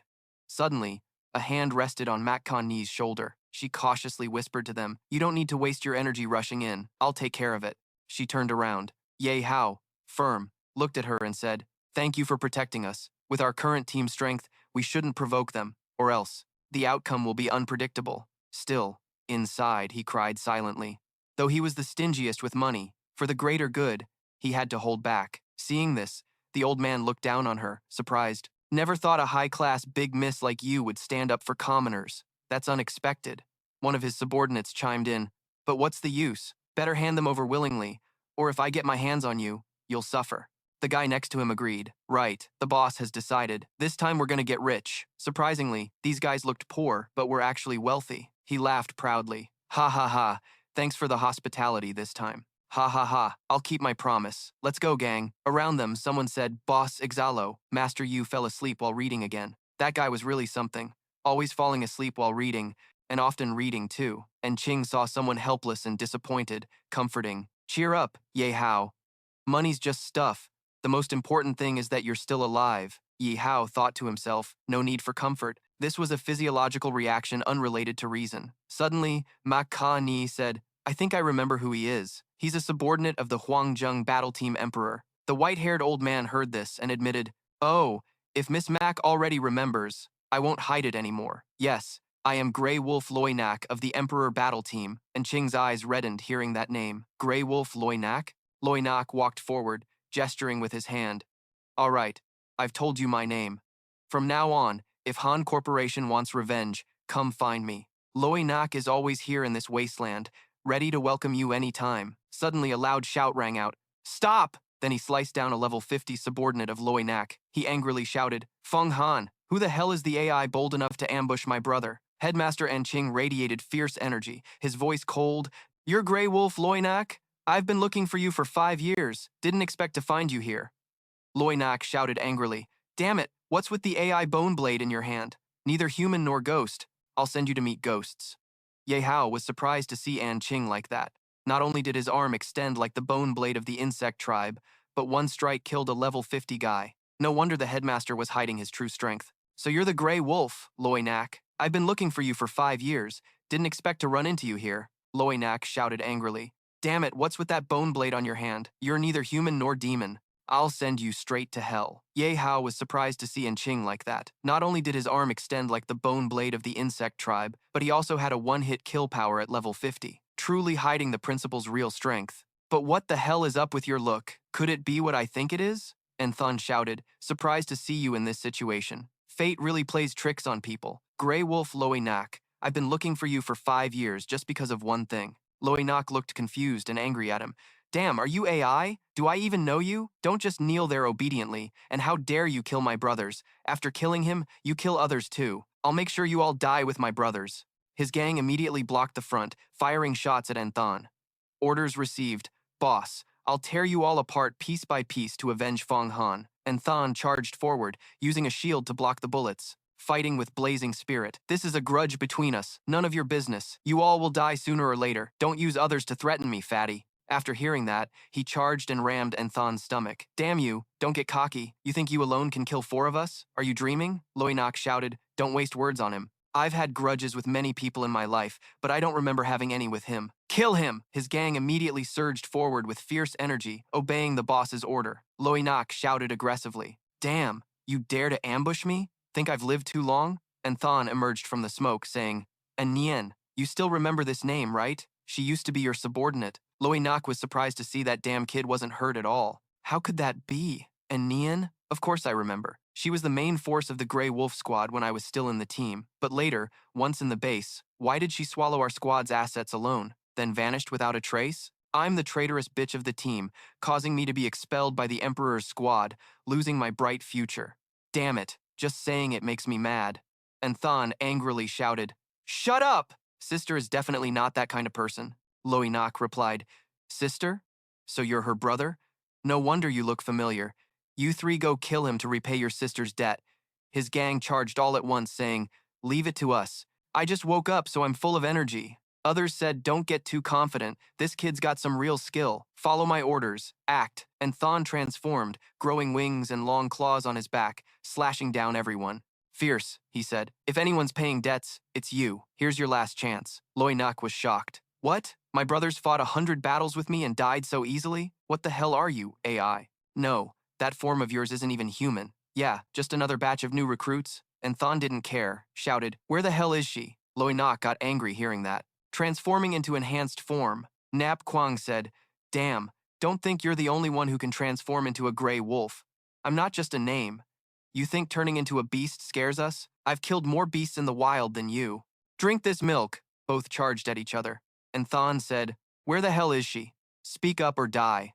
Loinak cursed himself. Go to hell, and ask the freak. Their fight caused a huge explosion, taking out 2 bodyguards. Ma Ka Ni had to create a protective shield carefully, so their fight wouldn't affect Diệp Hạo. Surprisingly, the shockwave was too strong. The level of this battle was much higher than many others. I used the blood-stopping medicine again. Damn, why did I reveal myself so early at school? This time, if it's just appearances, even friends can't help us anymore. And Thun, despite many injuries, refused to give up. Still standing tall, he asked once more, I'm asking you one last time, where the hell is she? By then, Loinak had fallen, shouting, Why? Why do you suddenly have this power? Why does an old man like me, who's fought 100 battles, die at the hands of a brat like you? Do you have any conscience? And Thun went crazy, stepping on Loinak's face, saying, Die. He turned pale, begging, I'll tell you, don't kill me. I know where your sister is. She's definitely in the Ta Duong Deep Crevice. I was attacked by demons wanting to steal the Black Clone's resources and gear, then blamed her. But before I could act, she disappeared. It really has nothing to do with me, and she alone can't get out of that Ta Duong Crevice, so she must still be there. Please don't kill me. But before he could finish pleading, An Than crushed his head. Nana Kung, They Doi, stood nearby, sneering. A level 65 modified lifeform losing to a low-level lifeform. How embarrassing. Diệp Phi saw Enthon like that and was scared, not daring to look. What did Senior Enthon turn into? Diệp Hạo called out. Enthon regained awareness and said to Diệp Hạo, This form is as smart as you. Maybe I don't need to explain anymore? Diệp Hạo stepped forward, asking curiously, But why choose this path? Was there no other way? Enthon said, Spare me. Please don't ask anymore. This world is complicated. Everyone has their own secrets and wounds. Aren't you the same? It's just a pity I don't have your mysterious powers, so I had to trade with them to gain strength. Diệp Hạo asked again, So, what's the price? Could it be related to this beast invasion? And Thon looked at him and said, Yes, it's because of me. I helped them open that open space. They gave me power to get revenge. Fair trade. Sometimes beasts are more trustworthy than humans. Everyone was shocked. What? Then seeing Enthon ready to fly away, Diệp Phi raised her bow to stop him. Stop! Why are you doing this? Enthon, do you know how many lives you've cost? How many families were broken because of you? Now you act like nothing happened and just walk away. Doesn't your conscience hurt? And Thon turned away and said, Sorry, I don't have a conscience anymore. In my eyes, only she matters in this whole world. Diệp Phi got angry, preparing to shoot, but Diệp Hạo stopped her. Let him go. If he didn't kill all of us, we should be grateful. Diệp Phi asked, Brother? Diệp Hạo stepped forward grateful, saying, Thank you, Senior, for not killing us. Before that, when I was weak, You hesitated whether to kill me or not. If you count this time, it's already the second time, right? But whatever happens, happens. If you choose a different path, next time we meet, I definitely won't go easy on you. And Qing said that and flew away. There's really nothing he can hide. Ye Hao, yeah, I really did want to kill you because I admired your happy family and strong abilities. As for why I didn't strike right away, even I know the reason clearly, so I hope later I won't regret hesitating this time. Seeing Qing fly away, Ye Hao thought it was because he and I are the same kind of person, senior. If I didn't have the royal account system, when my parents and Van Phi were in danger, I would also choose the same path as you to get stronger. Mak Kani suddenly spoke up. Let's go. No matter what, this has to be settled.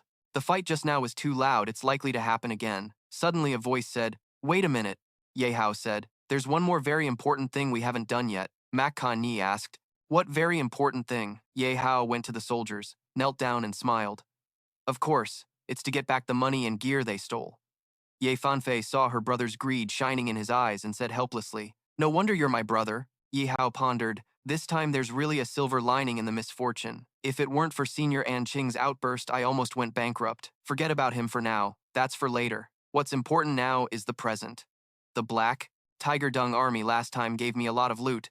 Don't know how this time will be. System notification. You have retrieved your own money and equipment. Additionally, you obtained 1,200 wild lawless phantom shields installed. Self-destructing robot value. Fake slaughter illusion. Fake final illusion. 5 nanofibers. 5 ancient demon spirits. Level 60. Ye Hao was so happy he almost cried, thinking, damn, no wonder he's a level 60 relic hunter. The level of money and gear is really high. The system announced again, congratulations, user. You earned a kill reward. Experience value is 100,000. Ye Hao gleefully said, this time it's a big win. Thanks, senior worker. Everyone around also felt something. Nana Kong Theidoi said, even I leveled up. Ye Fanfei excitedly exclaimed, oh my god, I leveled up 10 levels. Am I dreaming? Ma Kani wasn't much different, just an average expert at level 60. Getting that much experience value is no surprise, Ye Fanfei said solemnly. But thinking about it, it's all because of Senior An Qing. I can't feel happy. My heart is complicated. Ye Hao stepped forward to comfort. Don't overthink it. Just focus on yourself. At least we're still alive. If your heart still holds to justice, then you have to get stronger. Don't care about anything else, because the weak and corpses don't deserve to talk about justice. Ye Fanfei nodded. Yeah, I know. So brother, what do you hold on to inside? What belief makes you want to get stronger? Ye Hao rubbed his head after hearing that. Ye Fanfei replied, dummy girl. Isn't that obvious? Mak Ka-ni told everyone, let's go. Not far from here is the rescue squad's rendezvous point we agreed on.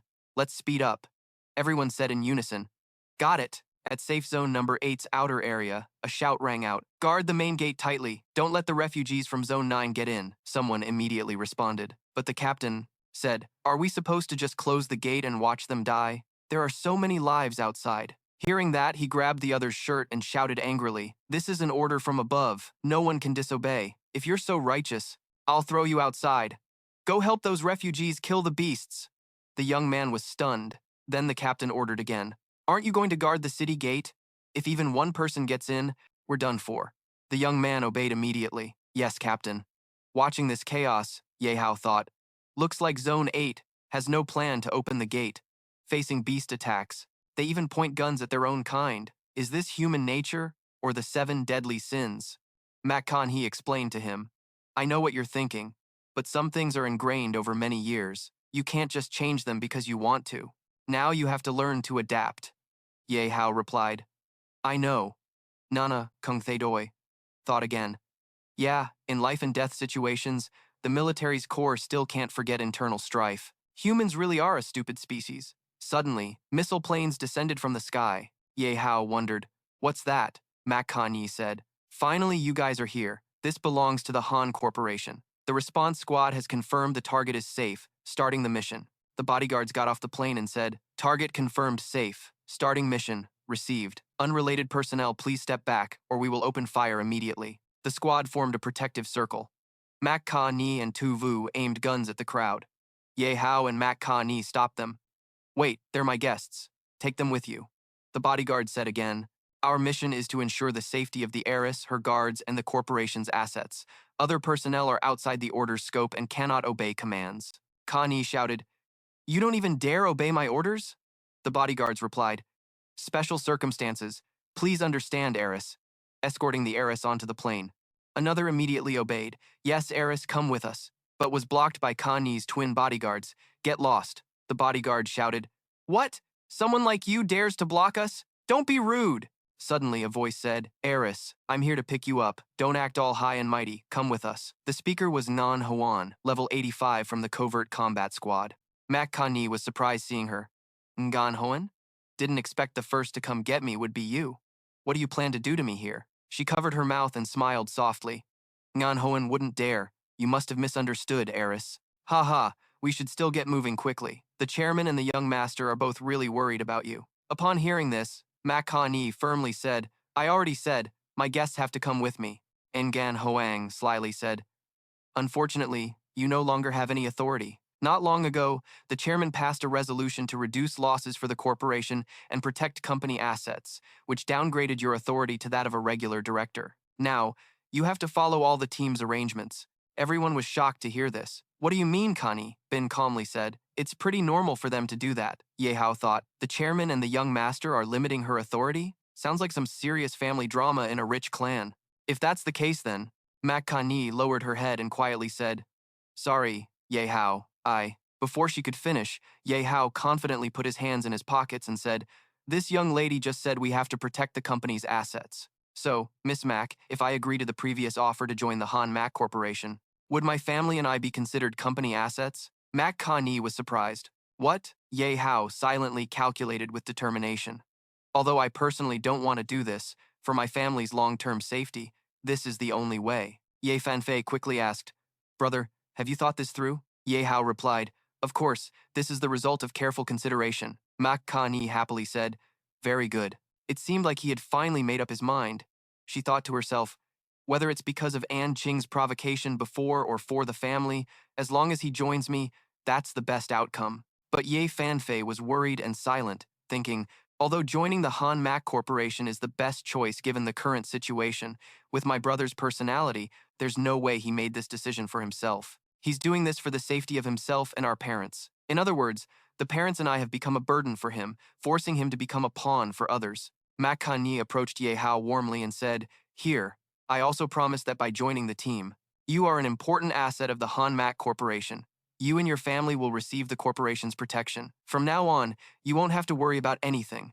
Just focus on getting stronger and effective for the corporation. Right, the board won't strip away your authority to recruit talent for my team, Ngan Hoen replied. Not at all. But miss, are you sure you want this kid to join the team? Even if his rank isn't really level 6, like it's written on the chart, but judging by his pathetic and weak appearance, how high can his real skill be? I advise you to think carefully. Or else if you use your power to shove some trash into the team, it'll only make things harder for the team and the captain, and it'll damage your reputation in the corporation. Mak Ka-ni looked at her firmly and said, Ye Hao is not trash. He lets his strength speak. Not your rotten mouth. Besides, my reputation is none of your concern. She smiled smugly, thinking, you guys couldn't even dream of how terrifying Ye Hao's growth speed really is. In such a short time, he almost died at the hands of an 18-level beast, yet he matured enough to handle a rare elite of level 60. His potential is hard to predict, but that's good. The more you underestimate Ye Hao, the more it benefits me, Mak Ka-ni continued. So now I declare, starting today, Ye Hao, you are officially a member of our Mak Kong battle team. Ye Hao was puzzled. What is the Mak Kong battle team? Ngan Hoen joined in. Congrats, kid. There aren't many people in the world with scars and bruises who can get into the Mak Kong battle team, but you got in through the back door. But don't get too happy yet. Once you're in, you'll realize everything is based on strength. People without real power in the Mak Kong battle team might as well be dead. Yihao replied. Wait a minute, did you even listen to me? I never said I was joining the Mak Kong battle team. I said I was joining the Han Mack Corporation. The two were shocked. What did you say? Yihao laughed and explained. Miss, you know I like freedom and hate all these rules and restrictions. If you trust me that much, would you mind if I join the Han Mack Corporation to lead and form a new battle team? Ngan Huang was stunned. What? Leaving the top resources of the Mak Kong battle team to start from scratch? What? Ha ha ha. I thought you were just a freeloader. But I was wrong, because you're not only a freeloader but also stupid. Stupid in a sweet way. Could it be that Miss actually believes in your ridiculous talent? Haha, looks like you really don't know anything. Under the Han Mack Corporation, there are actually many small battle teams, but neither their resources nor status can compare to the Mak Kong battle team. Choosing this tough path is like slapping Miss right in the face. Ha ha. Ye Hao remained calm and said, resources and status are fine, as long as strength is strong. That's not the problem. The problem is if I can't work based on my own thinking and style, even the Mac Kong battle team, I wouldn't bother. Nan Hoan laughed mockingly.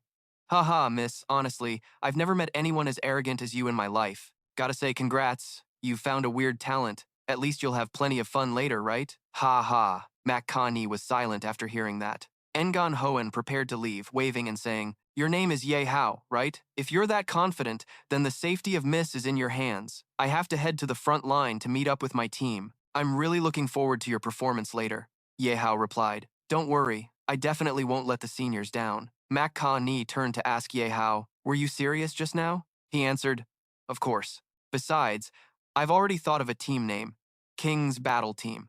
That name isn't bad. It sounds powerful and rebellious. Mac Ka Ni sighed helplessly after hearing that. I advise you to think carefully. Forming a battle team is actually simple, but developing it is way more complicated than you imagine. The most basic thing when forming a team is capital and members. These two things directly determine the basic development of the squad, including resource distribution such as missions, raids, squad points, SAO qualifications, and many other things. Usually, newly formed squads basically can't get distribution rights, so they have to pick up leftovers from other squads. In the end, you'll face challenges from the oppression of other squads. Even within the same corporation, no squad will overlook the rising power of a rookie. They will absolutely think of every way to cause trouble, every dirty trick you simply won't be prepared for. Moreover, the biggest problem is that once you enter the corporation's system, my internal authority can't help you. You'll have to rely on yourself. Diệp Hạo scratched his head. So that's how it is. Hearing that, the path ahead sounds kinda dangerous. Seeing his reaction, Mak Ka Ni snapped. So that's why you refused to join the Mak Kong squad at SAO? Diệp Hạo patted her shoulder. She still didn't get why I did that. SAO. Mak Ka Ni questioned his purpose. What's your reason? I did it partly because I didn't want to be tied down, but mostly because of you. From what just happened, it seems your status in the Han Mok Corporation isn't very respected, just like that woman earlier. She basically doesn't give a damn about you. Right now, your benefits are still very low. It's clear your brother and others have already started an offensive against you. In a situation like that, even if you force me into the Mak Kong squad, it'll probably be tough for you. If that's the case, why don't we form a new squad where the Royal Squad's power belongs solely to you, becoming your strongest backing?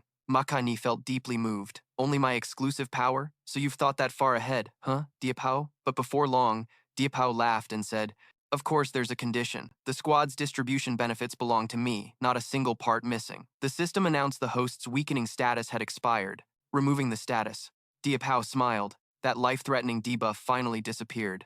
Then my family will have to rely on the eldest miss to take care of them. I've got some stuff to handle. Ka Ni saw him start moving and hurriedly said, it's not easy to get to Sector 8. Where do you want to go? What could be so important? Diệp Hạo replied, of course. I'm going to see how a professional squad fights world beasts. I can't miss this rare chance. Mom, Dad, Diệp Hao's reckless son, they quickly warned. That's way too dangerous. Hao Ni, don't do anything stupid, Dad said. Diệp Hạo said, although Dad supports any decision I make, that's a level 90 monster.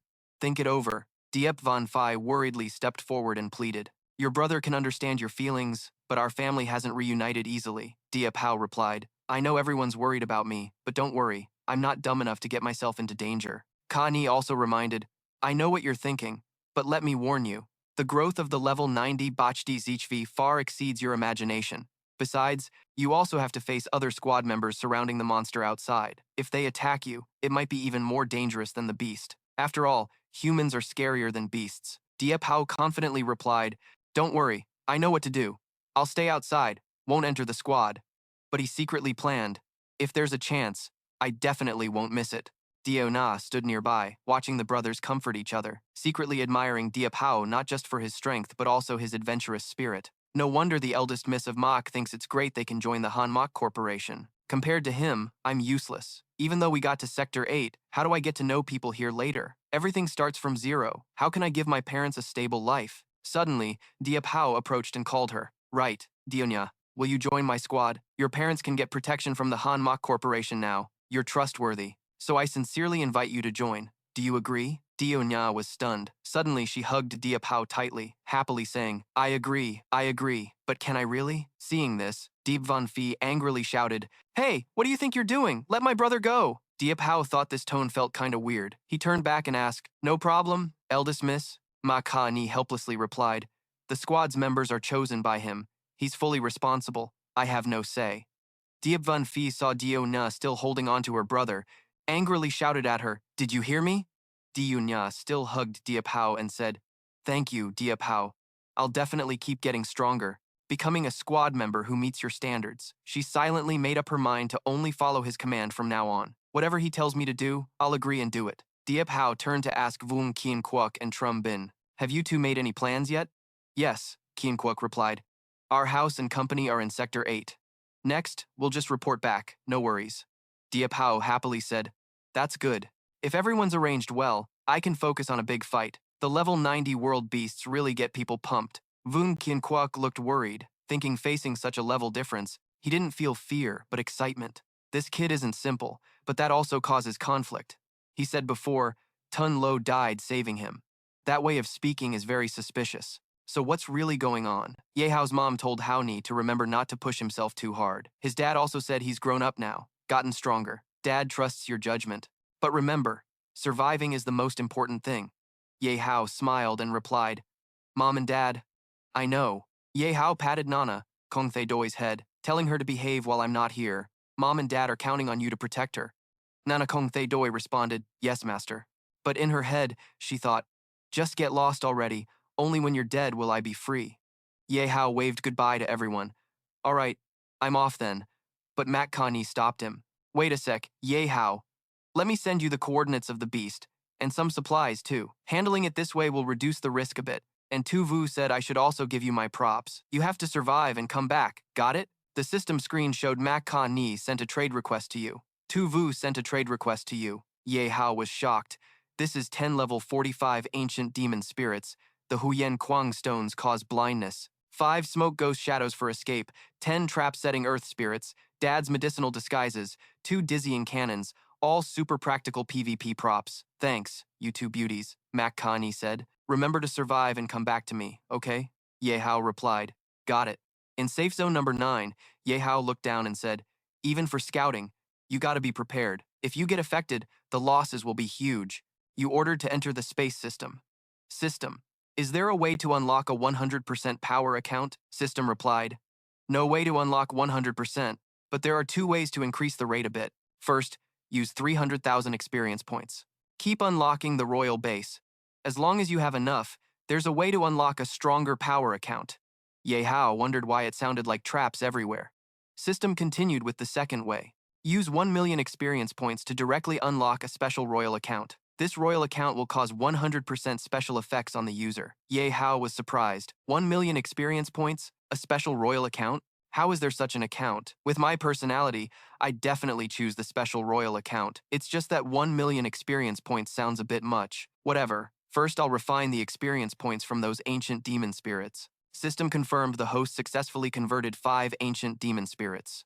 Level 60 and 10 level 40 ancient demon spirits, totaling 180,000 experience points plus accumulated experience from previous battles. The host's total experience points now are 721,000. Ye Hao was excited. Already have 721,000?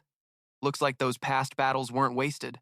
Plus, just adding up these ancient demon spirits' rewards is pretty promising. Gotta put them on the sweep list later. System notified Luo Feng sent an info request to you. Luo Feng said, "That's great, boss. Finally, the info's restored."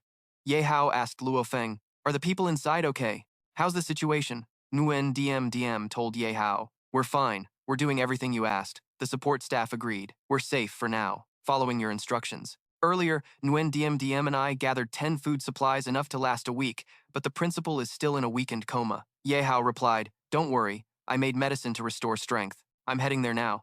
Zone 9's about to have a battle. The corporate beast hunting squad's scale might affect the whole area. People underground should be safe, but stay alert." Everyone was surprised. "Beast battle? Is the boss going too? Damn, I want to go, but it's not allowed." Yihao reassured, "Let's not talk about this now. I'm coming right away." Then he said. The other side replied, "Call ended." Ye Hao thought he'd split into 3 paths. 1. Bring medicine to the principal, then leave immediately. 2. In Zone 9, quickly kill small monsters to gather experience points. 3. 4. Must get back before the beast battle starts. Unlock the special royal account. Dad is scouting the beast world. Suddenly, crazy rocket planes appeared in the sky, shocking him. Are these rockets from some corporate Team 5?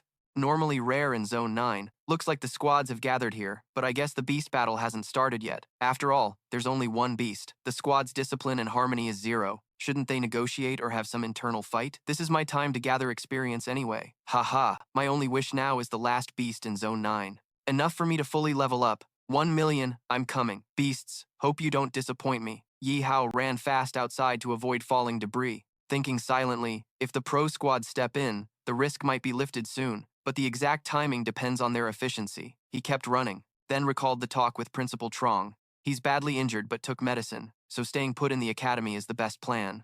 I already brought the recovery medicine back, so my worries are gone. All done. He knelt on one knee and asked the principal, Principal, are you feeling better? The principal rubbed his head and replied, I'm fine now. Lucky you brought the medicine. You saved my life. Yihao! He shyly scratched his hairline and said, Principal, I have something to tell you. Because everything happened so suddenly, the props I hid in the academy room have all been taken out, and I used some in the last battle, including your personal items. Please don't blame me, he honestly confessed. The principal suddenly jerked up, surprising him, and said loudly, What did you say? Blame you? I'm the one who should thank you. As long as it's to fight beasts, don't mention my personal stuff. Use the school's resources freely. It's just a pity an old man like me is useless now. Otherwise, I'd join you on the battlefield to kill the enemy.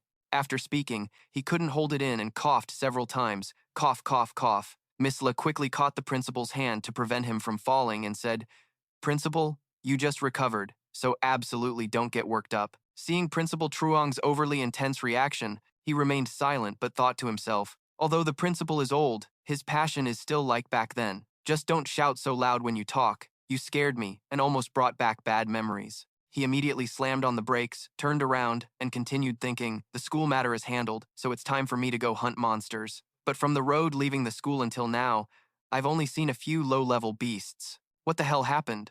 He was startled to see mid-level monsters in front of him, no longer small creatures. Standing before him were 3 monsters, all level 30 or above, a level 30 bloodthirsty wolf lord, a level 35 hellish one-eyed beast, and a level 40 bull-headed warhammer. The wolf stepped forward and said, Fresh human meat.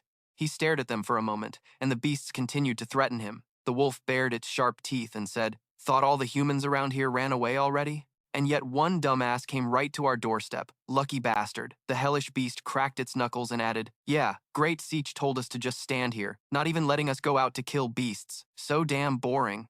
The bull-headed warhammer then said, You want to die? Is the master here to make you angry? If there's a toy delivered right to our door, let's just have some fun. He looked down on them, glanced around for any others, then said, Is that all you got? Where are the rest of your buddies? It's not easy to find a live one like me. Why not call all your friends out here right now? Seeing him mock them, the warhammer got angry and swung his hammer at him, shouting, Just a level 6 trash like you dares to act arrogant. No need for anyone else. You're the only little punk I still want to shut up. The others saw him angry and said, Damn it, bullhead, don't get worked up. One swing from your hammer will smash him. Then what else can we do? He was stunned as his hammer was blocked by the shield he raised. He was taunted. Exactly. Why get so worked up? I'm not even wearing red. Then he charged and slashed at his neck, saying, Besides, you're the same. This little bit of experience isn't enough for me to shut you up anymore. Hurt by the slash, he screamed in pain. A notification popped up showing 4,000 experience points gained. The others panicked seeing this. The horned eagle said, No, no way. The bullhead's dead. The bloodthirsty wolf lord reminded the rest. This kid is definitely hiding his true power. Show yourselves. They charged forward, and he distracted them by running away, saying, No more fighting. Goodbye. The one-eyed demon said, You're done running already? He chased him past the dumb cat, who was half asleep. It seemed like the cat was dreaming of a feast and mumbled, I can't eat anymore. Humans really are delicious. Hearing the loud noise, the cat woke up startled and asked confused, Damn, what just flew by? What's going on? Seeing it clueless, the others kept chasing and replied, Dumb cat, why are you just standing there? Chase after him. Another saw the wolf running faster and said, Bald wolf, why are you running so fast? That kid's mine. Don't steal him. The big cat looked around confused and asked, Where's the human? Even Lao Tzu dreamed about humans. The chaotic scene. One guy chased and shouted, Don't run! Damn it, he's mine! Others chased after him too. Ye Hao shouted loud enough for them to hear, Come on, catch me if you can! Catch me! Seeing his deliberate taunt, they didn't hold back and yelled back, You little punk! Stop right there! Why run so fast? Stop. I promise I'll swallow you gently. Okay? They kept chasing and shouting at him. He kept running, glanced back, silently counting and thinking. 1, 2, 3, and so on. About 30 beasts from this area are all here. After gathering them around him, he stopped running and thought, time to make my move here. The one-eyed demon and the wolf were the fastest chasing him. They were exhausted and said, huff, huff, huff. Finally, kid, you can't run anymore. Huff, huff, huff. The wolf panted and said, huff, huff, huff. Then just die quietly. Huff, huff, huff. The protective barrier he set up earlier appeared, surrounding him and the other monsters. They looked confused and said, what is this? We're trapped. Can't get out anymore. The system announced the protective membrane device activated, lasting 360 seconds. The countdown began. The one-eyed demon laughed loudly and said, damn, you ran so fast your brain's out of oxygen? Ha ha ha. Using the protective membrane to trap us all together? Seeing his smugness, he said, maybe I do want to die with you guys. He turned to face them and said, but who dies first is still unknown. Suddenly, 2 machine guns appeared as wild illusions. The fake slaughter illusion combined with the final fake illusion created a special, precise targeting effect, lasting 1 minute. Cooldown time was 3 hours. The 2 guns fired non-stop at the monsters.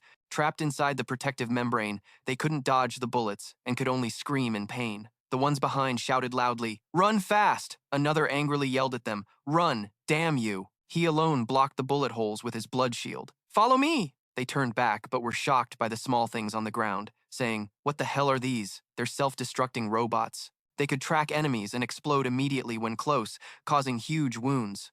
Only explosions and screams remained. 7 swords were protected by 4 shields around them. Notifications kept popping up. Experience gained 2,000. Experience gained 3,000. Experience gained 4,000. Experience gained 2,000. 3. Experience gained 3,000. 1 experience gained 4,000. 2 experience gained 1,000. 8 experience gained 3. Dude just casually said, blowing stuff up is truly an art, like some AI quote or whatever. The battle summary popped up, showing a total of 120,000 experience points gained. He just stood there cool as hell, saying he took down a wave of monsters worth 120,000 V. If he keeps this pace, he'll rack up enough soon. But there aren't any monsters left in this area. If he wants to keep farming, he's got to dive deeper into the strongest monster zone. Things are going to get way more complicated. Different colored lights flashed. Seeing that, he said, we'll figure this out later. First, gotta clear the battlefield. That last fight was huge. If other squads caught wind of it, we'd be screwed. 7 systems notified him that he'd collected $860,000. All those demon crystals could be used to upgrade materials. He picked up a yellow stone shard. It was a fragment of the celestial meteorite. He muttered, what? Even small monsters can drop legendary quality items? 1/5 means there are still 4 shards left. If you put them together, does it become whole? He flipped the stone over and saw strange symbols. He wondered what was carved on top. He'd never seen these patterns before.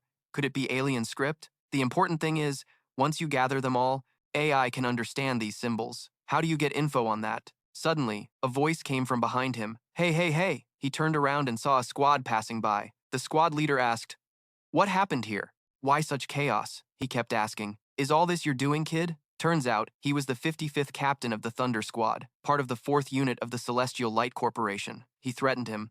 If you want to keep your sorry life, you better tell me the truth. He honestly raised both hands and said, Captain, don't shoot. I'm just a good kid, not here to hurt anyone. Seeing that, the captain asked if he was a student, then turned to the bodyguard behind him. Check his identity. She obeyed. Yes, sir. She scanned his head and reported, confirmed, this kid really is just a normal student. He stayed still while she checked, but he wondered what this scene meant. Weird as hell. The guy saw the report that he was just a regular student and couldn't help but be curious about the mess in front of him, with monsters strewn all over the ground. That's weird, though. So this whole pack of beasts was killed by AI, and he just left behind all that gear and experience? Damn it. He got pissed, pulled the knife from his belt, and shouted, spill it! What the hell did a level 6 loser student like you do here? Before finishing, he swung the knife near his neck and interrogated, what did you see before? Was it AI that killed these beasts? Answer me honestly. Don't hide a thing, or else. Seeing the blade at his throat, he firmly replied, Captain, have mercy. Our academy was ambushed by beasts. I was lucky to escape and lost contact with everyone. I just kept running until I got here. I don't know what's going on. Hearing Diệp Hao's quick answer, the captain's suspicion eased. He said, a normal person would avoid all this stuff, but you didn't. Looks like you're a spoiled student, slow to react, totally clueless about danger and death. Then he told him, but kid, you're lucky to be alive till now. All right, don't block my mission here. This is the crucial moment. We're starting a war with the Mach Kong squad. If you don't want to die, get the hell out of here, he asked. Mach Kong squad?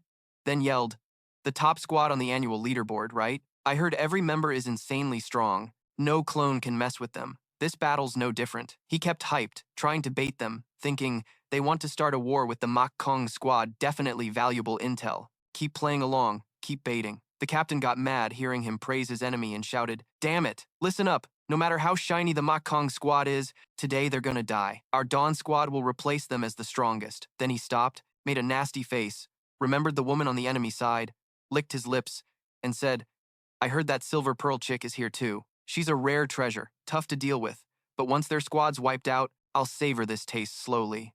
Heh. Seeing his smugness, he thought, damn, take my advice. That woman's power is deep.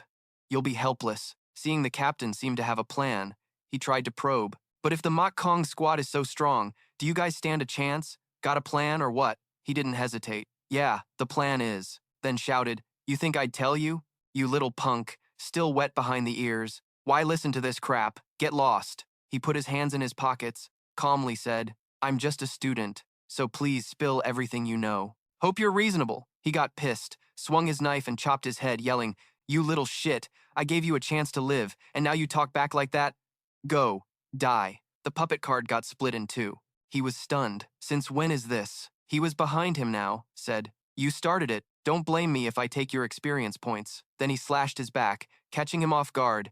No time to react. He screamed in pain. The health bar of the Thunder Squad captain showed 30% left. Seeing he wasn't dead, he thought, can't finish him off. With his current link level, he can't kill someone over level 50 easily. No advantage. Gotta change tactics. 1 versus 5 is bad news for me. The captain angrily turned and said, damn it, you're stronger than I thought? You've been faking dumb all along? Fooled us all. The small fries behind him attacked to support with suppressive fire. Then he charged, I'll tear you apart and feed your corpse to the beasts. He used armor to block the bullets flying at him, thinking these guys aren't weak, won't last long resisting. It's a 1 versus 5 fight. Gotta split the front line, then break them all. He charged with 2 knives in hand, shouting, die, you dumbass who doesn't know your place, daring to fight our squad alone. Anyway, it's a 5-on-1 fight, so we have to split the battle line, then break through everything. He charged forward with 2 hands, wielding 2 blades, shouting, die, you stupid punk, who doesn't know how big the world is, daring to challenge our squad alone.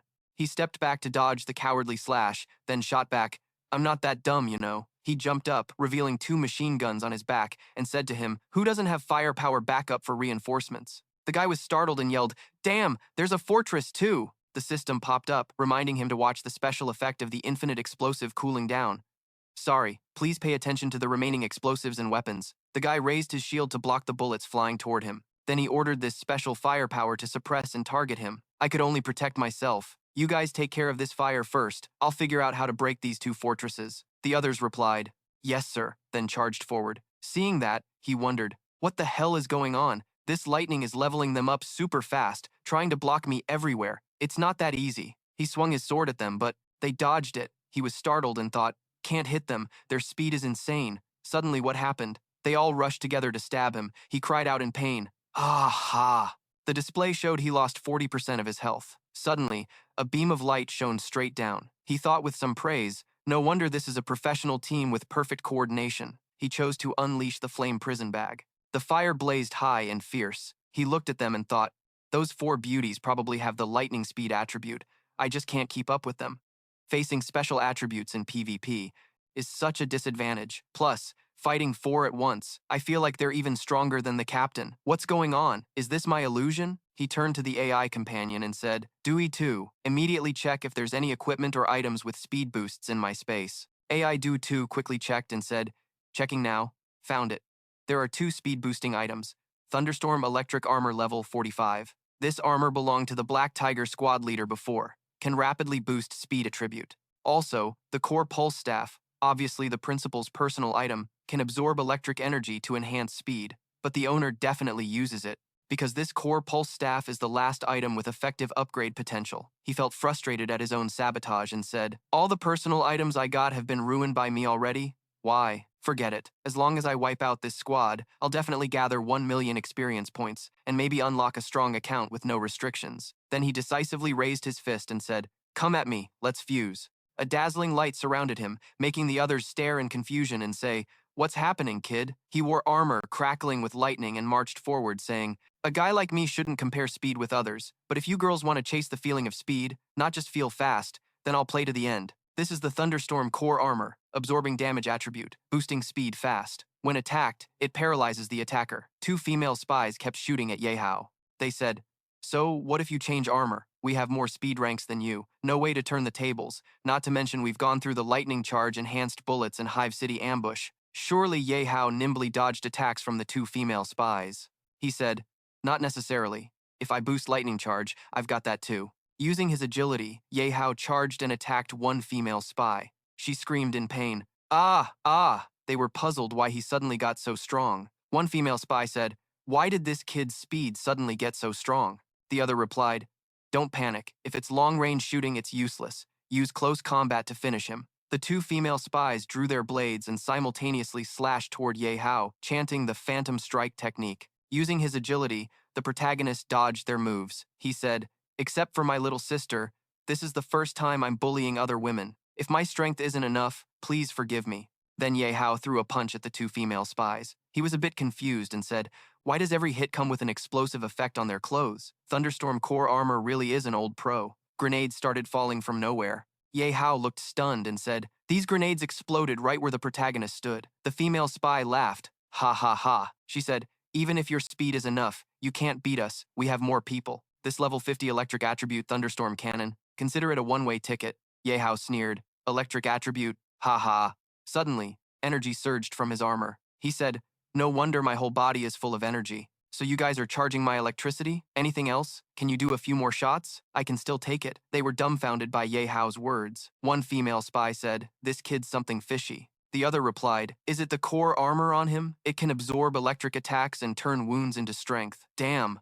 What's his background? Why does he have such special core armor?" He gathered electricity toward himself and said, "If it's not my turn to go crazy, then watch out." Ye Hao charged and punched the female spies repeatedly. They were hit continuously, screaming in pain. "Ah, ah, ah, ah." They lay scattered on the ground, too weak to fight back, their clothes torn to shreds. The system announced the target's health was down to 10%, unconscious, deciding to exit combat mode.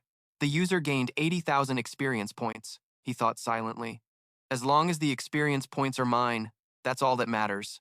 I have no grudge with them anymore. No need to kill them all, but their captain already ran away. What? My 2 fortresses couldn't hold him that long? If he counterattacked, it would have started already. Lado, hiding behind, thought. Didn't expect continuous fire for that long. That's a long time. Are your bullets infinite? Fire stopped? Could it be that kid finally died? The captain Lado shouted, "Damn it, what are you guys doing? Does dealing with a brat need this long? Hurry up and heal me, damn it." Ye Hao sat relaxed and said, "If I don't stop attacking, no content provided for DS, 268. Assuming continuation from DS, 267. Loido hid behind, thinking, didn't expect him to keep firing continuously for so long. That's been a while. Do you have unlimited ammo? The firing stopped? Could it be that kid finally died? Captain Loido shouted loudly, "Damn it, what are you guys doing? Does it really take that long to deal with a brat? Hurry up and help me heal, will you?" Yihao sat back, relaxed, and said, "If I don't stop attacking, are you planning to hide in there your whole life?" He shouted angrily at him. "Damn, you're still alive?" He kicked the female agent, angrily saying a bunch of trash showed up, and they couldn't even handle a kid. "Stop playing dead and get up fast. Listen up, if you don't come back, you'll regret it." "My hand," Diệp Hạo said sternly. "As a team leader, if you can't beat your opponent to set an example for your team, instead you hide like a dog." He laughed and said, "Team members? No, no, no, they're my slaves." He pulled out a control switch to command the female agents. They screamed painfully, A. The male lead was surprised by his action, wondering what was going on. He told him, "Kid, you still smell like milk. You're only fit to be my slave fighting for me. Keep playing with them round 2. Ha ha ha." The female agents rushed to attack. Diệp Hạo shouted a "Ha!" He kept dodging their aesthetic attacks. "This isn't right, it's a control skill using some trick to disrupt the central nervous system." Their pitiful screams echoed A. Hearing their screams, he thought they were suffering. He shouted loudly, "You bastard, you're cruel to your own team. You don't deserve to be a captain." Loido sneered while speaking. "This world doesn't care if you're despicable or not. Winning is everything. Even if the lives of those bitches are worthless, they're just trash anyway. Just find others later. Diệp Hao said seriously, I agree with your previous words, but there are many ways to win. Like this. He rushed forward and chopped off one of Loido's arms. He screamed, my right hand! His arm fell to the ground, and the control over the female agents stopped. Each female agent collapsed. Lamdo knelt down, begging, don't kill me. You care a lot about these women. You must be pretty interested in them, right? I can give you all 4 of these women. Though they're useless trash, their bedroom skills are top-notch. Diệp Hao kicked him straight in the face, knocking out his teeth, then shouted, shut up! Loido's painful scream echoed. He said sternly while stomping on his face. I don't need this, he shouted in despair. It hurts. What do you want? I can give you anything, Diệp Hao said seriously. Tell me your plan. How are you and Huangqin planning to deal with Makong battle team? Be specific. Very quickly, Diệp Hao defeated the captain, Loido. Lying at his feet, he begged for mercy and confessed everything. I say we and Huangqin's Imperial battle team secretly conspired to join forces, planning to ambush Makong battle team from behind when they focus on fighting the strongest monsters. Diệp Hao didn't believe it, pressing his head to threaten him again. Is that all? There's still a lot you haven't said, right? Such a low-level tactic, even a 3-year-old could think of it. Makong battle team has no defenses? The teacher can't keep hiding, Loido quickly confessed. Don't stomp. There's more detail. According to the Joint Detective Team's investigation, the strongest beasts occupy the central square of Zone 9, surrounded by many elite monsters. But luckily, the distance between the strongest beasts and elite monsters is quite far, so their hatred is separated. Therefore, our Genesis team's mission this time is to lure the elite monsters outside so Makong battle team won't be affected by them and can focus on fighting the beasts. Diệp Hao wondered, wait, the Insang group, you guys are a big company too? Why do you have to do grunt work for Han Mak group? What's your relationship? Captain Loido quickly explained. On the surface, the Insang group, we really are a big company, but 80% of our operations are from Hanmak Group, so in reality, we're just a small subordinate of theirs. We're always called by Hanmak to do useless tasks. In the end, all the benefits go to Hanmak. We get nothing. So you've always resented this, planning to use your helper status to join forces with Huangqin to trap Hanmak. Got it. Diệp Hao slowly sat up. Loido also stepped back, kneeling before him. That's right. Once Makong battle team gets 10% of the beast's blood, we'll lure the elite monsters inside. Then, the group will be forced to withdraw from the fight, and the elite monster's hatred will fall on Makong. When Makong is almost wiped out, we'll team up with the Emperor to kill the remaining beasts and elite monsters. That way we can grab the resources, then blame everything on Huangqin, so we can get rich resources and seriously damage Hanmak, killing 2 birds with 1 stone. Diệp Hao cut off Captain Loido. That plan isn't bad. The flaw is it's too idealistic. How do you know Makong battle team won't have any defenses against you? Loido confidently told Diệp Hao, of course, for sure. If we talk about the strength of the 5 main powerhouses of Makong battle team, no one compares, but they have a fatal flaw. That is arrogance. So that's it. After confessing everything, Loido knelt and bowed, begging Diệp Hao to spare him. Look, I've told you many secrets like this. Can I go now? Diệp Hao shook his head, then told Loido some bad news that made him wide-eyed. Yeah, theoretically it could be just bad luck. I recently just joined Hanmak Group, though not close to Makong battle team. I can't just watch the group's interests get damaged. Knowing he was betrayed, Captain Loido was furious. What the hell, you played me AAA! As soon as he finished, Diệp Hao dealt a deadly blow. I'm not playing you. From the start, I never planned to spare trash like you. Like you, if you weren't still somewhat useful, you wouldn't have lasted a few more minutes. After finishing up, he, Ye Hao, turned back to look at the #1 female team members, their shoulders covered in wounds, lying scattered before him. As for you guys, leaving you like this shouldn't be a problem, right? Even though you're in a coma, there are no beasts around. The Thien Sang Corporation will probably come to rescue you soon. After defeating Loido, a notification popped up. Congratulations, the user gained 50,000 experience points, 800,000 coins, and unlocked the level 50 lightning attribute Demon Star, a passive skill. Developing hormones, Ye Hao was curious about this skill, so he looked it up. According to the system's analysis, developing hormones is a passive skill that permanently boosts attraction to the opposite sex. There's a small chance it also stimulates hormones in the same sex nearby, driving them crazy for a short time. Ye Hao laughed out loud. Damn, what kind of freaky skill is this? The description fits Cha Nam perfectly. No wonder this Yihao dude can make those female team members obey so obediently. He checked his achievements and asked the system to analyze. I want to fight 5 T levels, hoping to beat 10 soon. The system started giving stats. 1 versus 5 PvP team wins.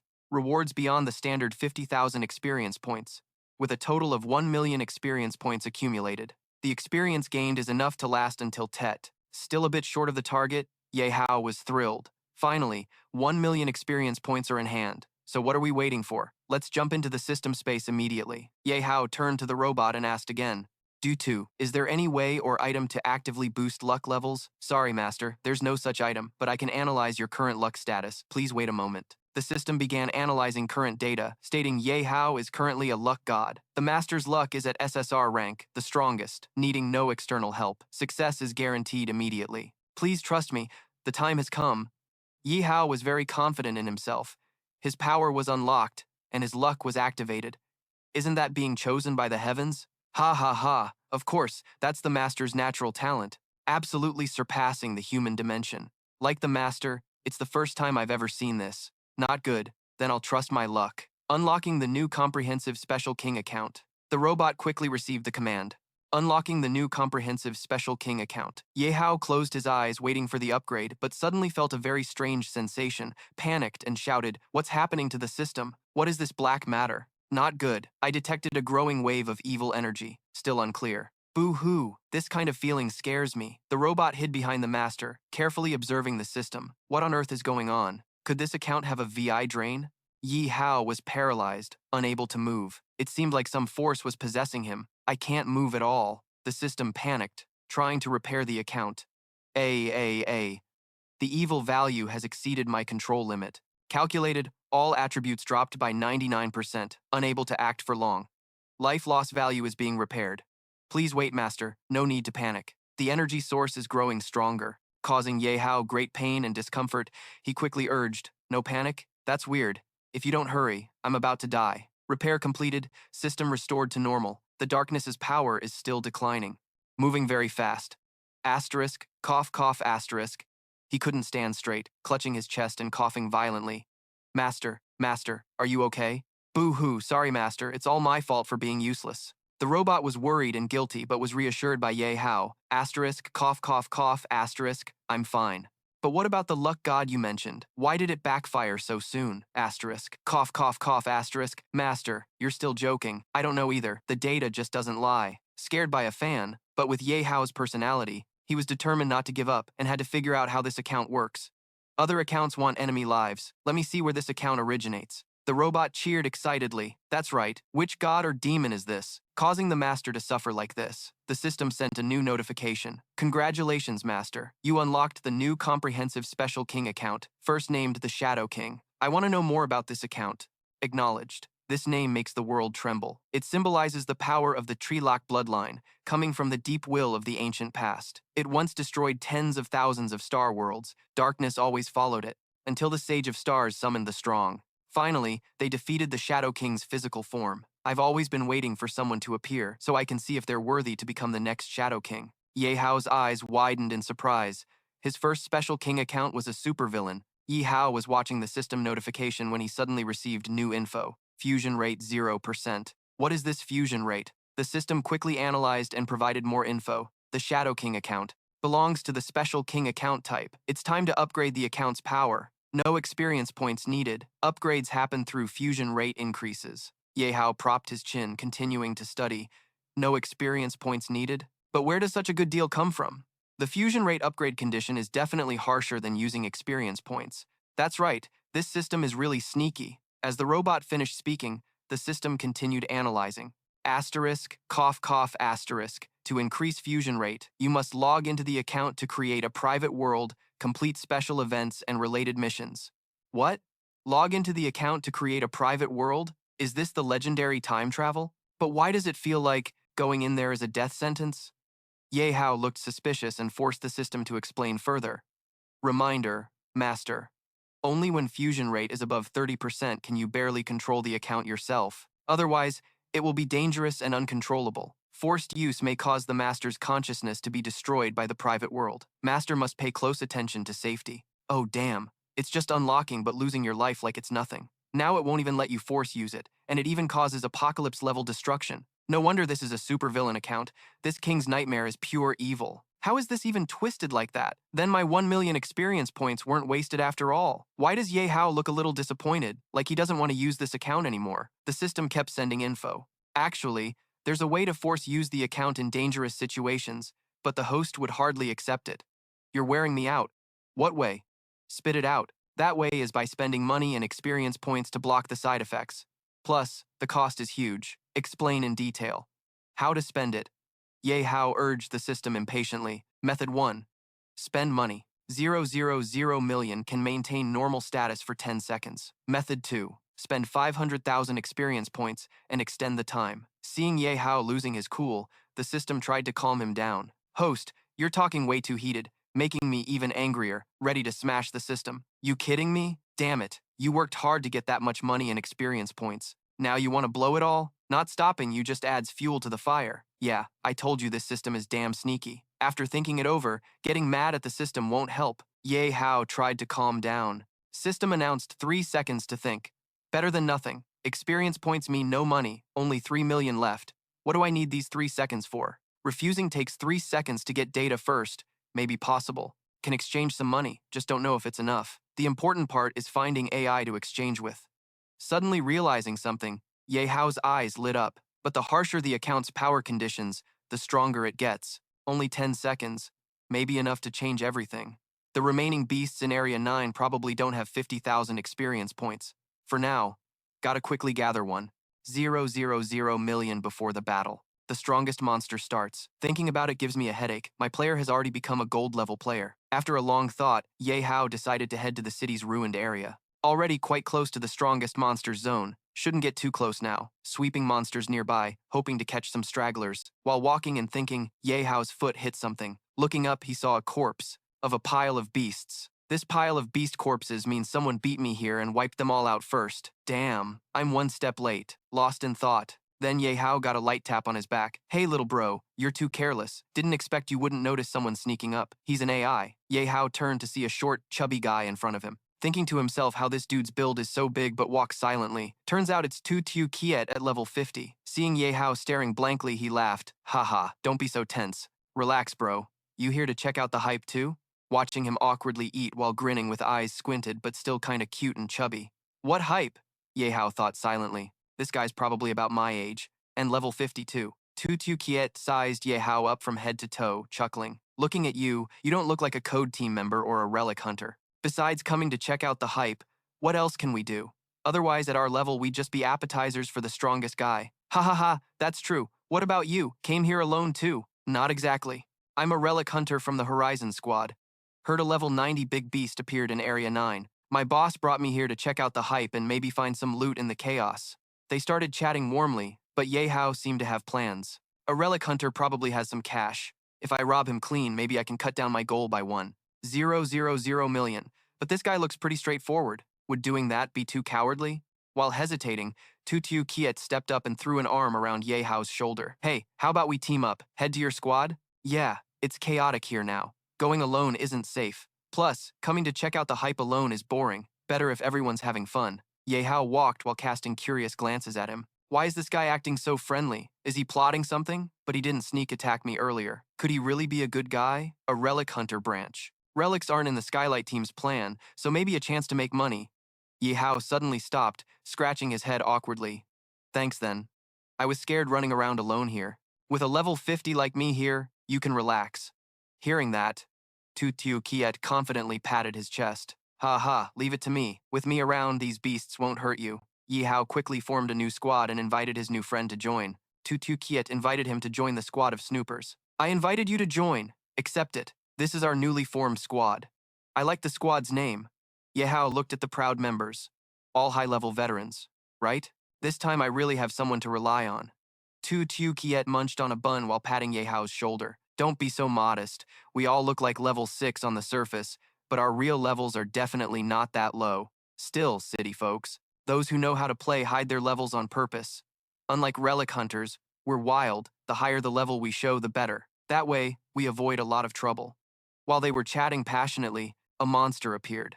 After all that fighting, finally smelled meat. Haha, grr. Challenged by a level 40 demon bug, Tutu Kiet quickly threw a punch face to face, took it down fast. We humans talk. Bugs like you don't get to interrupt. Ye Hao's mouth formed an O in surprise. Two kiets that strong? What's up, bro?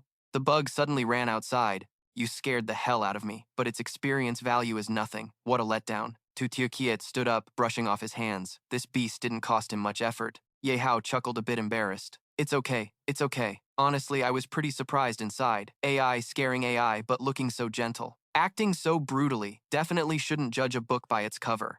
Kiet laughed heartily and put his arm around Ye Hao again, walking and chatting excitedly. Let's go. I'll tell you the glorious history of our squad. I guarantee it'll blow your mind. Ah, all right. They had about 1 hour left before reaching the battle to crush the 100 strange red tails. The demon insect that was alerted was still alive, breathing weakly and faintly. Truly a troublesome guy. This path is exhausting. The two walked while engrossed in stories, finally arriving at Area 9. Here we are. This is our gathering spot. Isn't this the central zone of Area 9? Seeing Kiet so excited, Ye Hao got curious. So many people gather here, could it be just to watch the hype?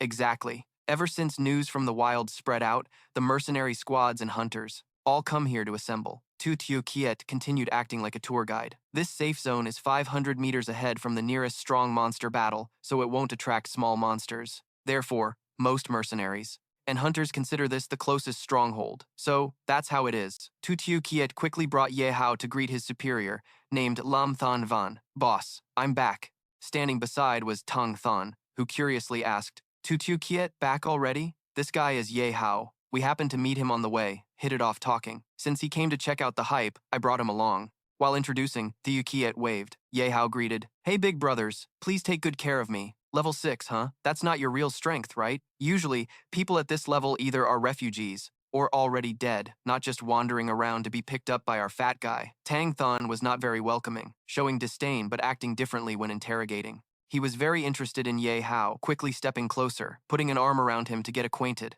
You surviving till now means you're good at fighting, right? What level are you exactly? Ye Hao humbly replied, I'd say just lucky, and able to protect myself without issues. All right then, even if you're just here to watch, I don't want others bothering me. After just a few words, he already had some guesses about this Haksoi guy's personality. Though straightforward, he meant no harm. Seeing Ye Hao watching intently, Haksoi Kiet came over, put an arm on his shoulder and whispered, Relax, brother Diep, there's definitely no problem. From the first time we met, I felt you're a talent. Besides, you have an aura I really like. Ye Hao realized the guy next to him had a good eye for people, worried he had already figured out his true abilities. What? Aura? My kingly aura got spotted by him already? Lam Than Van, watching their chat, teased deliberately. Haha, looks like Kiet's personality is to get close to everyone, causing you quite a bit of trouble, huh? Ye Hao waved and smiled slightly. No, I've gotten a lot of care. Can you answer me one question? Why did you agree to join a squad full of strangers? Because usually only a knowledgeable person wouldn't do something stupid like that. So, what's your goal? Seeking protection or backup for fighting power? Seeing his boss tense with Ye Hao, Kiet quickly explained, Captain, I was the one who invited Ye Hao to join. Before he finished, Lam Than Van signaled him to be quiet.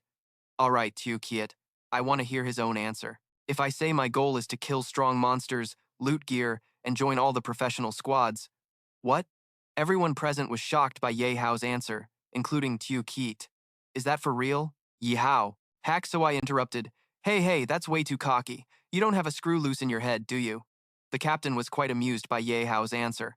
Ha ha ha ha ha. Interesting. Boss, are you out of your mind? Lam Than Van stepped closer, patted Ye Hao's shoulder, loudly said, That's good, kid. I like you already. Young people gotta be a little cocky. After all, dream bigger dreams. Dream. I'm serious, Ye Hao answered straightforwardly. Haksoi shook his head in exasperation at his boss. Captain's at it again. This firebrand just can't control himself when he sees young guys full of ambition and aura, almost 35 years old, acting like a kid. Lam Than Van continued. Now I officially welcome you to join the Horizon Squad. The temporary name is the squad that specializes in nitpicking. Thanks. Yihao shook Lam Than Van's hand, thrilled to get the captain's acceptance. He thought to himself, these squad members are totally different from the mercenaries and hunters I met before. This is what a real squad feels like. What are you two doing? So noisy, he thought to himself. The members of this squad are completely different from the mercenaries and hunters I've met before. This is what a real squad feels like. What are they even doing? It's way too noisy. Ma Huang stepped forward from afar, witnessing the whole scene, and teased, Isn't this Lam Hua? You always like hanging out with low-level losers? You even dare to drag 6th-rate trash into your squad. I think your Duongchan Troy should change its name to the Potato Station and help each other out. Ha ha. Hak Sawai and Tutu Keet angrily retorted, "What's it to you? You want to fight or what?" Unlike those two hotheads, Tung Thon calmly intervened. "You guys, don't get worked up over this. Leave it to the boss to handle." Lam Thon Van turned to Ma Huang with a confident look. Confronting Ma Huang, he said, "Our Duong Chan Troy recruits its own members. It's none of your BlackRock Ma gang's business to point fingers. I don't have time to trade insults with you. If there's an issue, wait until after the strongest monster fight. The two of us will settle this out in the wild." Ma Huang was furious but didn't know how to respond. "Huh? You think you're some AI? How dare you talk to me like that? I've been wanting to settle the score between us for a long time. Let's get this clear and settle it right here." Tutu Kiet quickly explained to Ye Hao about the provocateur standing before their captain. "This Black Fierce Ma gang is our rival, a 10-person squad. They usually fight us over resources in the ruins. Didn't expect them to crash the party. Now I get why it's so lively." Yihao understood the situation clearly. He began analyzing the battlefield, but facing an opponent with higher level and numbers, Duongchan Troy's morale and strength were not inferior. The key was their captain, Lam Thon Van. Ma Hoang quickly rallied his forces. The brothers regained their spirit. "Today, let's crush Duongchan Troy," the whole group shouted in unison. "Yeah, kill them all!" Both sides prepared to fight. Suddenly, a strange figure appeared in the sky that was the flying craft of the Mok Kong army. As if recognizing something, the crowd buzzed. "Look, quick! It's the Silver Ring beauty of the Mok Kong battle squad." She slowly landed, knocking some weaklings far away. The shockwave was strong, truly worthy of Silver Ring. Ye Hao stood with arms crossed, excitedly cheering. "Hey, Miss Silver Ring, I'd give your entrance 99 points!" She approached, and he shook her hand. "Oh, can't believe we met again so fast." Ye Hao smiled warmly at her, saying it was fate. "Ha ha, you're bold, daring to come to the front lines to watch the chaos. Or are you saying you came looking for me?" As she spoke, Silver Ring wrapped her arms around his neck, pressing her body close to his. Seductively, he wasn't shy, tossing back a few teasing lines. "Ha ha, so you got me figured out already?" Some guys who were crazy about Silver Ring looked at Ye Hao with jealous, angry eyes. Who the hell is this kid? What's his deal with Miss Silver Ring? Damn, I'm dying of envy. Don't get in my way. I'll cut him down! Seeing those fools going crazy with jealousy over him, Ye Hao teased even more, looping his arm around Silver Ring's waist and whispering sweet nothings. "You're so bad. Miss Silver Ring just gave me such a big gift right when she arrived. How do I even thank you? What? This kid dares to hug Miss Silver Ring's waist? I don't think he's gonna make it to the next round." Ye Hao held Silver Ring's waist. The surrounding chatter grew louder. "This kid's got balls as big as the sky, daring to mess with Silver Ring. Haha, wait for the show." Based on past experience, those who messed with Silver Ring's tomb now have grass growing over a meter tall. Silver Ring leaned on him and said, "You're really brave. Those who dare treat me like that never end well." Yihao asked, "Really?" She moved closer, stroking him. "Besides, you knew it was a pit and still jumped in. I don't know whether to say you're overconfident in your strength or just plain stupid." Yihao said, "That doesn't matter. Isn't it that you wanted to get close to me and then help stir up hatred? I just tried offending Miss Silver Ring a bit to see what would happen." Looking at Miss Mock, "Can you forgive me and not kill me?" Hearing that, she laughed. "Ha ha ha, didn't expect you to be this interesting. No wonder the big miss values you. I'm kinda interested in you now too." Just then, Tong Van Tu appeared and said, "Captain, time is running out. The battle squad is in position, ready to act any time." Hearing that, she replied, "Tell everyone not to act on their own until they get my orders." He bowed in acknowledgement. Silver Ring walked away, saying to Ye Hao, "I owe you this time. Next time we meet, think about how you'll pay me back." Ye Hao replied, "Don't worry, I'll definitely satisfy Miss Silver Ring." After greetings, Ye Hao ran into Tong Van Tu. His face was fierce as he asked, "Are you Ye Hao?" He answered, "Yeah, that's me." Tong Van Tu's eyes burned with killing intent. Warning, I'll be watching you. AI Do 2 alerted, measuring the overwhelming killing intent. The owner inside this guy wanted to kill you 10,000 times. Ye Hao was speechless. This big brother's got the wrong idea. That's why I said it. The femme fatale teased, causing more trouble. AI Do 2 asked the owner, "Why don't you tell everyone about the Genesis Battle Squad's plan?" He replied, "The time's not right yet. I'm still not close with them. If I say it now, they won't believe me. Might even think I'm an idiot. I have to wait for the crucial moment to reveal it, so I get the biggest benefit." AI Dewey 2 admired the deep strategy. "No wonder you're the boss." Around them, people discussed how the sudden end to the situation went. Damn, Silver Ring just left like that. This guy clearly insulted her but still survived. Did I see that right? What the hell is this guy? Just from this, he can brag to the whole world. If I'd known how it'd end, I'd have tried a bit myself. Hak Soai and Tu Theo Kiet approached, slapping Ye Hao on the shoulder, saying, so jealous. Bro, is Miss Silverring's waist soft? Does she smell good? Our tough bro's still alive. After teasing Silver Ring, he was the first one. Surrounded like this, Ye Hao then. His face darkened. After a moment, Tu Theo Kiet grabbed his hand, pretending to sniff it. Come on, hurry up and give me your hand. Let's see if there's still a lingering scent. Ye Hao snapped angrily. You perverted fatso. Let go. Get lost. Witnessing the scene, Lamthon Van and Tang Than also expressed their feelings. Lamthon Van laughed and said, ha ha ha ha, this kid is really something. Tang Than thought Ye Hao wasn't simple. He was definitely connected to the Mac Kong squad. On the other hand, Ma Huang's group saw Ye Hao getting annoyed and said, let go of his hand right now. But Tu Tu Kiet kept holding his hand, speechless and embarrassed, muttering, this sixth grader is definitely not an ordinary person. Why did we provoke him like this? What do we do now? Ye Hao returned to the main point. What's wrong? Didn't you just say you wanted to fight? Let's keep going. Ma Huang's group heard that and ran for their lives, huh? Damn fighting. I didn't come here to fight some freak like you. I'm sparing you today. Gotta save my strength to fight those beasts.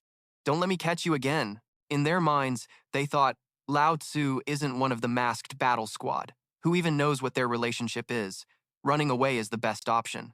Seeing them run like that, Tu Tu Ki and Hak Soai also talked trash without holding back, making Ye Hao frown in the middle. Don't steal my words. Next time we meet, I'll kill all of you. All you do is talk nonsense. If you're so tough, don't run away. Come face me right here. Lamthon Van sighed to Ye Hao. I don't want to interfere in your personal business either, but your move was awesome. How did you do it? Yihao replied, just normal. Don't be so surprised. Lamthon Van kept joking. A top-tier battle squad's ace card is just normal? Ha ha ha. Who the hell are you anyway? Ye Hao answered calmly. Didn't I already say? I'm just a regular student, lucky enough to meet some people in the battle squad who know a few ways to make money. Hearing the word money, Tu Tu Keet and Hak Soai moved closer to him, shouting, ways to make money, bro? You got that skill? Why didn't you say so earlier? Come on, spill it. Tell us a bit then. Ye Hao fell silent, not knowing what to say to these two money-hungry guys. Lamthon Van chuckled. You guys calm down. Don't make Ye Hao uncomfortable. Then he said, Ye Hao, don't be surprised. People who hunt relics like us are very sensitive to the word making money. Can you explain more clearly what you mean by making money? Ye Hao said it's fine, although I haven't been with you guys long. But I have a very good impression of everyone. I'm willing to share the way to make money with you all, but on one condition. Than Van asked, what condition? He replied, it's how much money everyone is willing to invest in this way of making money. Hearing that, they exclaimed, what? Tang Than said, negotiating money. To be honest, this is just a low-level scam. What you did earlier was to make everyone believe this isn't a scam. This really is a way to make money. Normal people wouldn't reveal it so openly. He continued analyzing. If you voluntarily revealed it to get us to join, this definitely involves risks you alone can't handle. Combined with what you said earlier, kid, your job is robbing monsters from other battle squads, right? Ye Hao gave a thumbs up. Spot-on analysis. I really like dealing with smart people. They said, what? This is basically impossible. But Ye Hao said, that's just the surface. It can't just be that simple to highlight this way of making money. And with this method, anything can happen. Lamthon Van said, Ye Hao, how much do you need to invest and how much will you get back? He answered at least 10 million, no limit. The more you put in, the more you get back. To understand better, let me explain more. Hearing that from Ye Hao, Hak Soai and Tu Tu Kie were shocked. 10,000. If you want to rob, just say it straight. I'll come and fight you. Ye Hao, bro. Are you kidding? This number isn't something you can just pull out. Even Lamthon Van fell silent and Tang Than smiled. Haha, interesting. However, Ye Hao insisted, I'm serious, not joking. Investment works like that. The higher the risk, the bigger the profit. Lamthon Van said one thing, you have to tell us the details of this money-making method so we can judge if it's worth investing. If we invest this amount, how much profit can we expect? Hearing that, Lamthon Van's team members were shocked. Boss, are you serious? Ye Hao replied, I can't reveal specific details for the first question yet, but once we decide to cooperate, I'll tell everything at the right time. For the second question, I can answer confidently. After it's done, everyone can get at least 100. 000. Hearing this amount, even Tang Than and Lamthon Van were speechless. Tu Tu, Keet, and Hak Soai were shocked beyond words. 100 million? Are you kidding? Bro, I'm not trying to laugh, but seriously, don't you know how much 100 million is? Hearing that made Ye Hao annoyed. He turned to them and said, what's so funny? Why don't you try imagining a little? Tong Thon replied, so according to your imagination, first we overthrow the two major battle squads, Sang the and Masked Squad, then defeat a 90-level monster, we can get 100, 000, 000. No matter how imaginative I am, I can't picture something like that. Hak So I said to Tutu Kiet, I'm telling you, why did you pick up this weird fat guy? Lam Than Van sat down and said, don't mind them, they're not trying to mock you. You're just able to say unbelievable things like that as a newcomer. And you don't even need to say it. Not long ago, we had an unexpected event that caused us to lose most of our valuable assets. So even if we trust you, we can't pull out that much money. Ye Hao replied, it's okay. Business can't compare to loyalty. I'm also glad to meet you all. After all, in this era, there aren't many people as genuine as you guys. Yihao opened the control panel, intending to leave the team. He said, I also don't want to waste your time. First, I'll step back from the team. However, Lam Thon Van said loudly, wait, Ye Hao, I'm not done talking. Although we don't have that much money, but I know who does, and we can borrow from them together. Ye Hao replied, Brother Fuang, you mean the battlefield between the Black Rock Horse Gang of Ma Hoang and the monsters in the war? A subordinate said to Ma Hoang, boss, fighting two elite monsters at once isn't too much. Our health is dropping like an elevator. Ma Hoang replied, scared of a damn thing. If we really can't hold them back, then retreat to the Sang, the battle squad. They're nearby. Around us are monsters with very low health. The Black Rock Horse Gang tried to boost morale. It told the nurse to hit the morale tower. Just a little more and we'll win. Roger, but it's not that easy. A reptile was approaching. They were startled by the thumping sound. What's that noise? Behind them were the Deep Affection One Eye and the underground Bone Stalker. They panicked, damn it. Who the hell let the evil loose? Without us, how could they make such a low-level mistake? They looked at the bug robot crawling toward them, saying this thing must be up to no good. One kicked the bug angrily, shouting, get lost! The accomplice cursed and said to wait, but before he finished, he was already kicked. Then there was a huge explosion, and everyone was blasted far away. What? They panicked. What just happened? AI set off the bomb. Ma Hoang urged a quick recovery, or else. However, standing before them were elite monsters. They were shocked as 4 elite monsters gathered together. The monsters slammed their clubs down on their group, and cries of despair echoed. Damn, we're dead for sure. But the club didn't hit them. It was stopped. This was the AI energy cage activating the smart energy cage. Well done. Yet one guy noticed something unusual. No, that's not right. We're the squad leaders. We basically don't buy premium stuff. Waste of money. Hey, behind them appeared the silhouettes of 5 people, and a voice said, haven't seen you in a while. Really missed the Black Rock Horse Gang. You guys. The Ma Hoang gang was stunned. Is that you? The Ye Hao group appeared. He said, looks like you're in a pretty dangerous spot. Just in time, I activated the protective energy cage to shield you. He continued, how long this energy cage lasts depends on your sincerity. Ma Hoang stood inside the energy cage, looking up at Ye Hao, asking the kid's name. What do you mean? Ye Hao stood outside calmly and said, in short, your lives are in my hands. Want to live? Just hand over the money. The rest of the Black Rock Horse Gang angrily shouted at them. Aren't you ashamed? Taking advantage of a burning house to loot, they said, you want us to hand it over? Hell no. Only Ma Hoang, the leader, remained silent, watching Ye Hao. So far, Ye Hao had his hands in his pockets, then turned to leave. Not willing? Fine, I'm out. Ma Hoang quickly shouted, 3 million! He raised his hand to stop him. Save our squad's lives, I'll give you 3 million. Lam Than Van carried a sword on his shoulder, glancing over. 3 million? For food? Last time you guys schemed to snatch our resource number 69, it was at least 6 million more than that. If you want to live. Ma Hoang shouted loudly. What? 6 million? Ma Hoang.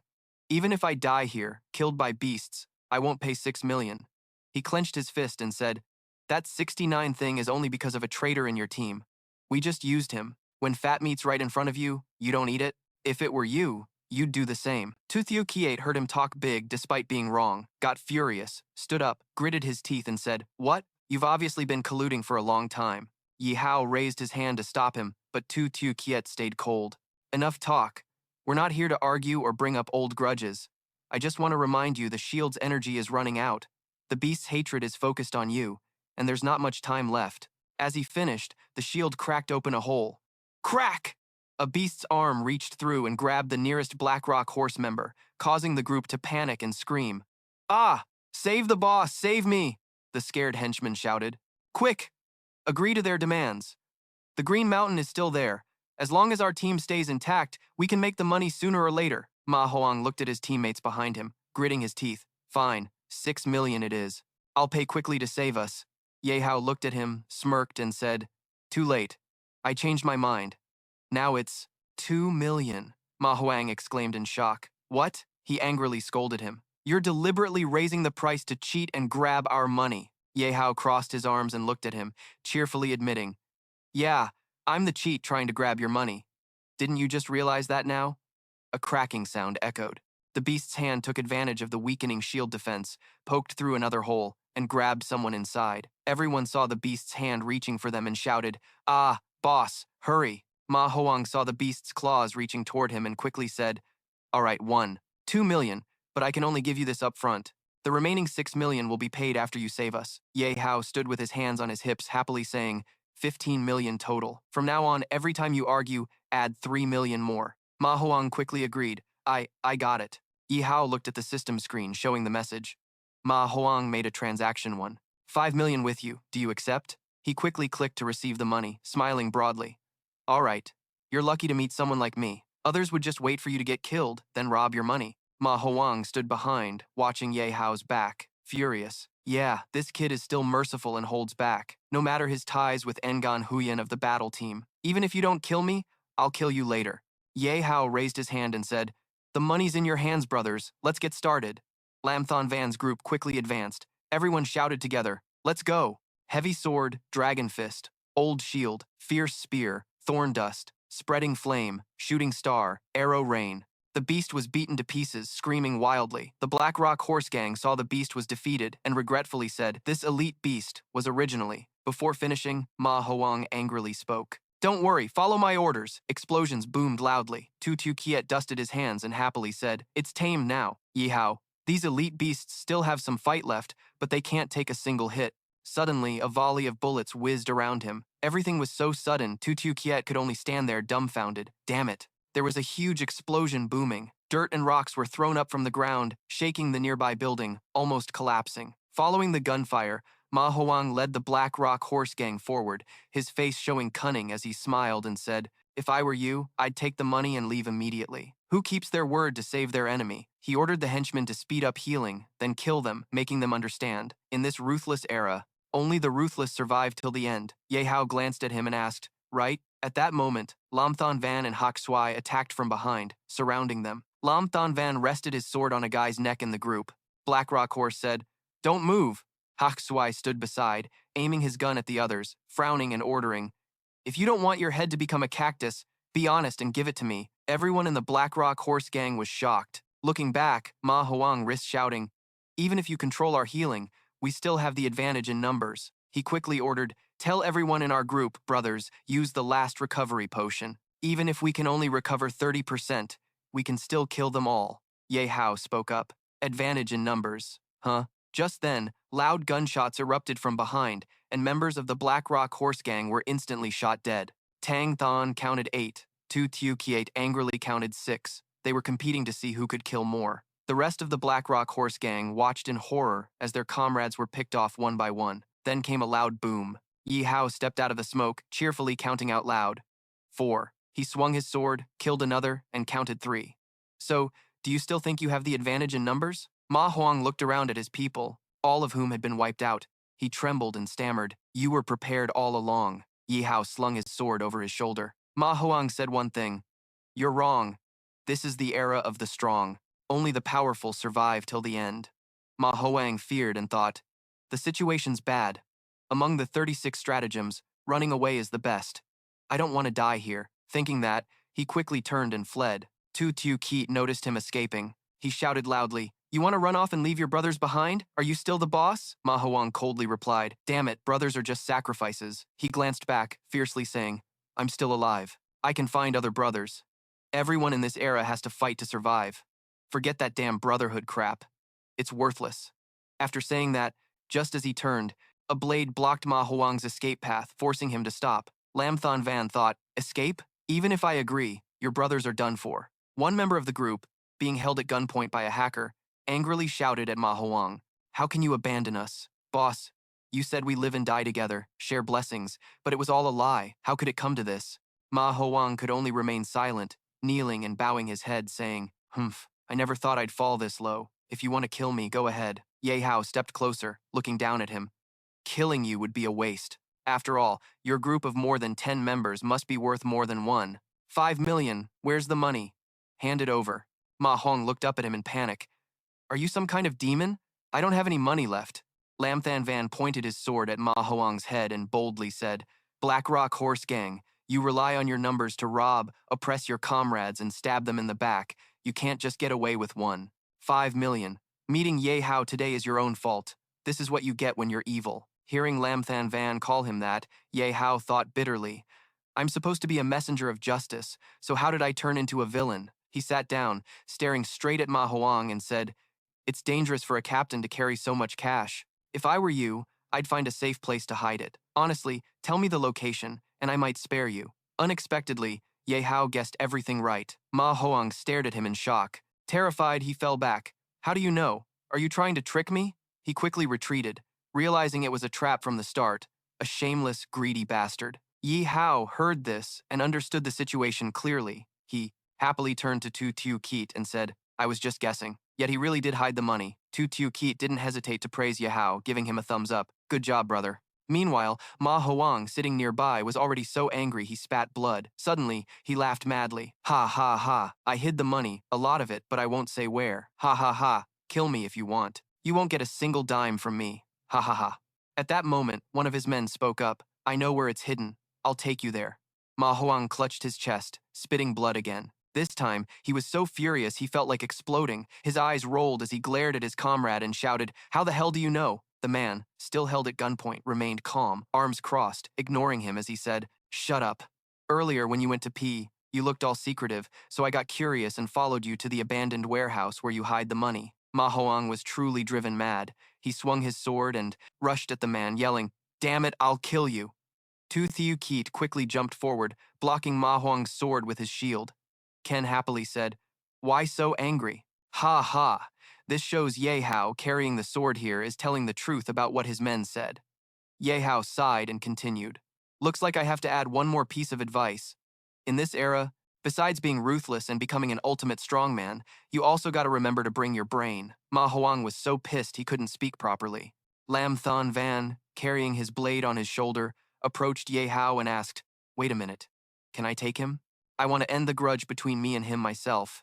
Yihao replied comfortably, Go ahead. Lam Than Van looked at Ma Hoang and said, Although we still have many unresolved grudges, I just want to know one thing. Where is Hoa Tu? He replied coldly. Who knows? Why would the traitor of your little gang ask? That guy told me a long time ago that he's tired of playing the Brotherhood game with you all. Seeing Lam Than Van silent, he thought he was hurt by those words, so he excitedly added, He just wants to make money. That's why I urged him to design a trap to screw you guys over. Ha ha ha. Even though I don't care about Brotherhood, at least I made those guys rich. But what about you? You talk about Brotherhood, yet you're pitifully poor. Do you ever think about how that feels for them? Ha ha ha. Lam Than Van, you're a damn loser. Ha ha ha. No sooner had he finished than Lam Than Van swung his sword down, splitting the man in two with immense force, carving a deep groove into the ground, accompanied by a deafening boom. Diệp Hạo looked at the huge rock split in half, with a long groove etched into the ground beneath, feeling a bit terrified as he thought, that power is insane. Even though it's level 60, it feels way stronger than a level 60 escort. The reckless Aerys is even more dangerous than the system. PvP victory notification displayed. The squad fixed the roof, then earned 100,000 experience points. Each team member got an equal share, receiving 2 million experience points. 50 level 50 demon crystals, 20 pieces. The Langya staff, originally the best weapon, was damaged and can be used as enhancement material. The rare treasure armor that the weary traveler likes to wear is favored by desert mercenaries, improves resistance to wind and earth attributes. The exquisite level 60 beast-catching device can accurately capture medium and large beasts with an 80% success rate. The Nightbright Pearl glows. The pearls sparkling in the dark can be sold for a good price. Lam Than Van shyly looked at Ye Hao, afraid he'd laugh at him. Maybe Ma Hoang was right. He can't lead. Brothers only have their best days, but even if they're right, it's just empty words. Ye Hao silently watched him. At this moment, everyone gathered around Lam Than Van, each shouting words of encouragement. The guest leader shouted loudly, Boss, what are you talking about? Don't let that dead guy affect you. You have your principles, and it's those principles that attracted us to follow you. Tu Tu Kiet happily said, Exactly. If you were some cold-hearted bastard, I'd look down on you. Tang Than stood beside Lan Tan Van and calmly said, "Stop with the cheesy lines. Just snap out of it already. I don't want to entrust my little life to a boss who's lost his spirit." Lan Tan Van stood in the middle, moved by everyone. Ye Hao watched them cheer each other on and thought for a moment. This squad is ideal, just my style. A battle team member trusting and binding like this is how it should be. He cut in. "All right, everyone, let's go. Don't we need money? Follow me and you'll make a big haul." He turned and walked backward. Everyone quickly followed. Happily said, "That's right, brothers. Yihao is our lucky star. I really have an eye for this. Slowly wait for us." The only survivor of the BlackRock team, leading the way up front. Behind followed Ye Hao and Lan Tan Van's group. Ye Hao asked the relic hunter, "Do you guys usually have the habit of hiding stuff?" Lan Tan Van quickly answered, "Yes, since our profession is risky, problems can come up any time on the road, so we don't carry much money, but usually hide it outside the lair. Wild ones like Ma Hoang hiding in safe zones are very rare." The man leading in front heard this, turned his head and said, "Captain, actually Ma Hoang never really hid anything since there are so many of us. Usually the relic squad doesn't threaten us. This time maybe they're afraid of conflicts with professional battle teams. That's why they temporarily found a place to hide it." Lan Tan Van was surprised and replied, "So that's how it is." The man led everyone to a bunker. From outside, the bunker door was broken from bomb damage. "We're here. Up ahead is where Ma Hoang hid the money." Tu Tu Kiet impatiently said, "What are we waiting for? Hurry up." Ye Hao suddenly raised his hand to stop him. "Wait a second." Tu Tu Kiet was startled and looked at Ye Hao. "Huh? What's up?" At that moment, sounds of digging came from ahead. Dig, dig, dig. Ye Hao put his hand to his mouth and signaled quietly, "There's movement up ahead. A level 65 treasure-hunting demon beast, holding a hoe, happily digging the ground with passion. Looks like it found a lot of good stuff.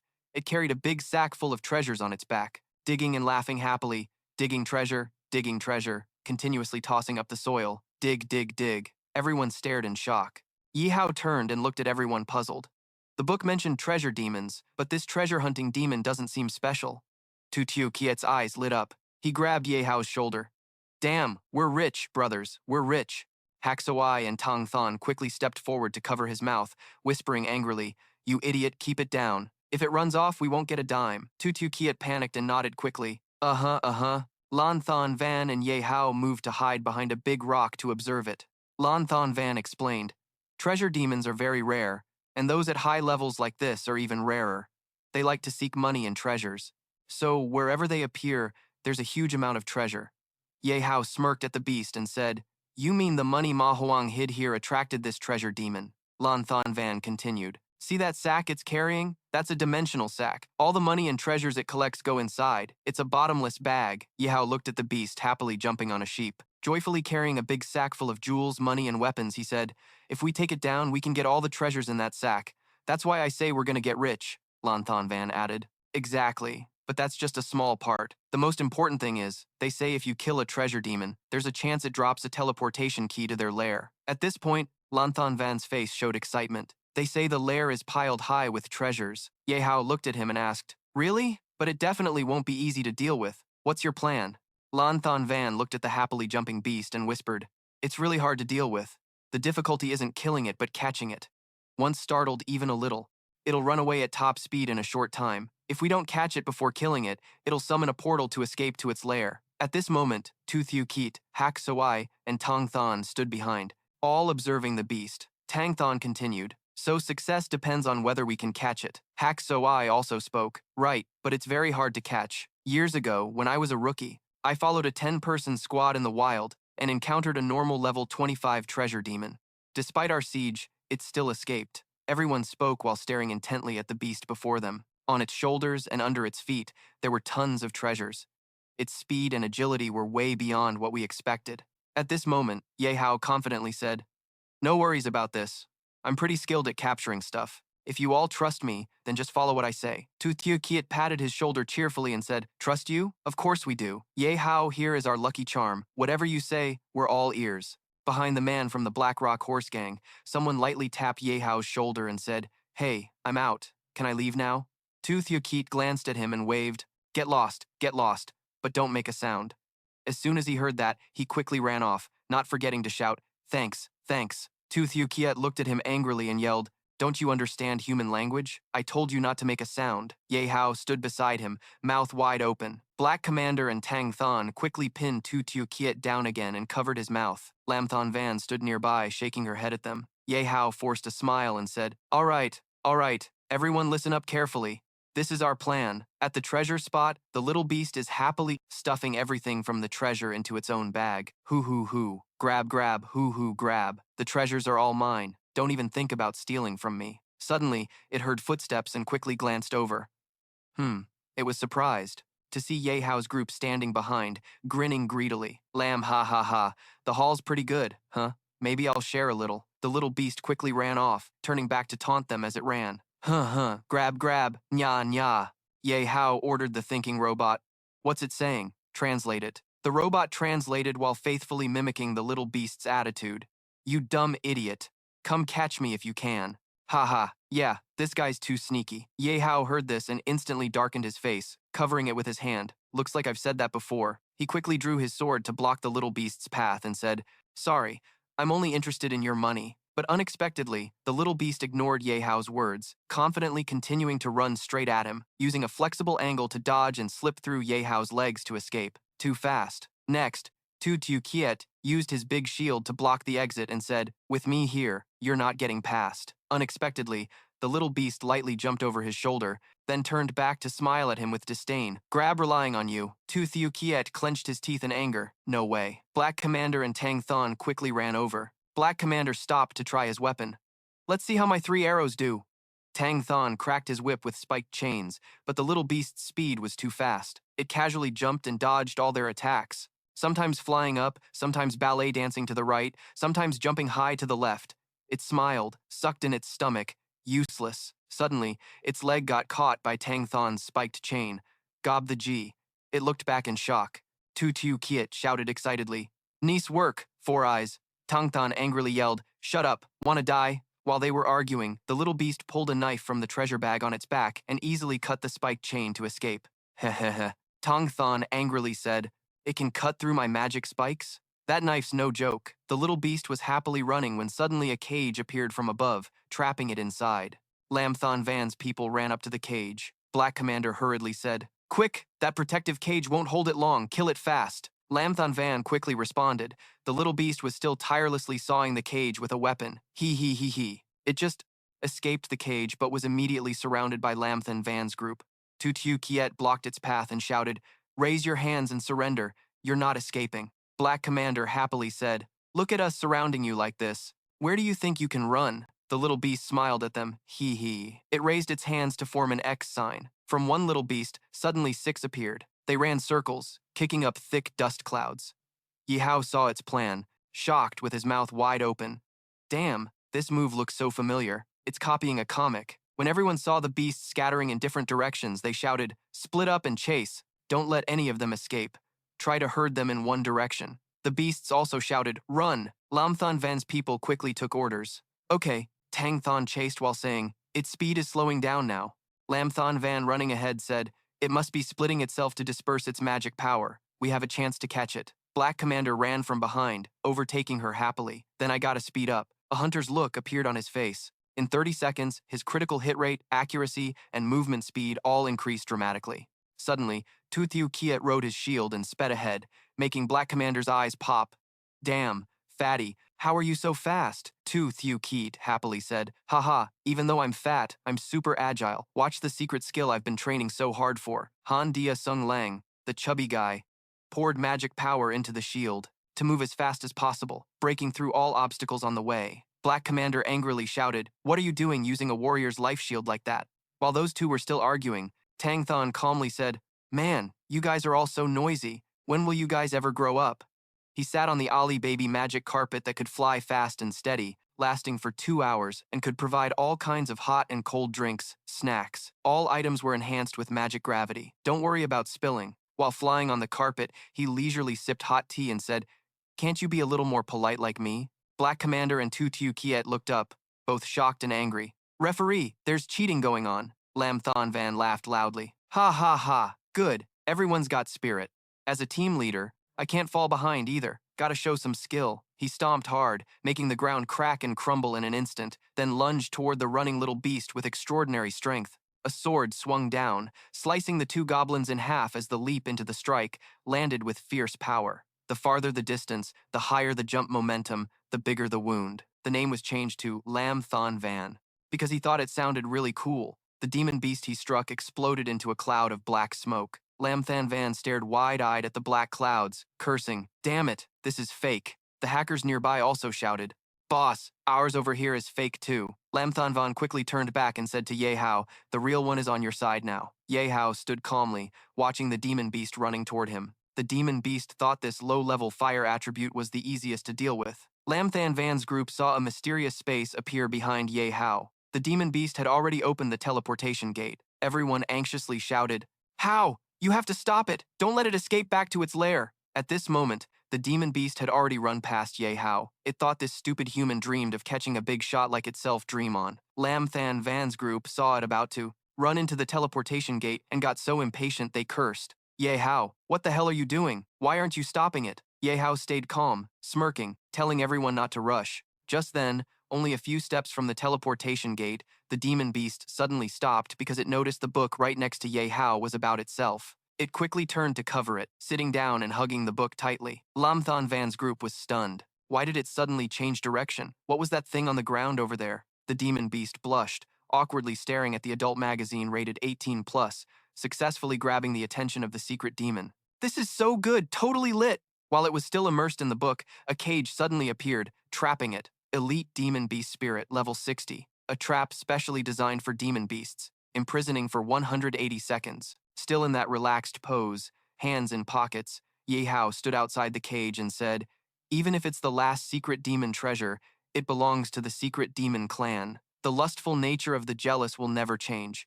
So I set a trap for you to come to me." Just as I suspected, the secret demon treasure angrily shouted, "How dare you mess with me? I'll kill you all." Lam Thun Van chased up, happily praising Ye Hao. "Well done." Tu Tio Kiet laughed with his eyes squinting. "I told you wouldn't just stand there waiting for it to run off. You really are good." Ye Hao crossed his arms, staring seriously at the demon beast, saying, "Now's not the time to relax. Its dagger is really weird. The trap's durability won't last long. We have to deal with it quickly." Lam Thon Van raised his sword, gritting his teeth. "Leave it to me. This thing pissed me off earlier." Tang Thon raised his hand to protect the people behind him. Everyone stepped back. Although the secret demon treasure's defense isn't high, it's still an elite monster level 65. The captain used his strength to slash and finish it off. "If we stand too close, we'll get hurt." Everyone agreed and stepped back together. Lam Thon Van's sword swung up, a beam of light shooting straight into the sky. Ha Hu used full force to slash down the cage, trapping the secret demon treasure, destroying it completely. Ah! The system announced the elite secret demon treasure was killed, awarding 200,000 experience points to the killing team. Lam Thon Van would earn an extra 5,000 experience points beyond the limit. The loot included 4,000 10,000s of rare demon spirits, level 60 times 20 rare gems level 60 times, 10 pieces of the mysterious glass sword with water attribute that increases attack speed, effective evasion rate, special attack with 20% chance, some challenge gear with 7 fail item effect lasting 10 seconds, cooldown time 30 seconds. Everyone shouted excitedly, "Damn, we just got 4,000 10,000s rich." A ring and a key appeared in Ye Hao's hand, along with the system notification. Lucky ring triggered. Obtained the key to the secret demon lair. Everyone screamed excitedly. "Is there really a key? I seriously can't believe my eyes anymore. Am I dreaming?" Lam Thon Van's whole group was so hyped they tossed Yihao into the air, laughing and celebrating the big haul. Following Boss Diep really means making money. The joy spread to Ye Hao. He happily joked, "Ha ha ha ha." Of course. Suddenly a loud noise caught everyone's attention, their faces full of worry. Tu Tiu Kiet frowned, guessing the call. Lam Thon Van looked toward the source of the noise, confirming it was the boss's roar. "Looks like the gate has opened over there." Yihao jumped down. "Damn it, why now?" he thought seriously. "What should we choose this time? Go steal the boss first, or search for the secret demon lair clues first?" Yihao and the others were torn, not knowing what to decide. What should we do now? Should we find the boss first, or look for clues to the secret demon lair? The captain quickly analyzed. "No need to worry about that. I heard the secret demon lair replica is a very special existence, because time inside the lair flows slower than the real world. 1 second inside equals about 1 minute outside. The exact ratio is unknown. Yihao quickly made a decision. There's such a mechanism? Then, there's no reason to hesitate. Opening the replica's main gate, the system quickly displayed information hiding the replica's secret demon lair level unknown. To be safe before starting the replica, Ye Hao turned to ask Lamthan Van if he knew more about the detailed situation of this replica, like the level of demon beasts or any special notes. Lamthan Van said he only knew some info related to this type of replica. Besides the time mechanism just mentioned, there was one main news. The demon beasts inside the replica have random levels. Random levels? Then we just have to take it step by step. Yihao began focusing everyone's attention to boost team morale. Ahead is an unknown area. A powerful enemy awaits us. Everyone, get your spirits up. Don't slack off. His words fired everyone up to fight fiercely. Relic hunters, we are the seekers of the unknown. My body's already buzzing. Hey, can't wait anymore. What's inside, huh? His words fired everyone up, igniting their fighting spirit. As relic hunters, we are seekers of the unknown. My body is already buzzing.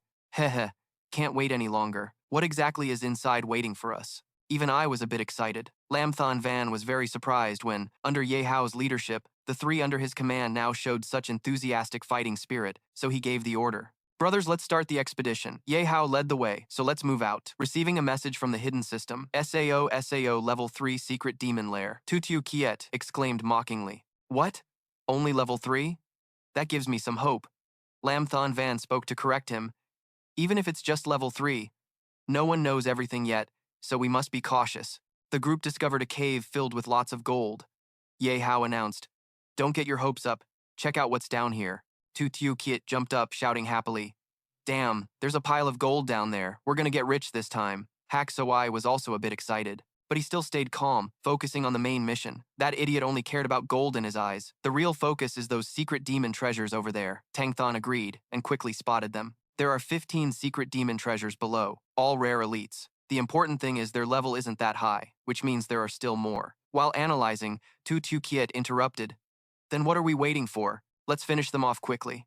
Leave the hatred to me. You guys just go all out without worrying. Daozan Rao Muap, can you not get so hyped? No time to stop him. Tutu Kiet used divine protection, boosting resistance to magic and physical attacks, extending it for 5 minutes. The secret demons panicked, warning each other about the intruder. Thieu Kiet was hot-headed like ice cream, quickly challenging all 15 secret demon treasures. Get through them all at once for me. Daozan Rao Muap was furious. Everyone there was trash. Thieu Kiet used an area attack that made hatred rise fast. Damn it! The secret demons declared, We'll peel him and eat his fat. The enemies charged together but were hit by a big move, lights flashing like shooting stars. Combined with Lamthan Van's whirlwind and Tangthan's healing wind protecting the small life force, the relentless attacks regained the upper hand. Ye Hao observed and chuckled. What kind of moves are these? They sound so messy. Everyone be careful not to mess up the central altar. Go. This time I'll use firepower too. No secret demon treasure will get away. Run fast, run fast! The secret demons called out to flee, but it was too late. What is this? We're trapped! A desperate secret demon said. Wanna run? Dream on, kids. Aha! Ye Hao unleashed his ultimate move, killing the enemies. A thick smoke covered everyone with hacking coughs. He said, We gotta be careful. Look at you, making this place all foggy. Cough, cough. Brothers, your firepower is too much. Ha ha. Sorry, I just wanted to make sure we didn't miss any secret demon treasure. But it's all over now. Then let's enjoy the sweet harvest. The team quickly gathered the loot.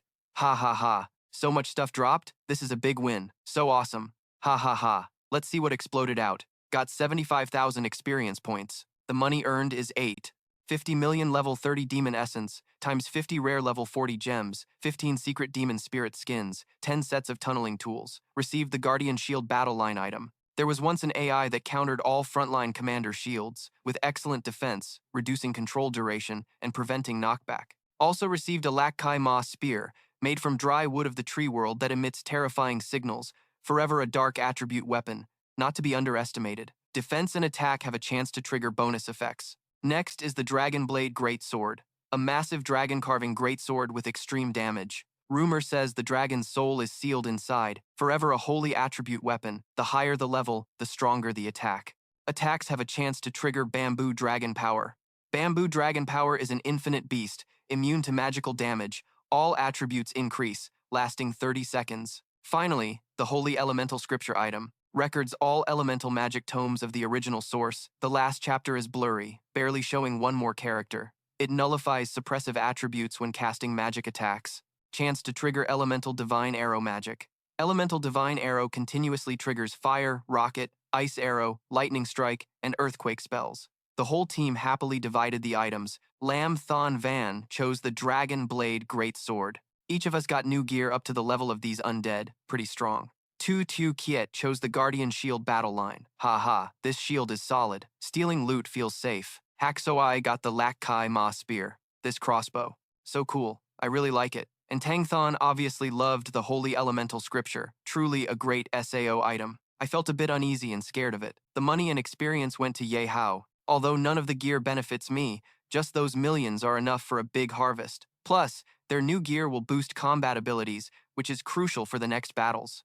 So the first mission is done. He quickly called everyone to gather. All right, calm down a bit. This was just the appetizer. The main event hasn't started yet. That big box over there is the real attraction. But unfortunately, the big box's level and opening conditions are unknown. Too curious about the secret box, Tu Thiu Kiet wanted to claim the right to open it. Dao Zan Rao Ma. The level is unknown. Could it be a big gift prepared for us? Sao Haksoi quickly claimed, Let me.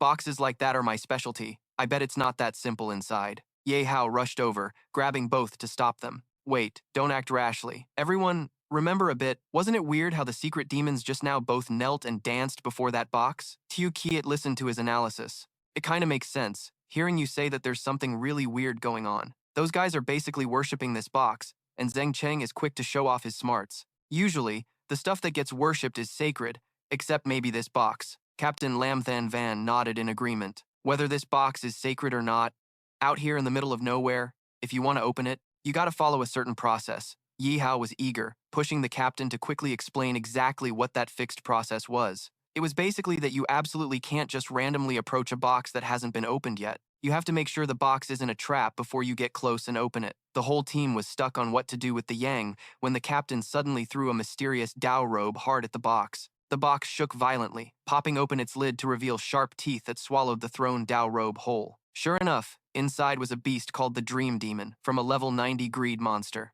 Everyone gasped and started talking about it. Green beans and water spinach, this box is like a fake Yang coffin from Uncle So. I've heard about boxes like this before, but this one isn't some rare elite, it's level 90, which is basically a boss-level box. This monster is as tough as the bosses outside, since they're all level 90. Lam Tanvan felt it wasn't worth the risk anymore, and was satisfied with what they'd found. He advised everyone to just give up since the levels were way too far apart. Plus, this trip with Ye Hao already earned a lot.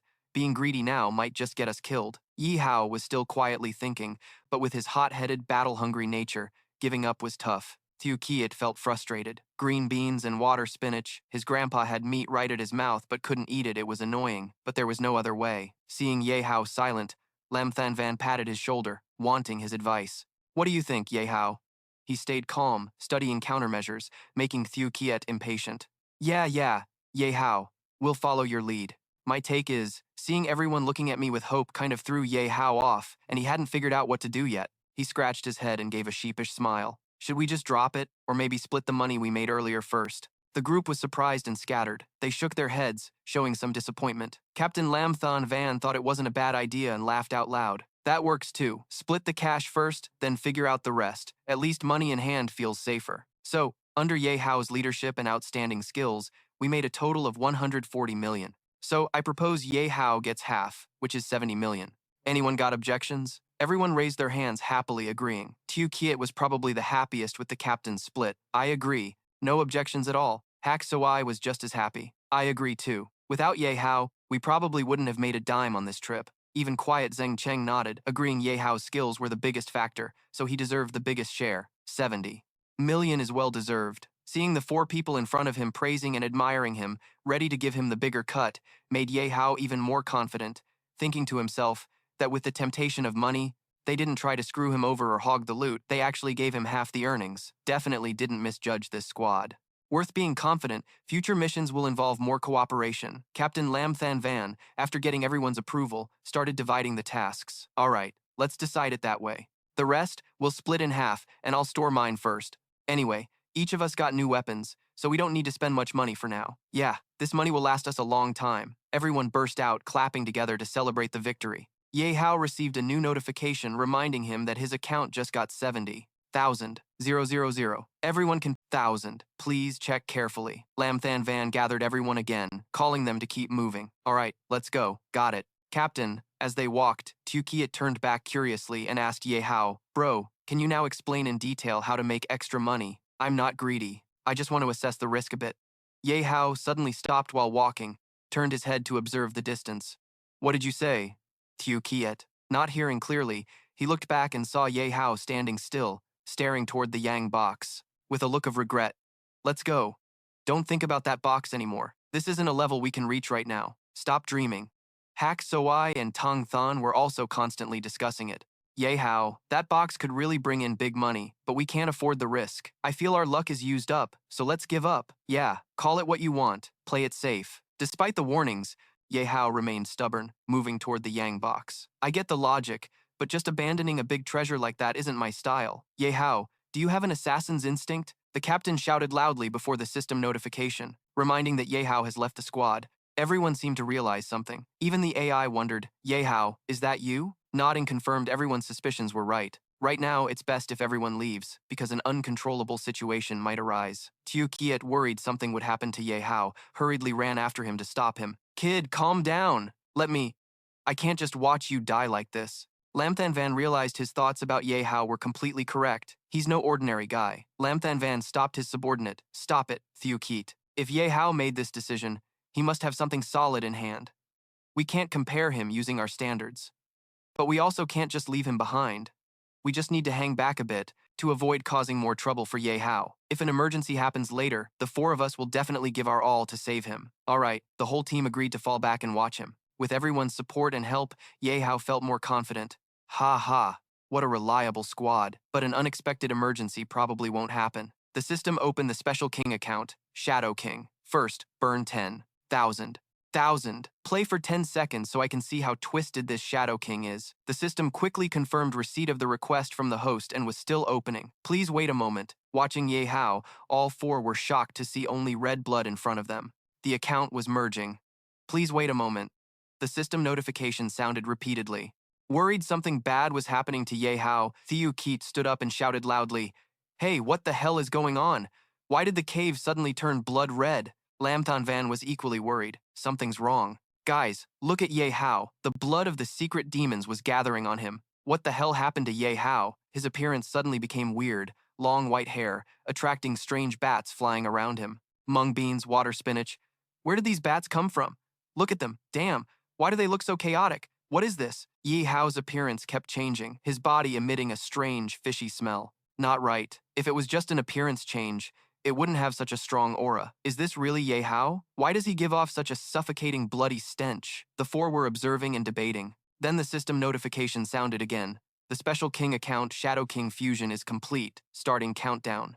The chest shook violently, popping open. A beast appeared and attacked Ye Hao. It stuck out a long tongue shaped like octopus tentacles, with sharp spikes stabbing straight into his chest.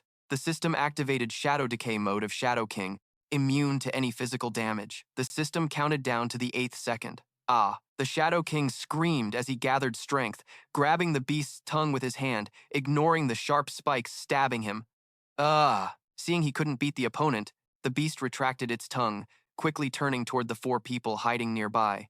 Mung beans, water spinach, that box is heading our way. The beast's tongue injured Ye Hao's hand, but the Shadow King bit and tore the tongue apart himself. The system reported 6 seconds left. He quickly flew up, grabbed the Yang box, preparing for a second attack. Worried the four companions might be targeted. Everyone look, something stretching out in the blood. It really was. In the blood were thousands of ghostly creatures. That's because Ye Hao was in the abnormal state of endless bloodlord. The beast screamed miserably as it was drowned by the strange-shaped blood areas. At 4 seconds, the lustful dream demon at level 90 was quickly destroyed in Ye Hao's sea of blood. Sleep forever in my blood, the Shadow King declared in the final seconds. The system announced the 10-second countdown ended, about to end fusion. At that moment, the bats that had been flying around Ye Hao earlier immediately dispersed. The extreme pain came as hands suddenly lunged from nowhere, tearing apart the red blood patches gathered on him. Using the Shadow King account, this pain was intense. This feeling was even more agonizing than when drinking Hizasi Divine Power Elixir before. After enduring the pain, Ye Hao collapsed to his knees on the ground, gasping helplessly. Though blaming himself, he was still happy. Ha ha ha. Even if he didn't lose control of his body now, he still couldn't endure it. The Shadow King's responsibility only lasted 10 seconds, but brought so much suffering. With such a big body, the power of the obsessive king really didn't disappoint me. And in less than 10 seconds, it easily killed a rare 90-level elite, if that's true. As long as my body can withstand that 90-level boss, it's nothing. The system started announcing achievements unlocked. Achievement unlocked, Destroyer. The box doesn't devour resources, it devours the resource. Killed the rare 90-level Dream Demon of Greed. Gained 500,000 experience points. Gained 200. 000. The first items obtained were the Shattered Dragon Sword, a Dan-hand sword used for assassinating Dragon Tribe beasts. Killing Dragon Tribe beasts has a high chance to get sword props. The next item was the Angel Wings of Devastating Gale. If lucky, you can fly freely in the sky, but safe landing isn't guaranteed. A blueprint for building a 90-level fortress. A super healing potion times 10, instantly restoring all HP and SP. Cooldown time 1 minute. 20 rare 90-level magic crystals. 20 rare 90-level gems. The documents obtained included the tongue and leg joints of the monster box, besides 500,000 experience points plus 200. 000. There are so many legendary grade props like this, no wonder it's called the 90-level monster box that you earn with blood, sweat, and tears. From Tu Kiet, who just regained his composure, clumsily crawling up and looking at Ye Hao. What the hell just happened? I got distracted for a moment. And you already killed the 90-level monster box? Haksawai scratched his head, not understanding what just happened. I reluctantly opened my eagle eye and could only see a pile of red stuff. That speed is seriously insane. Captain Lamthan Van hurried to support Ye Hao. Concerned, he asked, Han bro, how are you, Ye Hao? Supported by Lamthan Van to stand up, but Ye Hao's body was weak and had no strength left. He replied, not so good. Tang Than quickly looked up more info in the item book received earlier. This weakening mark seems like it can be dispelled. Let me try. The system announced status, soul shattered, has been dispelled. Feeling his body gradually recovering, Ye Hao happily sat down to rest. It really got dispelled? Looks like the mark after fusion has no special restrictions. Definitely lucky, all thanks to Tang Than's analytical support. He turned gratefully. Thanks for saving my life. Tang Than pushed his glasses up with a modest smile. Just a favor. Lamthan Van also leaned from behind, putting a hand on Ye Hao's shoulder, curious. Yihao, what exactly were you just? Yihao quickly changed the subject. Let's not talk about that now. I have something to ask you about the 90-level fortress blueprint. What do you know? When asked about the blueprint, Lamthan Van's eyes suddenly lit up. Here's the blueprint. Isn't it the blueprint for building a key stronghold? This blueprint is extremely rare. You actually got this blueprint? The king really lives up to his reputation. Seeing Lamthan Van staring at the blueprint and praising it non-stop, Ye Hao was also very curious. It doesn't look like the usual kind. Is it a house blueprint? What makes it rare? The captain paused to organize his words, then explained clearly. The house of a key stronghold is fundamentally different. A normal house only requires your strength and courage. You can build anywhere in a wasteland. But a key stronghold must be built in a special replica. What's a special replica? The system began illustrating with images following Lamthan Van's explanation. Exactly. A key stronghold is a different type, with different requirements, worlds apart from a replica. If lucky, the scenery is like a fairyland on Earth. If unlucky, it's a hopeless apocalypse prison. That big of a difference? Is this really still an era that depends on luck? Seeing Ye Hao confused, the captain continued to explain more clearly. But no matter what replica is required, the key stronghold itself, the function of a personal exclusive territory center won't change. You can reclaim land here, gather 10 resources, recruit followers, even form a battle team. Professional for yourself still is Tutu Keat, hot stuff. Personal exclusive territory, water spinach. This isn't a key stronghold at all. It's clearly a harem. Bro, listen to my advice. You can't be sure about the benefits here. Let me help you. Haksawai was just curious. How much is that blueprint worth? That rare top-tier blueprint must be a precious treasure. How much money can it make? Lamthan Van turned to the two shopkeepers silently and answered seriously. Not like that. Although as a rare item, this blueprint is very valuable. But the usage threshold is too high. It requires a top master in construction to use it. So basically, it's just a strategic piece, no market value. Tu Kiet frowned, still confused. Is this kind of blueprint just going to be crushed in someone's hands? That's really a shame. Ye Hao suddenly realized. This blueprint looks familiar. Isn't it the one I made for Nana Hongthe Doi? Looks like this high-level blueprint isn't widely circulated, but from a reverse thinking perspective, can't I take advantage of that? Seeing Ye Hao still too focused on this useless blueprint, Tu Kiet patted his shoulder to comfort.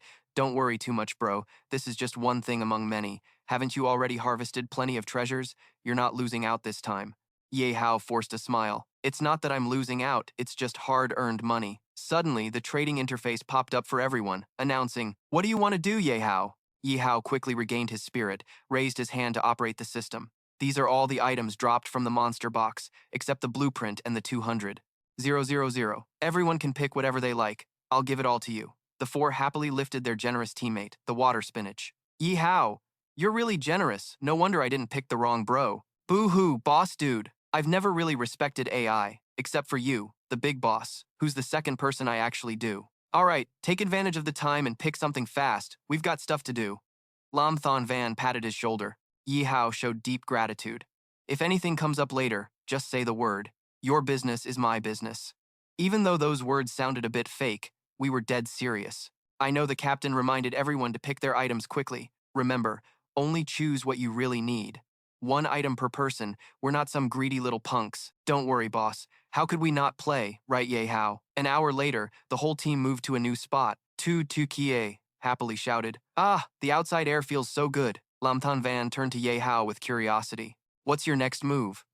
I've got a plan. Tu Kiet was intently admiring the scenery, but hearing this, he quickly probed. Ye Hao, what's the plan? Could it be a way to make more money? That small goal you mentioned before was to take everyone to fight the boss for 100,000, plus the extra loot we just got. I wonder if everyone's still down to keep risking it. Captain Lam Than Van really respected Ye Hao, seeing him as a brother in the team. Honestly, Ye Hao spoke the truth. The main question now was whether he still needed us, because his strength had far surpassed what we thought. If he still needs us, we won't refuse and will follow him. But if he thinks we're a burden, we'll leave immediately. The boss was right. The others all agreed loudly with the captain's words, waiting for Ye Hao's answer.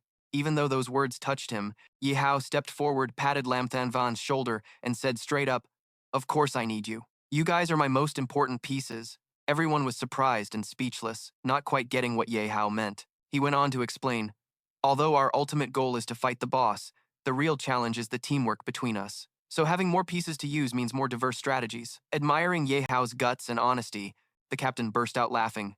"Man, I like your straightforwardness." Saying something like that so openly and proudly.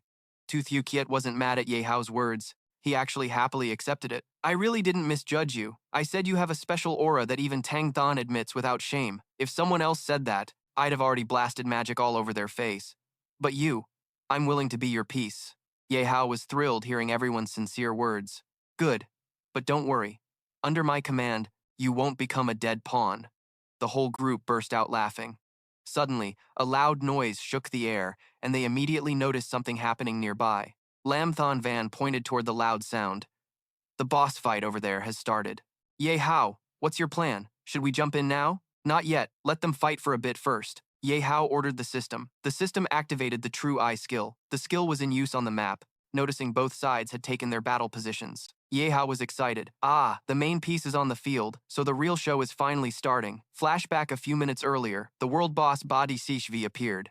Hoang Din Kai exclaimed, "No wonder it's the notorious disaster, destroying cities and towns in legend. Seeing it with my own eyes is like a massive blaze, true to its reputation. Definitely worth a fight." Li Nguyen Hao stayed alert. The opponent was a level 90 world boss and a blue dragon tier. "Tail, no room for carelessness." Tong Van Tiu arrogantly replied, "Doesn't matter if it's a boss or not."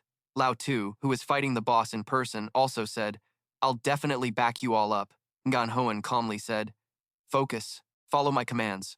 Ba Dishich. V was furious that the hero group invaded his territory. He said, "You tiny humans disturb my peace. Know your crime yet?" Ngan Hoang smiled lightly and replied, "I didn't expect a demon beast to be this cunning and to have such smooth talk. But I'm not here to chit-chat with you. If we're talking crimes, I could sentence you to death 100 times over." Badi Shich V was enraged, calling them ants who didn't know their limits. "You guys are looking for death." Badi Shich V used his demonic fire skill, aiming straight at the heroes. Nan Hoan and Li Nguyenhao dodged the attack. At the same time, she ordered her team to carefully observe the boss's attack patterns, making sure not to act recklessly. Li Nguyenhao agreed. Right after, He was suddenly attacked by Ba Di Shichvi, seeming to realize something. He whispered, the force behind this move. Immediately, he activated his crucial Diamond Stone defense skill, standing firm without moving, his Life Guardian spirit activating, blocking a direct hit from Shichvi. He took the full brunt of the massive damage. The power made him shout, too heavy. Hoang Tiankai was shocked by the damage that direct hit did to Li Nguyen Hao. He angrily said, was that a death blow? More than half of Nguyen Hao's blood was gone in an instant. Li Nguyen Hao tiredly continued, this boss is too sly, attacking like that. Luckily I reacted in time. Ngan Hoan was pleased with his sharpness and endurance. She said, well done. If you hadn't reduced the damage, that hit would have definitely killed you. Then she rallied the team's spirit. Focus all your energy on me. We're exploring new ground. The boss, its skills, and attack style are still unknown. Don't slack off and risk the whole team's lives. Everyone agreed loudly. Nguyen Hao thanked Tran Than for her timely support. He said, your backup was right on time, thanks. She happily replied, no need to thank me. Everyone keep pushing. I'll do my best to help everyone. Back to the battle. Everyone screamed in panic, seeing Shich V use the Earth Breath skill. Here we go again. Tong Van Tu calmly activated a skill to block the demon's move. The Earth Breath fire was successfully broken. The cooldown time was set at 30 seconds. Everyone cheered loudly, shouting, well done! Ngan Hoan called her team to attack. The boss's first phase was probably these skills. DPS went all out, trying to pressure its health bar. Shich Vi screamed in pain, and the whole team shouted in unison. Suddenly, Shich Vi let out a roar. Ngan Hoan suddenly realized, wait a second, the boss's moves have changed again. That roar means she's summoning a pet skill that the boss often uses. It can attract beasts within 100 meters. Reinforcements arrived, and these monsters were all elite mixed breeds. At only 80% health, the boss was already moving into the minion phase. How can you be so shameless? Hoang Tin Kai said angrily. Ngan Hoan ordered Van Tu. She told the Tin Sung team to prepare for battle immediately. He acknowledged the order clearly. At the same time, outside the boss fight area, teammates reported to Tao Nyan Keet. The captain just sent the assault team to deliver news so we could stop monsters coming from outside. He replied impatiently. That Ngan Hoan is crazy? Already switching phases in just a few minutes? The second report came. The third squad immediately chose a spot to intercept the enemies. He continued, remember, just intercept, don't kill. Got it? Try to keep the monster's health above 50%. Now's not the time to execute the plan, mainly just to buy time. Wait until the boss's health drops to 10%, then we act. The squads all acknowledged the order. Then he turned to the mysterious person and said, you guys don't need to act now, wait for my signal. The mysterious person replied, haha, no problem, but don't keep us waiting too long. Back to the battle. Ngan Hoan and her team had drained 50% of the boss's health. She noticed the boss's defense had increased.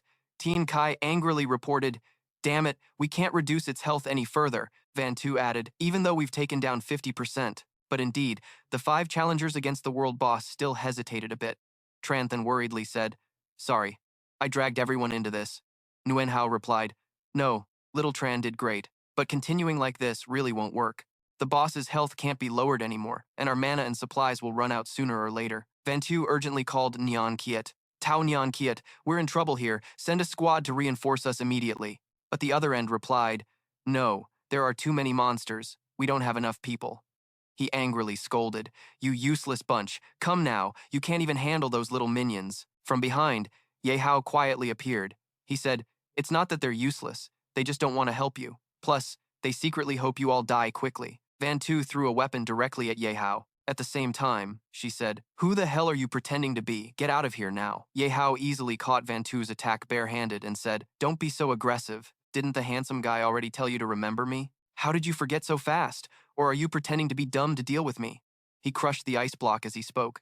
I was kind enough to come help you without saying anything, but suddenly you attack me like this? Not cool. Tong Van Tu was shocked to see Ye Hao was just a kid. You. Why did you come here? This is where you should be. Why don't you get lost and stop being an eyesore? Gandan Hoan shouted. Van Tu said, don't bother with him. Focus on me. But while distracted, she took damage from the monster. The whole team was worried. Luckily, the captain Ye Hao appeared behind and caught her. He said, how could you be so careless, Miss Ngan Hoan? Now is the boss fight. We're all human, so cooperate. He continued. Besides, I risked bringing you important intel. Don't you think you should thank me? She just smiled and asked back, your intel means the Genesis team is planning to betray us? Ha ha, looks like you overestimate them. Ngan Hoan continued. Even if they had 10 guts, They wouldn't dare plot against me at this crucial moment. Ye Hao thought silently. The Genesis team's people really hit the nail on the head. In the end, she still chose to chase Yihao away. All right, I got your good intentions. Now get out of here fast. This isn't the place you should stay. Ye Hao replied, I'll leave once I achieve my goal. Van Tu sneered. Your goal is nonsense. The only reason you're here is to look for death, Yihao retorted. Now's not the time for trash talk. Do something practical. Like that, I'll help you deal with the boss. After that, I only need 3% of the boss's loot. Yeah, Van Tu shouted. What? Is he joking? Thien Kai added, Captain, let us handle this arrogant trash talker. It won't take long. 3 seconds is enough, Ye Hao said. Engen Hoen responded, I thought you were interesting, but now you're acting so arrogantly and causing chaos. You really disappoint me, Ye Hao continued. I give you 5 seconds to disappear from my sight, or else if you lose control during the boss fight, you'll lose your life. Even a rich lady can't blame me for that. After hearing Engen Hoen's warning, Ye Hao calmly replied, Is that so? Then he thought, Now I'm a gentleman. If cooperation fails, don't blame me for being a villain. He smiled and said goodbye to Engen Hoen's team. Good luck to you all. Then he left. After he left, his words left a clear worry in Tranthan's mind. She asked, Captain, will the Genesis team really betray us? What if? Yeah, Van Tu cut in. Are you stupid? You're letting that trash mess with your mind. If you believe his lies, he'll get what he wants. Engen Hoen added, Right, our first target now is the boss. Just give it your all for me. Don't worry about anything else. The whole team responded in unison. At the same time, on the other side, the Genesis team was being overwhelmed. The number of soldiers reported to Taohan Kiet, Boss, 2 squads here are about to be overwhelmed. Taohan Kiet shouted loudly. At the same time, on the other side of the battlefield, the Genesis team was being overwhelmed. The number of soldiers reported to Taohan Kiet, Boss, 2 squads here are about to be overwhelmed. Taohan Kiet shouted loudly. Like it or not, we gotta settle this with AI. What does he think is going on? Clearly, before the boss fight even started, we already handled a squad of elite monsters nearby, so why have we been fighting for half a day like this? And the number keeps growing even more.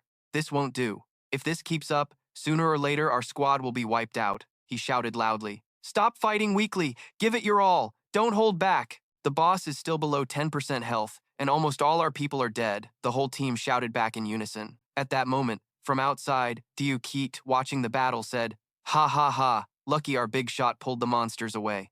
This time, it's enough for the Genesis squad to feast. Haksoi added, This disaster move by Ye Hao was really lucky. Trangthon commented, At this combat level, the scariest thing is monsters appearing suddenly and causing chaos. Impossible to control. Lamthan Van nodded in agreement. Exactly. That's why Ye Hao's fighting style is to create chaos if none exists. We just need to sit back and reap the rewards. Up ahead, the Genesis squad situation is getting more dangerous. One member nervously said, Boss, this isn't good.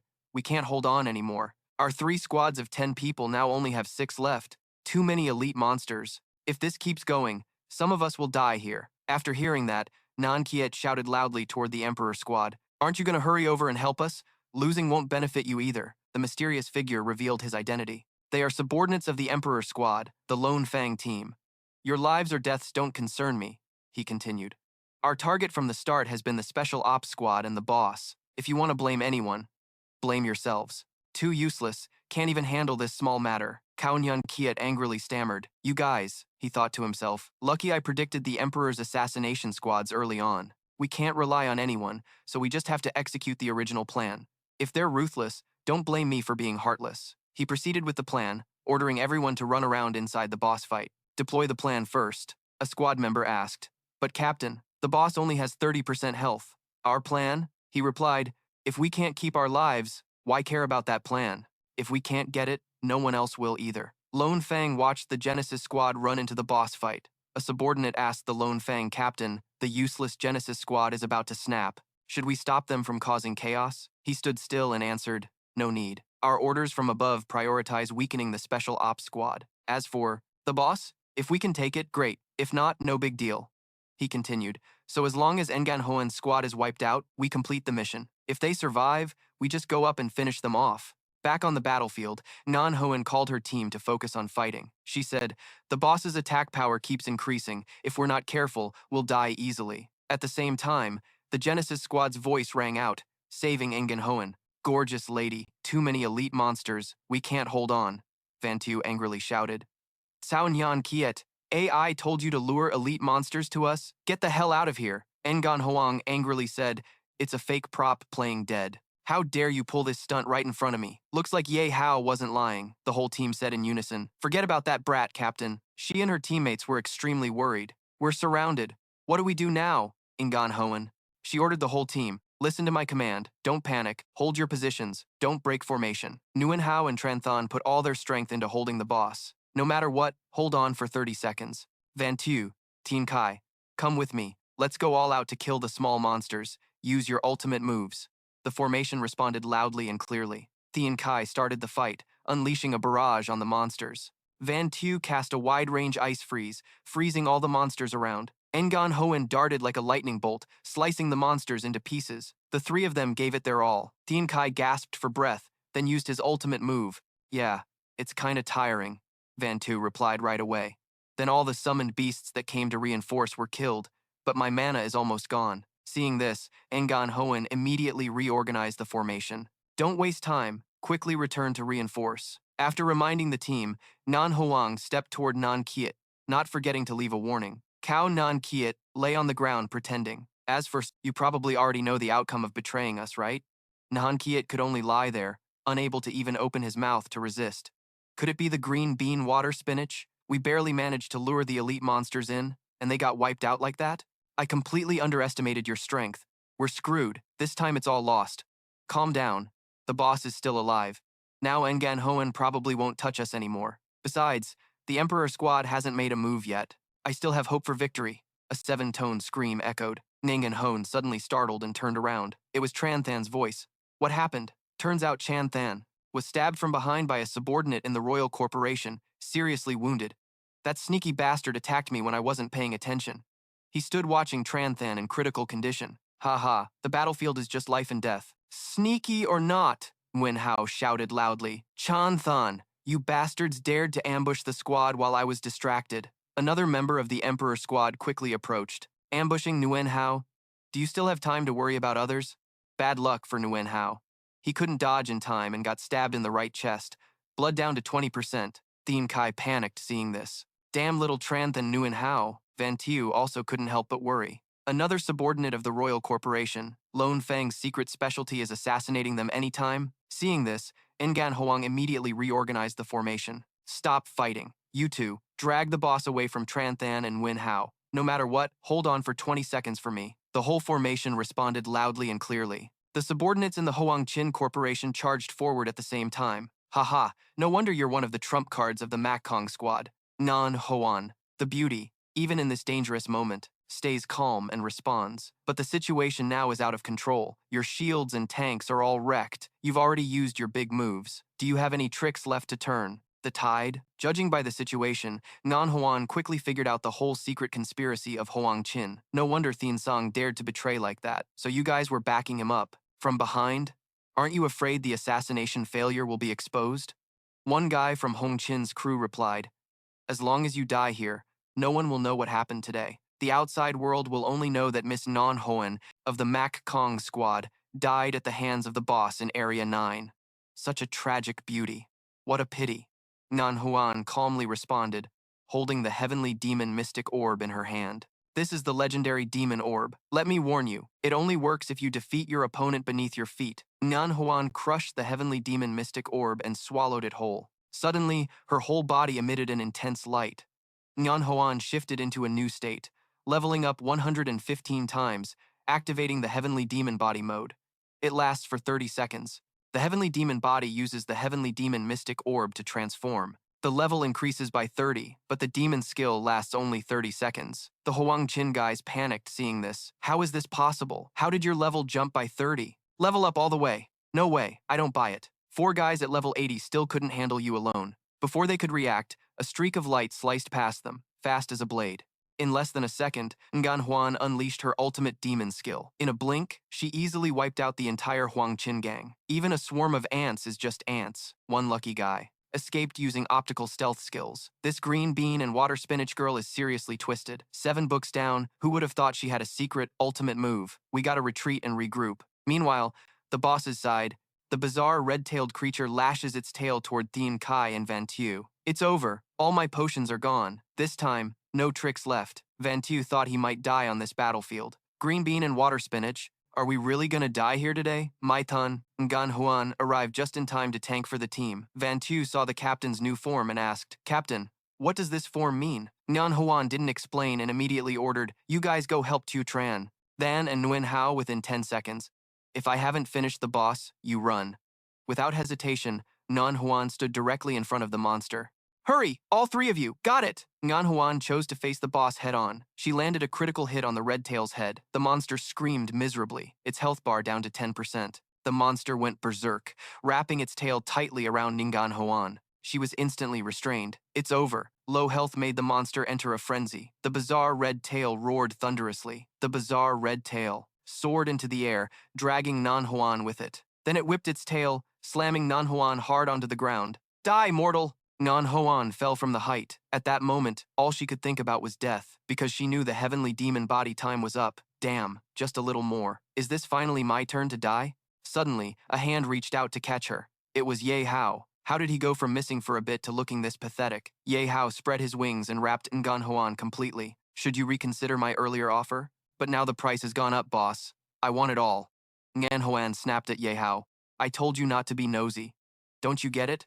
And what time is this to be thinking about money? Are you the type who needs money but not your life?" Yihao chuckled. "Only the weak choose life and money. I want it all." Hugging Nan Huan, he slammed down, cracking the ground beneath. The force cracked one side of Nan Huan's mask, revealing her face as beautiful as a fairy. Yihao's people teased, "Oh, the face beneath that mask really lives up to the legend." Everyone around shouted, "What?" Van Tu was surprised. The captain's mask fell off. Thien Kai said, "Even within the squad, we've never seen the captain's true face." Nguyen Hao was curious too. "I want to see Nguyen Haoen as well." He immediately ran out from Ye Hao's side. "Let me go." Ye Hao kept teasing. "Nguyen Haoen is clearly beautiful, so why hide it? What a pity for this beauty of the thriving era." Van Tu got jealous. Damn Ye Hao, only he gets to see the captain's face. Annoying! Ngan Huan quickly regained her composure, loudly scolding the team. "Is this really the time for this?" She turned to Ye Hao. "Don't think you saved me so you can get cocky." "Selfless." Ngan Huan looked up at the boss and said, "The boss only has 3% health left, but it's in a frenzy state. Plus, our squad has exhausted all our strength and can't keep fighting. Instead of wasting time talking, let's use the moment before it attacks to figure out how to escape." Yihao said, "Isn't that a good idea?" He insisted. "So you guys can't try to take the boss from me, right? Then this boss belongs to me alone." Ngan Huan's teammates were shocked by Ye Hao's words. "What?" Thien Kai said. "Is this kid dumb or what?" Tran Than was upset too, but judging by his expression, he doesn't seem to be joking. Van Tu said, "Ye Hao, you're way too cocky with your three-legged cat kung fu. What right do you have to act all arrogant in front of us, trying to steal the boss? Heh, go ahead. But you'll have to hold out a bit longer so we can make our escape." A mocking laugh echoed from behind. Heh. Being part of a professional squad, yet having such narrow vision. "Turns out you're relic hunters," Than Van said. "On the battlefield, arrogance and underestimating your enemy will get you killed. Besides, Ye Hao's strength can't be judged by normal standards." Van Tu then cursed the relic hunters. "A bunch of losers daring to lecture us? You're the ones who are arrogant and underestimate the enemy. Fine, I'm curious to see how you plan to beat the boss. Or get wiped out by the boss." Hack Commander fired back at Van Tu's taunt. "How tough is a professional squad? Without Ye Hao, your pretty captain would have been minced meat long ago. Thieu Kiet isn't backing down either. That's right, no arrogance. Let's wait and see how Ye Hao handles you guys." Tang Than stepped in, shutting up the two bickering guys. "Quiet down. Our team is professional. Show some respect for their pride. Sorry, these two have filthy mouths. Please forgive them. But you seem to have misunderstood something. We're just here to watch. The only one fighting is Ye Hao." Suddenly, a flash of light and red lightning shot out behind Van Tu, startling him. It was Ye Hao, who had switched to a different, more terrifying battle mode. Everyone was stunned by this drastic transformation. "Is this really Ye Hao?" Ngan Huan was equally shocked. "This pressure is even stronger than the boss. No way. How could Ye Hao have grown this powerful?" A strong gust of energy swept over the professional squad. How is this possible? The boss, Ba Dxhv, didn't show any contempt for Ye Hao's overwhelming power. Such strength, I'll have to go all out to counter it. Diep Bot began charging up his power for the strongest move in his berserk state. Suddenly, the server announced, "Attention player. This attack is dark magic attribute. It can be absorbed, but over-absorption will cause damage." Everyone was once again shocked by Ye Hao's power. His cloak could absorb damage. How is that possible? He began channeling his power, a red aura enveloping him. The red energy grew thicker and thicker, covering Ye Hao completely in a massive sphere. What is he trying to do? Why wrap himself in a sphere? The power kept growing stronger. Look, the sphere is rapidly expanding, and there's a growling sound coming from inside, like a wild beast. Suddenly, a huge claw with sharp talons emerged from the sphere. Moments later, the sphere vanished completely, revealing its true form. It was a giant dragon. The mung bean and water spinach had transformed into a giant dragon. Everyone around was horrified by Ye Hao's terrifying transformation. Damn, is that still Ye Hao? Plus, the pressure and aura completely overshadowed the boss. The one crushing it in front of him was just a junior. Xichvi was confused. Why does this energy feel so familiar? Who exactly are you? Yihao, in dragon form, replied. What's it to you? I'm just an unawakened junior, not worthy of knowing my true name. Saying that, the dragon bit Xichvi's shoulder with a critical strike, making him scream. 7 hits. The two dragons fought fiercely in the sky, lightning tearing through the space. The huge red dragon had already gained the upper hand. The AI marveled. Aha, a battle this epic at our level. You probably won't see it in your lifetime. We already knew he wasn't ordinary. AI didn't expect him to be this extraordinary. Hack Commander shouted, Fatty, you found a treasure. Ryukiet was excited. Haha, he can actually turn into a dragon. Yihao is super cool. Go on, bite that damn boss to death. The squad members were buzzing. How is this possible? I must be seeing things. How can his power be stronger than the boss? It's like cheating, hacking, or something. Where do you buy this hack, and how much? I'm down. Yihao, Tronthon admired and asked Ngan Hoen, Sister Ngan, have you ever faced a boss this big? It's really powerful. She pondered. I've faced stronger ones, but this is the first time I've seen a human fight a boss like this. Not just fight back, but completely dominate. She silently thought, Ye Hao, now I finally understand why the Aerys likes you so much. But clearly with such fierce strength, why have you never had a reputation? Who exactly are you? Town Han Kiet was still playing dead, watching in shock. Damn, what's that kid's background? Is this guy trying to solo the boss? Could he be Mac Kong Squad's secret weapon? Stop playing dead and get ready to run. The Hoang Chin Corporation folks cursed while escaping. Ngan Hoen was already twisted, and now there's someone even more twisted than her. What's the point of fighting anymore? Although the mission failed 7 times, at least it wasn't wasted coming here. That kid has to report to the boss. Focusing on Xichvi, trying to recruit him, said, This bloodline connection feeling, have you absorbed our kin and inherited their dragon power? If you have such mighty strength, why still choose to be human? Why not join the beast faction? We could enjoy the thrill of killing together. As soon as he finished, the red dragon used its strength to finish him off, only letting out a scream. Ah, the red dragon looked at him with disdain, uninterested. The level 99 Ba Di Shichvi was defeated. The crowd below cheered. Ah, the boss just got killed like that. The red dragon roared, emitting huge beams of light. The GRU team below noticed something strange and said, Mung bean water spinach is too fierce. But this growl sounds like a sonic attack. Brother, haven't you lost your mind and started attacking everyone? Don't do that or the dragon will lose strength. It rushed to the crowd, causing panic. What is it trying to do? Not good, it's starting to attack us. Nan Hoen's team quickly got into battle stance. Tong Van Tu shouted, Get out of here. Their captain has gone crazy. We can't fight back at all. Li Nguyen Hao also warned the Lamthon group. Van, if you want to live, run now. Though unsure if it would help. The hacker crew made a bold decision again. We trust Ye Hao, no doubt about it. Blood waves surged wildly, covering the entire space. The Ngan Hoen group really didn't understand what the Lamthan Van team was doing, just calling them a bunch of idiots. Waiting there to be drowned by these blood waves, the red streams of blood gradually separated. Ye Hao appeared in the middle. Behind him was a gate that sucked all the blood waves inside. He said, Drown. How could I do something so reckless? No need to panic. Everything's in the palm of my hand. The hacker and Tooth Yukit marveled. Ye Hao, you're seriously badass, super manly, so handsome. How could there be any man in this world more handsome than our red commander? Lamthon Van scratched his head in frustration. You guys better stop bothering Ye Hao. After such a big fight, he must be exhausted. Tangthon quickly flipped open his spellbook to summon Healing Wind. Yihao had already used up a lot of energy. His body trembled slightly, but he calmly replied, Don't worry, I'm fine, still holding on. The system sent a notification. The system calculated that the player's battle this time took 60 seconds, deducting $600 million for using the Dragon Transformation Ultimate skill, which consumed 1 billion, totaling a deduction of 1.6 billion from the player's account. His inner self screamed and cried, Damn it, wasting time is one thing. Even using a big skill requires a separate fee. This show-off move wasn't worth it at all. Ah, I could have just passed peacefully. If it weren't for luck meeting that secret treasure technique, I wouldn't dare spend so much. Wastefulness isn't a long-term plan. Tu Thiu Kiet ran over and clapped him on the shoulder, asking, Han, you okay, brother? He replied, I'm fine, just my heart's bleeding. Although the result was great, Lam Thun Van still cautiously reminded him. That really opened people's eyes. Ye Hao congratulated him on killing the boss successfully. But such flashy moves still need more caution. On the battlefield, who knows how many eyes are watching you? Even though you're naturally smart, you still have to be careful. Ye Hao agreed. You're right. I'll be careful. He also reminded himself to pay attention before acting next time. No wonder you're the old hand in the underworld, so experienced. I really need to be more careful. After all, this isn't a closed internal dungeon. Lam Thon Van looked toward the footsteps approaching behind him and said, See, trouble's already here. Why does the Mak Kong Chien team want to take advantage of others' danger? Or why do they want to snatch the boss's drop? Even if I have to risk my life, I won't let you touch Ye Hao. Ngan Hoen spoke up to clarify. Whoever kills the boss owns it. Our Mak Kong Chien team wouldn't stoop to such dirty tricks. I'm here to apologize to Ye Hao. I underestimated you before.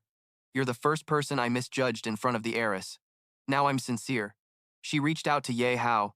We're not the type to stoop to such dirty tricks. I came here to apologize to Ye Hao. I used to underestimate you. In front of the big lady, you were the first person I misjudged. Now, I'm sincere. She reached out her hand toward Ye Hao, inviting him to join the Mak Kong Chien team. Do you accept? Seeing her decision, the true form of Thiem Kai Nguyen Hao couldn't hide his surprise, saying, Is the captain serious? Before, you never invited anyone to join. Nguyen Hao also expressed surprise. Until now, the captain only kicked out those who didn't meet standards, but today he's breaking the rules for this guy. He's just too lucky. The true form saw the new member and couldn't hide his joy, raising both hands saying, But with his strength, he really deserves this honor. Unlike the excitement of others, only Van Tu was annoyed because Ngan Hoen was the girl he liked, and Ye Hao had already taken 57 conveniences and was invited into the team by her. Jealousy made him speak up, I object. The boss we fought just now had only 3% health left. He just took advantage of the convenience. We haven't pursued responsibility. He grabbed the boss, fine.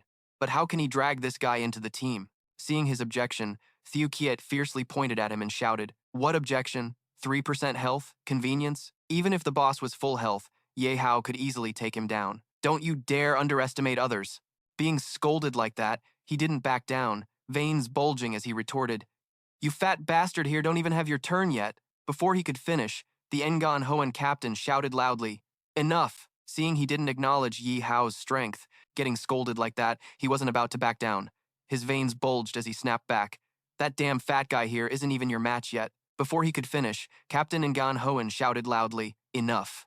Seeing he wouldn't acknowledge Ye Hao's strength, she turned back and said, As a team member, how can you not recognize Ye Hao's true strength? Don't embarrass others here, unless you want me to kick you out of the team. Van Tu wanted to say something but didn't dare, just stammered, Captain. Seeing her defend Ye Hao, he was upset but dared not say more. Deep inside, he really hated him to the extreme, angry but could only keep it inside. Of course, I see this kid's strength is terrifying, but I can't accept a shameless, arrogant kid who only knows how to act cool. How could he have such great power? Why does the goddess in my heart care about him? The more I think about him, the more annoyed I get, gritting my teeth to endure, because if I acted against Ye Hao now, I'd be the one who loses, so I can only keep my anger inside, and continue silently cursing, Ye Hao, remember this, one day I'll find a way to make you pay. Facing the warm welcome from Captain Ngan Hoen, Ye Hao awkwardly scratched his head and said, Thanks for your kindness, but you know, I've decided to form my own team. So sorry. Although quite disappointed by his answer, this was what she expected.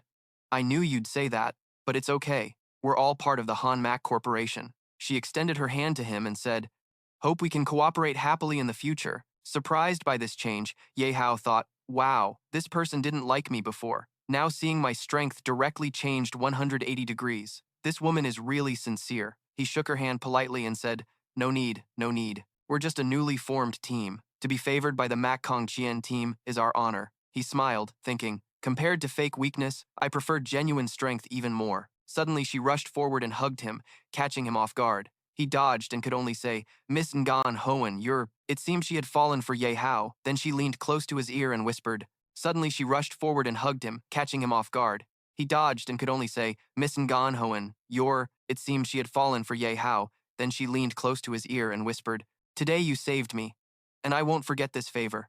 How do you want me to repay you? Seeing her say that, he replied, No rush, no rush.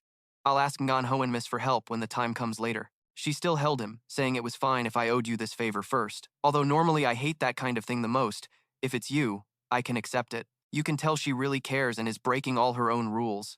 As long as it's him, she went back to her teammates and then turned to say goodbye to him. Well, we'll be going first. Goodbye. She also said her farewells. Bye-bye. In her thoughts, she marveled that the women of the Han Mak Corporation were never simple. After the people from the Mak Gong battle team left, Tiu Qi and Hach Suai couldn't hold back their excitement, eyes shining as they praised, Beautiful. Ye Hao, do you really have a connection with Ngan Hoen? It's truly enviable. You're my idol. There's a saying, only the strong deserve beauties. That phrase fits you perfectly. Seeing those two like that, he smiled and said, You guys are showing off too much. Lam Than stepped forward to talk to him. I didn't expect you to be from the Han Mak Corporation. I thought you were a lone ranger. Seeing the other guy surprised, he said, I just joined not long ago, so I'm not close with their people yet. From what I remember, Lam Than told him Han Mak would take 50% of the battle team's earnings, meaning after joining, you have to hand over half of all benefits. Like this time, you fought the boss alone. Han Mak won't support you either, so it's a loss. He wasn't wrong, so Ye Hao just smiled awkwardly and said, It's okay, this is something that can't be helped. I joined Han Mak mostly for my family. Sitting comfortably under a big tree in this apocalypse is hard to manage all by myself. Though he said that, inside he was quietly upset, thinking he'd have to ask Mak Kani if his battle team application had been approved, maybe negotiate to lower the cut to 5 or 10%. That's a bit stressful. Hearing him, Lam Than immediately understood. So that's it. You're not like us orphans living wild. We eat well and don't worry about starving, but you still have family around. Finding a solid backing is definitely a good choice. But with your strength, you probably won't want to rely on others too long. If you get the chance, you should build your own power. Lam Than suddenly remembered and told him, Didn't you get a blueprint for a base before? I remember there's a master architect inside Han Mak. You should try to befriend him, then develop your base, and arrange for your family to settle in so you can feel secure. That's really a good suggestion. Yihao said, Good idea. Then he recalled he had Mak too, the crazy scientist, but he didn't need to beg others. He could do it himself. The robot of the Du clan smiled and said, Heh, that's right, building a base or whatever is nothing for a master like you. Ending the chat, Ye Hao told everyone, Let's go see what good loot this boss drops. Looking at the items, Thiukiet happily said, Oh, it's time to pick up treasures. The system announced, Killed the world boss Bak Di Shichvi, gained 400,000 experience, received 2 billion reward from Ma Long Tree Tam. The dragon heart still beats strongly. Its effect is unknown, but it seems it can be used for cooking. The ashes of Kwangmin, legend says Bak Di Shishvai, was once a holy dragon. These are the ashes left before it fell and became a demon dragon. The Long Eye Ring. Wearing this ring, its magic helps keep the wearer's mind clear and boosts mental sharpness. The Devouring Fang Dragon Demon Sword is made by sharpening dragon teeth into a treasured blade. It increases critical damage by 50% against enemies with less than 20% health, causing more damage. Also, when equipped with the Long Eye Ring, it grants immunity to mental control effects like hallucinations and confusion, enhancing resistance in abnormal states. Lastly, the territory key of Bak Di Sichvi, recommended level 90. Seeing the key, Ye Hao excitedly said, This is it. Tiu Keat scratched his head after checking the loot and said, how to put it? It seems like a rare item from the Yang treasure cave, better than the demon's secret lair, so now this boss dropping stuff feels too normal. All useless things like mental control immunity, and the money dropped isn't much either. Hearing him, Tongthon glanced and said, Don't judge these by your standards. They're not yours. Maybe they're useful to Ye Hao? Ye Hao held up the key and told Cao and everyone, Those things aren't important. My main goal is this, the boss's territory dungeon key. Seeing him excited about the key, Lam Than asked, Is what's inside more valuable than the demon's secret lair? Ye Hao explained, Of course. From what I know, the resources inside that territory dungeon are worth at least 25 billion. Hearing such a huge number, they panicked and said, What? 25 billion? Really or fake? Hearing that huge amount, both Thiu Kiet and Hach Suai imagined piles of gold and screamed, 25 billion? Oh my god, what kind of concept is that? Probably a lifetime's worth you can't even spend. Seeing them like that, Tang Than slapped Tu Kiet hard, making him yell, Ah ha, while scolding. That's Ye Hao's stuff. What are you two dreaming about? Seeing them argue, he calmly opened his board to check, then said, So it's not wrong. But before it becomes reality, it's just a useless string of numbers. Then he thought quietly, his rank isn't high enough to solo the level 90 territory dungeon. Although using the Phantom King account to fight the level 90 boss isn't a problem, there will definitely be a bunch of high-level monsters and mini-bosses in the dungeon with no one to carry them, so it's basically impossible. Therefore, he thought about it and immediately sent out a transaction notification. The Lam Thon Van group suddenly received a notification from Ye Hao requesting a transaction of 1 billion. Lam Thon Van was puzzled. Ye Hao, what is this money for? The others also started buzzing. 1 billion?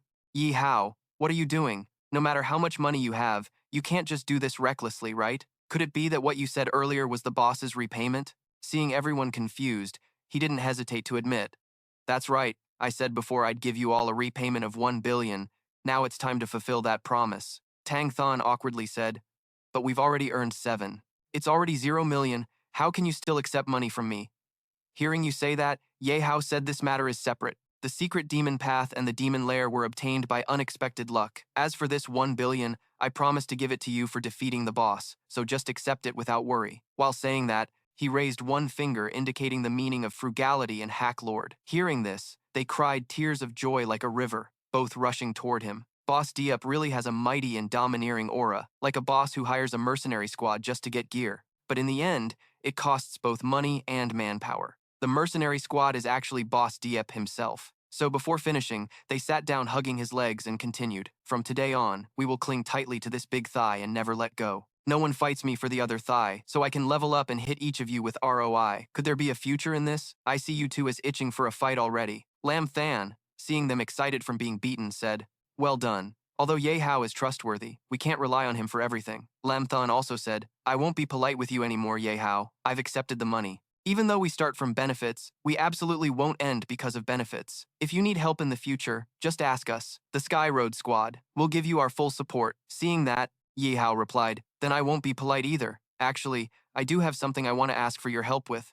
Yihao made his request openly, and he didn't hesitate to accept and speak out. The sunset began at the far horizon as the sun gradually disappeared. In the distant sky, monsters appeared. Yihao said, I hope you can help me gather 11 pieces of intelligence from outside the safe zone. This is all the vast land Ye Hao needs to understand clearly. Whether it's beasts, human forces, or dungeon data, all are included. This is my weak point that needs to be supplemented, so that when we march into the wild tomorrow, we'll be prepared. Also, I feel your team needs to expand now. Ideally, you should build your own large-scale force. They didn't quite understand and asked him, what do you mean by large-scale force? Can you explain the reason? Yihao. Lam Than started reconsidering. Because we've always followed the squad route, 1 is for coordinated action, 2 is easy to manage personnel. But even so, there was still a traitor last time. If there were more people. Lam Than Van seemed hesitant. Ye Hao immediately cut in. Whether you have a lot or little, capital decides the difference in playstyle. Before, you had no money, so you took the small, subtle path. But now that you have money, it's not like before. You understand better than I do the importance of the Hoang Ma squad's force in the wild, which is true, but it seems they still hesitated at his words. Tang Than and Lam Than complimented each other. You really think far ahead. Usually, we just worry about survival, which already takes a lot of effort. Who would think about these things? Tang Than said, I think Ye Hao's words make a lot of sense. For us, this is also the best opportunity for change. The other two also chimed in excitedly. Yeah, that's right. With our strength, under equal levels, 4 versus 6 is already the limit. Continuing like this, it will be very hard to fight against 10-person teams. Although I want to spend this money on having fun, for future development, I have to follow Ye Hao's advice. Seeing them all so mature, Lam Than could only scratch his head and say, oh man, since when did you guys become so visionary? Weren't you all just people who worried about the next meal before? Ha ha. Lam Than Van reached out his hand to Ye Hao's proposal and said, this is all thanks to Ye Hao. He showed us a different level of scenery. It's my vision that's narrow, unable to lead them to a higher level. This squad can't be without you. So this 1 billion counts as capital you invested in us. You are an important member and major shareholder of the Sky Road Squad, with priority rights to dividends and decisions. Everyone else voiced their agreement in unison. Seeing this, he didn't wait any longer, stretched out his hand to shake and said, then I respectfully obey orders. In his heart, he silently praised himself, thinking his narrow vision now finally qualifies as a battle team. Deep down, you clearly still have great dreams, spreading your white wings wide. He said that, then relied on them for the wild. He flew up and said goodbye to everyone. Let's part here. Remember to contact me if anything. They also raised their hands to wave goodbye. Take care, brother. I'll miss you a lot. Safe travels. After saying goodbye in the city, Lam Thun Van's team immediately called their family. Van Phi, where are you guys? Hearing his call, the other side replied, you finally tested negative. Before you turned off your comms, no one could reach you. Another person told him where they were. We're still in Zone 8. And Ka-ni has found a temporary place. The location has been sent to you. Hearing this, he replied, okay, I'll head there right away. After confirming they were safe in Zone 8, Ye Hao quickly flew over and thought with interest about the fusion of the Void Robe and the Angel's Wings. The Void Robe and the tattered Angel Wings are really something. Although still limited in flying height and maneuverability, it shortened travel time and greatly improved safety and practicality. At Zone 8, Han Mac Corporation's high-end residential area, everyone gathered on the sofa in the living room of the back house. Mac, Ka-ni, and two close subordinates held teacups sitting in chairs talking with him. Before, due to the ongoing war, they could only stay temporarily in this house. Sorry to trouble you all. Stay here for a while. Hearing that, he awkwardly replied, ha ha ha, no problem. Silently thinking, just here and you call it trouble? I'm afraid she might misunderstand the word trouble. Inside, the furnishings were complete and spacious. His family was also sitting inside. He continued admiring the house's luxury. I've lived this long. Never seen such a huge, fancy house like this before. Van Phi saw her brother come back safe and sound, then excitedly asked Han Sen with a hint of worry, did you get to watch the boss fight? Luckily you came back safe. Before, there were those awful screams from the 9th District boss. Hearing his little sister wanted to see that fight, Ye Hao immediately grabbed the key he got after the battle and showed it off. You think you just get to watch the fight? Check out what this is. Seeing him holding the strange key, Van Phi looked clueless about what it was and hesitantly asked, a key made of gold? What's it for? Seeing the key in Ye Hao's hand, Mak Ka-ni suddenly said suspiciously, could that key be the one I mentioned before? The dungeon key that drops from the boss, and it's in your hands? Could it be that you... Van Phi grabbed his hand excitedly and asked, you must have killed the boss, right? Ye Hao, indulging his little sister, replied smartly. When Kan-hee asked, Ye Hao, what kind of joke is that? This time I led the boss raid, but it was Engen Hoen. Her combat power is top 5 in the team. How could the boss be stolen? Seeing her doubt, he said, ha ha ha, I just had good luck and found an opportunity. Connie looked unsatisfied with his answer and pressed on. An opportunity to instantly take down a level 90 boss? How much strength have you really been hiding? But that's your private business. I won't pry, but what exactly happened with this opportunity? Seeing her ask, he didn't reveal all the details but said the team would report everything thoroughly later. I won't say more, but there's something you absolutely need to know. He seriously warned. The Han Mac Corporation seems to have become a target for everyone, and even the Thien Sang Corporation has started to betray us. Although Han Hok is very powerful, he's made enemies everywhere. I'm afraid that one day, before he could finish, she couldn't believe it and loudly asked, Thien Sang Corporation is betraying us? Even though she was annoyed to the point her face darkened, Kan-ni stayed calm to analyze the situation. I can roughly guess what's going on. Don't worry. Han Mac Corporation will always stand firm, relying on ourselves to grow. No matter how the outside world changes, strength is the foundation. Still, deep down, she couldn't just ignore it. The board's foreign affairs strategy is way too aggressive and arrogant. If this keeps up, it'll become a huge instability factor. I've suggested changes many times, but they never listen. Hearing her say that, he fully understood. It's not my place. Newcomers shouldn't interfere. But about this loot distribution, I want to know more. Before, we said half the loot from the raid team must be handed over to the corporation. But how does that work for my situation? Hearing him ask about loot sharing, Kan-hee replied, your case is special. Since you haven't officially joined Han Mac Corporation yet, and your group isn't registered, technically you don't have to hand over any loot. It's all yours. Hearing that, Van Phi shouted, what? Her eyes gleamed with greed as she yelled, so 2,500,000,000 is ours? Oh my god, am I dreaming? Clearly reacting like that made Mac Connie think silently, you two really are family. Ye Hao had his own thoughts and said proactively, got it. I'll follow the rules and voluntarily hand over half the profits. Mac Connie was shocked and asked, you don't have to hand it over because of a loophole? Someone who loves money that much actually gives up their cut? Why? Ye Hao calmly explained 2 reasons. Standing up under his sister's admiring gaze, he said, first, people shouldn't be too greedy. Even though I love money, since joining Han Mac Corporation, I have to follow the rules. No matter what, I took down the boss for the raid team. If I acted selfishly, it'd be like making the whole corporation our enemy. More importantly, if the raid team is the king and we want to become her power, we can't sacrifice her prestige in the corporation for short-term gain. He emphasized, that's why I chose to do this. You could say it's also for her. When Makani heard him say it was for her, she stammered, for me? Two subordinates behind gave thumbs up, teasing to win her favor. Yihao's little lady blushed, shyly turning her face away and said, ahem, all right. Since you've decided, I won't stop you. Suddenly he walked over and sat right next to her, asking, how do I hand it over now? Kanhee didn't rush to answer. There will be a special evaluation team later to assess the benefits. But you have two options, she explained clearly in front of everyone. 1. You directly hand over all the profits, including the key from that dungeon, to the corporation. According to the agreement, you'll get 50% back. The good thing is you don't have to manage anything. Just wait for the money. This method is the safest. You can estimate the 50% profit you hand over, then keep the key to continue exploring the dungeon's resources. After that, according to the old rules, you hand over about 50% again. This method used to be the riskiest. As soon as she finished, he said, then I won't hesitate. I choose the second option, even if it's riskier. In his heart, Ye Hao whispered, using Ao Huang's physique to take bigger risks means bigger rewards. Ka Ni smiled and said, I understand.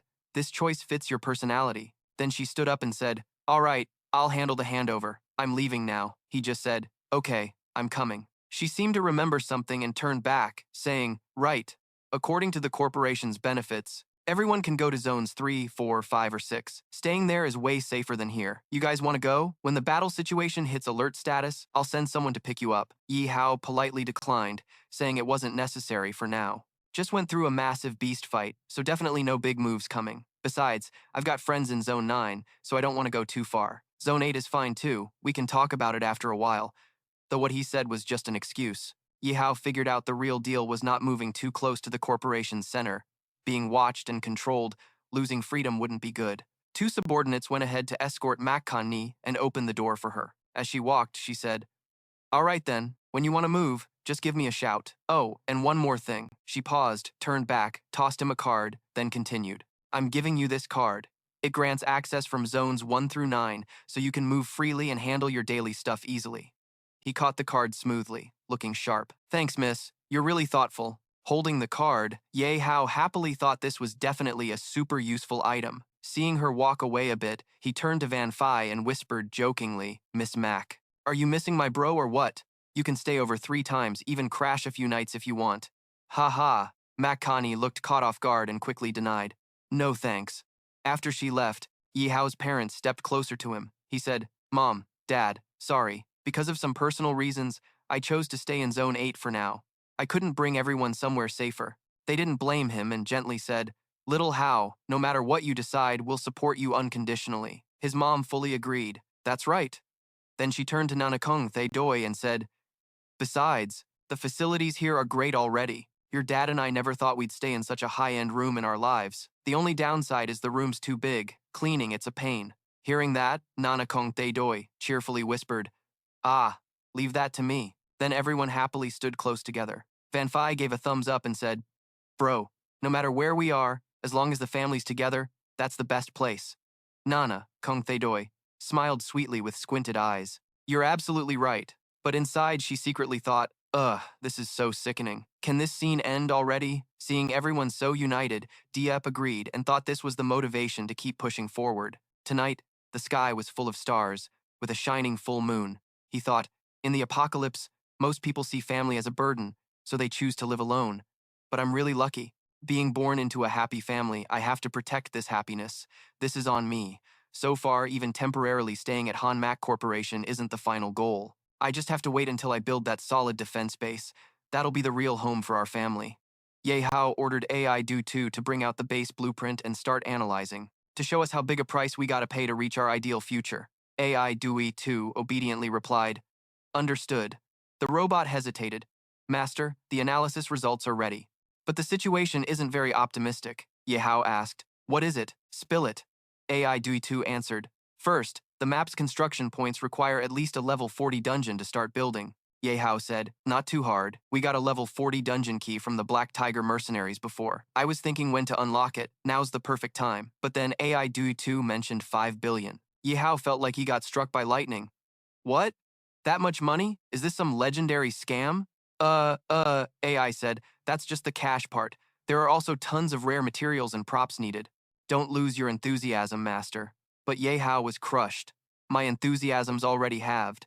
They say this boss reward is pretty good, but it's nowhere near enough. Still short on funds. Du encouraged, don't lose heart, master. You're strong. Spending all that money is just a matter of time. Ye Hao stubbornly said, I get that, but the emptiness inside feels like the gap between river and sea levels. Kinda big. So, what's next after gathering 10 more funds and props? Du said, next is the specific construction phase.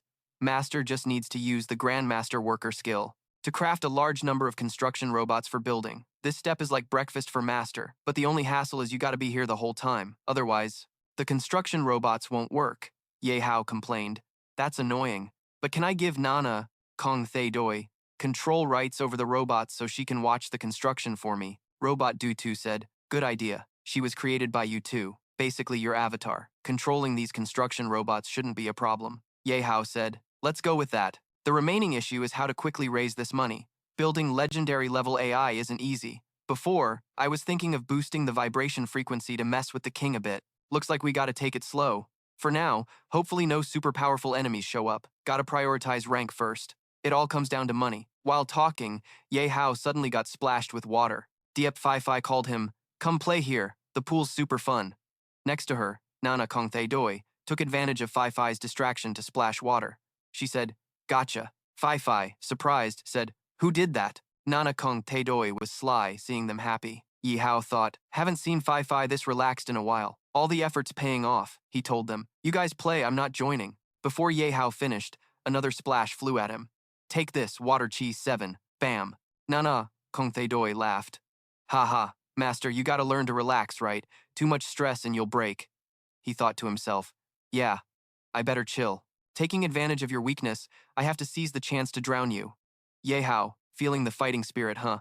Ha. Nana Kong Thay Doi's move successfully sparked his will to fight. I really miss the days when I ruled the pool. Then he surged up. Today, let these guys know what a water battle king looks like, Diep Phi said. His familiar skills appeared. The sound of playful shouting echoed throughout the pool. Deep and fierce, spare the master. We dare not anymore. Just wait for this move from me, bro. Bro, this move is really deadly. Teach me. Meanwhile, in the vice president's office at the corporation headquarters, Han Mak Ngan Huyen was kneeling in the middle of the room, apologizing sincerely to the young master. I didn't anticipate Thiensang Corporation would betray us, nor did I prepare for Hongqin Corporation to send assassins. This caused the boss battle to be at a disadvantage.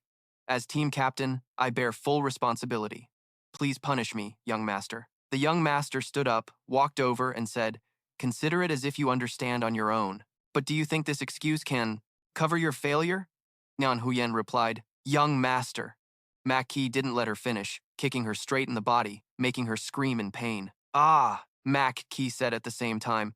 Ultimately, it's because you're too weak. You still have the nerve to kneel before me, the top combat power of Mak Kong, yet you lead the team and can't even beat a level 90 boss. You've completely shamed the Han Mak Corporation's reputation. Ngan Huyen held her injured spot, trembling as she said, I'm really sorry? Mak Ki slapped her again. I don't have time to listen to your meaningless words.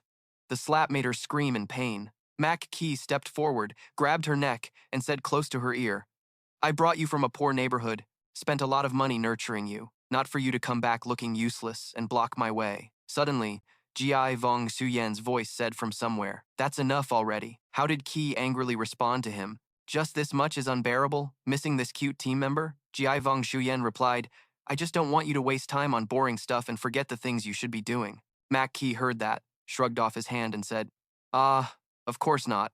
Have you found out who took the boss? Ji Vong Shuyen opened the info board and said, of course, this person was invited into the company by the eldest daughter just before the boss battle and hasn't officially registered to join the faction yet. Mak Ki's face darkened at the name Kan Ni dragged in. So, the boss taker was tipped off by her? Is she trying to defy me? Seeing Ye Hao's info pop up, Ki went crazy and cursed. Ye Hao, damn it. Where did this guy come from? Has Kan Ni lost her mind, relying on a weak level 6 to oppose me? Ji Vong Shuyen said, don't be fooled by outside levels. Being able to snatch the boss right in front of everyone means Ngan Huyen's power is definitely not ordinary, Mak Ki said, trying to hide the level and little tricks. What exactly is this Jiahoa called Ye Hao's strength? No AI compares, so you have every right to speak up. Gan Huyen replied, he's unpredictable. Although the boss only had 3% health left, it was still in a berserk state, and he ended the fight by overwhelming force. He killed the boss instantly. Mackie was very surprised and said, instantly? If he's that kind of strong talent, why didn't you recruit him? Instead, you let him run off to work under Kani. Ngan Huyen replied, I tried to recruit him, but failed. Hearing this, Ki angrily grabbed her neck. Failed, but still someone dares to refuse your recruitment? That's not like you. Gan Huyen used her usual work style, saying a rude Ye Hao like that couldn't survive under her hands and left. Could it be you like that, brat? Even the boss deliberately let him win. Gan Huyen struggled while being choked. Yeah, young master. Mac Ki roughly threw her to the ground, saying trash that made me very curious about that kid. I'll give you one last chance. I don't care if you threaten or lure him, you must make Ye Hao come under me. If that kid still refuses, kill him to avoid trouble. Ngan Huyen coughed and accepted the order, coughing hard. Yes, young master. Cough, cough. Gi Vong Shuyen stepped forward and said, this time don't blame me for not helping you. Please forgive me. After all, it was you who caused such unprofessional trouble. Also, is that Ye Hao really as powerful as you say? Ngan Huyen replied, no, he's even stronger than what I just said. There's no way to judge if he or Captain An AI is stronger. Seeing this, Ji Vong Suyen said, then why haven't I heard your evaluation of such a high-level person until now? This kid also managed to spark my interest. This feeling hasn't happened for many years. During this time, before you leave the unit, think of ways to deal with that Ye Hao. Remember, it's best to recruit him. If you can't handle it, hand him over to me so I can kill him myself. Ngan Huyen agreed. Yes. Then he turned and walked away. In Ngan Huyen's heart, she thought Ye Hao's boss snatching this time stirred up a huge storm. Not only Mac Team's achievements, we guess Thin Sang and Hoang Chin corporations have put him on their hit list. But what surprised me most was the captain's reckless attitude. Yet he's interested in you. She looked up at the night sky and thought, did my evaluation end up hurting you? This wasn't my intention. I don't want to be your enemy. No matter what, I hope you can join me and fight side by side. The next day at Zone 9 Academy, noise echoed across the schoolyard. That AI complained, finally seeing the sun again. I'll get moldy if I stay down there any longer. This is because the boss occupying Zone 9 yesterday was killed by Mac Kong's battle team. Truly, the strongest battle team in Han Mac Corporation. Someone objected. No way. I heard the research team discussing that the final boss was killed by a lone person. Is that true or fake? Killing a level 90 boss alone is just too crazy. Everyone was talking about the person who killed the final boss. Nguyen DM excitedly said, a lone person killed the boss? Could it be Ye Hao? Luo Feng beside her smiled brightly. That's for sure. Doing something so unorthodox could only be done by the boss or maybe an AI, but it hadn't been active for long. Nguyen DM was worried, but that boss was level 90. Even if Ye Hao could beat it, he would definitely have to pay a high price, like getting seriously injured. I'm really worried about him, Luo Feng agreed, saying this might not work out. I have to contact the boss right away to check if he's okay. While they were talking, a student pointed up at the sky with a shocked expression. Hey, what's that? A streak of light was flying toward them from above, and everyone was amazed. Up there, a high-energy reaction was happening. Then Ye Hao descended from that light, leaving the AI stunned. Damn, it's Ye Hao. The effect of his cloak was insanely cool. Luo Feng saw him and happily rushed over. Boss, you're okay, that's so great. Nguyen DM felt flustered seeing Ye Hao appear so powerful, her feelings stirring inside. What's going on? It's only been a short time, but Ye Hao seems even more eye-catching than before. My heart is pounding fast. Luo Feng stepped forward, grabbed his leg, and burst into tears. Boss, you don't even have a scratch. You're seriously too strong. I had the nerve to doubt your strength. Sorry. I'm not worthy to be your little brother. The principal and Miss Lei came out to greet Ye Hao. You've returned safely to this academy. No need to worry. He asked the principal what the next plan was. The principal replied, I've contacted the Han Mac Corporation, and they promised to quickly send people to rebuild the academy along with Zone 9. During this time, everyone should stay home with their families, united to overcome this tough challenge. The principal patted Ye Hao on the shoulder, saying, You saved the academy again this time, but the academy doesn't have anything worthy to reward you. Ye Hao politely replied, Hearing this from the principal is reward enough. He said, as a member of the academy, these things are what he should do. Awesome. Not just chasing rewards as a goal, Luo Feng exclaimed. No wonder you're the boss. Even your words are clever, showing great righteousness, while not completely rejecting rewards. The system announced that the passive skill Hook's Gland Stimulation was activated school-wide, increasing goodwill by 200%. Please, host, pay attention to your surroundings for safety. The AI also shot hearts toward Ye Hao. A female student said, "Oh my god, Ye Hao is both strong and handsome. Ye Hao, I want to have your baby." Another male student joined in. "Ye Hao, we want to have your baby too." The boys and girls started arguing loudly. The girls said, "Yeah, you're not pretty at all. Can you even have babies? Your boys fighting over boys with girls, so embarrassing." The boys fired back fiercely. "Don't know why, but we volunteer. What can you do about it?" Yihao didn't expect this situation, mouth agape thinking, "Damn, what's going on? This unethical skill got activated in public like this. If this keeps up, something bad will definitely happen." He ran for his life, running and yelling, "Nguyen Diem, Luo Feng, stick close to me. Let's get out of here fast." The two followed. Luo Feng said, "Got it, boss." Nguyen Diem asked Ye Hao, "Where are we going now?" Ye Hao asked, "Are things settled at home?" Luo Feng replied, "It's settled. I contacted my family earlier. We had some money when this all started, so they first fled to Zone 8. They're safe." Nguyen Diem added, "My family isn't even in this city. I'm alone with nothing. So Ye Hao, where are we headed?"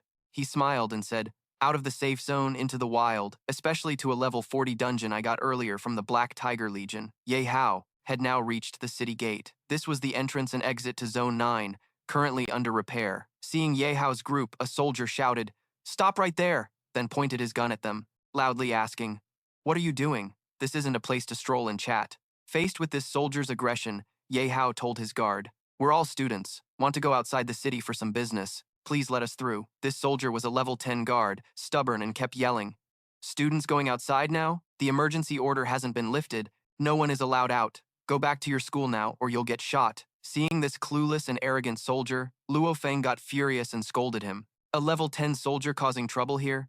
Do you even know our boss is an AI?" At this point, Ye Hao stopped Luo Feng, calmly saying, "Don't get worked up. We're all model students.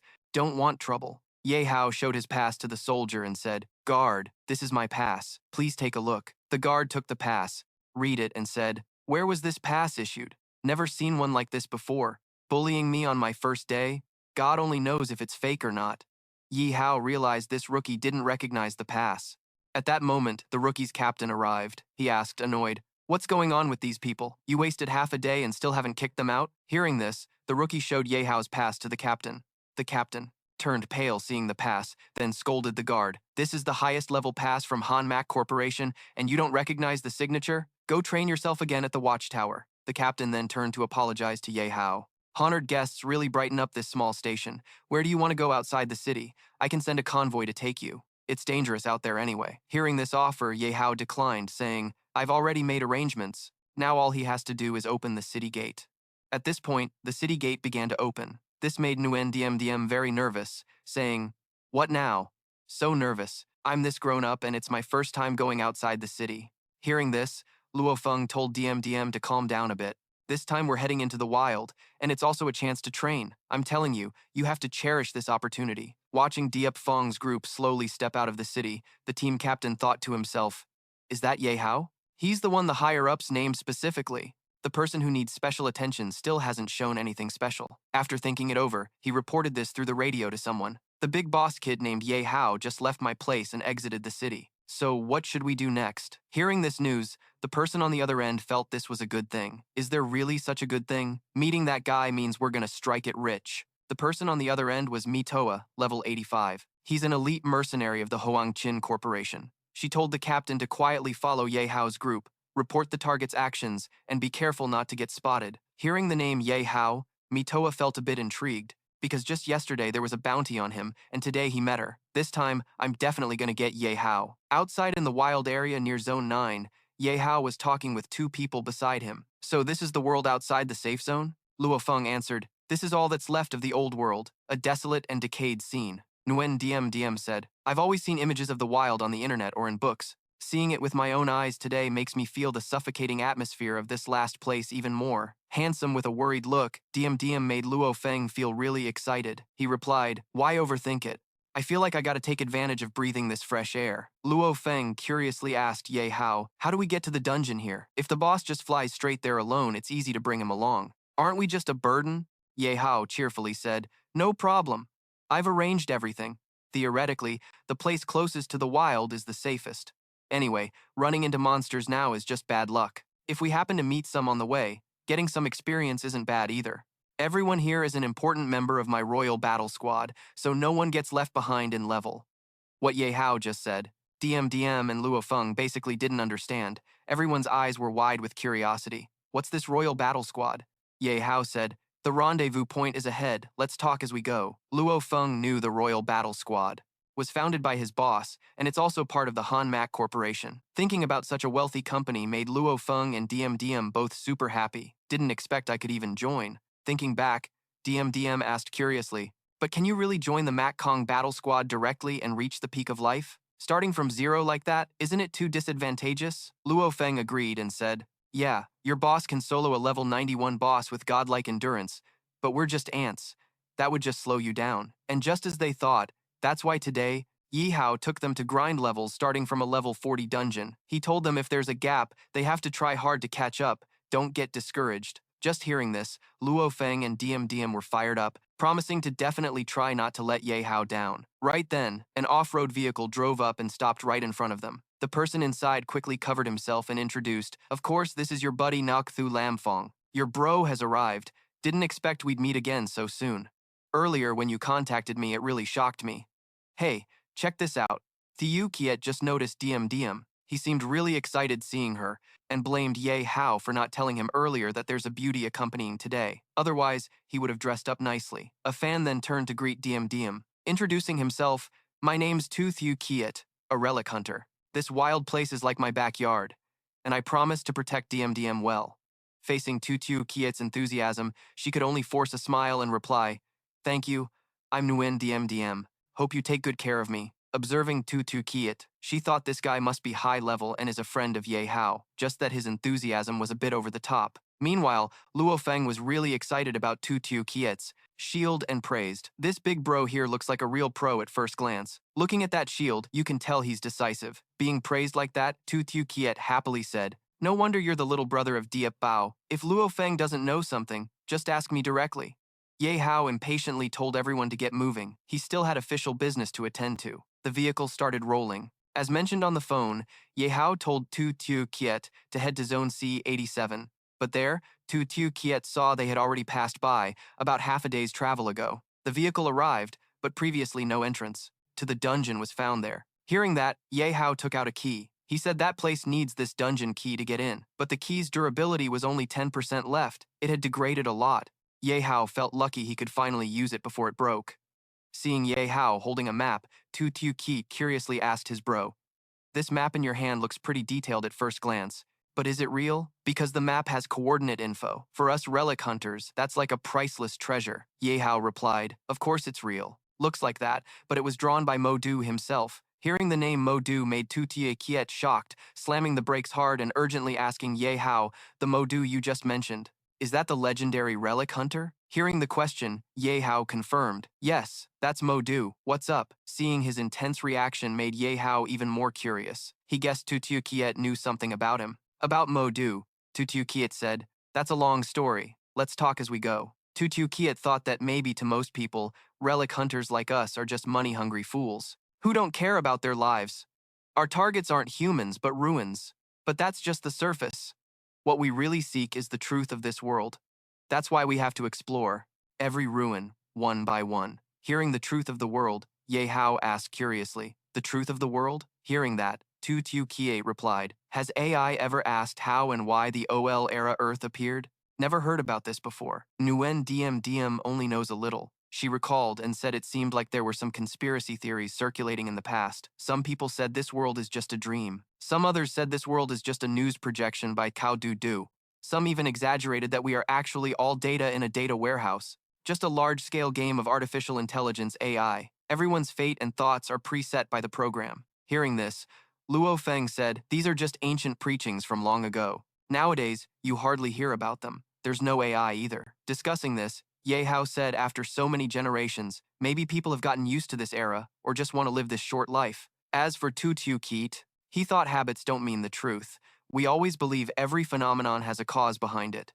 As long as we keep digging up ancient relics, One day we will reach the buried truth. Hearing Tutu Kiet say this, Ye Hao joked he couldn't believe him. This guy looks like a player, flashy on the outside, yet has a heart leaning toward philosophy like that. Ye Hao's words made Tu Kiet a bit shy and he smiled, replying, "You flatter me. Actually, these words came from the team leader. I'm a rough guy. How could I have such thoughts?" Tu Kiet continued. "Me and the other teammates of the Horizon Squad are all attracted by this ideology from the team leader. That's why we stick together. No need to guess." When Tutu Kiet said this, Ye Hao already figured out that philosophy belonged to team leader Lam Thun. Yihao thought to himself that when he said he was young before, he thought it was a joke.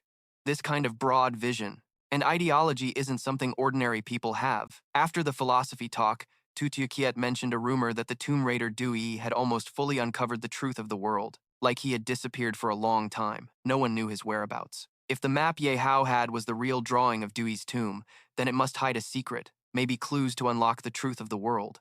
Hearing that, Ye Hao opened the map to take a look, but no matter how he looked, he couldn't make out anything. Then Ye Hao said, "Even if we find the truth, what difference does it make? Time still keeps moving, right?" Seeing Ye Hao still didn't get it, Tu Thiu Kiet told him a legend passed down among relic hunters. Whoever finds the truth of this world can restart the world according to their own wishes and become the king of this world. After hearing this legend, both Luo Feng and Nguyen Diem Diem found it very interesting. They started imagining what it would be like to rule the world. Nguyen Diem Diem said, "If I could restart the world, I would definitely turn it into a magical girl world full of love and peace." Hearing that, Luo Feng replied, "That's nothing. If it were me, I'd become the ruler of a world of wise emperors, uniting the whole world." Ye Hao looked at Luo Feng and Diem Diem and concluded, "You two are almost there. Now all you need is to dream it and you can have it." Luo Feng and Diem Diem could only smile awkwardly. Ye Hao thought this legend was too unrealistic, better to focus on reality for now. Ye Hao said that, and Tu Kiet agreed, adding, "People should have dreams, otherwise they're no different from fish." Speaking of dreams, Ye Hao felt it was a luxury. He thought everything he did now was to reach a practical goal, not a dream. He didn't know what his dream was. Still, Tu Kiet encouraged him, "If we can find Dewey's tomb, we can get more clues." This is not all just wishful thinking. About Dewey's tomb, Ye Hao thought the principal must know a lot. After finishing this dungeon run, he definitely had to ask the principal a bit. The group walked for a while and finally arrived. It was a cliff. Diem didn't believe this was the dungeon entrance since she didn't see any door, but Luo Feng thought the entrance was just cloaked. Now all we need is Ye Hao's key to activate it, otherwise someone else would have found it by now. Ye Hao smiled mysteriously and said, "But first, we have to deal with the tailing group." Tu Thiu Kiet beside him had already noticed the tail and chuckled. "Following a dusty path like this really makes it hard for us." Both Diem and Luo Feng only then realized what they were talking about. Here, Tu Thiu Kiet spoke while throwing out a weapon. "When it comes to anti-surveillance, I'm an expert. You two still have a lot to learn." The weapon he threw immediately flashed and exploded, sending up a thick cloud of dust. The tailing group not far behind coughed violently. Seeing this, the followers knew they'd been spotted. Luo Feng finally freaked out. "Damn, there really are people tailing you." He blamed himself for not noticing and making such a rookie mistake. Luo Feng recognized these guys as the gate guards from before. The team leader stepped down from the vehicle and cautiously explained, "I really was worried about your safety, but you didn't let us follow, so we had to sneak behind to protect you getting here." Ye Hao drew his sword pointing at him and said, "Then you've really worked hard." The team leader smiled awkwardly and replied, "Not hard at all. It's all in service of everyone. But now the tip of that sword is a bit inappropriate, huh?"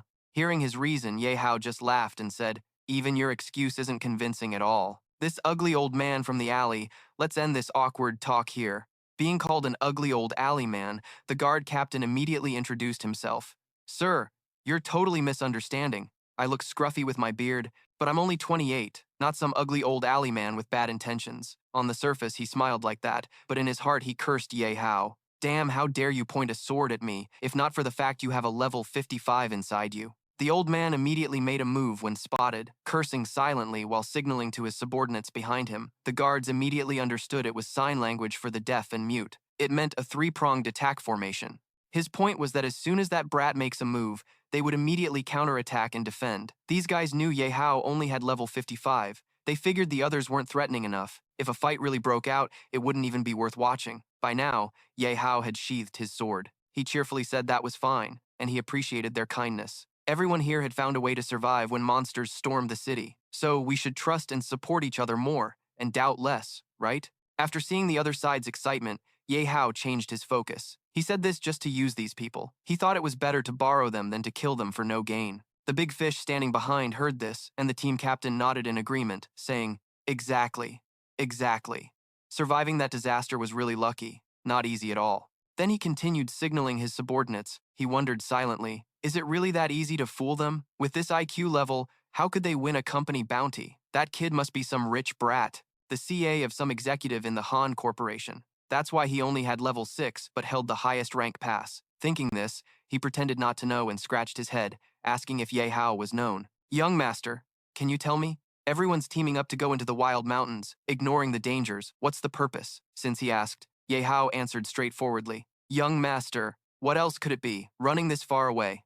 The only goal is to explore a new dungeon. How could anyone not be interested?" Hearing this, Luo Feng and DMDM quietly rejoiced. They knew their boss was skilled, especially at recruiting troops into the pit zone.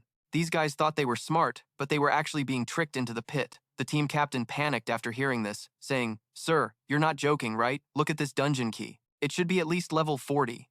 Even with one level 55, entering the new zone with the group's average level and no strategic info is basically a death sentence." Here Luo Feng added to the captain's words, saying, "That's why they called everyone to join. What's there to be afraid of? Didn't they say they'd protect us here? Scared now?" Then DMDM teased him a bit, shouting, "Is this the quality of the number 9 security team? No wonder monsters invaded us." Finally found the answer. Being humiliated by a girl like that made him so angry he felt like spitting blood. He thought DMDM had grown up pretty, but somehow she talked like she was provoking a fight. After being humiliated by Ye Hao's people, then meeting these brainless team members, everyone was fired up. The captain said he couldn't let these immature kids disrespect them. "We have to show them how good we are." Hearing this, inside he was screaming at a bunch of idiots. He had zero experience exploring dungeons. One careless move and he'd lose his life on a whim. But for pride's sake, he had no choice but to act calm and say, "This dungeon should be for 5 people," though he really wanted to go. But he still couldn't bear to leave his beloved team members behind. Such a pity. And very quickly, Ye Hao eased his worries by saying, "This dungeon can fit 5 to 10 people. Everyone can go in together." With that said, the captain had no more excuses and had to swallow his anger and join. Opposite his worry, his team members looked very excited about the dungeon. Everyone was fired up and arrogantly said, "If that's the case, let your student team see what being professional pros really means. Let's go, guys. Time to explore." The captain was imposing and authoritative. Given the situation, he had no choice but to follow. He secretly planned to use the students as shields if danger came. The key was to wait until the big boss ran over here. The dungeon gate was now open. Yihao told the guards, "Please, escort us." The captain replied, "We've got you covered." Yihao continued, "This can't be delayed. Let's move in immediately." Their group entered the cave. To ensure safety, the captain threw out a signal flare, so the big boss could know their coordinates. This was an AI signal tracking device, standard issue for guard teams to transmit signals within range. The signal covered a wide area. This was the level 40 Life Pine Forest dungeon. Everyone rated the scenery as beautiful and pristine. Plus, the area was unusually vast, really not like a typical level 40 dungeon. Hearing this, DMDM praised Fatty for his wide knowledge. Not knowing what kind of monsters would appear made people both excited and scared, and that huge tree covering the sky was so big it was unnatural. Well, DMDM praised it. Tu Thiu Kiet said, based on his rich experience, that big tree was probably the boss's lair. Tu Thiu Kiet's knowledge impressed Luo Feng fully, who said, "Big bro CA, next fight, please teach your little brother more." Hearing this, Tu Thiu Kiet laughed heartily. Sure, but priority number 1 is to follow me. Don't run around and throw your life away." Observing from above, Yihao told Wise to carefully analyze if this dungeon could be used to build a base. Wise quickly finished analyzing. It said the dungeon was suitable for base building, but compatibility was only 3 stars. Yihao thought, only 3 stars? That means it doesn't meet my 5-star standard. Looks like this trip is just for gaining experience. At this moment, DMDM noticed something and shouted, "Everyone, look up! Something's coming at us really fast from the sky." "A little bird? That's a level 25 furious flying dragon."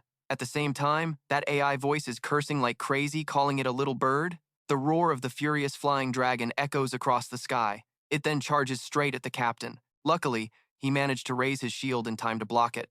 The captain's stance fired up the other guards, making them fight even harder. They all went wild, attacking the bird like crazy. Watching this fight, Ye Hao thought, "Oh, NDT Zero's teamwork is really on point."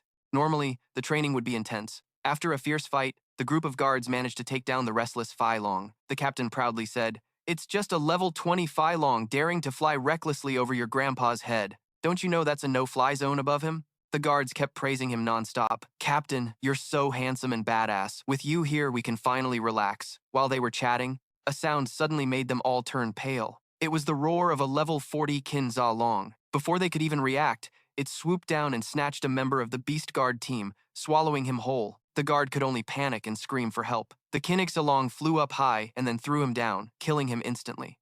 Facing this, the captain had no choice but to charge forward. He shouted loudly, "Hey, you fat guy, level 55 over there, come help me now. What are you standing around for? I'm higher level than you. Don't you want me to back you up? Damn it." Hearing this, Tu Theo Kiet hesitated and turned to ask Ye Hao, "What now? Want to step in?" Ye Hao replied. They still needed to save face for the final checkpoint, which was still far away. They still had some tricks left, so Tu Theo Kiet agreed, bursting with energy, and charged out. He shouted, "Everyone clear the way for this big boss, just a level 40 beast. I can handle it without breaking a sweat." At that moment, Ye Hao got a system alert. The mysterious egg suddenly reacted violently. Speaking of the egg, Ye Hao suddenly remembered. He asked, "Egg, what's wrong? Are you hungry or hurting somewhere?" Ye Hao guessed the egg sensed the aura of its own kind and wanted to hatch. The mysterious egg kept shaking abnormally. Ye Hao stood with his hands in his pockets, watching the egg bounce back and forth in front of him. He wondered, it's been quiet for so long, now suddenly making noise. Could it really want to break out? He quickly opened the system. It can't keep going like this. First, let's try soothing it with what we just got. 2 items appeared on the system screen with descriptions: monster tongue and rotten blood for mysterious proof. The egg stopped bouncing and hovered in front of him, Jun lay showing a pained expression. Ye Hao found it strange. So it's behaving now, but why the constipated face? The lone robot spoke up. Maybe it wants to get out, but lacks the strength to break the shell? Thinking of this, sweat broke out on Ye Hao's face. Yeah, that's possible. Suddenly, he pulled out a hot purple orb, the heart of the demon dragon. With a sinister grin, he said to the egg, "If you want to break out so badly, let me help you. Swallow this, and you'll gain the power to break free." The egg looked scared, sweat pouring down its shell. It quickly backed away, trembling violently. Ye Hao saw its fearful attitude and asked, "What's wrong? Scared because you sensed your own kind's breath?" He smiled coldly and said, "But you're just a lump of meat, nothing to be scared of. If you don't have any guts, better stay honestly inside your shell and be a useless egg forever." Hearing this, the egg's face turned red and it kept jumping angrily, making whining sounds. Yihao laughed at its reaction. "So simple and you're already pissed?" He quickly threw the heart into its mouth. "Let's see what you can become." The egg panicked and screamed, "Ah!" But before it could react, the heart slid right into its mouth. After swallowing, its whole body shook and emitted small sparks. Its mouth clenched tight, as if trying to endure. The lone robot cheered.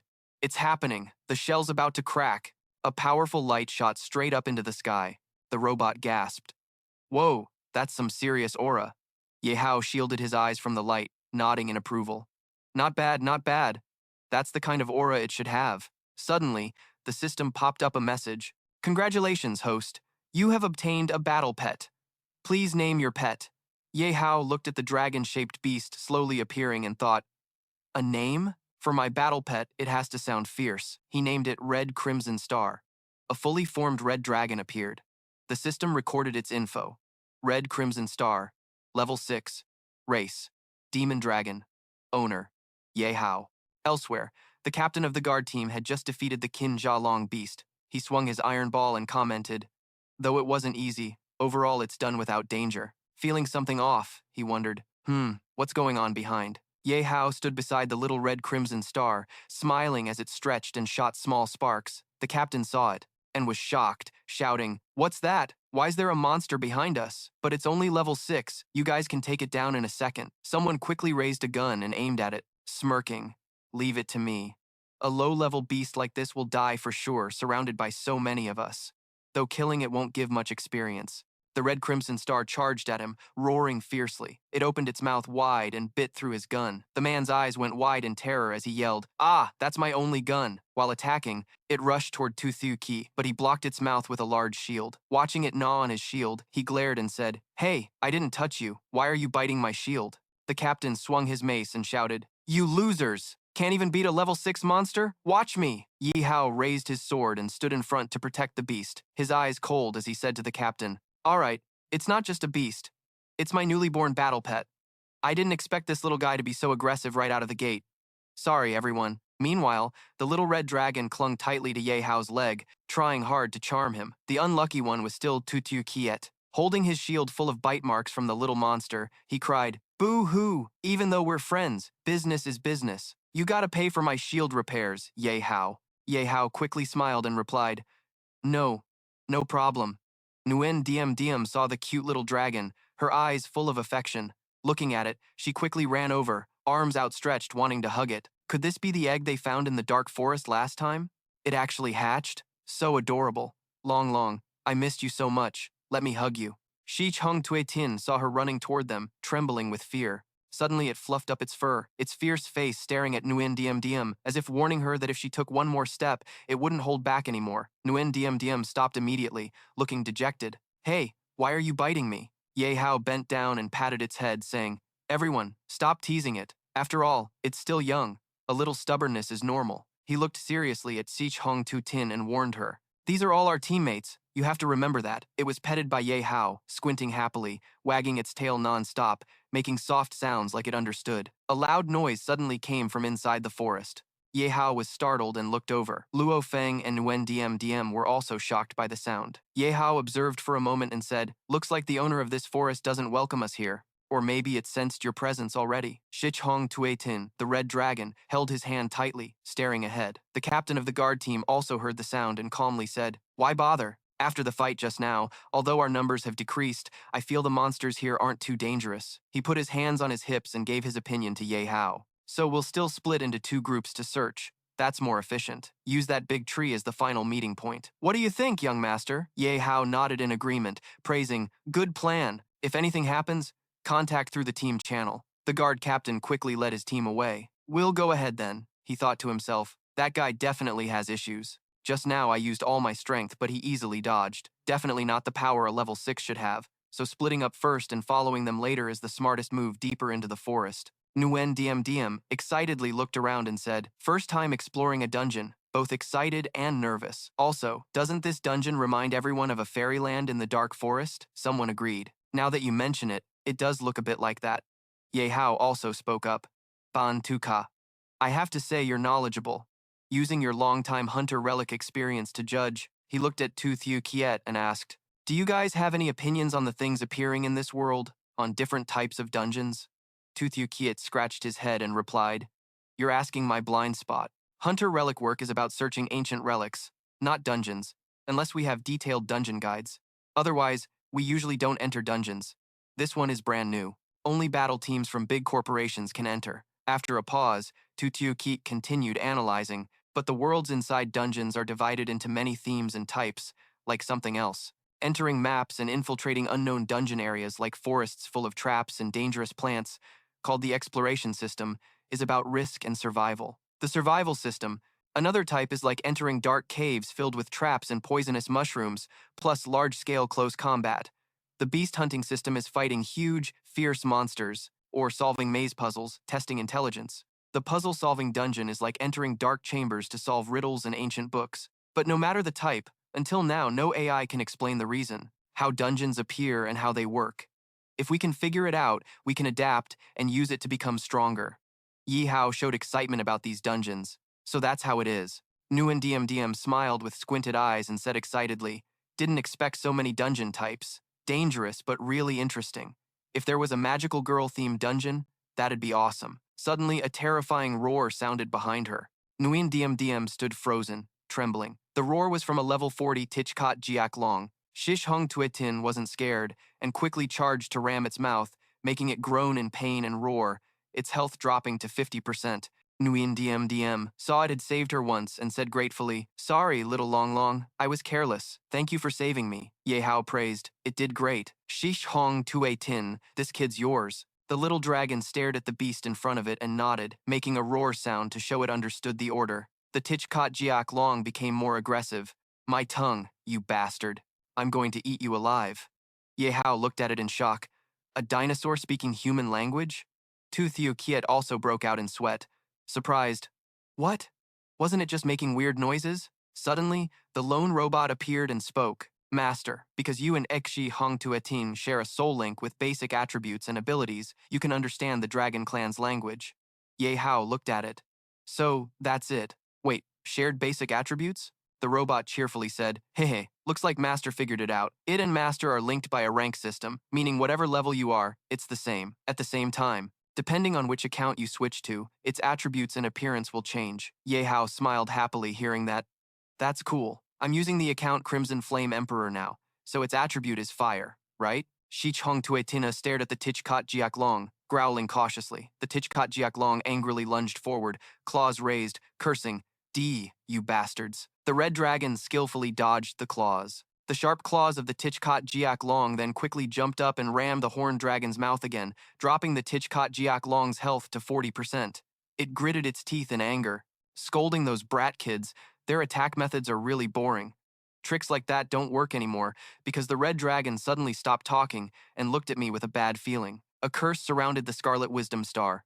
It snorted, not understanding what the Bone Spine Dragon intended. Suddenly, the Bone Spine Dragon arched its body and whipped its tail at the red dragon. It said, Now, I'm furious. The Scarlet Wisdom Star was struck, knocked off the branch, and fell to the ground. Growling in pain, Nguyen Diem Diem saw the red dragon get hit and fall, panicked, and shouted, Little Long Long. Duong Tiu Kiet nearby also looked at it with worry and said, The size and level difference of the Scarlet Wisdom Star is too big. If we don't step in to help, it won't end well. Ye Hao appeared and raised his hand to stop them from helping the Scarlet Wisdom Star. He said coldly, Wait, no one is allowed to help it. Nguyen Diem Diem looked at him in shock and asked, Why? Ye Hao seriously said, As my battle dragon, even for something this small, it doesn't need help. Even if it dies, it's not pitiful. Duong Tu Kiet looked at him, unsure what to say, and just sighed. Nguyen Diem Diem's eyes welled up with tears, so heartless. But inside, Ye Hao believed that if it had resonated and linked levels with him,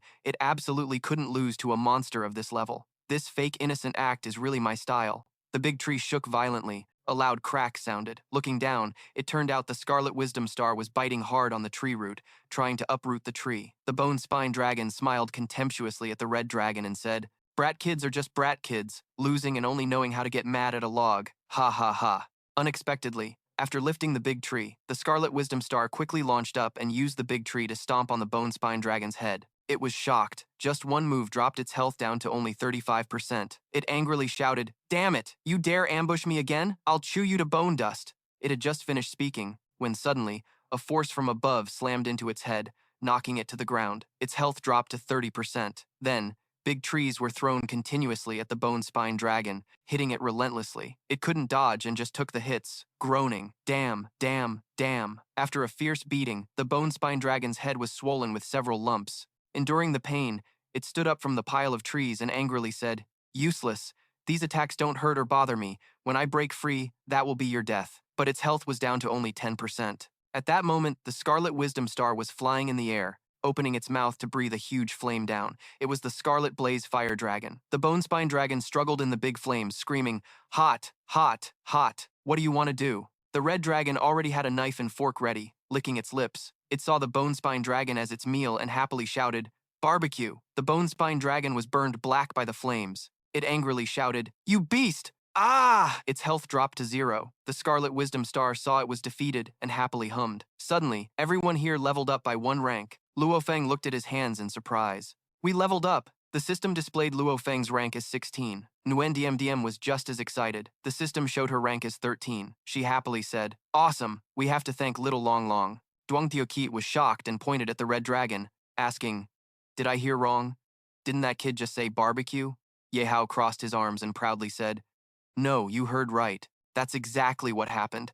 I was wondering why it used that attack method. Then I noticed the tree trunk and branches all had a special scent, definitely premium seasoning. He happily asked everyone, So, what do you think? Do you smell the barbecue? Everyone smelled the delicious barbecue aroma. Duong Tiu Kiet's eyes lit up, drooling so much he had to wipe his mouth. He enthusiastically said, With my years of experience, judging delicious food, this is definitely top-tier cuisine. Luo Feng's face brightened too, so that's why it smells so good. Nguyen Diem Diem, unable to eat, drooled and stared ahead, saying, So Little Long Long is also a foodie. The Scarlet Wisdom Star bit off the best piece of meat and brought it to Ye Hao, then made a playful sound as if inviting him to eat. Ye Hao smiled at it and said, Oh, you prepared this for me? He patted its head and praised, "Not bad, not bad. You're very thoughtful. Good boy." The Scarlet Wisdom Star was happy to be petted, squinting its eyes and humming Ye Hao looked at everyone and said, "Everyone's hungry. Let's eat a meal first, then we'll set off." Everyone was just waiting for this. They agreed in unison.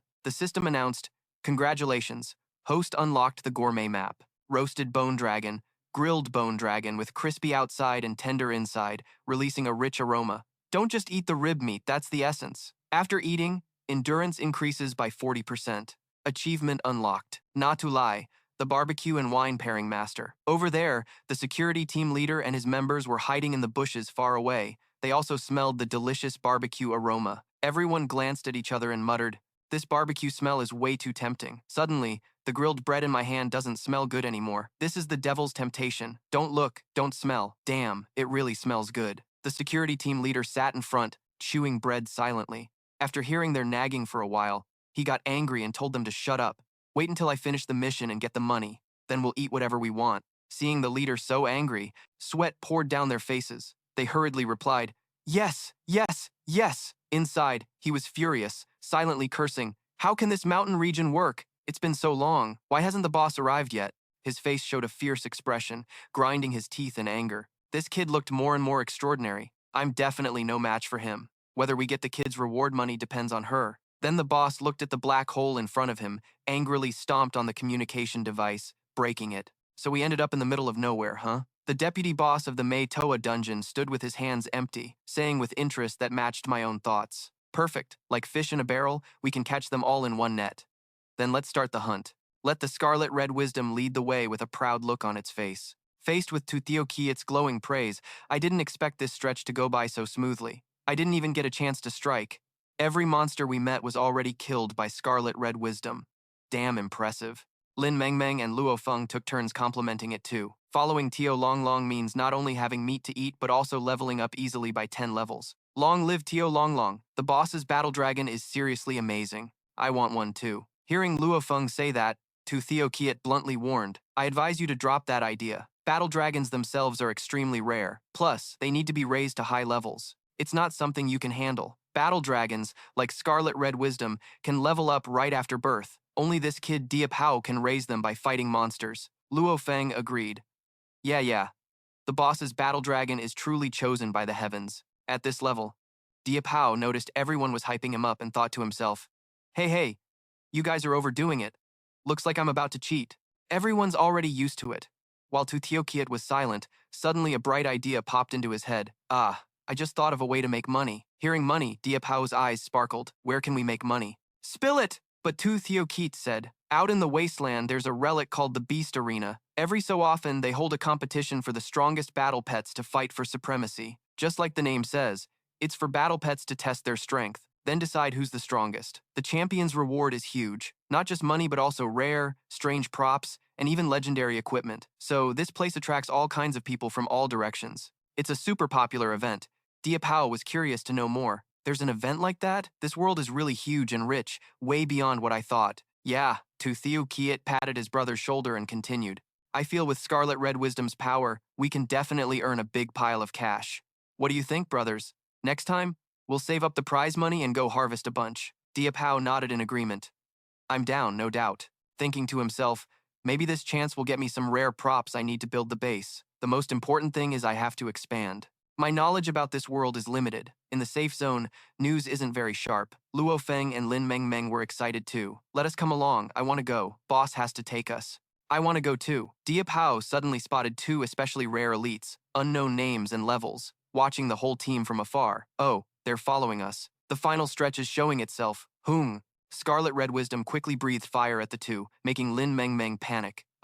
What's up with Tio Long?" Scarlet Red Wisdom's attack broke the tree branch where they were hiding. The two rare elites looked at each other angrily. "We got spotted already? No way, right?" They shot arrows at Diệp Hão, but unexpectedly he caught one with one hand. Laughing loudly, attacking with weapons this primitive, then he snapped the arrow in half. "If you want to kill me, this weapon trick won't cut it." Looking down at the two kneeling, he said, "Who the hell are you, and why are you hostile to us?" Tutiokiet stepped forward to ask, "Could you be natives of this dungeon?" Diệp Hão wondered. "Natives are called NPCs, right?" Tutiokiet explained, "Usually dungeons themed around beasts don't have humans, only a very rare chance to meet natives."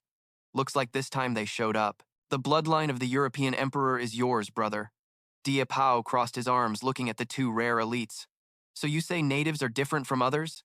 Natives' attributes usually link to the dungeon type. Though each is different, they all share one thing. They forever keep their original fresh state.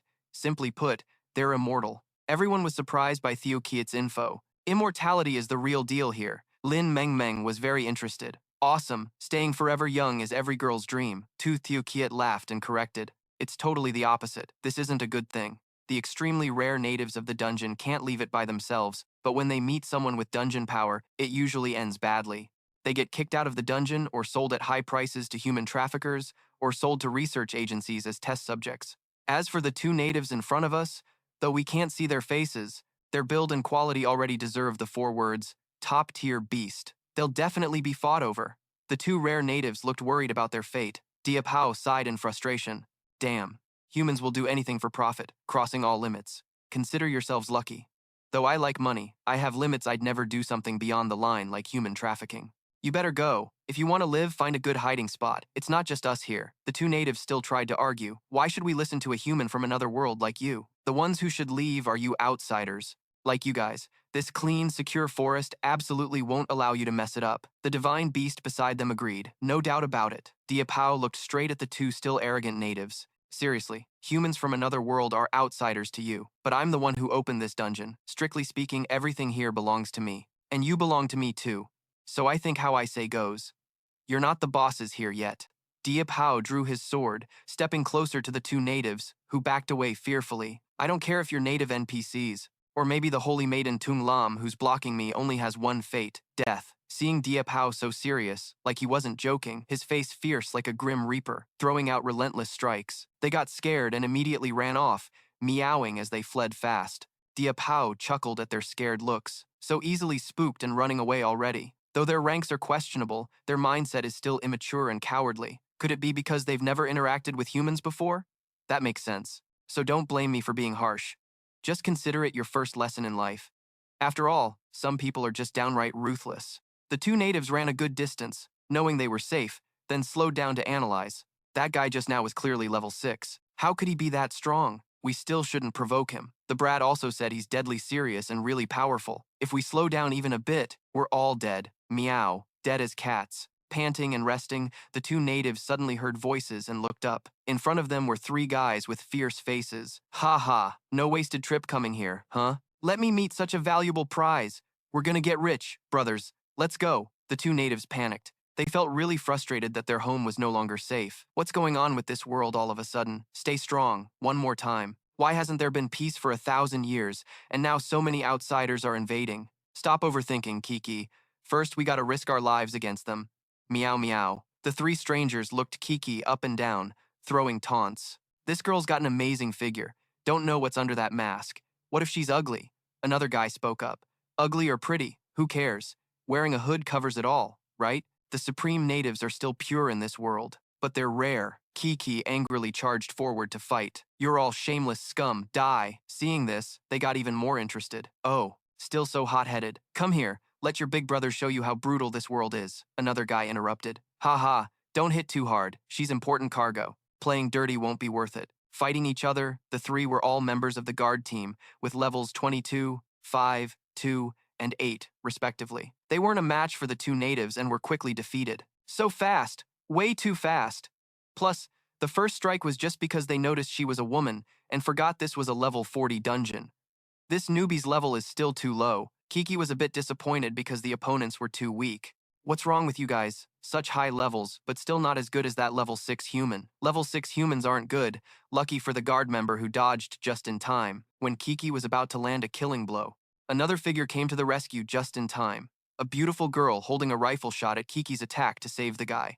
Hey, on the battlefield, don't get too close to people. The guy was still trembling, saying, Yes, ma'am. That's Mei Toa, level 8-5. Didn't expect you useless guys to be so damn lucky to meet such rare natives. The guard recognized her and was thrilled. Big sis, you finally made it. Big sis is mighty, she's here. Then leave this to her. Useless types like me won't get involved. Mei Toa signaled him to get out of the way. Then get lost and watch. I'm the type who sees her coming close. Kiki thought silently that the woman's level was 8-5. Plus, Her aura was very dangerous, probably killed a lot of people. I don't stand a chance, so better not confront her head on.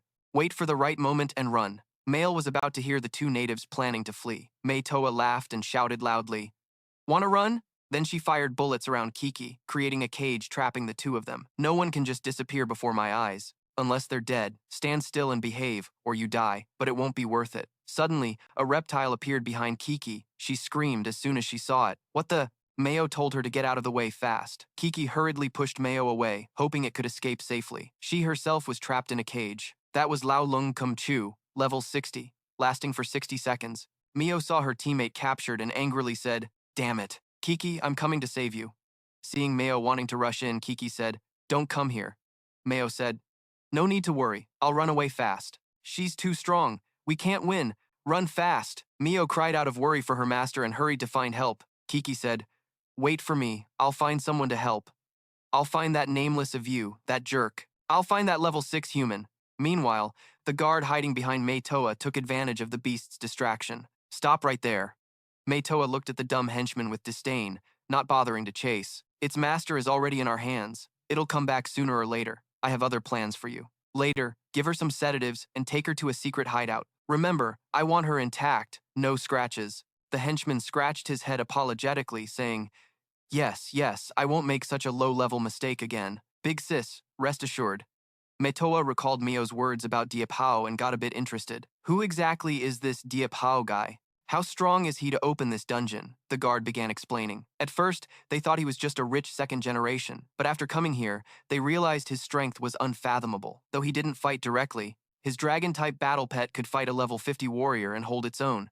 Not ordinary at all. Oh, that's kinda interesting. The guard asked, "Big sis, what's Diệp Hão's background? Why are the big bosses wasting effort to capture him?" Metoa replied, "That's classified. I don't know either. The higher-ups ordered to try everything to recruit him. If that fails, kill him. But compared to boring recruitment, hunting him excites me more." While they were discussing and trying to find Diệp Hão, elsewhere he was curiously standing in front of a big tree. The ancient tree was a bit unusual. From afar, it already looked huge. Getting closer, it blocked out the sky. If there's no treasure on this tree, then I really have to apologize to whoever planted it. Luo Feng and Lin Mengmeng were still proud of leveling up. Coming here didn't take much effort. Already leveled up to 30, plus new gear. Totally trash. If someone at school saw this, wouldn't they fangirl over us to death? Haha. Luckily, there's Xiao Long from Ye Hao. You're really a solid right-hand man. The red scarlet star suddenly growled twice like it sensed something, rushing toward the noise. Nguyen Diem Diem hurried after it. Why? What's Xiao Long so urgently worried about? Yihao realized it was Miu Bao trying to stop him. The red scarlet star is fine, then it turned and said to the other side, "Show yourself. You're not scared of danger coming all the way here, so it must be urgent." "Find me," Miu said, raising both hands in surrender. That person's gaze is seriously sharp. "You came here alone, which clearly means your master is in danger." Miu nodded and continued speaking. "That's right. She was kidnapped by a bunch of people from another dimension. You have to go rescue her. Also, she's not my master cat. She's my friend." Nguyen Diem looked at Miu with amusement. Turns out this cat can talk human language. How adorable. Miu was surprised that her identity had been discovered. "What? How do you know I'm a cat? I was perfectly disguised." Cat Tu Tiu Kiet laughed at the fool who gave himself away. "Exactly. Your mouth just betrayed you. Meow, meow, meow. I mean meow too. Damn it. So what? Meow. So what if you know my true form? Now hurry up and rescue my friend." Meow, after all, you guys. Along with those guys came from outside. Everyone felt both pity and amusement watching Miu's pleading attitude that was more like giving orders. This clever cat is way too full of himself. Is this how you beg for help? How am I? I'll take you all in. Yihao looked at Miu and said, "So your master was caught by a bunch of long-haired people, and you want me to help you? Fine, but what's in it for me?" Miu put hands on hips and asked, "Of course, I won't let you work for free with Ye Hao," the cat said, then pulled out a red stone. "I'll give you this." Meow. "This stone is actually really beautiful." Meow. "It's shining and glowing." Yihao quickly recognized the value of the stone. "This is an ancient demon crystal, though only level 40. Its quality is epic. Where did you get this? One stone like this isn't nearly enough." Miu fell into the trap, and Ye Hao admitted more. "Who said I only have one? Saying more might scare you guys. I have a whole mountain of these sparkling stones. As long as you help me, they're all yours." The group cheered in surprise. "What?" Yihao still acted skeptical. "That many? You sound like you're bluffing." So you're not trying to trick me, right? Hearing his words doubted made Miyu very annoyed. Humans are so annoying. Don't lump me in with you guys. How could I do something so despicable? Ye Hao pointed directly at Miyu's face with the final condition. How about this? Aren't you a demon cat? Now if you show me your true face, I'll help you. Miyu panicked. What? You want me to do something so humiliating? You might as well just kill me. Hearing that, Ye Hao turned his back pretending to leave. If you can't do it, then no deal. Bye-bye. Miyu anxiously sweated and called him back. How can you be like this? Wait, hold on. Seeing Ye Hao refuse to negotiate further, Miyu had no choice but to kneel down and beg the big brothers and sisters kindly. Please save my friend. I beg you all. Seeing Miyu's shy, almost crying face, Nguyen Diem hurried over to comfort her affectionately. So adorable. I really like it. Miyu coughed harshly. Meow, hold me tight. I can't breathe. Luo Feng and Tutu Kiet were also moved. Nguyen Diem, have you hugged enough? Now it's my turn. Though I've met many fierce and cute cats before, this one is totally different. This must be a mutant gene. Miyu puffed up fur in protest. I'm a beauty who can tolerate annoying men. Don't even think about touching a single hair on me. Ye Hao stepped closer, sat down, and looked at Miyu affectionately. You look so cute, so why do you always show that fierce look? That's how it should be. Miyu stood humbly before Ye Hao, but still acted proud. For your sincerity, I'll keep my word and help you this time. Seeing him agree, Miyu was very happy, but seemed unhappy with his head pat. Hey, what did you just do? Cat? Ye Hao activated the system's realistic Chi. System confirmed successful activation. Surveillance range now covers the dungeon. Yihao quickly spotted the target. Huh? A level 8-year newbie player just entered. Looks like the team leader. Behind them, the true form finally appeared. Tu Thiu Kiet urged impatiently. Let's go, brother. Didn't you want to rescue that little cat's master? Miyu grumbled and shouted. That teammate of yours, the chubby one. Meow. Yihao crossed his arms and said no need. The enemy brought themselves to this door, saving us time. Tu Thiu Kiet still seemed not to get Yihao's point and asked curiously, brought themselves here? Mitoa thought he was smart at this moment. Haha, no wonder you're a bunch of rookies. Following a trail of battle marks easily led us to their location, but they wouldn't expect someone hunting them from behind. That's really unexpected. Just then, Mitoa realized he almost fell into a trap. Damn, this is really dangerous. Almost got hit. Is this an attack from the dungeon or from Ye Hao's people still behind? Ye Hao and his team appeared. Surprised? Shocked? There was a dog sneaking from behind, but I struck first. Realizing the person he was looking for was standing in front of him was Ye Hao. That last move was yours? What a truly unexpected greeting.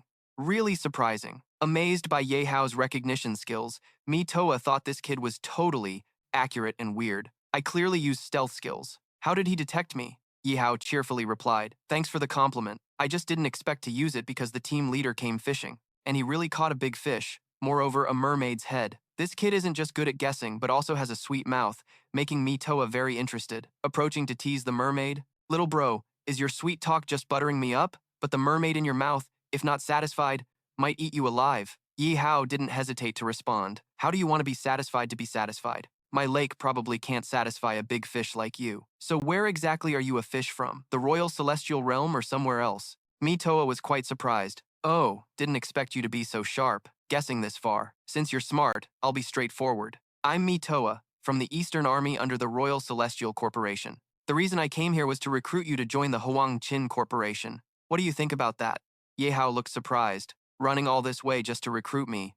But you should know. I've already joined the Han Mak Corporation, Yihao frankly admitted to Mitoa. He started thinking about the captain's words, realizing Lam Than Van had hit the mark. The battle with Bakvi, Sichvi, had exposed his true strength. Now all the big corporations are paying attention. Even though the news wasn't good, Mitoa didn't give up. He kept trying to recruit him. The financial power of Huang Qin Corporation isn't much less than Han Mak's. Just pray you want to join. The terms are up to you. I won't let you down. That's a full 10 out of 10 sincerity. Clever. The one thing I hate most is betrayal, so I refuse. Yihao answered frankly without hesitation. That's really decisive, but you seem not to realize the situation you're in. Yeah, in my style, after you refuse, you'll have to die. Saying that, Mitoa pressed the gun straight to Yihao's head, but he didn't seem very scared, even provoked him. Then I should thank you. Normally I wouldn't do this. She thinks you joining Huang Qin and working with you would be very interesting. So I'm giving you one more chance, your choice. But Yihao just smiled and said, I still refuse. Then that's a shame. Mitoa didn't want to kill Yihao because he saw him as very cooperative. So he used a puppet card to control him, but unfortunately, the usage rights ran out. Yihao witnessed it and had to say, Just as rumored, truly a man-eating fish in the blink of an eye. Gotta admit, you're really interesting. But too bad. Mitoa quickly used a high-level puppet card, but Ye Hao immediately figured it out. Even the real Chi-Na couldn't detect it. Looks like the opponent's puppet card level exceeded the skill range that can be distinguished. Underestimated, still too young. You think a skilled sniper would voluntarily show up to you? What's with the armor fight? I actually wanted to pass on real combat experience to you. Too bad you're dead. Mitoa used a Shadow Illusion sneak attack. This is a specialty of sniping combined with special ammo. When sniping, no sound is made, killing invisibly. Even though I didn't hear any gunshots, something felt off. Trying to sense what that feeling was, then heard a growl. Turns out Xiao Long jumped out to take the bullet for Ye Hao. Despite yelling to stop, it was too late. The 6 Red Lotus Star system urgently announced the activation of the Red Lotus Star Battle Pet's Dragon Clan talent. Yihao painfully held the Red Lotus Star close, blaming himself. Damn it, I didn't pay attention to the sneak shot from behind earlier. Fighting with a demon beast was too ideal. Didn't think that fighting BVB was the real challenge. Immediately made a fatal mistake, especially against such a high-level opponent. Many factors remain unclear. The whole AI team mourned the Red Lotus Star. Xiao Longlong was barely breathing, about to die. I have to save it. Seeing Nguyen Diem losing her cool, Luo Feng shouted, "CA, are you stopping her from going up to die? The opponent is that high level, and still ambushing her just as she appeared, she'd be killed instantly." And Tutu Kiat also saw through it. Don't panic. Xiao Longlong's HP still has 1 item.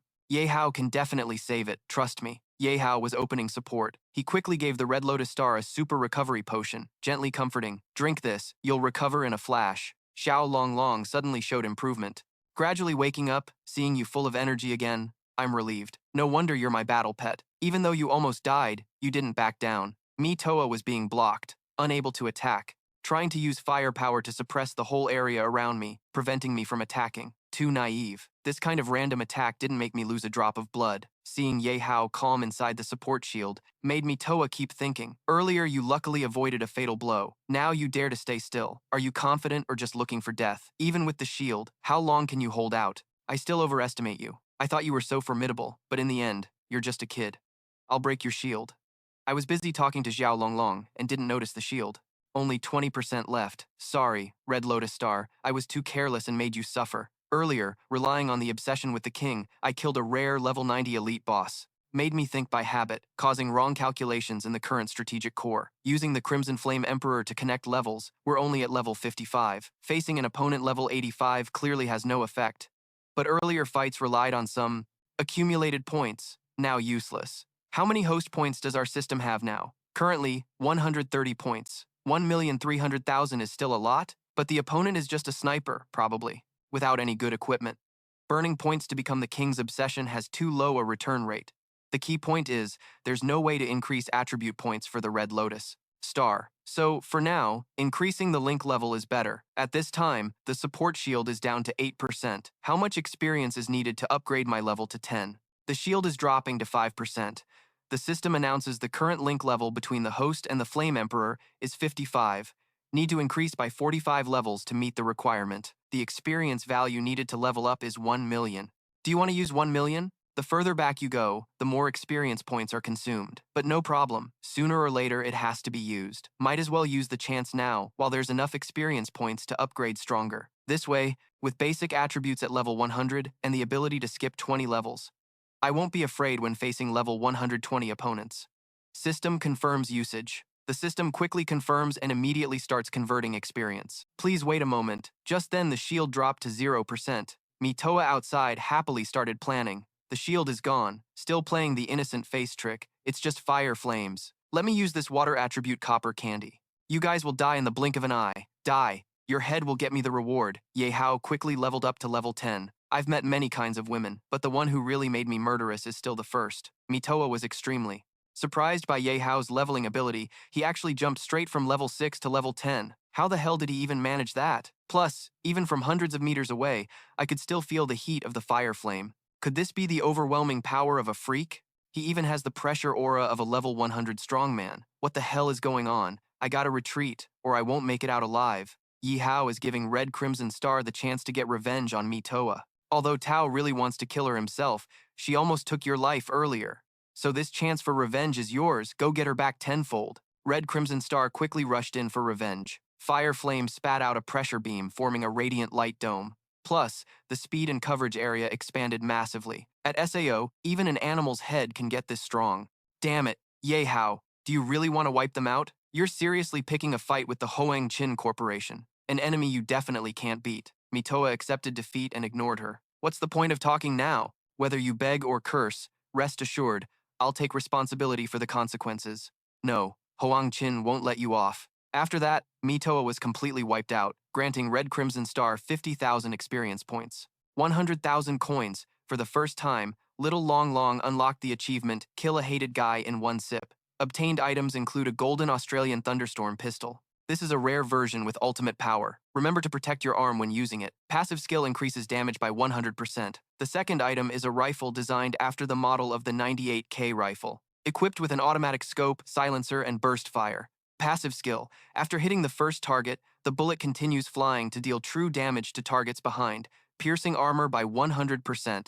A skill book named Demonic Stealth, which activates invisibility when hiding still.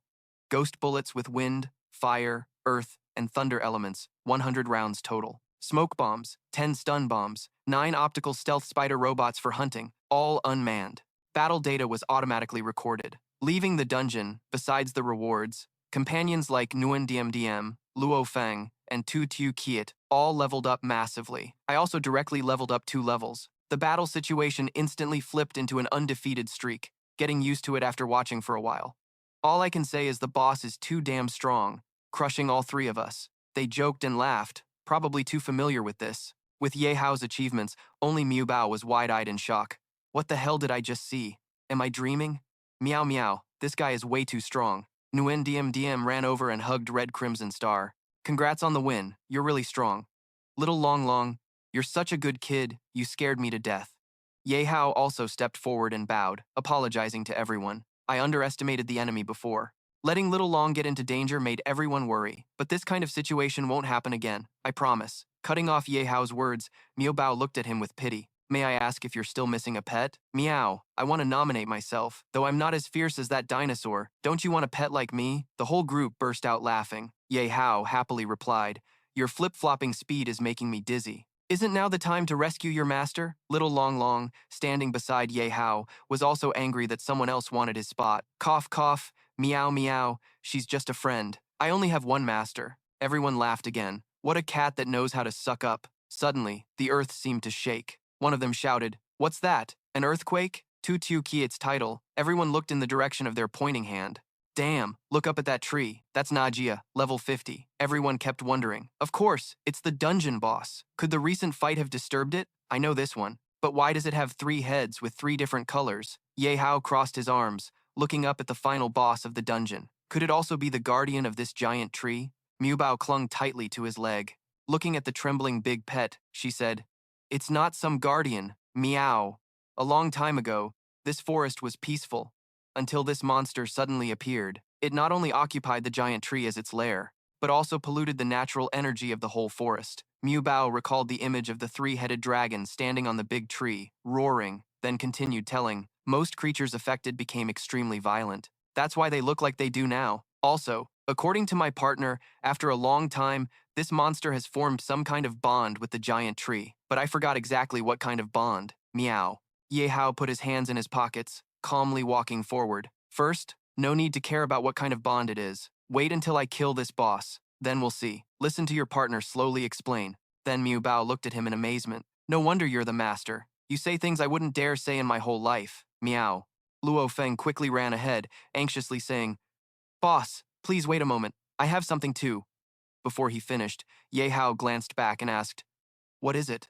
Luo Feng looked serious and said, I hope you'll let me join the fight against the next boss, because, he paused, clenching his fist with determination and said, although this path has been a smooth win, lacking high-level combat experience, means I can't really be of much use beside you, so I want to fight too. Nguyen Diem Diem shared Luo Feng's thoughts and spoke up. Luo Feng is right. I don't want to be just a decoration, but my level lacks real combat experience. Ye Hao looked at both of them, not sure what to say. Tu Thiu Kiet stepped forward and patted Ye Hao's shoulder. Smiling, he said, brother, these 2 juniors of yours aren't bad. Even if you grind experience points, they never give up. Rare, really rare. Ye Hao smiled proudly at his words. Of course, I have a good eye for people. But then he turned to them seriously and said, now's still not the time. My plan is to let you two level up first, then gain real combat experience. That way it's safer. Because no matter when, survival is always the most important thing. Luo Feng nodded and said he understood. Boss Nguyen DM also obediently said, got it, we're all listening to you. Nazala suddenly appeared, breathing fire at them. The fiery beast faced an overwhelmingly powerful force, yet still dared to chat there. Reckless to the point of death. Go die. Ye Hao ordered the Scarlet Comet. It quickly breathed fire back at the Scarlet Comet's second flame line. The flames clashed, lighting up the whole sky, and the Scarlet Comet's fire could actually block the three-headed dragon's flames. Nazala angrily shouted, how is this possible? My territory is getting destroyed like this? Nazala was a three-headed dragon. Now they all stared at the Scarlet Comet, arguing among themselves. The redhead spoke, just a level 10 little beast. Why is there a force like this? The bluehead said, don't underestimate them. Those guys are unusual. The yellowhead angrily snapped, yeah, ants don't need to be afraid. Yihao smirked, watching them say that. Already scared? That's even more terrifying. Behind them, he reached through the magic circle. Swish! The Demon Slayer captain above them unleashed a dragon hand, grabbing the red head of the dragon. It growled in pain, quickly burning the red head. Ha! Let me go! While the red head was still struggling in the flames, the hand suddenly clenched tighter, crushing the head. The other two heads saw this. They immediately broke out in sweat, trembling. One hit, and this guy really is freaky. Run! The system recorded Nazala's health at 60%. Ye Hao watched the dragon with one head lost quickly retreat. Wanted to run? Weren't you all talk before? Mu Bao suddenly spoke up to stop his master. Wait! This monster still can't be killed! Everyone was startled and looked over. Why can't it be killed? Mu Bao frowned. His face showed worry as he said, because I suddenly thought of something. My partner once said this monster has some kind of connection with the eternal tree. If we kill it like this, it seems we'd miss something very important. Ye Hao asked curiously. Something very important? What is it? Is it worth it? Tutu Kiet also frowned, looking at Miao Bao suspiciously. From his unclear expression earlier, now he's letting it go. Are you guys in on this prank with it? Miao Bao nervously sweated and quickly replied, no, no way. He panicked, waving his hands and feet, saying repeatedly, please everyone, you have to trust me, meow. I'm all for my master. What exactly is it? Just meet my partner and you'll find out. Meow.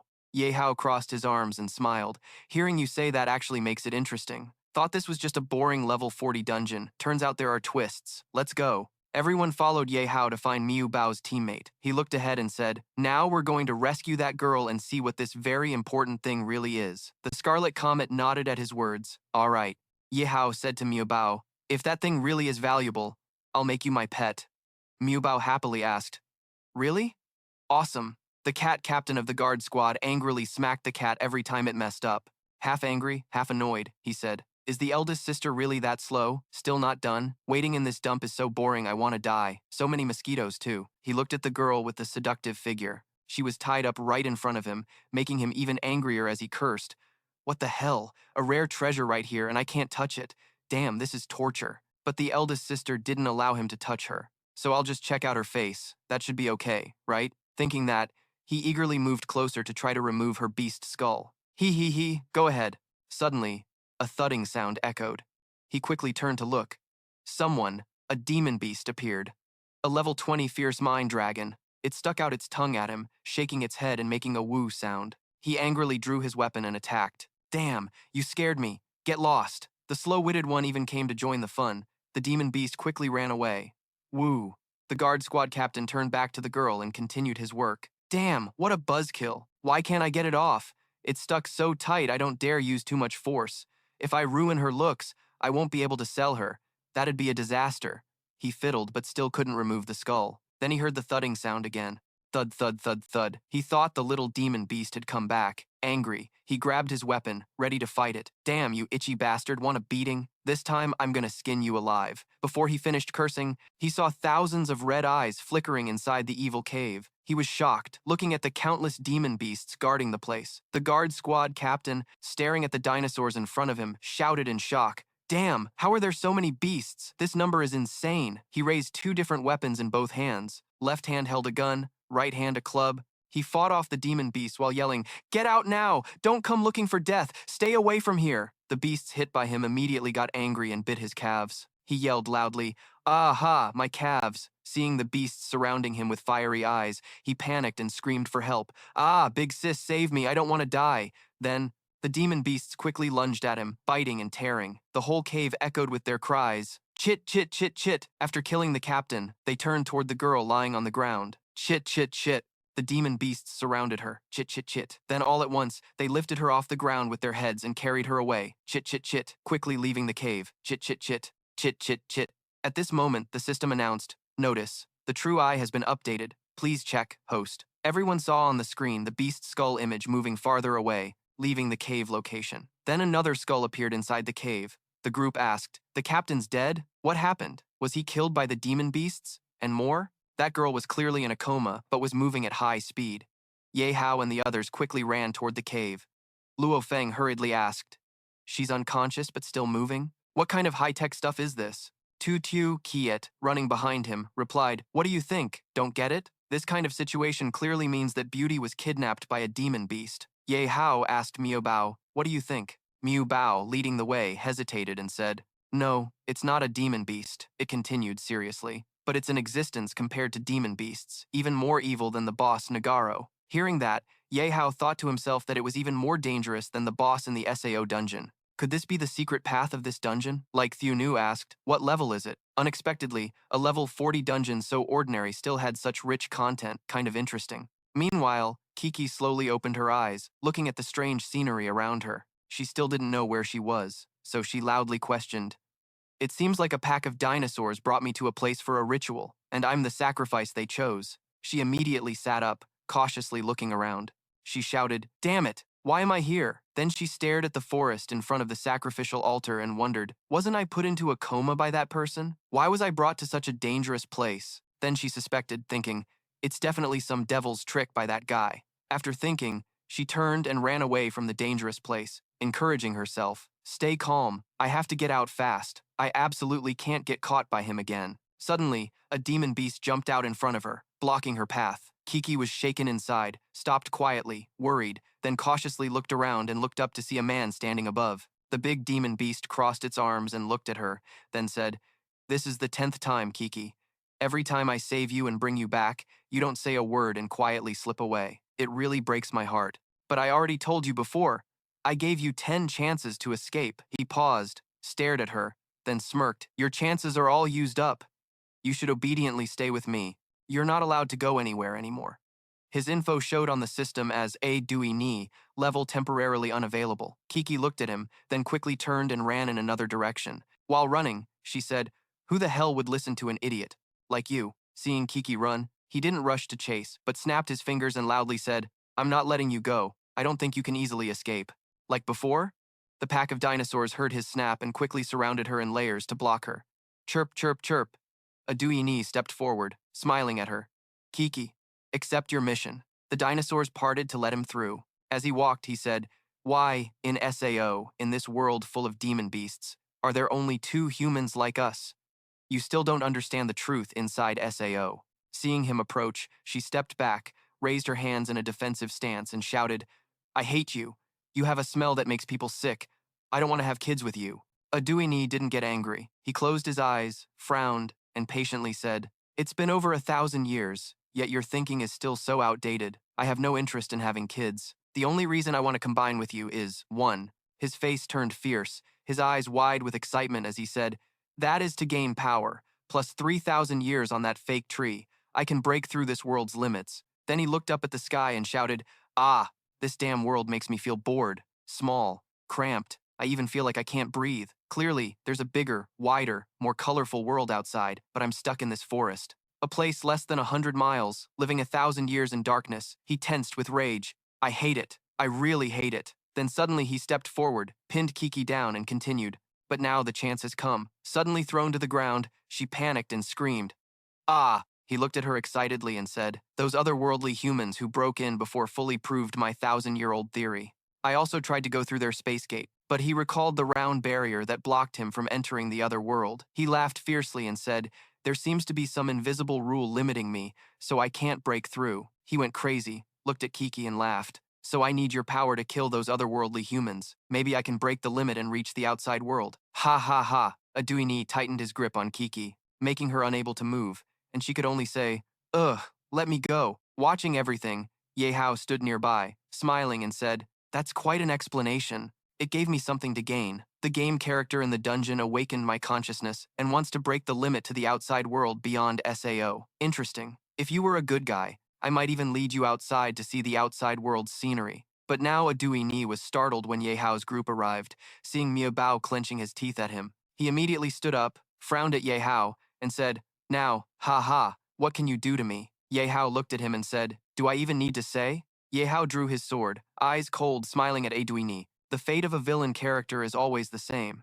Aduini frowned and said, "I don't quite understand the game character you mentioned, but you guys actively brought people to my doorstep, which saved me a lot of effort." He drew his cold blade and said, "What surprised me most is that otherworldly humans like you could escape the three-headed dragon, Nizala." But he quickly lunged. "This is as far as you go! Facing absolute power, you weaklings are like weeds." The blade instantly transformed into a giant shape and slashed down at Ye Hao. Keng! Ye Hao blocked the big blade with his sword, threatening loudly, then tried to sneak attack. His power wasn't absolute either. Aduini's strength made Ye Hao panic, eyes wide. "No!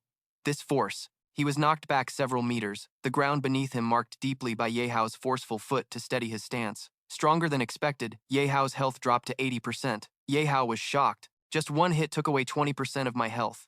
I'm already at level 100. Aduini rode atop a huge demon beast, holding chains in one hand and a blade in the other, looking at Ye Hao with disdain and said, "Sneaky attack, huh? I just don't want to dirty my own hands. My soul is connected to my mount. Our powers are the same."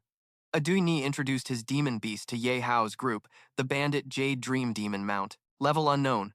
Letting it fight you guys is already a huge favor. Yihao slung his sword over his shoulder, looked up at him calmly and replied, "No way. No denying you're pretty strong. I'm really curious about your exact level. Someone like you probably wouldn't hide your true power." Ye Hao deliberately provoked him with that question because he was suspicious about Kiki's level too. Plus, that girl's level was a mystery. Could there be some special system hidden here?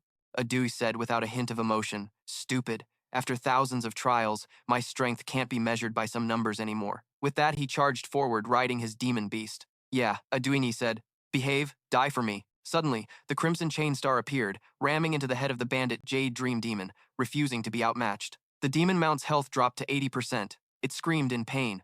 "Go!" Yihao saw the demon's eyes, burning with rage, and it took away 20% of its health. Watching the Crimson Chain Star quickly land and retreat, Ye Hao guessed this meant that guy's real level was about the same as his own, an almost unbelievable coincidence. The Crimson Chain Star bowed to Ye Hao, calling Chi-Chi. He looked at the red dragon and asked the Crimson Chain Star, "You want me to ride on your back?" In Ye Hao's mind, he pictured himself holding his sword, riding the little dragon. Felt a little embarrassing. That image was really hard to face. Better wait until you grow up to talk more. The Crimson Chain Star saw Ye Hao scratching his head, refusing to ride, so it acted spoiled and said "Gao O." Aduini, still dazed, shook atop his huge demon beast and said, "One hit can stun my mount? You've got some skills." Ye Hao thought, if he's the same level as me then. A level 40 dungeon with a hidden level 100 game character doesn't make sense. Ye Hao stood there silently thinking. Though tough against tough isn't impossible, he suddenly had a bold idea. Ye Hao handed a healing potion to Tu Tu Kit. He warned the big guy,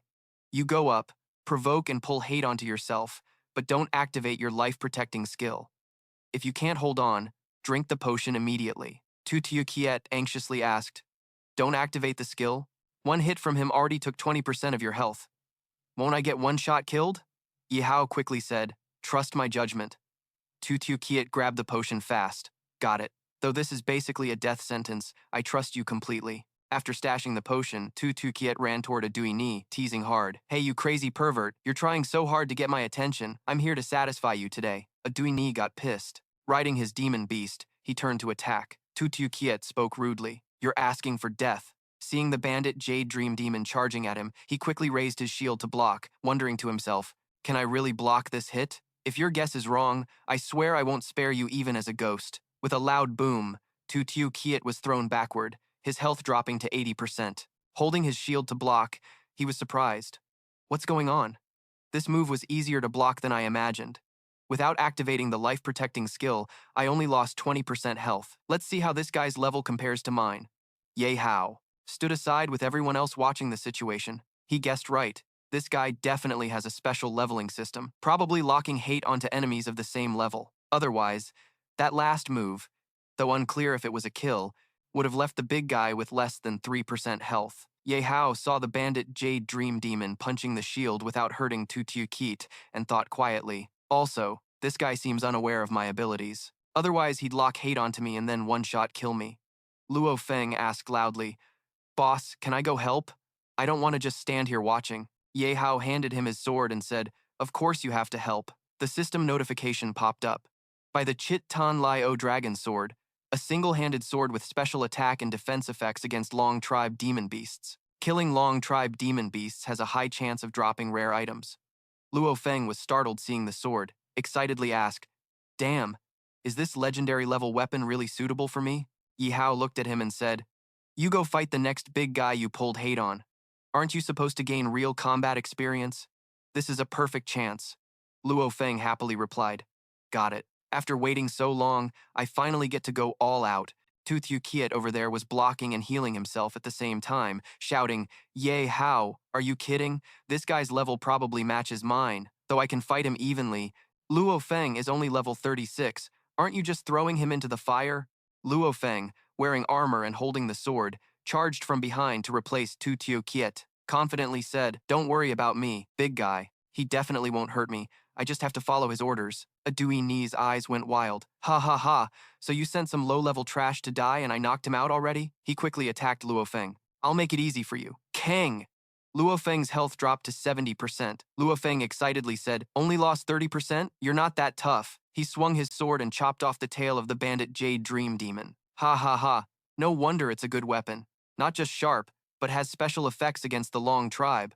Ha ha ha. The bandit Jade Dream Demon screamed miserably, growling fiercely. Adui Ni angrily shouted, How is this possible? Some level 36 trash not only blocked my attack, but also cut off the dragon's tail with one strike. The bandit Jade Dream Demon's eyes were blood red, drooling, and kept screaming miserably. Could it be that he's hiding his true strength? Maybe he's actually the strongest one here. Kiki stood there, surprised, and exclaimed, That's insane. It was the first time I saw Adui Ni looking so shabby. Miu Bao stood next to him, hands on hips, smiling happily. Hee, this is where my master and his companion really shine. Kiki stared intently, and Miu Bao said, All right, since when did your cat start taking a stranger as master? Miu Bao was shocked. He kept twisting and turning, trying to explain. Mio's not a villain. Listen to me. We all misunderstood before. Actually, their masters are good people. She looked at them and said, Isn't it strange that you risked danger to come here in the first place? Kiki looked confused hearing the cat say that. Really? Really? We even ambushed them before. Miu Bao nodded quickly and said, That's right, this is the generosity of their masters. Diệp Hạo stepped closer, and Miu Bao patted him. All right, enough flattering. I'm not as great as this little kitty says. Miu Bao blushed immediately when he patted him. Meow. Kiki looked at Diệp Hạo sincerely and said, But no matter what, we have to thank you for coming to save me. Otherwise, I couldn't have made it. Diệp Hạo raised his hand to cut her off. No need for formalities. But if you truly want to thank us, I'd rather you tell me. He stood up and looked at Kiki, asking, What exactly is the false tree and that three-headed dragon Nazala? That super important thing we can't ignore, what is it? Luo Feng took the lead. Behind him, Lin Mengmeng supported him. Luo Feng laughed excitedly. Ha ha ha, give me the Elder's sword, it's seriously too powerful. Holding it feels like a never-ending surge of energy. Awesome. Lin Mengmeng reminded from behind, Don't be careless. This looks like 2 against 2, but I can only help with healing, so our attack power isn't as strong as theirs. Luo Feng charged at Adui Ni and said to her, Don't worry. If 2 against 2 puts us at a disadvantage, then we'll turn the battle into 2 against 1. He swung his sword across Adui Ni's beast mount's head, making him furious. You killed my mount, you bastard. Adui Ni roared and swung his blade at Luo Feng. I'm gonna castrate you. Luo Feng blocked the strike and laughed loudly. Ha ha, finally willing to get your hands dirty? Let's take it slow. Nearby, Kiki heard Diệp Hão's question and was surprised. What? You guys actually met Nagazo and even escaped alive? How is that possible? No creature can survive running away from it. Miu Bao was smug. Of course. Not only did we get out safely, we even killed a red dragon head inside. Hearing this, Kiki was shocked. Why? Why would you do that? Diệp Hão answered. Isn't that obvious? Diệp Hão explained. If we didn't kill it, it would have killed us. Why? What's wrong with killing it? Kiki replied. I'm not saying that. Nagazo is a very rare and precious species. Even if you can kill it, you can't just kill it so easily, she explained, because the 3 dragon heads of Nagazo each represent different attributes. The red one represents power, the blue represents life, and the yellow represents intelligence. It has lived for 1,000 years on the false tree. Its bloodline and the tree's spiritual veins have merged into one. Now, the false tree has entered maturity. If you drip the blood of the 3 dragon heads onto the tree's roots, it can produce 3 types of fruits with immense power, Kiki urged. Even though you killed the red dragon, there's still a chance to make up for it. While the dragon blood hasn't dried yet, hurry and collect it. We absolutely can't waste this once-in-a-thousand-years opportunity. Hearing this, Diệp Hạo, Tu Tiu Kiet, and Miu Bao's faces darkened. Seeing them like that, Kiki asked, what's wrong? Diệp Hạo scratched his head and replied, Sorry, there's not a drop of dragon blood left because I burned that dragon head to ashes. Kiki was shocked. What? She angrily punched him. How could you do that? Do you even know how precious and important that power is? You idiot, you fool, you total moron. Diệp Hạo was embarrassed. Well, the thing is, I didn't know before. No, some untrustworthy creature should have remembered this important stuff but forgot. She said, Should I punish it to vent my anger? As she spoke, he looked at Miu Bao, who was startled and trembling. Sorry, I really messed up. Please forgive me, master. Tu Tiu Kiet patted Diệp Hao's shoulder and said, Forget it, brother. Things have come this far. No need to regret anymore. This boss isn't much anyway, probably won't turn out well. Did you lack some of that power? Diệp Hao sighed. It might be useless to me, but if sold on the black market or auctioned, it's definitely rare. In short, I feel like I missed out on 100,000. Is still unknown. Meanwhile, over where Aduni and Luo Feng were fighting fiercely, Aduni's health was down to 35%, while Luo Feng still had 80%. Luo Feng swung his sword at his opponent and said, What now? Not so tough anymore? Where's that high and mighty spirit from before? Just standing there like you don't know how to fight? Adunyi blocked the blow and said, Scum. 2 against 1, what skill do you have? If you're so good, don't let that ugly woman heal you, Lin Meng Meng snapped. Calling me ugly, you jerk. Don't think you can say whatever you want just because you look good. Consider me your opponent. Adunyi was equally pissed and unleashed his wild fury. I'm not in the mood to play with you two. Get your act together, my minions. His wild fury summoned all the beasts within a 1-kilometer radius. A fierce pack of beasts appeared, growling and roaring loudly. Luo Feng and Lin Meng Meng cursed. Can't win, so call for backup. Shameless. He can control so many beasts like that. This is bad. Adunyi saw them struggling and said with satisfaction, I admit, you otherworldly humans have skills, but this world is mine. If I can't beat you alone, I'll crush you with numbers. Ha ha ha ha, you can't fight the whole world. Before he finished, a loud boom echoed, and a wall of fire spread through the monsters. They howled and roared 7 times. Seeing the situation like this, Adunyi was totally shocked. His army of demon beasts was easily climbed over and escaped by him. Let go of the words of the loser. You guys don't need to be too cocky. Wait until I get the blood of the red dragon and the fruit that holds the power of the ancient tree. Then I'll come back to kill you all. Ha ha ha ha. Just wait. Let me. Diệp Hạo tried to stop him. No need to wait. Tu Tiu Kiet patted his shoulder and said, Just let it be. I wonder if he'll cry out loud when he finds out the truth later. Ha ha ha. Diệp Hạo sighed once again. We should hurry and follow too. I don't want the other 2 fruits to mess up again. But the 4 of us are surrounded by a sea of demon beasts, Luo Feng said. But the number of demon beasts keeps growing. It's really hard to escape even for a little while, boss. How about you chase first, and we'll hold off these demon beasts? Diệp Hạo replied, No need. These demon beasts aren't to be feared. We just need to completely destroy the beauty of this place. Don't you feel a little regret? As he spoke, a blazing golden fire burst out around him. When the skill activates, you won't feel regret. The place I hate the most is right here. Hopefully, you'll destroy it thoroughly. Diệp Hạo agreed. Is that so? Then I won't be polite anymore. Let's go.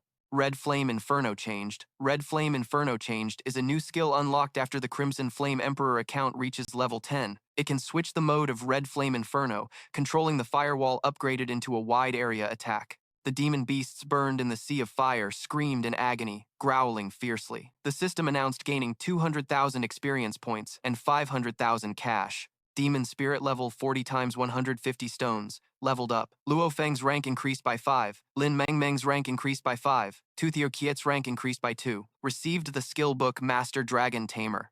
It must be a dragon-type battle pet. After use, the battle pet can transform into a mount form with corresponding size, carrying up to 5 people at most. Diệp Hạo was excited and rubbed his hands. This skill book is kinda interesting. Could it be A. Duni's mount? Dropping it means you've made a big contribution. Luo Feng laughed and replied, haha, that's our boss. Give me this chance. Diệp Hạo activated the skill book and said, Red Scarlet Star, didn't you want me to ride on your back before? Now I'm fulfilling your wish. Red Scarlet Star laughed excitedly. Ha ha ha ha. Diệp Hạo ordered to use the Master Dragon Tamer skill book immediately. A red thunderbolt spun across the sky, striking down and making Red Scarlet Star grow huge and extremely mighty. They exclaimed, Wow, little dragon really looks majestic. Tuthiokit himself had spun countless mounts, but Black Hand never fell off. Seeing this scene, he also sighed, I don't want to be annoyed anymore. When can you share some of your luck with me, brother? Diệp Hạo said to everyone. All right, let's keep track of time and chase quickly. We can't afford any more unnecessary losses. Everyone answered in unison, then they climbed onto their mounts. Diệp Hạo ordered to charge on Red Scarlet Star, targeting the ancient tree. Inside the ancient tree was Naga, curled up, trembling with fear. The two-headed dragon shivered and talked to each other. This world is too scary, yet there are hateful humans like this. The red dragon was burned to ashes, not even a bone left. Blue Dragon said, That man is terrifying. We're totally not on the same level as him. Our lair won't be discovered by him, right? Blue Dragon stammered. Definitely not, the other replied. After all, we hid so well. Outside the cave entrance, someone was rushing in. I know you're hiding here. Nagaro. The two dragons were startled. The voice was Adu thinking, appearing with several demon beasts. He said it had been 1,000 years. You're still useless as ever. Can't even handle some otherworldly humans. The two dragons said, Adu Ni brought so many followers. What do you want to do? Adu Ni replied, 1,000 years ago, I kindly spared your lives. Now it's time for you to repay me. The red dragon showed its head, but hiding its head represented its power. That's too shameless. Hurry up and offer your blood to me. The red dragon, the two dragons fell silent. The scariest thing was the sudden silence. The golden dragon responded to Adunyi's words. You're one step late. That otherworldly man already burned the red dragon to dust. Even the dragon's blood was all burned up. Not a drop left. Adunyi was shocked to hear this. Why is it like this? I waited 1,000 years for today. Now you say there's none left, and it's the very power I needed most. This can't be. I can't accept it. The two dragons also roared. How can we accept a human so easily oppressing us? But in front of absolute strength, whether you accept it or not, you have to accept it. Besides, 1,000 years ago you spared us only to fulfill your own scheme. He screamed. The Jade Dream Demon has been fused with me for 1,000 years. I haven't even settled its debt yet. You guys think you can mock me now? I absolutely won't let you off. Ye Hao replied. Oh, didn't expect your character design to still be pretty three-dimensional. But no matter how three-dimensional you are, as the final villain, you can't escape the fate of being defeated. Adui Ni was super pissed. Who's right or wrong? Justice or evil? None of that matters. Only strength and perfection are eternal. I have perfect life and intellect. True perfection just lacked power, and in the end, you interfered. You ruined the plan I nurtured for 1,000 years. Damn it. Ye Hao was a bit speechless at that declaration, thinking silently. Though I kinda agree with his bluntness, let's not talk about whether his life is perfect or not. Your perfect intellect is definitely full of arguments. Adui Ni slammed his sword into the ground, sending out blazing golden sparks, saying, Can't deny you guys are strong. Right now, I really can't beat you. But even so, I can still do something that'll make you pay a heavy price too. Ha ha. Waves of light flickered around Aduni's body. Ye Hao observed the situation and ordered the others not to move. Luo Feng, let's go stop him, Luo Feng responded. Ye Hao thought, looks like he wants to strike Nagaro now. I already missed one power, can't afford to miss the other two. Luo Feng updated the situation. No way, can't get through. I'm completely blocked by lightning and shockwaves from the energy flow. Damn it, Ye Hao thought. Not good. This situation again. I can't let hatred cloud me, or else. Adui immediately transformed into a 100-level wide-range attack. This will slaughter everyone else. Adui Ni said cruelly. I know your goal is the other two powers, but even if I die, I won't let you get your wish. What I don't have, you won't have either. Ha ha ha, Diep Kiki said seeing this. Not good. He's absorbing the spirit energy of the pseudo-immortal tree, preparing to become gigantic. Ye Hao thought. Gigantic? Why suddenly become gigantic? Could it be his real goal isn't Nagaro but the pseudo-immortal tree itself? The cave walls were cracking and collapsing. Yihao warned. This mountain cave is about to collapse. Red Crimson Star quickly led them out of there, ignoring everything. Rocks were crashing down all around. Red Crimson Star hesitated for a moment, then decided to get the rest out of the cave despite their protests. What are you doing, little dragon? Ye Hao and Luo Feng are still inside. We can't leave them behind, Tu Tiu Kiet said. Don't worry. This little trouble won't stop Ye Hao. They'll definitely figure out a way to escape. Just as they got outside, the cave entrance was completely buried by fallen earth. They panicked. We're doomed. The cave entrance is sealed. How will their master get out this time? Just then, a crack appeared in the dirt and rocks at the cave entrance. Nagaro burst out. Everyone was shocked. In their mouths were. Exactly. In their mouths were Ye Hao and Luo Feng. Luo Feng exclaimed, "No wonder the boss could think of such an escape plan. So thrilling. Just the smell in that mouth is kinda headache-inducing." Ye Hao laughed. "Haha, one head represents life. One head represents intellect. I bet this is their enlightenment." He and Luo Feng jumped down and spoke to the two dragons. "Luckily, you all actively made the best choice. If you've shown good faith, I agree not to kill you and help you protect the pseudo-immortal tree." The two dragons replied, "Thank you so much, our master. These are things we should do. We will repay your kindness with all our strength." Yihao replied without rushing, waiting until a Duyeni was dealt with before continuing. Kiki was shocked by their conversation. "Oh my god, the three-headed dragon Nagaro accepted him as master? That's just unbelievable." On the contrary, Miobao excitedly said, "Our master is truly wise and mighty. My respect for him flows like an endless river." Observing the situation, Ye Hao said, "That transformation is pretty fierce. Aduini, your life power is really intense." Responding to Ye Hao's words, Aduni said, "I've now approached infinite life. You can't do anything to me." Ye Hao looked up at Aduni. "That big? I gotta give it my all and see." The giant Aduini angrily retorted, "All right, hit me. I'm standing here and won't fight back. Let's see what you can do. I even have that wishy-washy Nagaro type bowing to humans. Does the Long Clan's eye still have pride?" Nagaro shouted. "Pride? Can pride be eaten like food? What's more important than the weak's life in this world? Seeking protection from the strong is one of the survival rules of this world. Of course, I'm not stupid enough to try throwing eggs at stones." Hearing this, Aduini was extremely furious, veins bulging all over his face, saying, "Damn it, you're mocking me for not knowing my limits. So what? Today, even if I die with a torn net, I absolutely won't let you get your way." He gathered strength into a fierce punch, saying, "I want to see if you knock me down first or I destroy the tree first. As long as the pseudo-immortal tree is destroyed. Don't even dream of having anything." Ha ha ha ha. The punch swung back to gain momentum, but suddenly stopped. Aduini shouted, "Ouch, ouch, ouch, my head, it hurts." Suddenly 2 hands appeared in the air. One grabbed his hair, making him curse. "Damn it, using such a dirty trick." Ye Hao responded to Aduni's words with a straight punch to the face, saying, "Don't be a villain and then complain. Besides, this isn't a duel. We just need to go all out and finish the opponent." Taking that punch, Aduini spat blood, his blood level dropping by 5%. He sneezed! After the straight punch came a blow to the crotch, making him fall down, grumbling, "Why like this? I clearly have life close to infinite, so how can one punch make me lose blood?" Ye Hao was also pretty surprised. One full force punch only dropped 5%. Gotta say, with that much blood, it takes extra effort. Aduini angrily got up, saying, "Bastard, if you've got guts, don't hit me from behind. Come fight face to face." He replied, "There's an old saying you probably never heard. No matter if it's a straight punch, a jab, or a hook, if you can land it, it's a good punch." Just as he finished speaking, Aduini's head got slammed down hard with a kick, unable to lift it up. He angrily said, "Damn it, then why don't you use your strategy?" The relentless punches and kicks from Diệp Hạo pounded on Adutu's massive body, leaving him shocked. Wait, Aduini was getting smacked around by Diệp Hão's mom like a kid. Seeing that, Diệp Hão's teammates exclaimed, "So you finally got your day? Serves you right, Aduini." After a furious lesson from Diệp Hão's Asian mom, Aduini was left with only 15% blood, lying flat on the ground, crying out, "Why is the world like this? I was clearly the ruler of this world." Diệp Hão appeared before him like a god, answering his question, "Because the world is way more complicated than you think," he thought to himself.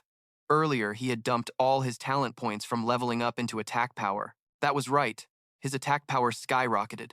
Even if Aduni assimilated the life force of an ancient tree, he couldn't stop this power. Diệp Hão maintained the Flame Demon form, a talent skill focused on offense. The Flame Demon is the demonized form of the Crimson Flame Emperor, unlocked by continuously using talent points to summon the Flame Demon's full form. Previously, he could only use the Flame Demon's hands and feet. Diệp Hão's teammates were all amazed. Tutio Kiet said, "Bro, what other insane skills do you have? This look is just too badass." Lin Mengmeng cheered the boss on. "Go boss, go." Luo Feng said, no wonder you're the big boss. This was beyond normal imagination. Kiki was also stunned. Oh man, how can there be a guy this strong in the world? Miao Bao proudly said. Of course, a man who can be my master is on another level. Kiki got hyped seeing Miao Bao like that. That's awesome. I could take him as my master too. But unlike the happy vibe, Aduini was filled with hatred and resentment. I'm not willing to accept this. I was so close to breaking free from this world's prison. Why does fate want to toy with me like this? Why let this man storm into my world? Diệp Hạo fused while replying, fate has never been fair to you. You think fate was mocking you, but everything was arranged long ago. You may have pride and special powers, awakened, but the irony is you were born in a low-level dungeon, like level 40, so the fusion completed with a massive armored punch coming down. Diệp Hạo said, give up. Facing a punch so powerful it could shake heaven and earth, Aduini stubbornly said, no, absolutely not. My fate isn't decided by, but before he finished, he was dead. The last image of the battle was an explosion with lightning and powerful shockwaves left from the punch. The system announced, congratulations, user. You defeated the dungeon's hidden boss, unlocking the account of the man you shouldn't meet in life. After killing Aduini, Diệp Hạo pondered, his fate was already set. What about us? Could the whole Earth be transformed into a game world controlled by some high-level existence? No. If that were true, why would it make people turn their dropped gear into streaks of light in the sky? Everyone was amazed. Tu Tiu Kiet said, that light beam is so flashy. I've never seen special gear drop so extravagantly. The physical body of Diệp Hao's dragon would drop. What kind of rebellious gear? Luo Feng said. I thought missing the drop from the three-headed dragon was a loss, but this hidden boss Aduini made up for it. Diệp Hạo landed and said, forget the dropped items. After all, we're the only humans left in the dungeon now. We can pick them up later.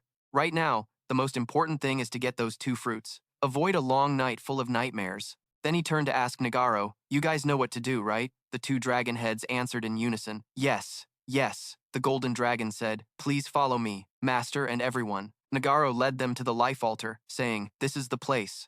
Master, in this grand scene, everyone couldn't help but exclaim, wow, this place is magnificent. Diệp Hạo wondered, did you build this place? Kiki replied, no, this place existed before we were born, unchanged for 1,000 years. I don't know who built it. Miao Bao said, maybe Aduini knew, but now we can't ask him. However, Diệp Hạo brushed off the topic, saying, it doesn't matter. Nagaro continued, let's go. Nagaro respectfully replied, at your command, master. The 2 dragon heads, one blue and one gold, bit their own necks, bleeding as they approached the pillars. They let their blood drip onto them.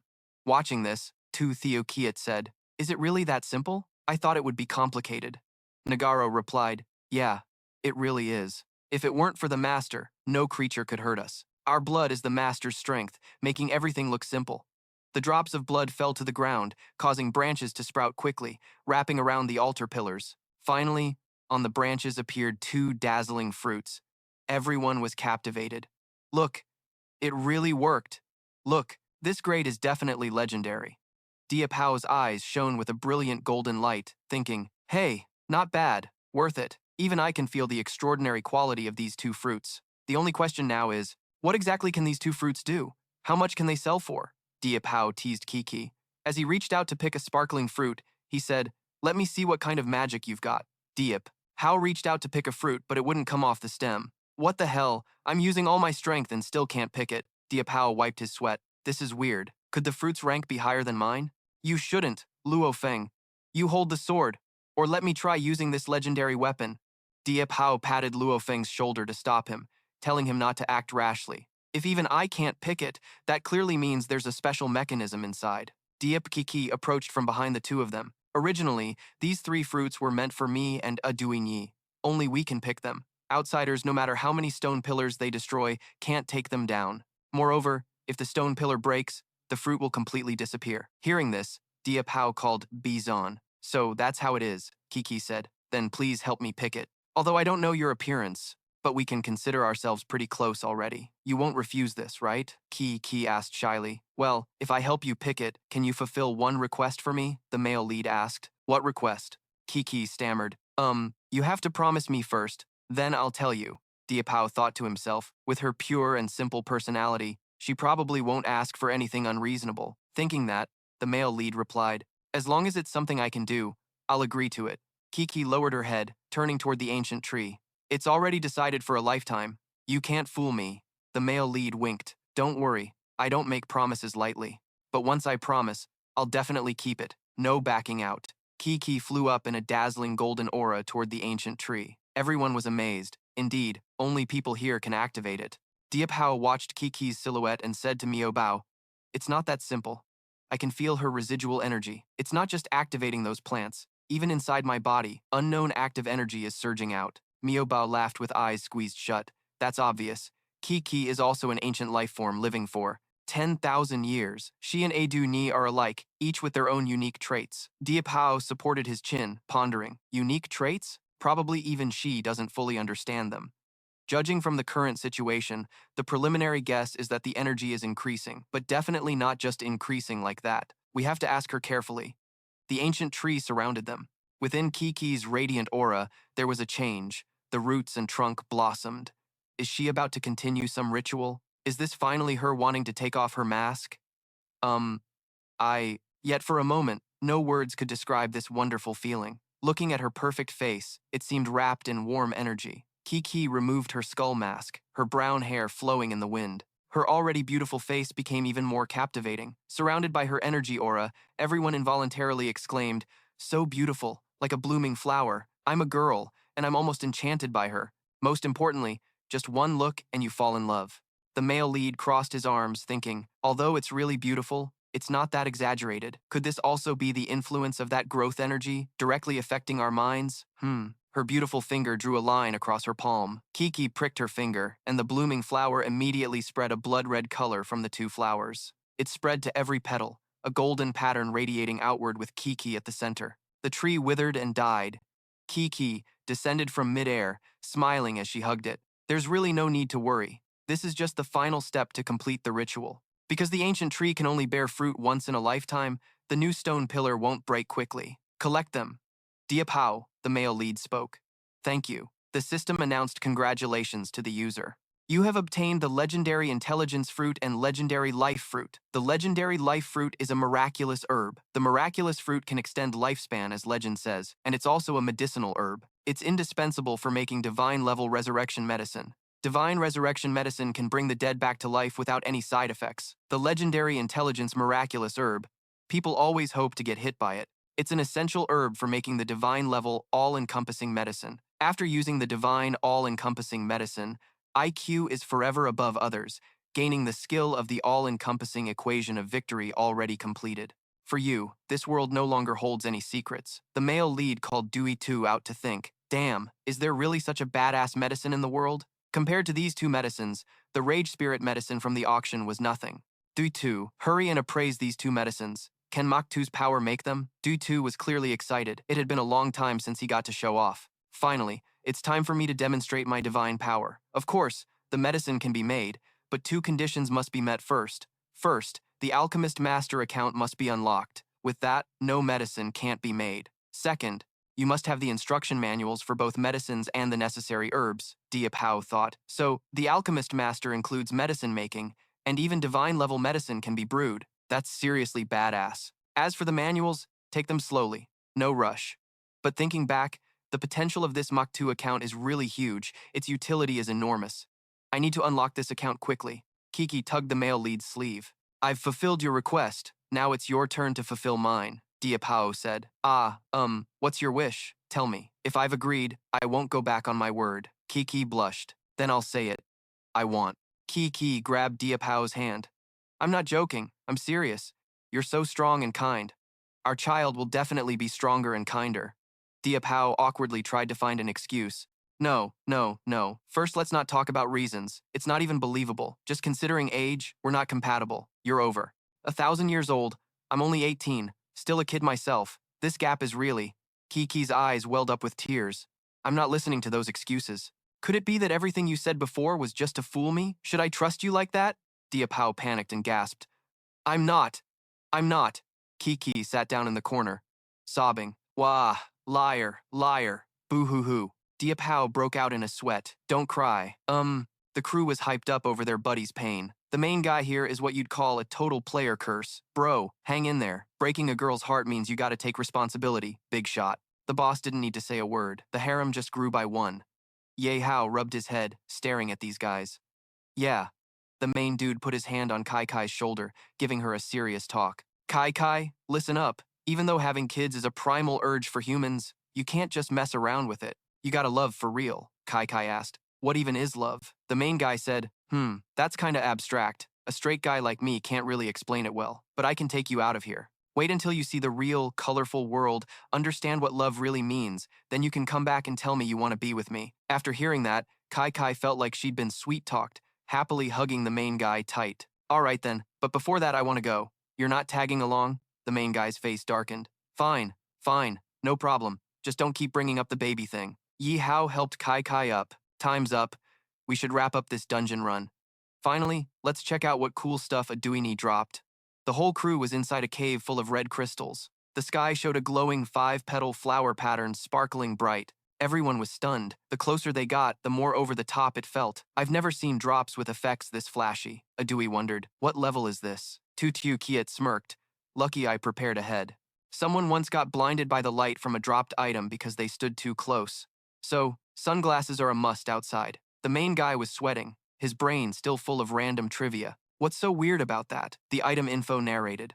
Special hidden drop, life essence, dai tai, 1 out of 10 divine grade quality, an important herb for crafting. Divine grade resurrection herb and super divine grade essence herb, only one needed to craft the resurrection potion. In no time, I collected 10. 2 types of herbs for crafting resurrection potions.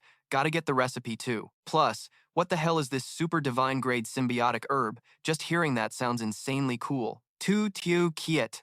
Stunned, staring at the cube holding the gear dropped from A. Duigny. Divine grade documents? Even as a seasoned vet, I've never heard of this before, the main guy said. Didn't they already write about it? Special hidden drops are just from a level 40 dungeon. How could there be such rare documents? Weird. Whatever. Let's see if anything else good drops. System notification. Congratulations, player. You cleared the dungeon. Completion rate 90%. Received 100,000 experience points. Received 1 million money. Received rare level 40, magic essence 30. Anaki Bavwang weapon sword. A violet's affection will bond with the owner. Over time, it hides enormous energy. Feature, cannot use cross-race friendship. Skillbook.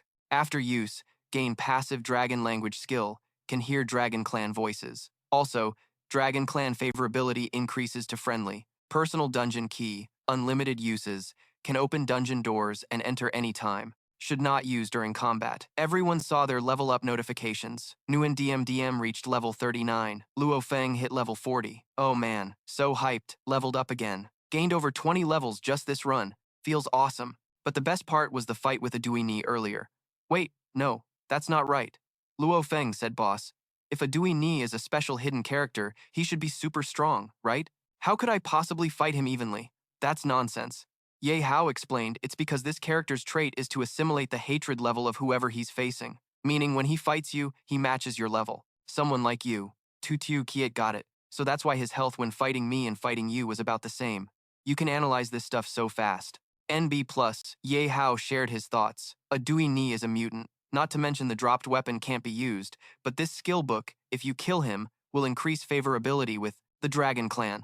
Aren't they a gang? Kai Kai explained. No, the Dragon Clan in the jungle reluctantly submitted to a Duini because of his brutality and control power, so you saved them and gave them freedom. Ye Hao understood. Yeah, that's why I said he's a mutant, designed differently from normal. Also, from 1 out of 10, we can guess there are 9 other special hidden characters like him, probably distributed randomly, not by rank. This explains why he appeared in a level 40 dungeon and has valuable knowledge. Weird. Tutu Kiet asked his bro. What do you plan to do with this divine grade document? You can't make resurrection herbs from it anyway. Might as well sell it off. I really want to know how much it's worth. Yihao replied, though I'm curious, I won't sell it. Its value can't be measured by money. Also, there's something really important. The main guy asked, Miu Bao, can we now exchange the magic essence from the previous first mountain cave? Miu Bao laughed, of course. Of course, now I'll take the owners out. Yihao instructed the dragon Nagaro. Nagaro, stay here to protect the Chithu school. Maintain the ecological balance here. The Naga dragon bowed respectfully, obeying the owner's orders. The whole group followed Miu Bao into the first mountain cave full of magic essence. Indeed, there were tons of magic essence, truly magnificent. Miu Bao gleefully giggled. Of course, I'd never tricked the owners. Kai Kai asked in surprise. Hey, Miu Bao, isn't this our nest?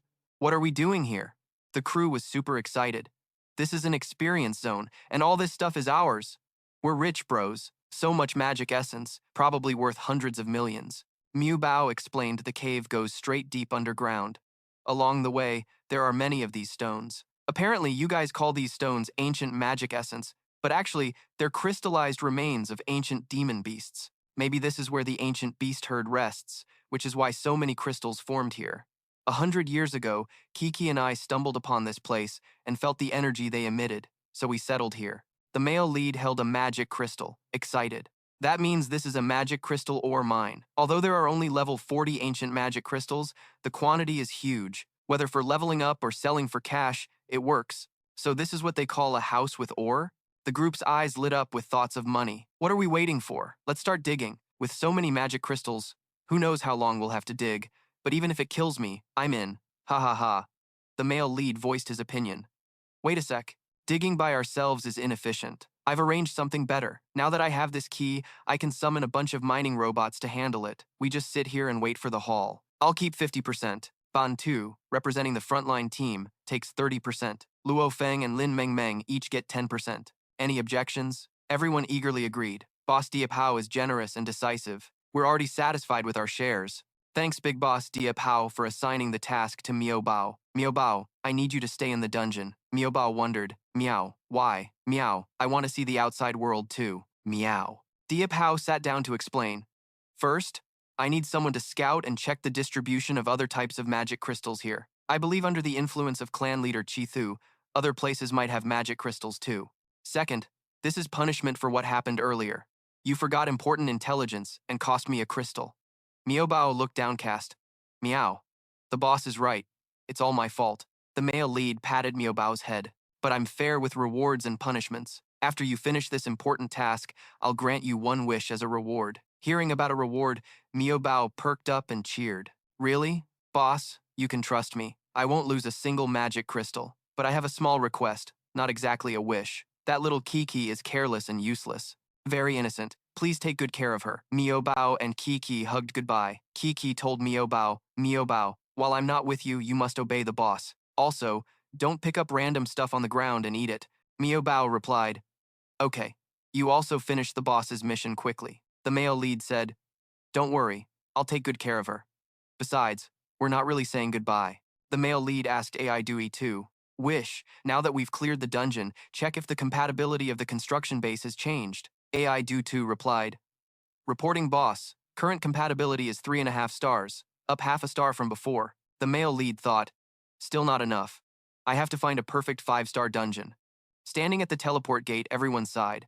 Finally out, this dungeon journey was really something special. DM and Luo Feng excitedly chatted. Yeah, the boss is really thoughtful. Plus, before leaving, we took advantage of the ancient magic crystals to level up again. Right, now we're all level 45. But Teokit said, because level 45 is relatively safe. Whether entering dungeons or wild zones, it's no problem. The male lead warned, Wait, something's approaching us fast. It's a convoy. Looking at the route, they're definitely coming for us. From afar, a fast-moving convoy approached. When the vehicles neared Diệp Hạo, they braked hard and spun to block us. The male lead was shocked. What the hell is this? Looks dangerous. A guy standing on a vehicle roof holding a gun said, Better late than never. You almost got away. I don't get why trash like you is wanted by the Hoang Chin group. He's Hohak Ni Muk, squad leader of the Tiam Lin Mercenary Corps, level 85. He pointed his gun at Tu Teokit and asked, Is that you? Fatso, your rank is the highest. And you look like you love causing trouble. You're the one Hoang Chin's group put a bounty on? Tu Teokit panicked. Me? No way. The male lead joked. Big bro, why are you teasing a guy wanted by Hoang Chin's group? So you two fooled the intelligence again. The male lead winked. Don't spill it, act a bit more to get intel. Tu Teokit winked back. Got it. Diệp Hạo thought the woman earlier and the squad leader were both from Hoang Chin. We just left the dungeon and another group shows up. I'm really popular. Hoang Chin group, huh? Alright, it's time to say hello. Tu Teokit strode forward fiercely. Big boss, I'm the one you're looking for. But is this all you got? You underestimate the AI? There should be 1 or 2 centaur squads coming. Or maybe others are on their way. The confidence was so strong even Diệp Hạo admired. This fat guy's got game. Acting so real.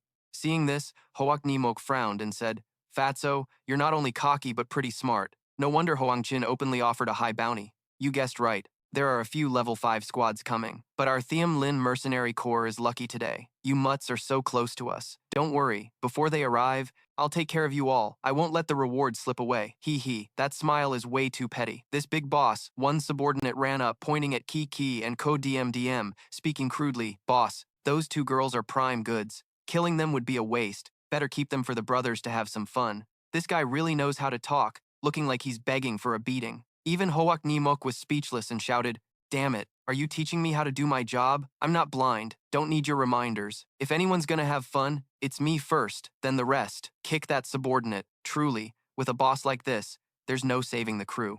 The subordinate winced and quickly said, yes, boss, my bad." Then the boss shouted, "Damn it, stop wasting time, kill them." The Thiam Lin mercenaries, all level 40 to 44, charged forward. "Charge! My beauty, I'm here. So you're short on girls and have to fight, huh?" Diệp Hạo quickly organized. Fatso blocks the squad leader. "Luo Feng, you guys hold off the others for a few more minutes." "Can you do it?" Luo Feng confidently replied to the boss. "Don't worry, leave it to me and brother too. I just hit level 45, perfect timing to use them for some practice." After getting the response, Ye Hao immediately spread his wings. I went forward to check the situation, then quickly came back and reported. He flew off in a flash, leaving the dumbfounded enemies choking on dust behind. That kid wants to run? Low rank, but flying backwards with props is pretty good. Could he be a rich second generation? Another guy said, "Let me chase him. He must have some good stuff on him." Seeing his spirit distracted, Hoak Nimokdo angrily shouted, "Damn it, stop wasting time on that low-rank trash. Focus on killing that fat guy for me.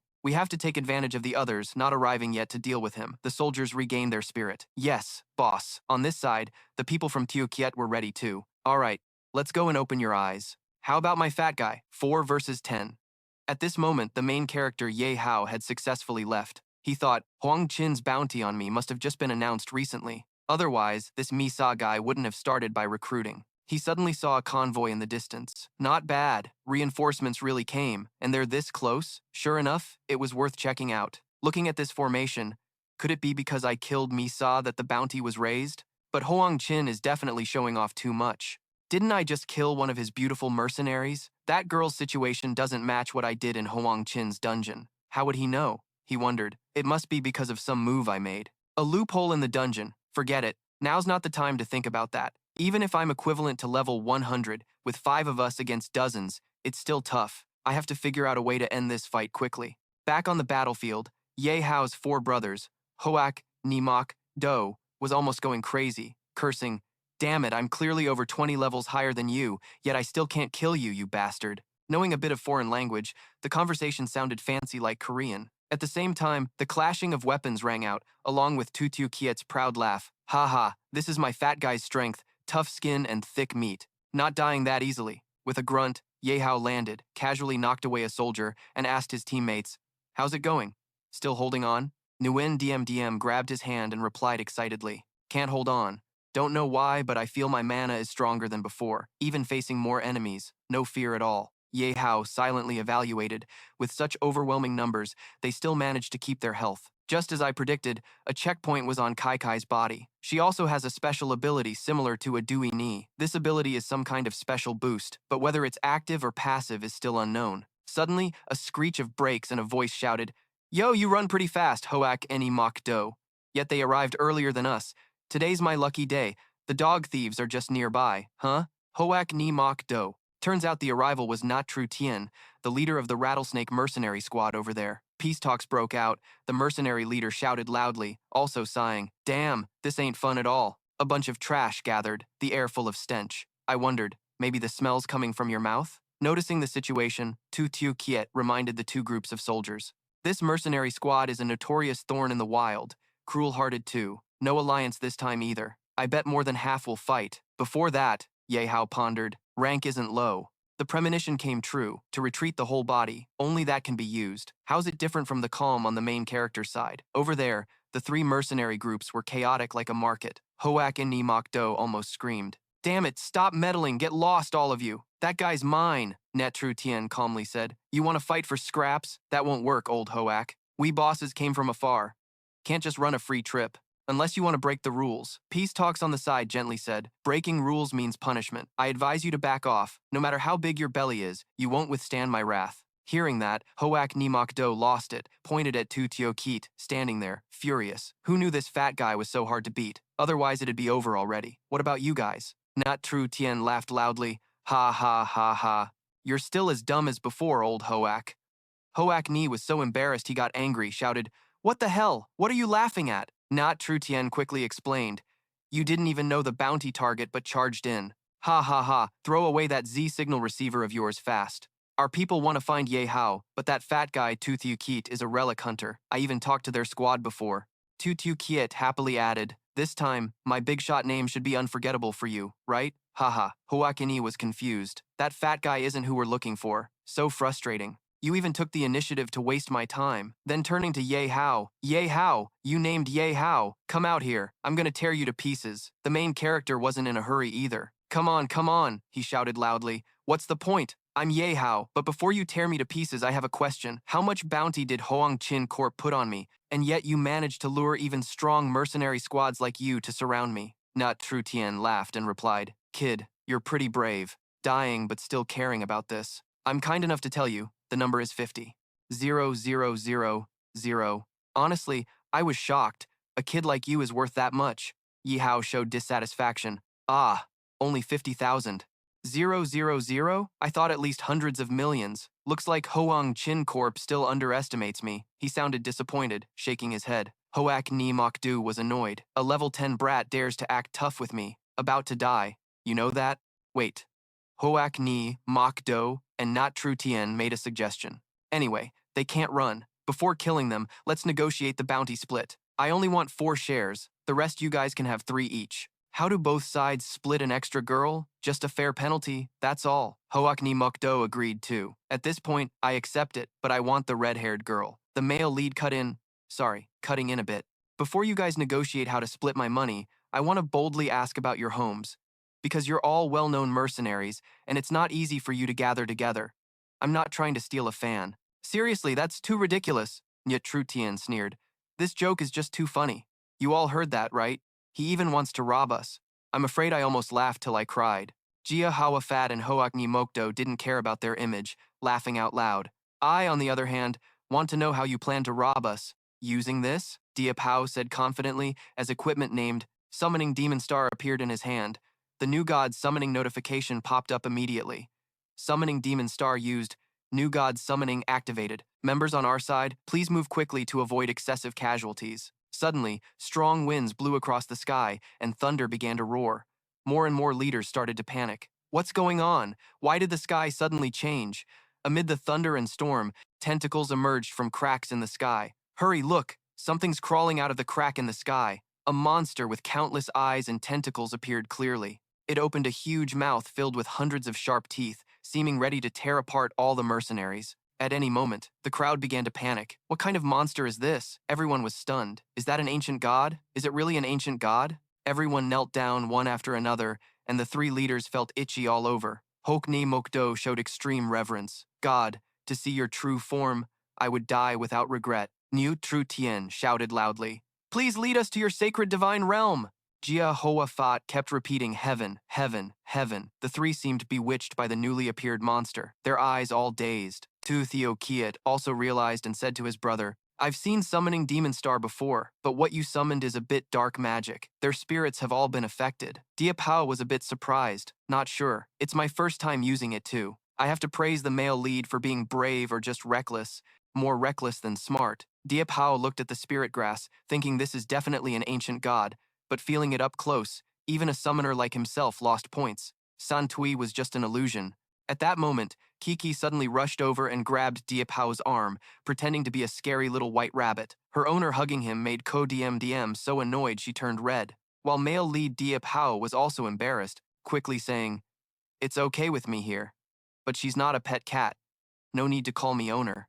Suddenly, the mercenaries' screams echoed, their souls rising, with no warning signs. Now it's bad. No more little white rabbit or owner. The 3 directly cosplay as sandwiches. Lin Meng Meng also imitated Kiki, tightly holding Diệp Hão's left hand. Diệp Hão shouted, So scary! The boss hugged the right side, also tightly held by Kiki. So cool, but poor Diệp Hão. The situation was that his soul seemed no different from the mercenaries, all flying away. The 3 saw a strong energy column, heading into the ancient god's mouth. Suspecting the transparent white matter, could it be souls? Notification appeared. Summoning Demon Star received special energy boost. Soul-devouring Diệp Hạo was secretly surprised by this special energy boost. What's this? It must be Kiki's special ability. Looking at Kiki standing next to him, she was faintly glowing. But how exactly this energy boost mechanism works and how much it increases remains to be clarified. The ancient god fiercely and terrifyingly devoured in the sky. Some still confused asked, is it going to devour everyone's souls? Signaling the feast was almost over. The ancient god slowly retracted its tentacles back into the crack. Theokiet seemed scared, his mouth cheating youth. If he didn't keep exclaiming, finally, it's over, damn. Watching a bit longer, I felt my soul was about to exit too. In a short moment, the smoke dispersed, the storm and thunder vanished, restoring the sky to its original state. I now feel my whole body stiff, like I lost consciousness. Someone help me. Diệp Hạo was very honest. Sorry, I didn't expect summoning Demon Star to have such a strong mental influence. Here, take this spirit medicine to recover. He looked at those who were so cocky just a moment ago. Now he was raising all four limbs to the sky, eyes rolled back. The client, still conscious, thought, can only say you guys had bad luck. It was supposed to be a mental attack, but ended up losing souls. Looks like summoning Demon Star can't be used when Kiki is around. With attack range plus special boost, even our own people get hit too hard. System now announces congratulations to the host for gaining 500,000 experience, 30 million money, 1 piece of mysterious hardware resource, 1,000 T high-quality mechanical repair components, 13 permanent black VIP cards for the medical club, 3 slightly angry dolls, 3 60-level supreme treasure mirrors, stable network access devices to enter. The dedicated rewards of the Hoangqing Dan Corporation, Hell's main guiding, signature weapons and musical instruments. Thin hands beating a rhythm inside the head, fingers naturally dancing along. She is the most beautiful person of all. What kind of nonsense dropped here? So annoying. Diệp Hao's face showed only one word of disdain. On the other hand, Luo Feng, Tu Tiokiet, and Lin Mengmeng were very excited. Luo Feng's excitement level jumped 3 times. Awesome, Tu Tiokiet exclaimed loudly. Does a dumbass know how hard it is to level up in the wild? I've leveled up several times this trip. Diệp Hạo didn't want to try anymore. Only Kiki seemed disappointed. Standing still, Diệp Hạo noticed she was acting strange. Went to ask her what's wrong. Kiki whispered, I'm fine. It's just that my rank has been stuck at question mark for over 1,000 years. No matter how many dangerous beasts I kill, my middle rank doesn't increase. Still, question mark. Seeing that, Ye Hao gently comforted, in my world, the rank question mark represents a mysterious existence, but is incredibly powerful. So no need to be so down. Cheer up. Kiki, you really are just too adorable. Ye Hao only needed to say a few comforting words, and she smiled brightly. Yes, master. But didn't forget to tightly hold Ye Hao's arm, successfully leaving him speechless. Yeah, still so innocent and pure. After the cheerful moment, Tu Tiokiet seriously talked to the main guy. Bro, where did you summon that demon beast from? That thing isn't something good. If it were someone else, I bet. Even the summoner would get buried with it. Yihao honestly replied to the client, half hiding info he got from the old cult organization, the former World Forest Army, during the beast contract mission earlier. Tu Tiokiet was surprised. Former World Forest Army? I've heard this cult actually hides in the wild with countless small and large cults, but the only one that really grew is this former World Forest Army. No one knows why, but their followers are super numerous. Not only hiding in the wild, but they've also spread into safe zones. So it's not weird you ran into them, Yihao calmly responded. Then I hope they don't provoke me on purpose, or else I'll use this summoned demon beast to let them see firsthand what the god they worship really looks like. That's enough here. Let's head back. I already promised to have dinner with them tonight. If we delay any longer, we'll be late. Noticing Ye Hao's careless and arrogant attitude, Tu Tiokiet didn't hesitate to praise. No wonder you wiped out dozens of mercenaries in one breath. Done with business, just want to go home for dinner.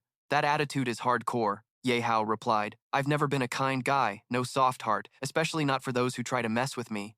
Anyway, in this era, being kind to enemies is basically asking for death. Going with the flow, Tu Tiokiet added, true, but I might have to disappoint you. The car broke down during the fight, can't start it for a while. Sorry, ha ha ha. After saying that, he successfully froze the other 4 for 5 seconds. He continued, though we can drive those mercenaries' cars, if no one minds the smell. Ye Hao couldn't blame him. After the 5-second freeze, he reassured everyone. No need for hassle, I'll handle it. Everyone step back a bit. He called Dui 2.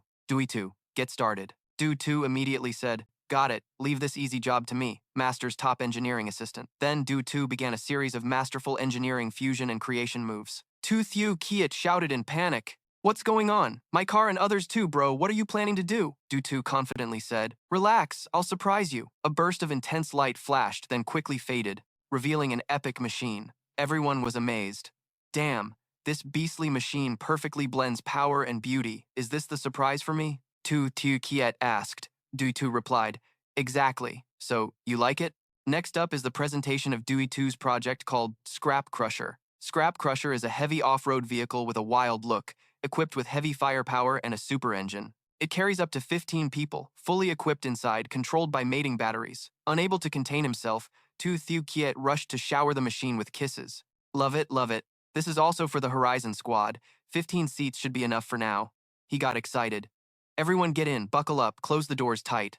Fatty, I'm about to start the engine. Everyone quickly corrected him. Fatty, don't get too hyped. There are 1,000 roads out there. Safety first. No reckless driving. As he finished, Tutu Kiet hurriedly floored the gas and sped off, leaving Ye Hao speechless. Before he could say anything, the gas was already floored. I, Tutu Kiet, am driving at coffin speed, he replied. Ha ha ha. Don't mind those details. This veteran driver guarantees you'll be home for dinner before sunset. Scene change. Ye Hao now looked alone, standing by the railing, thinking, having this kind of quiet feeling isn't bad, but how long can it last? Though I temporarily have the protection of the Han Mac group, that doesn't mean absolute safety. Besides Hoang Chin, I bet even inside Han Mac there will gradually be AI risks calling me out like Miss Mac on the high branch. But that's a problem for later. We'll deal with it when it comes. Hong Chin has already attacked me 5 times, can't just let it slide. Enough thinking. Then he called Du Tu. Use your master engineering skills to hack into Huang Chin's private network. Can you do it? Du Tu answered. Master, no problem at all. Hacking is just a piece of cake. Yihao didn't hesitate. Great, then help me infiltrate the Huang Chin group's bounty board immediately. System is loading now. Yihao watched the stats on the screen.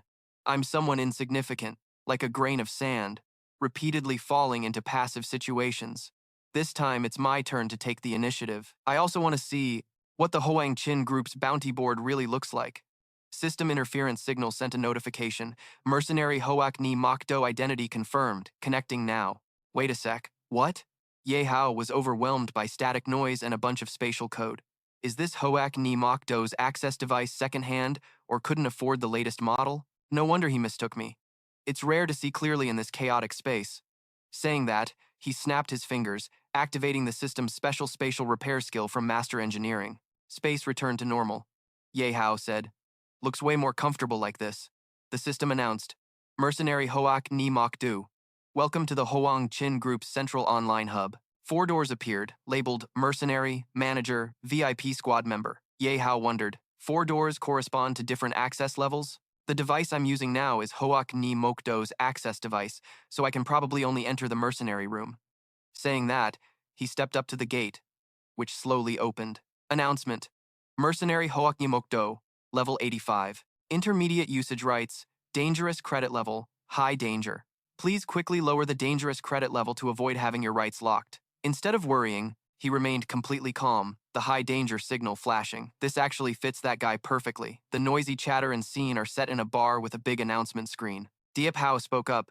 So this is a bar. That really suits a mercenary style. Isn't it just a bounty announcement? Why make it so complicated?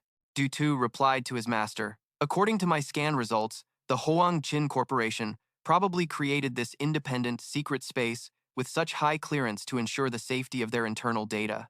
If you don't use the skills of a master engineer, even with an access device, you can't get into this space. He agreed. Exactly. An announcement popped up, and Diệp Hạo quickly asked, is this the bounty announcement? The bounty board shows rankings. 1 target named Tuyet Hak, actual level unknown, danger level 5 stars, bounty 100. 000.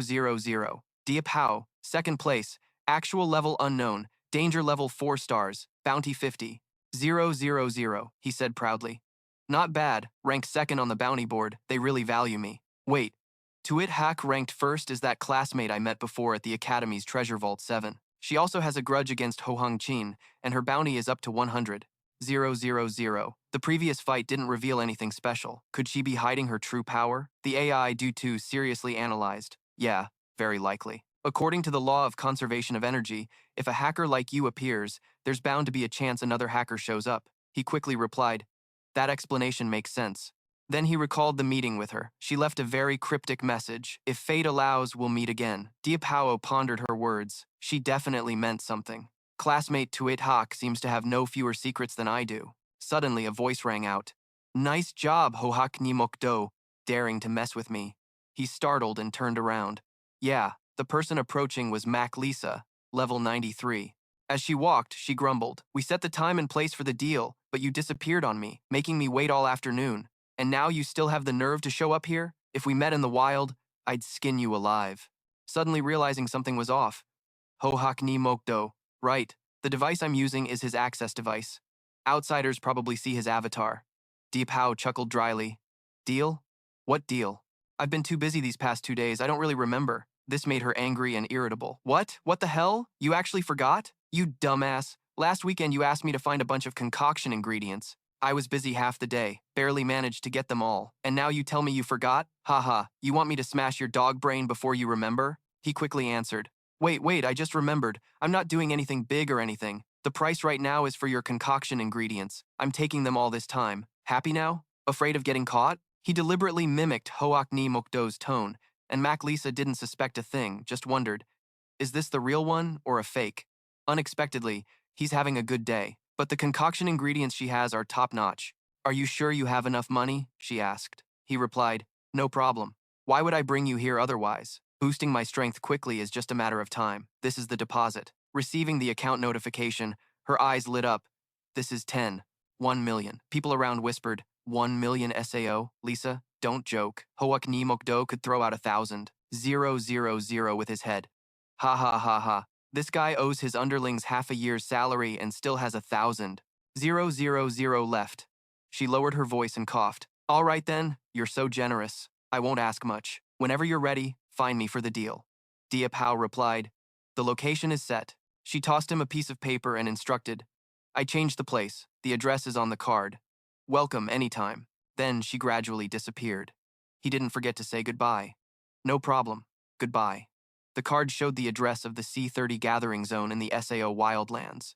When he has time later, he'll find the place based on the map, but one thing surprised him. This Hohak ni Mokdo is actually a mid-level professional pharmacist, and yet he's this good? Du also investigated and immediately reported to his master. Master, I searched related intelligence and found that the pharmacist profession was among the top 3 fastest moneymakers in the past. He pondered, so that's why. Looks like I have to unlock the Master Alchemist title. Diệp Hạo left that room and thought, the mercenary bounty area doesn't have complicated mechanisms or functions, nor many rewards. To really get useful intel, you have to enter these higher-level doors. Hohak ni Mokdo's mercenary rights aren't enough to enter. Sure enough, this VIP room demands very high clearance. He quickly asked Du, can the main gate be forcibly unlocked? The AI quickly provided analysis results. Yihao also left that room and pondered.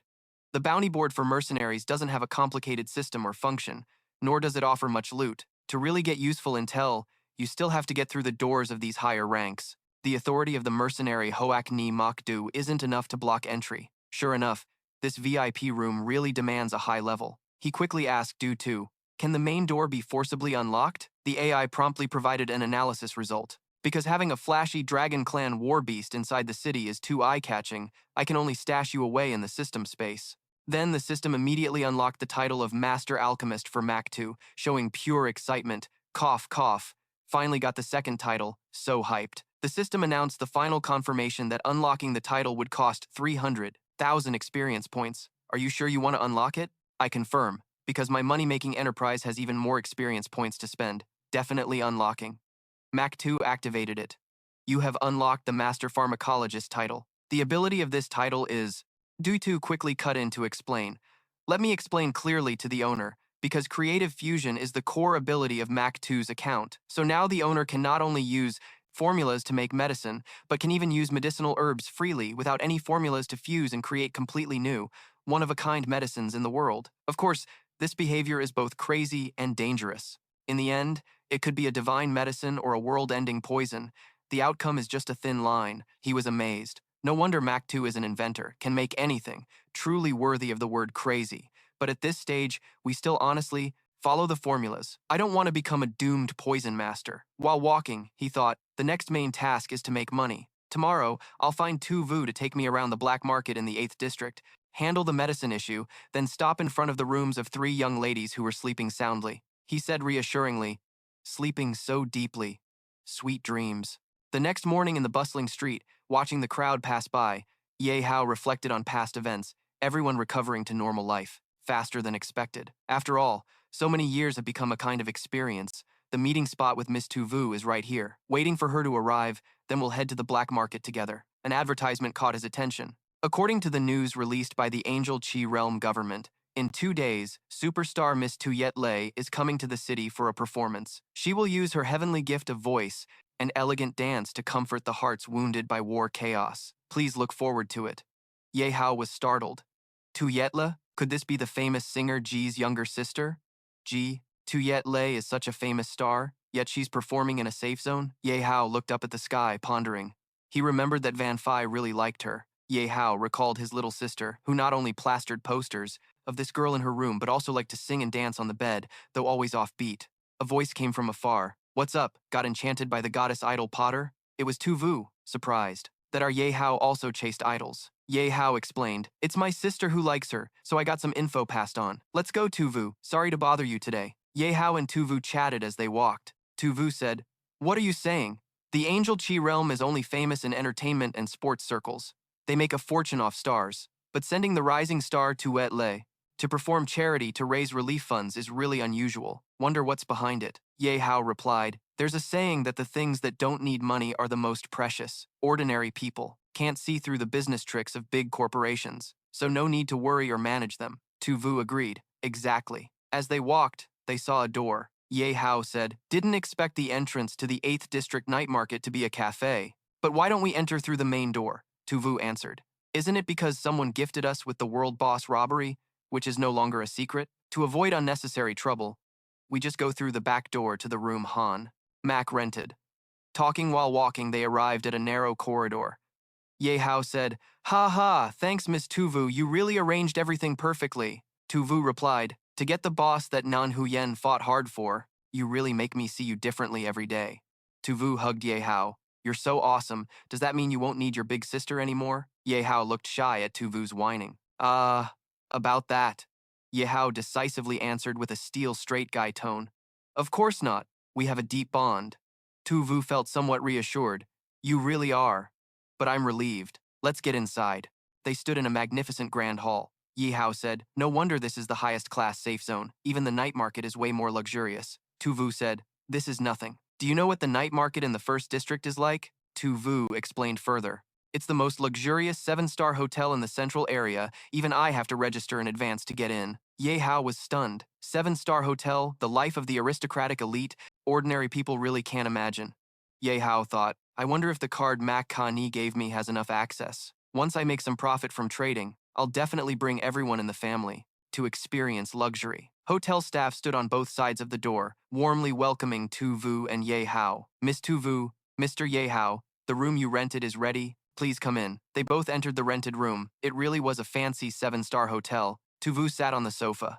Before, you contacted me saying you wanted to bring props and blueprints related to black market tech and medicine. I stayed up all night collecting and sorting the related info. Ye Hao replied, thank you so much, you've helped me big time. Tu Vu yawned and laid back on the sofa. I'm so tired, I need to sleep a bit. You take your time looking. Ye Hao said, no problem, you rest, I'll call you tonight. Ye Hao opened the system screen showing finished medicines. Master-level works are very rare, plus extremely expensive, but compared to blueprints, although the price isn't convenient, it's much more reasonable, because the master profession is among the highest level, and talents are scarce. Also, there's still a chance of failure when crafting props, so costs are higher. But what's there to worry about? Ye Hao leaned back and thought, I am Mac 2, the crazy super inventor who destroyed the world. Failure in crafting simply can't happen to me. I can totally exploit the price gap between blueprints and finished products to make a huge profit. Ha ha, Ye Hao looked up at the system's 3-dimensional screen. I'm going to use dozens of, starting with $0 on hand as initial capital, the goal was small, just to make 100,000.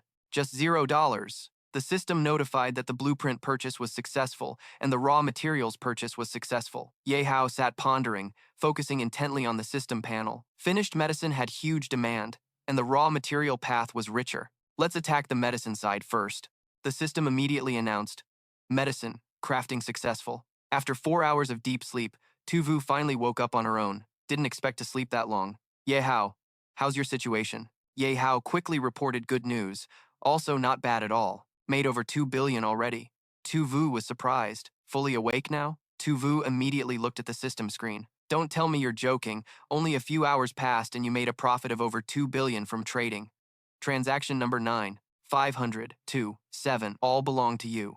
Oh my god. There are many more records of medicine formulas, all high-grade medicines, plus a few bottles of super rare medicine. No wonder you made so much profit. While happy, Ye Hao suddenly sighed. Too bad there are no more raw materials in this area. Otherwise, could have made even more money. Seeing that, Tuvu replied, that's obvious. The raw materials in this black market are all cleaned out by you. Tuvu then leaned against Ye Hao, her breasts pressing tightly. So seductive. So you want me to help gather 10 raw materials to make money? Then I should repay my greedy homeboy. Should I explain a bit to Big Sis here? What's this grandmaster promotion thing? No, you're hiding many secrets I don't know about, right? Seeing that, Ye Hao replied, sorry, Miss Tuvu, I will definitely repay you, my lover. But this secret can't be revealed now. The secret on me doesn't harm you. Later I will explain to Miss Tuvu when the time is right. Miss Tuvu replied, I like you, I owe my lover. Although specific transactions in the black market remain secret, if someone really wants to investigate, they definitely can. You're the only one selling so many rare medicines. That will definitely attract a lot of attention, especially from the upper echelons of high society. Those who can craft medicine in today's society are like walking on thin ice. Ye Hao replied, no problem. I dared to do this, so naturally I'm not afraid of trouble later. Suddenly a notification appeared. Honorable guests, today's scheduled auction is about to begin. Guests wishing to participate, please proceed to the auction hall and wait for the auction to start. What? Tuvu explained. This is the highlight of the black market in District 8. Every day they hold an auction for 5 items not displayed in the system. Ye Hao was a bit excited, meaning there's a chance to get rare stuff? Interesting. Let's go check it out, Miss Tuvu. Tuvu replied. Okay. Arriving at the auction hall, the system announced, dear guests, please wait a moment. The auction will start immediately. Tuvu looked around and said, Hung Thuan doesn't seem to have many participants, and their levels don't compare to Victoria's Secret before. Ye Hao also looked around and said, no one's hiding their identity. Tuvu replied, that's right. After all, it's just a normal auction inside a safe zone. Such a big difference is natural, but sometimes surprises happen. Suddenly, Ye Hao looked down at the crowd in the hall. Huh, that figure looks very familiar. Turns out it's Elder Lai. Didn't expect to meet him here. He looked ordinary but was actually level 60 before. When I was a rookie, he took care of me. Really grateful to him. Wonder if today I'll have a chance to repay him? The auction program begins. The MC opened with a very heroic voice. After 4 fierce item battles, we now move to the auction of the final item. The MC pulled the cloth covering the item. Dear guests, please look carefully. This magical item is a high-grade blessing medicine from my beloved goddess.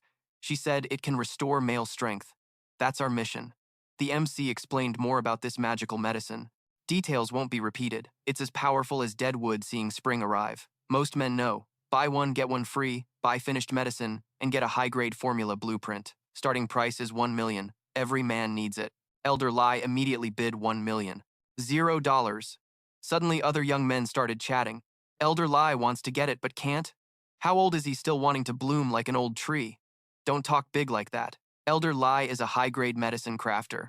I think he's aiming for the formula blueprint. That's true. A real shady dealer, Tuvu said. Didn't expect the last item to be useless. Looks like it's only worth $0. Except Elder Lai, no one will buy it. Suddenly Ye Hao bid 2 million. $0, shocking Tuvu. Huh? Ye Hao? Hearing Ye Hao boldly bid high, the auction crowd started buzzing. That kid actually bids? Clearly just a young kid. And wants to play this game? Too young, no chance. Tragic. Tuvu was equally surprised, came over and whispered, Ye Hao, why are you buying this? Do you have some secret down there? I'm not judging. I'll help you. Seeing she misunderstood his purpose, Ye Hao quickly explained, I don't have, Miss Tuvu? Do you misunderstand something? I'm buying this purely to counter that old royal guy. Tuvu understood, smiled awkwardly. Oh, I remember now. From what the Aerys said, The first time she met you, you were trading with Mr. Lai. Ye Hao smiled and nodded. Right. No mistake. Back then I was young and clueless, almost got scammed by him. So this time luckily got a chance thinking of repaying him. Old man Elder Lai got very angry, shouted a bid of $5 million. Yihao wasn't afraid to raise it to 10 million. At this point, Elder Lai seemed to lose his temper, looked around the auction floor, shouted loudly, 20 million. $0. Damn it, who's the blind troublemaker here? Behave and stop bidding, or don't blame me for being rude. Everyone looked toward the previous bidder, then started discussing. Oh, that seems to be Miss Tu Vu from Han Mac Group. The guy next to her. Could he be the gigolo she keeps? Too young already, no chance. Taking up space. Ha ha, better come to me. With my skills, I guarantee you'll have a blast. Ha ha ha, that creepy old dude just couldn't help himself when he saw a beautiful girl like Tu Vu, so he started teasing her. Her uncle felt disgusted by his face. He wanted to rush over and teach the old man a lesson, but Ye Hao stopped him. It's not the right place to flip out. Leave the next part about Miss Tu Vu to me. That teasing is enough. Next up is the real deal. The auctioneer received a signal to yield the item to Chief Li. This buyer has given up competing at 20,000. 000 times once times 2 times 3. The item goes to Mr. Li of Huangqin for 20,000. 000 bid won the favor of the beloved god. Ye Hao joined the fight to indirectly humiliate Chief Li. He angrily pointed at him, threatening the kid. Don't let me see you, or it'll be your death day. Ye Hao turned his back and left, but still showed a challenging attitude. Oh yeah? Chief Li sped off like the wind, furious thinking about Ye Hao's annoying face. Damn it, I'm so pissed. Something that should only cost 100,000, but halfway through, some rotten kid messed things up and cost me 19,000. You guys go check that guy's background. If he's with Miss Tu Vu, then of course he's connected to the Han Mac Group. Yes, as soon as Chief Li gave the order to his subordinates, Ye Hao appeared right in front of him. No need for all that trouble, I'll deliver him myself. Ha, isn't that better? We meet again, Chief Li. So whose death day is it now?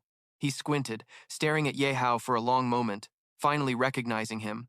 Wait, now that I'm closer, I can see your face clearly. That brat from the black market in District 9 earlier was planning to get revenge on me at the last auction. Damn it, kill him! Shoot him! He ordered his men to point guns at Ye Hao. He quickly dodged the bullets while still glaring fiercely. You didn't recognize me before? Guess your eyesight sucks. But now that you see me, it's too late. Chief Li's driver shouted loudly. Damn it, I can't see the road ahead. He crashed hard into something, Chief Li shouted as he was thrown out of the car. He slowly crawled up, clutching his mouth covered in blood. Damn it, are you crazy? How dare you mess with me? Do you know who I am? I'm from the Huangqin group. Before he could finish, Ye Hao kicked him away again. Let me make it clear so you don't waste your breath. The ones beating you up are from the Huangqin group. He panicked and screamed for help. Help! With the support of his wings, Ye Hao flew up and grabbed him by the collar. What now? Surprised? Excited? Chief Li had no choice but to raise his hands and surrender. Spare me. It's all my fault that the heroes who bullied you at first, and even the dog-eyed ones who dared to challenge you today. Turns out I've been the young hero all along. Can't see the big picture?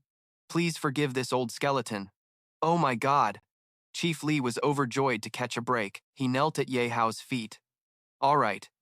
I originally planned to kill you, but you're lucky to have something I'm interested in. I heard you're a high-level pharmacist, so you must have a lot of rare concoctions and precious medicinal herbs, right? I'm also very interested in medicine. I want to see those rare things. Chief Li felt like he found a lifeline and happily replied, easy to say, easy to say. I do keep many high-level concoctions, but I didn't expect a hero like you to not only be skilled, but also interested in medicine. You're truly talented in both martial and scholarly arts. The problem is, my place is quite far, and now the car and driver are gone. Ye Hao quickly used his winged cloak. Chief Li flew up with him, ordering him to lead the way. He got dizzy on his first flight. Slow down, hero. This old man can't handle this kind of excitement. Very quickly, they arrived at Chief Li's house. He took Ye Hao down to a secret basement. The concoction methods and medicinal herbs I've collected all my life are here. Not only are they all high-level concoctions, but there are also many master-level medicines. If you're interested, you can take whatever you want. Ye Hao observed as he walked, genuinely fascinated. Not bad, not bad. The quantity and quality really exceed my expectations. Seeing Ye Hao so absorbed in the herbs and not paying attention, there were surveillance cameras in the basement. Chief Li thought to himself, he can take whatever he wants. After all, he only sells for money and can't do much else. But his face has been recorded. Later, he'll be hunted relentlessly by the Hoang Chin group. Sooner or later, everything will come back to me. Ha ha ha. Knowing all of Chief Li's thoughts, Ye Hao calmly said, "Stop staring. You guys from Hong Chin already put a bounty on me early on." He didn't really care about a few cameras, snapping some handsome pictures. The old man's eyes widened in surprise. Ye Hao suddenly had a good idea. "I just thought of something. How about you become my insider and help me gather intelligence inside Hong Chin?" After hearing his request, Chief Li knew better than anyone the price of betraying the group. He trembled and knelt. "Then you might as well kill me now. Betraying the company ends worse than death. I can't do that. Don't worry. I won't let you work for free. I'll give you a reward you absolutely can't refuse." It's unclear what Ye Hao would pay him, but strangely, the older he got, the more afraid he was of dying without compensation. Ha ha. What reward is more important than life? Money, status, women? This old man has seen it all. Nothing can make me. Ye Hao quickly gestured for Chief Li to listen. "What if I can help you upgrade to master-level pharmacist?" "What?" His eyes lit up. "You've been stuck at high-level pharmacist for a long time, haven't you? Can't advance. So miserable, right? Buying many master-level concoctions doesn't help." Hit right in the weak spot, Chief Li lowered his head in shame. "I've really been stuck at high-level pharmacist for 15 years. Advancing to master level is just a dream, no joke. Even if I anger you, I've devoted my whole life to medicine and won't let an outsider like you taint it." Ye Hao looked down at Chief Li, surprised he had such a serious face and cursed like that. But nothing is absolute in this world. Many things can't be explained logically, like how he explained why this bottle appeared in his hands. Chief Li recognized it as a master-level intelligence medicine. After drinking, it boosts intelligence attributes by 30% and can be used continuously without limit. His eyes were full of ambition to own it, seemingly not believing it was real. He hurriedly said so. "That's the final product. How could this be? This top-tier medicine isn't even sold on the market, and even I only have the formula and the herbs. Could it be that you find the village chief Elder Ye Hao's skeptical look funny? Wrong. I used his formula and herbs to make this grandmaster-level mental power medicine. If you doubt..." "What? You made it?" He took the trembling hands to catch the bottle. "No way. Absolutely no way a kid like you could be a grandmaster pharmacist. You must be using some trick to fool me. Do you know how rare this medicine is?" Ye Hao decisively threw the bottle. He didn't believe it was real. "Fine, then throw it away." The village chief quickly covered himself and grabbed the bottle. Ha ha, saying he didn't want it, but his body was honest. The village chief felt confused about himself. How could this be? His body reacted as if he couldn't miss this bottle. So, if that's the case, might as well drink it, then we'll know if it's real or fake. After trying the medicine, he seemed to realize from a professional angle that the color and aura of this medicine were genuine. This was the most unbelievable part. But after researching for over 15 years, no breakthrough. How could a rotten kid like you be a grandmaster pharmacist? This is absolutely impossible. I don't accept it. But the village chief gulped it all down. "Drink it then. After all, it's the only thing about medicine study. I'm definitely not comfortable." He stayed silent for a moment to feel the medicine, but nothing unusual happened. He burst out laughing. "Ha ha ha, I basically have no changes. I know you're bluffing." As soon as he finished speaking, the village chief suddenly felt his body change, a comfortable feeling. Naked body. Oh damn, this peaceful, harmonious feeling is like never before. His mind became extremely clear, as if about to connect with the universe, absorbing endless wisdom from the vast cosmos. Ha ha ha, this is awesome. The feeling of swimming in the ocean of cosmic intelligence is amazing. He was immersed in this blissful enjoyment. Then the village chief suddenly snapped back to reality. "So, the effect of this medicine isn't bad, right?" Seeing Ye Hao ask, he replied with a regretful look. "Ah, it's all gone? Also, I feel my mental power hasn't increased by 30%. At most, only 5%. That's because I controlled the dosage to limit the mental power boost to 5%. How could I give you this top-tier, heaven-defying medicine all at once? This is just a trial dose. Wait until you agree to help me as an insider, after I help you upgrade from pharmacist to grandmaster. Then you can use the remaining herbs to make it yourself." The village chief seemed tamed by Ye Hao's ability, submitting to the grandmaster. "Sorry, grandmaster. I'm just an old fool who wanted to judge your ability by common sense. Your talent is proof of the world's irrational nature. I, Lai Can Sin, vow to devote myself to you, whether money, women, status, or rare herbs and formulas. As long as I can get them, I will continuously provide them to you. As long as you help me become a grandmaster pharmacist, this person who values life above all suddenly humbles himself before someone much younger." The village chief begged Ye Hao for help just to become a grandmaster. He crossed his arms and looked at him, reminding him once again of his original request. These things are easy to say. The key is to help me seize the Hoang Chin territory. The village chief bowed quickly. No problem. As long as it's something I know, I'll tell you everything. If I don't know, I'll do my best to help you find out. Even if it costs this old life of mine, I will absolutely complete your mission. Yihao gently helped him up and softly said, All right, get up quickly. Since we're allies now, no need to be so formal. I have a question. Logically, you shouldn't lack anything now. Why are you so stubborn about becoming a grandmaster pharmacist? What's the reason? The village chief lowered his head and explained, You don't know about grandmasters. Maybe at first I saw it as a way to make money, but over time and deep research, I truly fell in love with this field. People only give their all when they really like something. I spent many years trying, finally becoming a high-level pharmacist. Moreover, in the upper ranks of the Hoang Chin Corporation, there's only one spot, but no matter how hard I try, I can't break through the final barrier to become a grandmaster pharmacist. This has nothing to do with status or money anymore, purely wanting to comprehend the high realm of pharmacists. I thought I'd never have any hope in my life, but then you appeared. The wish I could never achieve in my life, you achieved so young. In my heart, you truly are a master alchemist, and maybe one day you can break the grandmaster level limit and reach the super god realm. Ye Hao felt a bit proud hearing the praise, knowing how to hold back and imagining himself really having super god level herbs. But this old village chief is more stubborn about alchemy than I thought. He quickly commanded, Then next, I need you to do a few things. First, clarify the main issues inside Hoang Chin for me, including documents related to mechanisms and core member operations. Second, the most important thing is to find loopholes, risks, and consequences within Hoang Chin Corporation. I will follow the Grandmaster's instructions and do my best to meet your expectations. The village chief nodded in agreement and temporarily said goodbye to Ye Hao, not forgetting to give him many gifts. This old man is quite interesting, not only giving me herbs and formulas, but before leaving also gave me 100,000. I was shocked in their mouths for the medical club. 3,000. My total assets reached an unimaginable height. Earning that much in one day was unthinkable before, so this is the beast mode of a private account. But from some angles, the grandmaster level energies of a private account also come from throwing money around. After all, these high-level herbs are super expensive. If you don't know how to make money, you can't reach this level. So is the hidden account of a private account a grandmaster level money printer?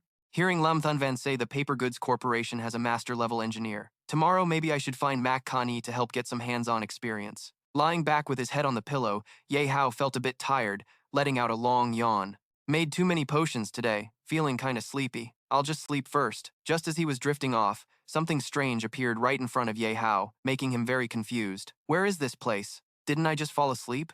Could this be my dreamscape? After a moment, a red curtain suddenly showed terrifying images. Maybe that's the ancient god. Finally found you. Are you the ancient gods? Why are you looking for me? Did you create those familiar beings?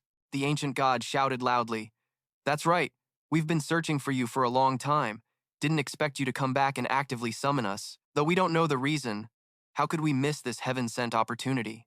You can't escape. Yihao was standing still, observing, when suddenly he was tightly wrapped all over by something like red threads. The tighter they bound him, the less he could move. So the fire of the Crimson Flame Emperor doesn't work? Could it all be an illusion? Or have I really hit a tough power barrier? The ancient conch laughed loudly and said, Sleep soundly, chosen one. They shouldn't exist in this world. Yihao seemed about to be submerged, only his head exposed, the rest of his body sinking in red liquid.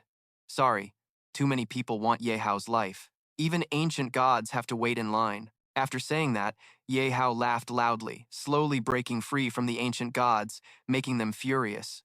He spoke up. Looks like among you ancient gods, there's already a traitor. Maybe you found me through it. But sorry, now I'm its master. If you want to kill me, you have to ask if it agrees first. The ancient gods seemed to have found the traitor and immediately questioned Lecoq No. Why do you want to betray us? Blood waves surged with loud screams from the frenzied ancient gods. Though we don't know how you control Lecoq, do you think a mere mortal like you can wield the power of a god? Suddenly, blood spikes appeared more and more, attacking the traitorous ancient god Lecoq. Do you want to oppose us for this kind of person? The blood spikes kept firing to protect Ye Hao. He was extremely confused, not knowing what to do. This can't go on. Even with the ancient god's light shielding him, the defense can't last forever. I have to escape this dream quickly. But how? Trying to find a way out, he noticed a strange sound trying to signal communication. Asterisk. Cough, cough, cough. Asterisk. Is that you trying to talk to me? Lecoq, what do you want to say? I don't understand your language. The faint sound continued. Asterisk, cough, cough, cough. Asterisk. One eye of the ancient god dilated, forming a whirlpool. Yihao wondered why the water surface was swirling stronger and stronger. It swept Ye Hao outside, quickly pulling him down a deep pit. What do you want to do, Lakaktu? Escape the dream. Ye Hao suddenly shouted. Ah, ah, ah. Relieved it was just a dream, he was still safe on his familiar bed. In the bedroom, looks like I'm back to reality. So what was all that just now? A dream or just confusion not knowing what happened? Ye Hao noticed a new mark on his wrist. The mark said it all. What just happened wasn't a dream. I have no grudge against those ancient gods. Why are they looking for me? Could it be just because I broke their summoning ritual? Hopefully not. Besides, the power of the royal account didn't work on it. It's unlikely that this low-level account can harm an ancient god. So luckily, ancient god Lakak-Tu appeared in this summoning session. You brought me back to reality. Also, the small crack opening on the demon star must be because it shielded me from the ancient god's attack earlier. This life-saving demon star must be kept more carefully. Ye Hao sat down and started logging into the switching system. Asterisk, beep, beep, asterisk. Suddenly, Xi Chong Tuatin ran over and hugged Ye Hao anxiously. He patted little Long Long's head. Seems like you're worried too. Sorry for following along. Ye Hao quickly probed the system to find out what happened in his dream.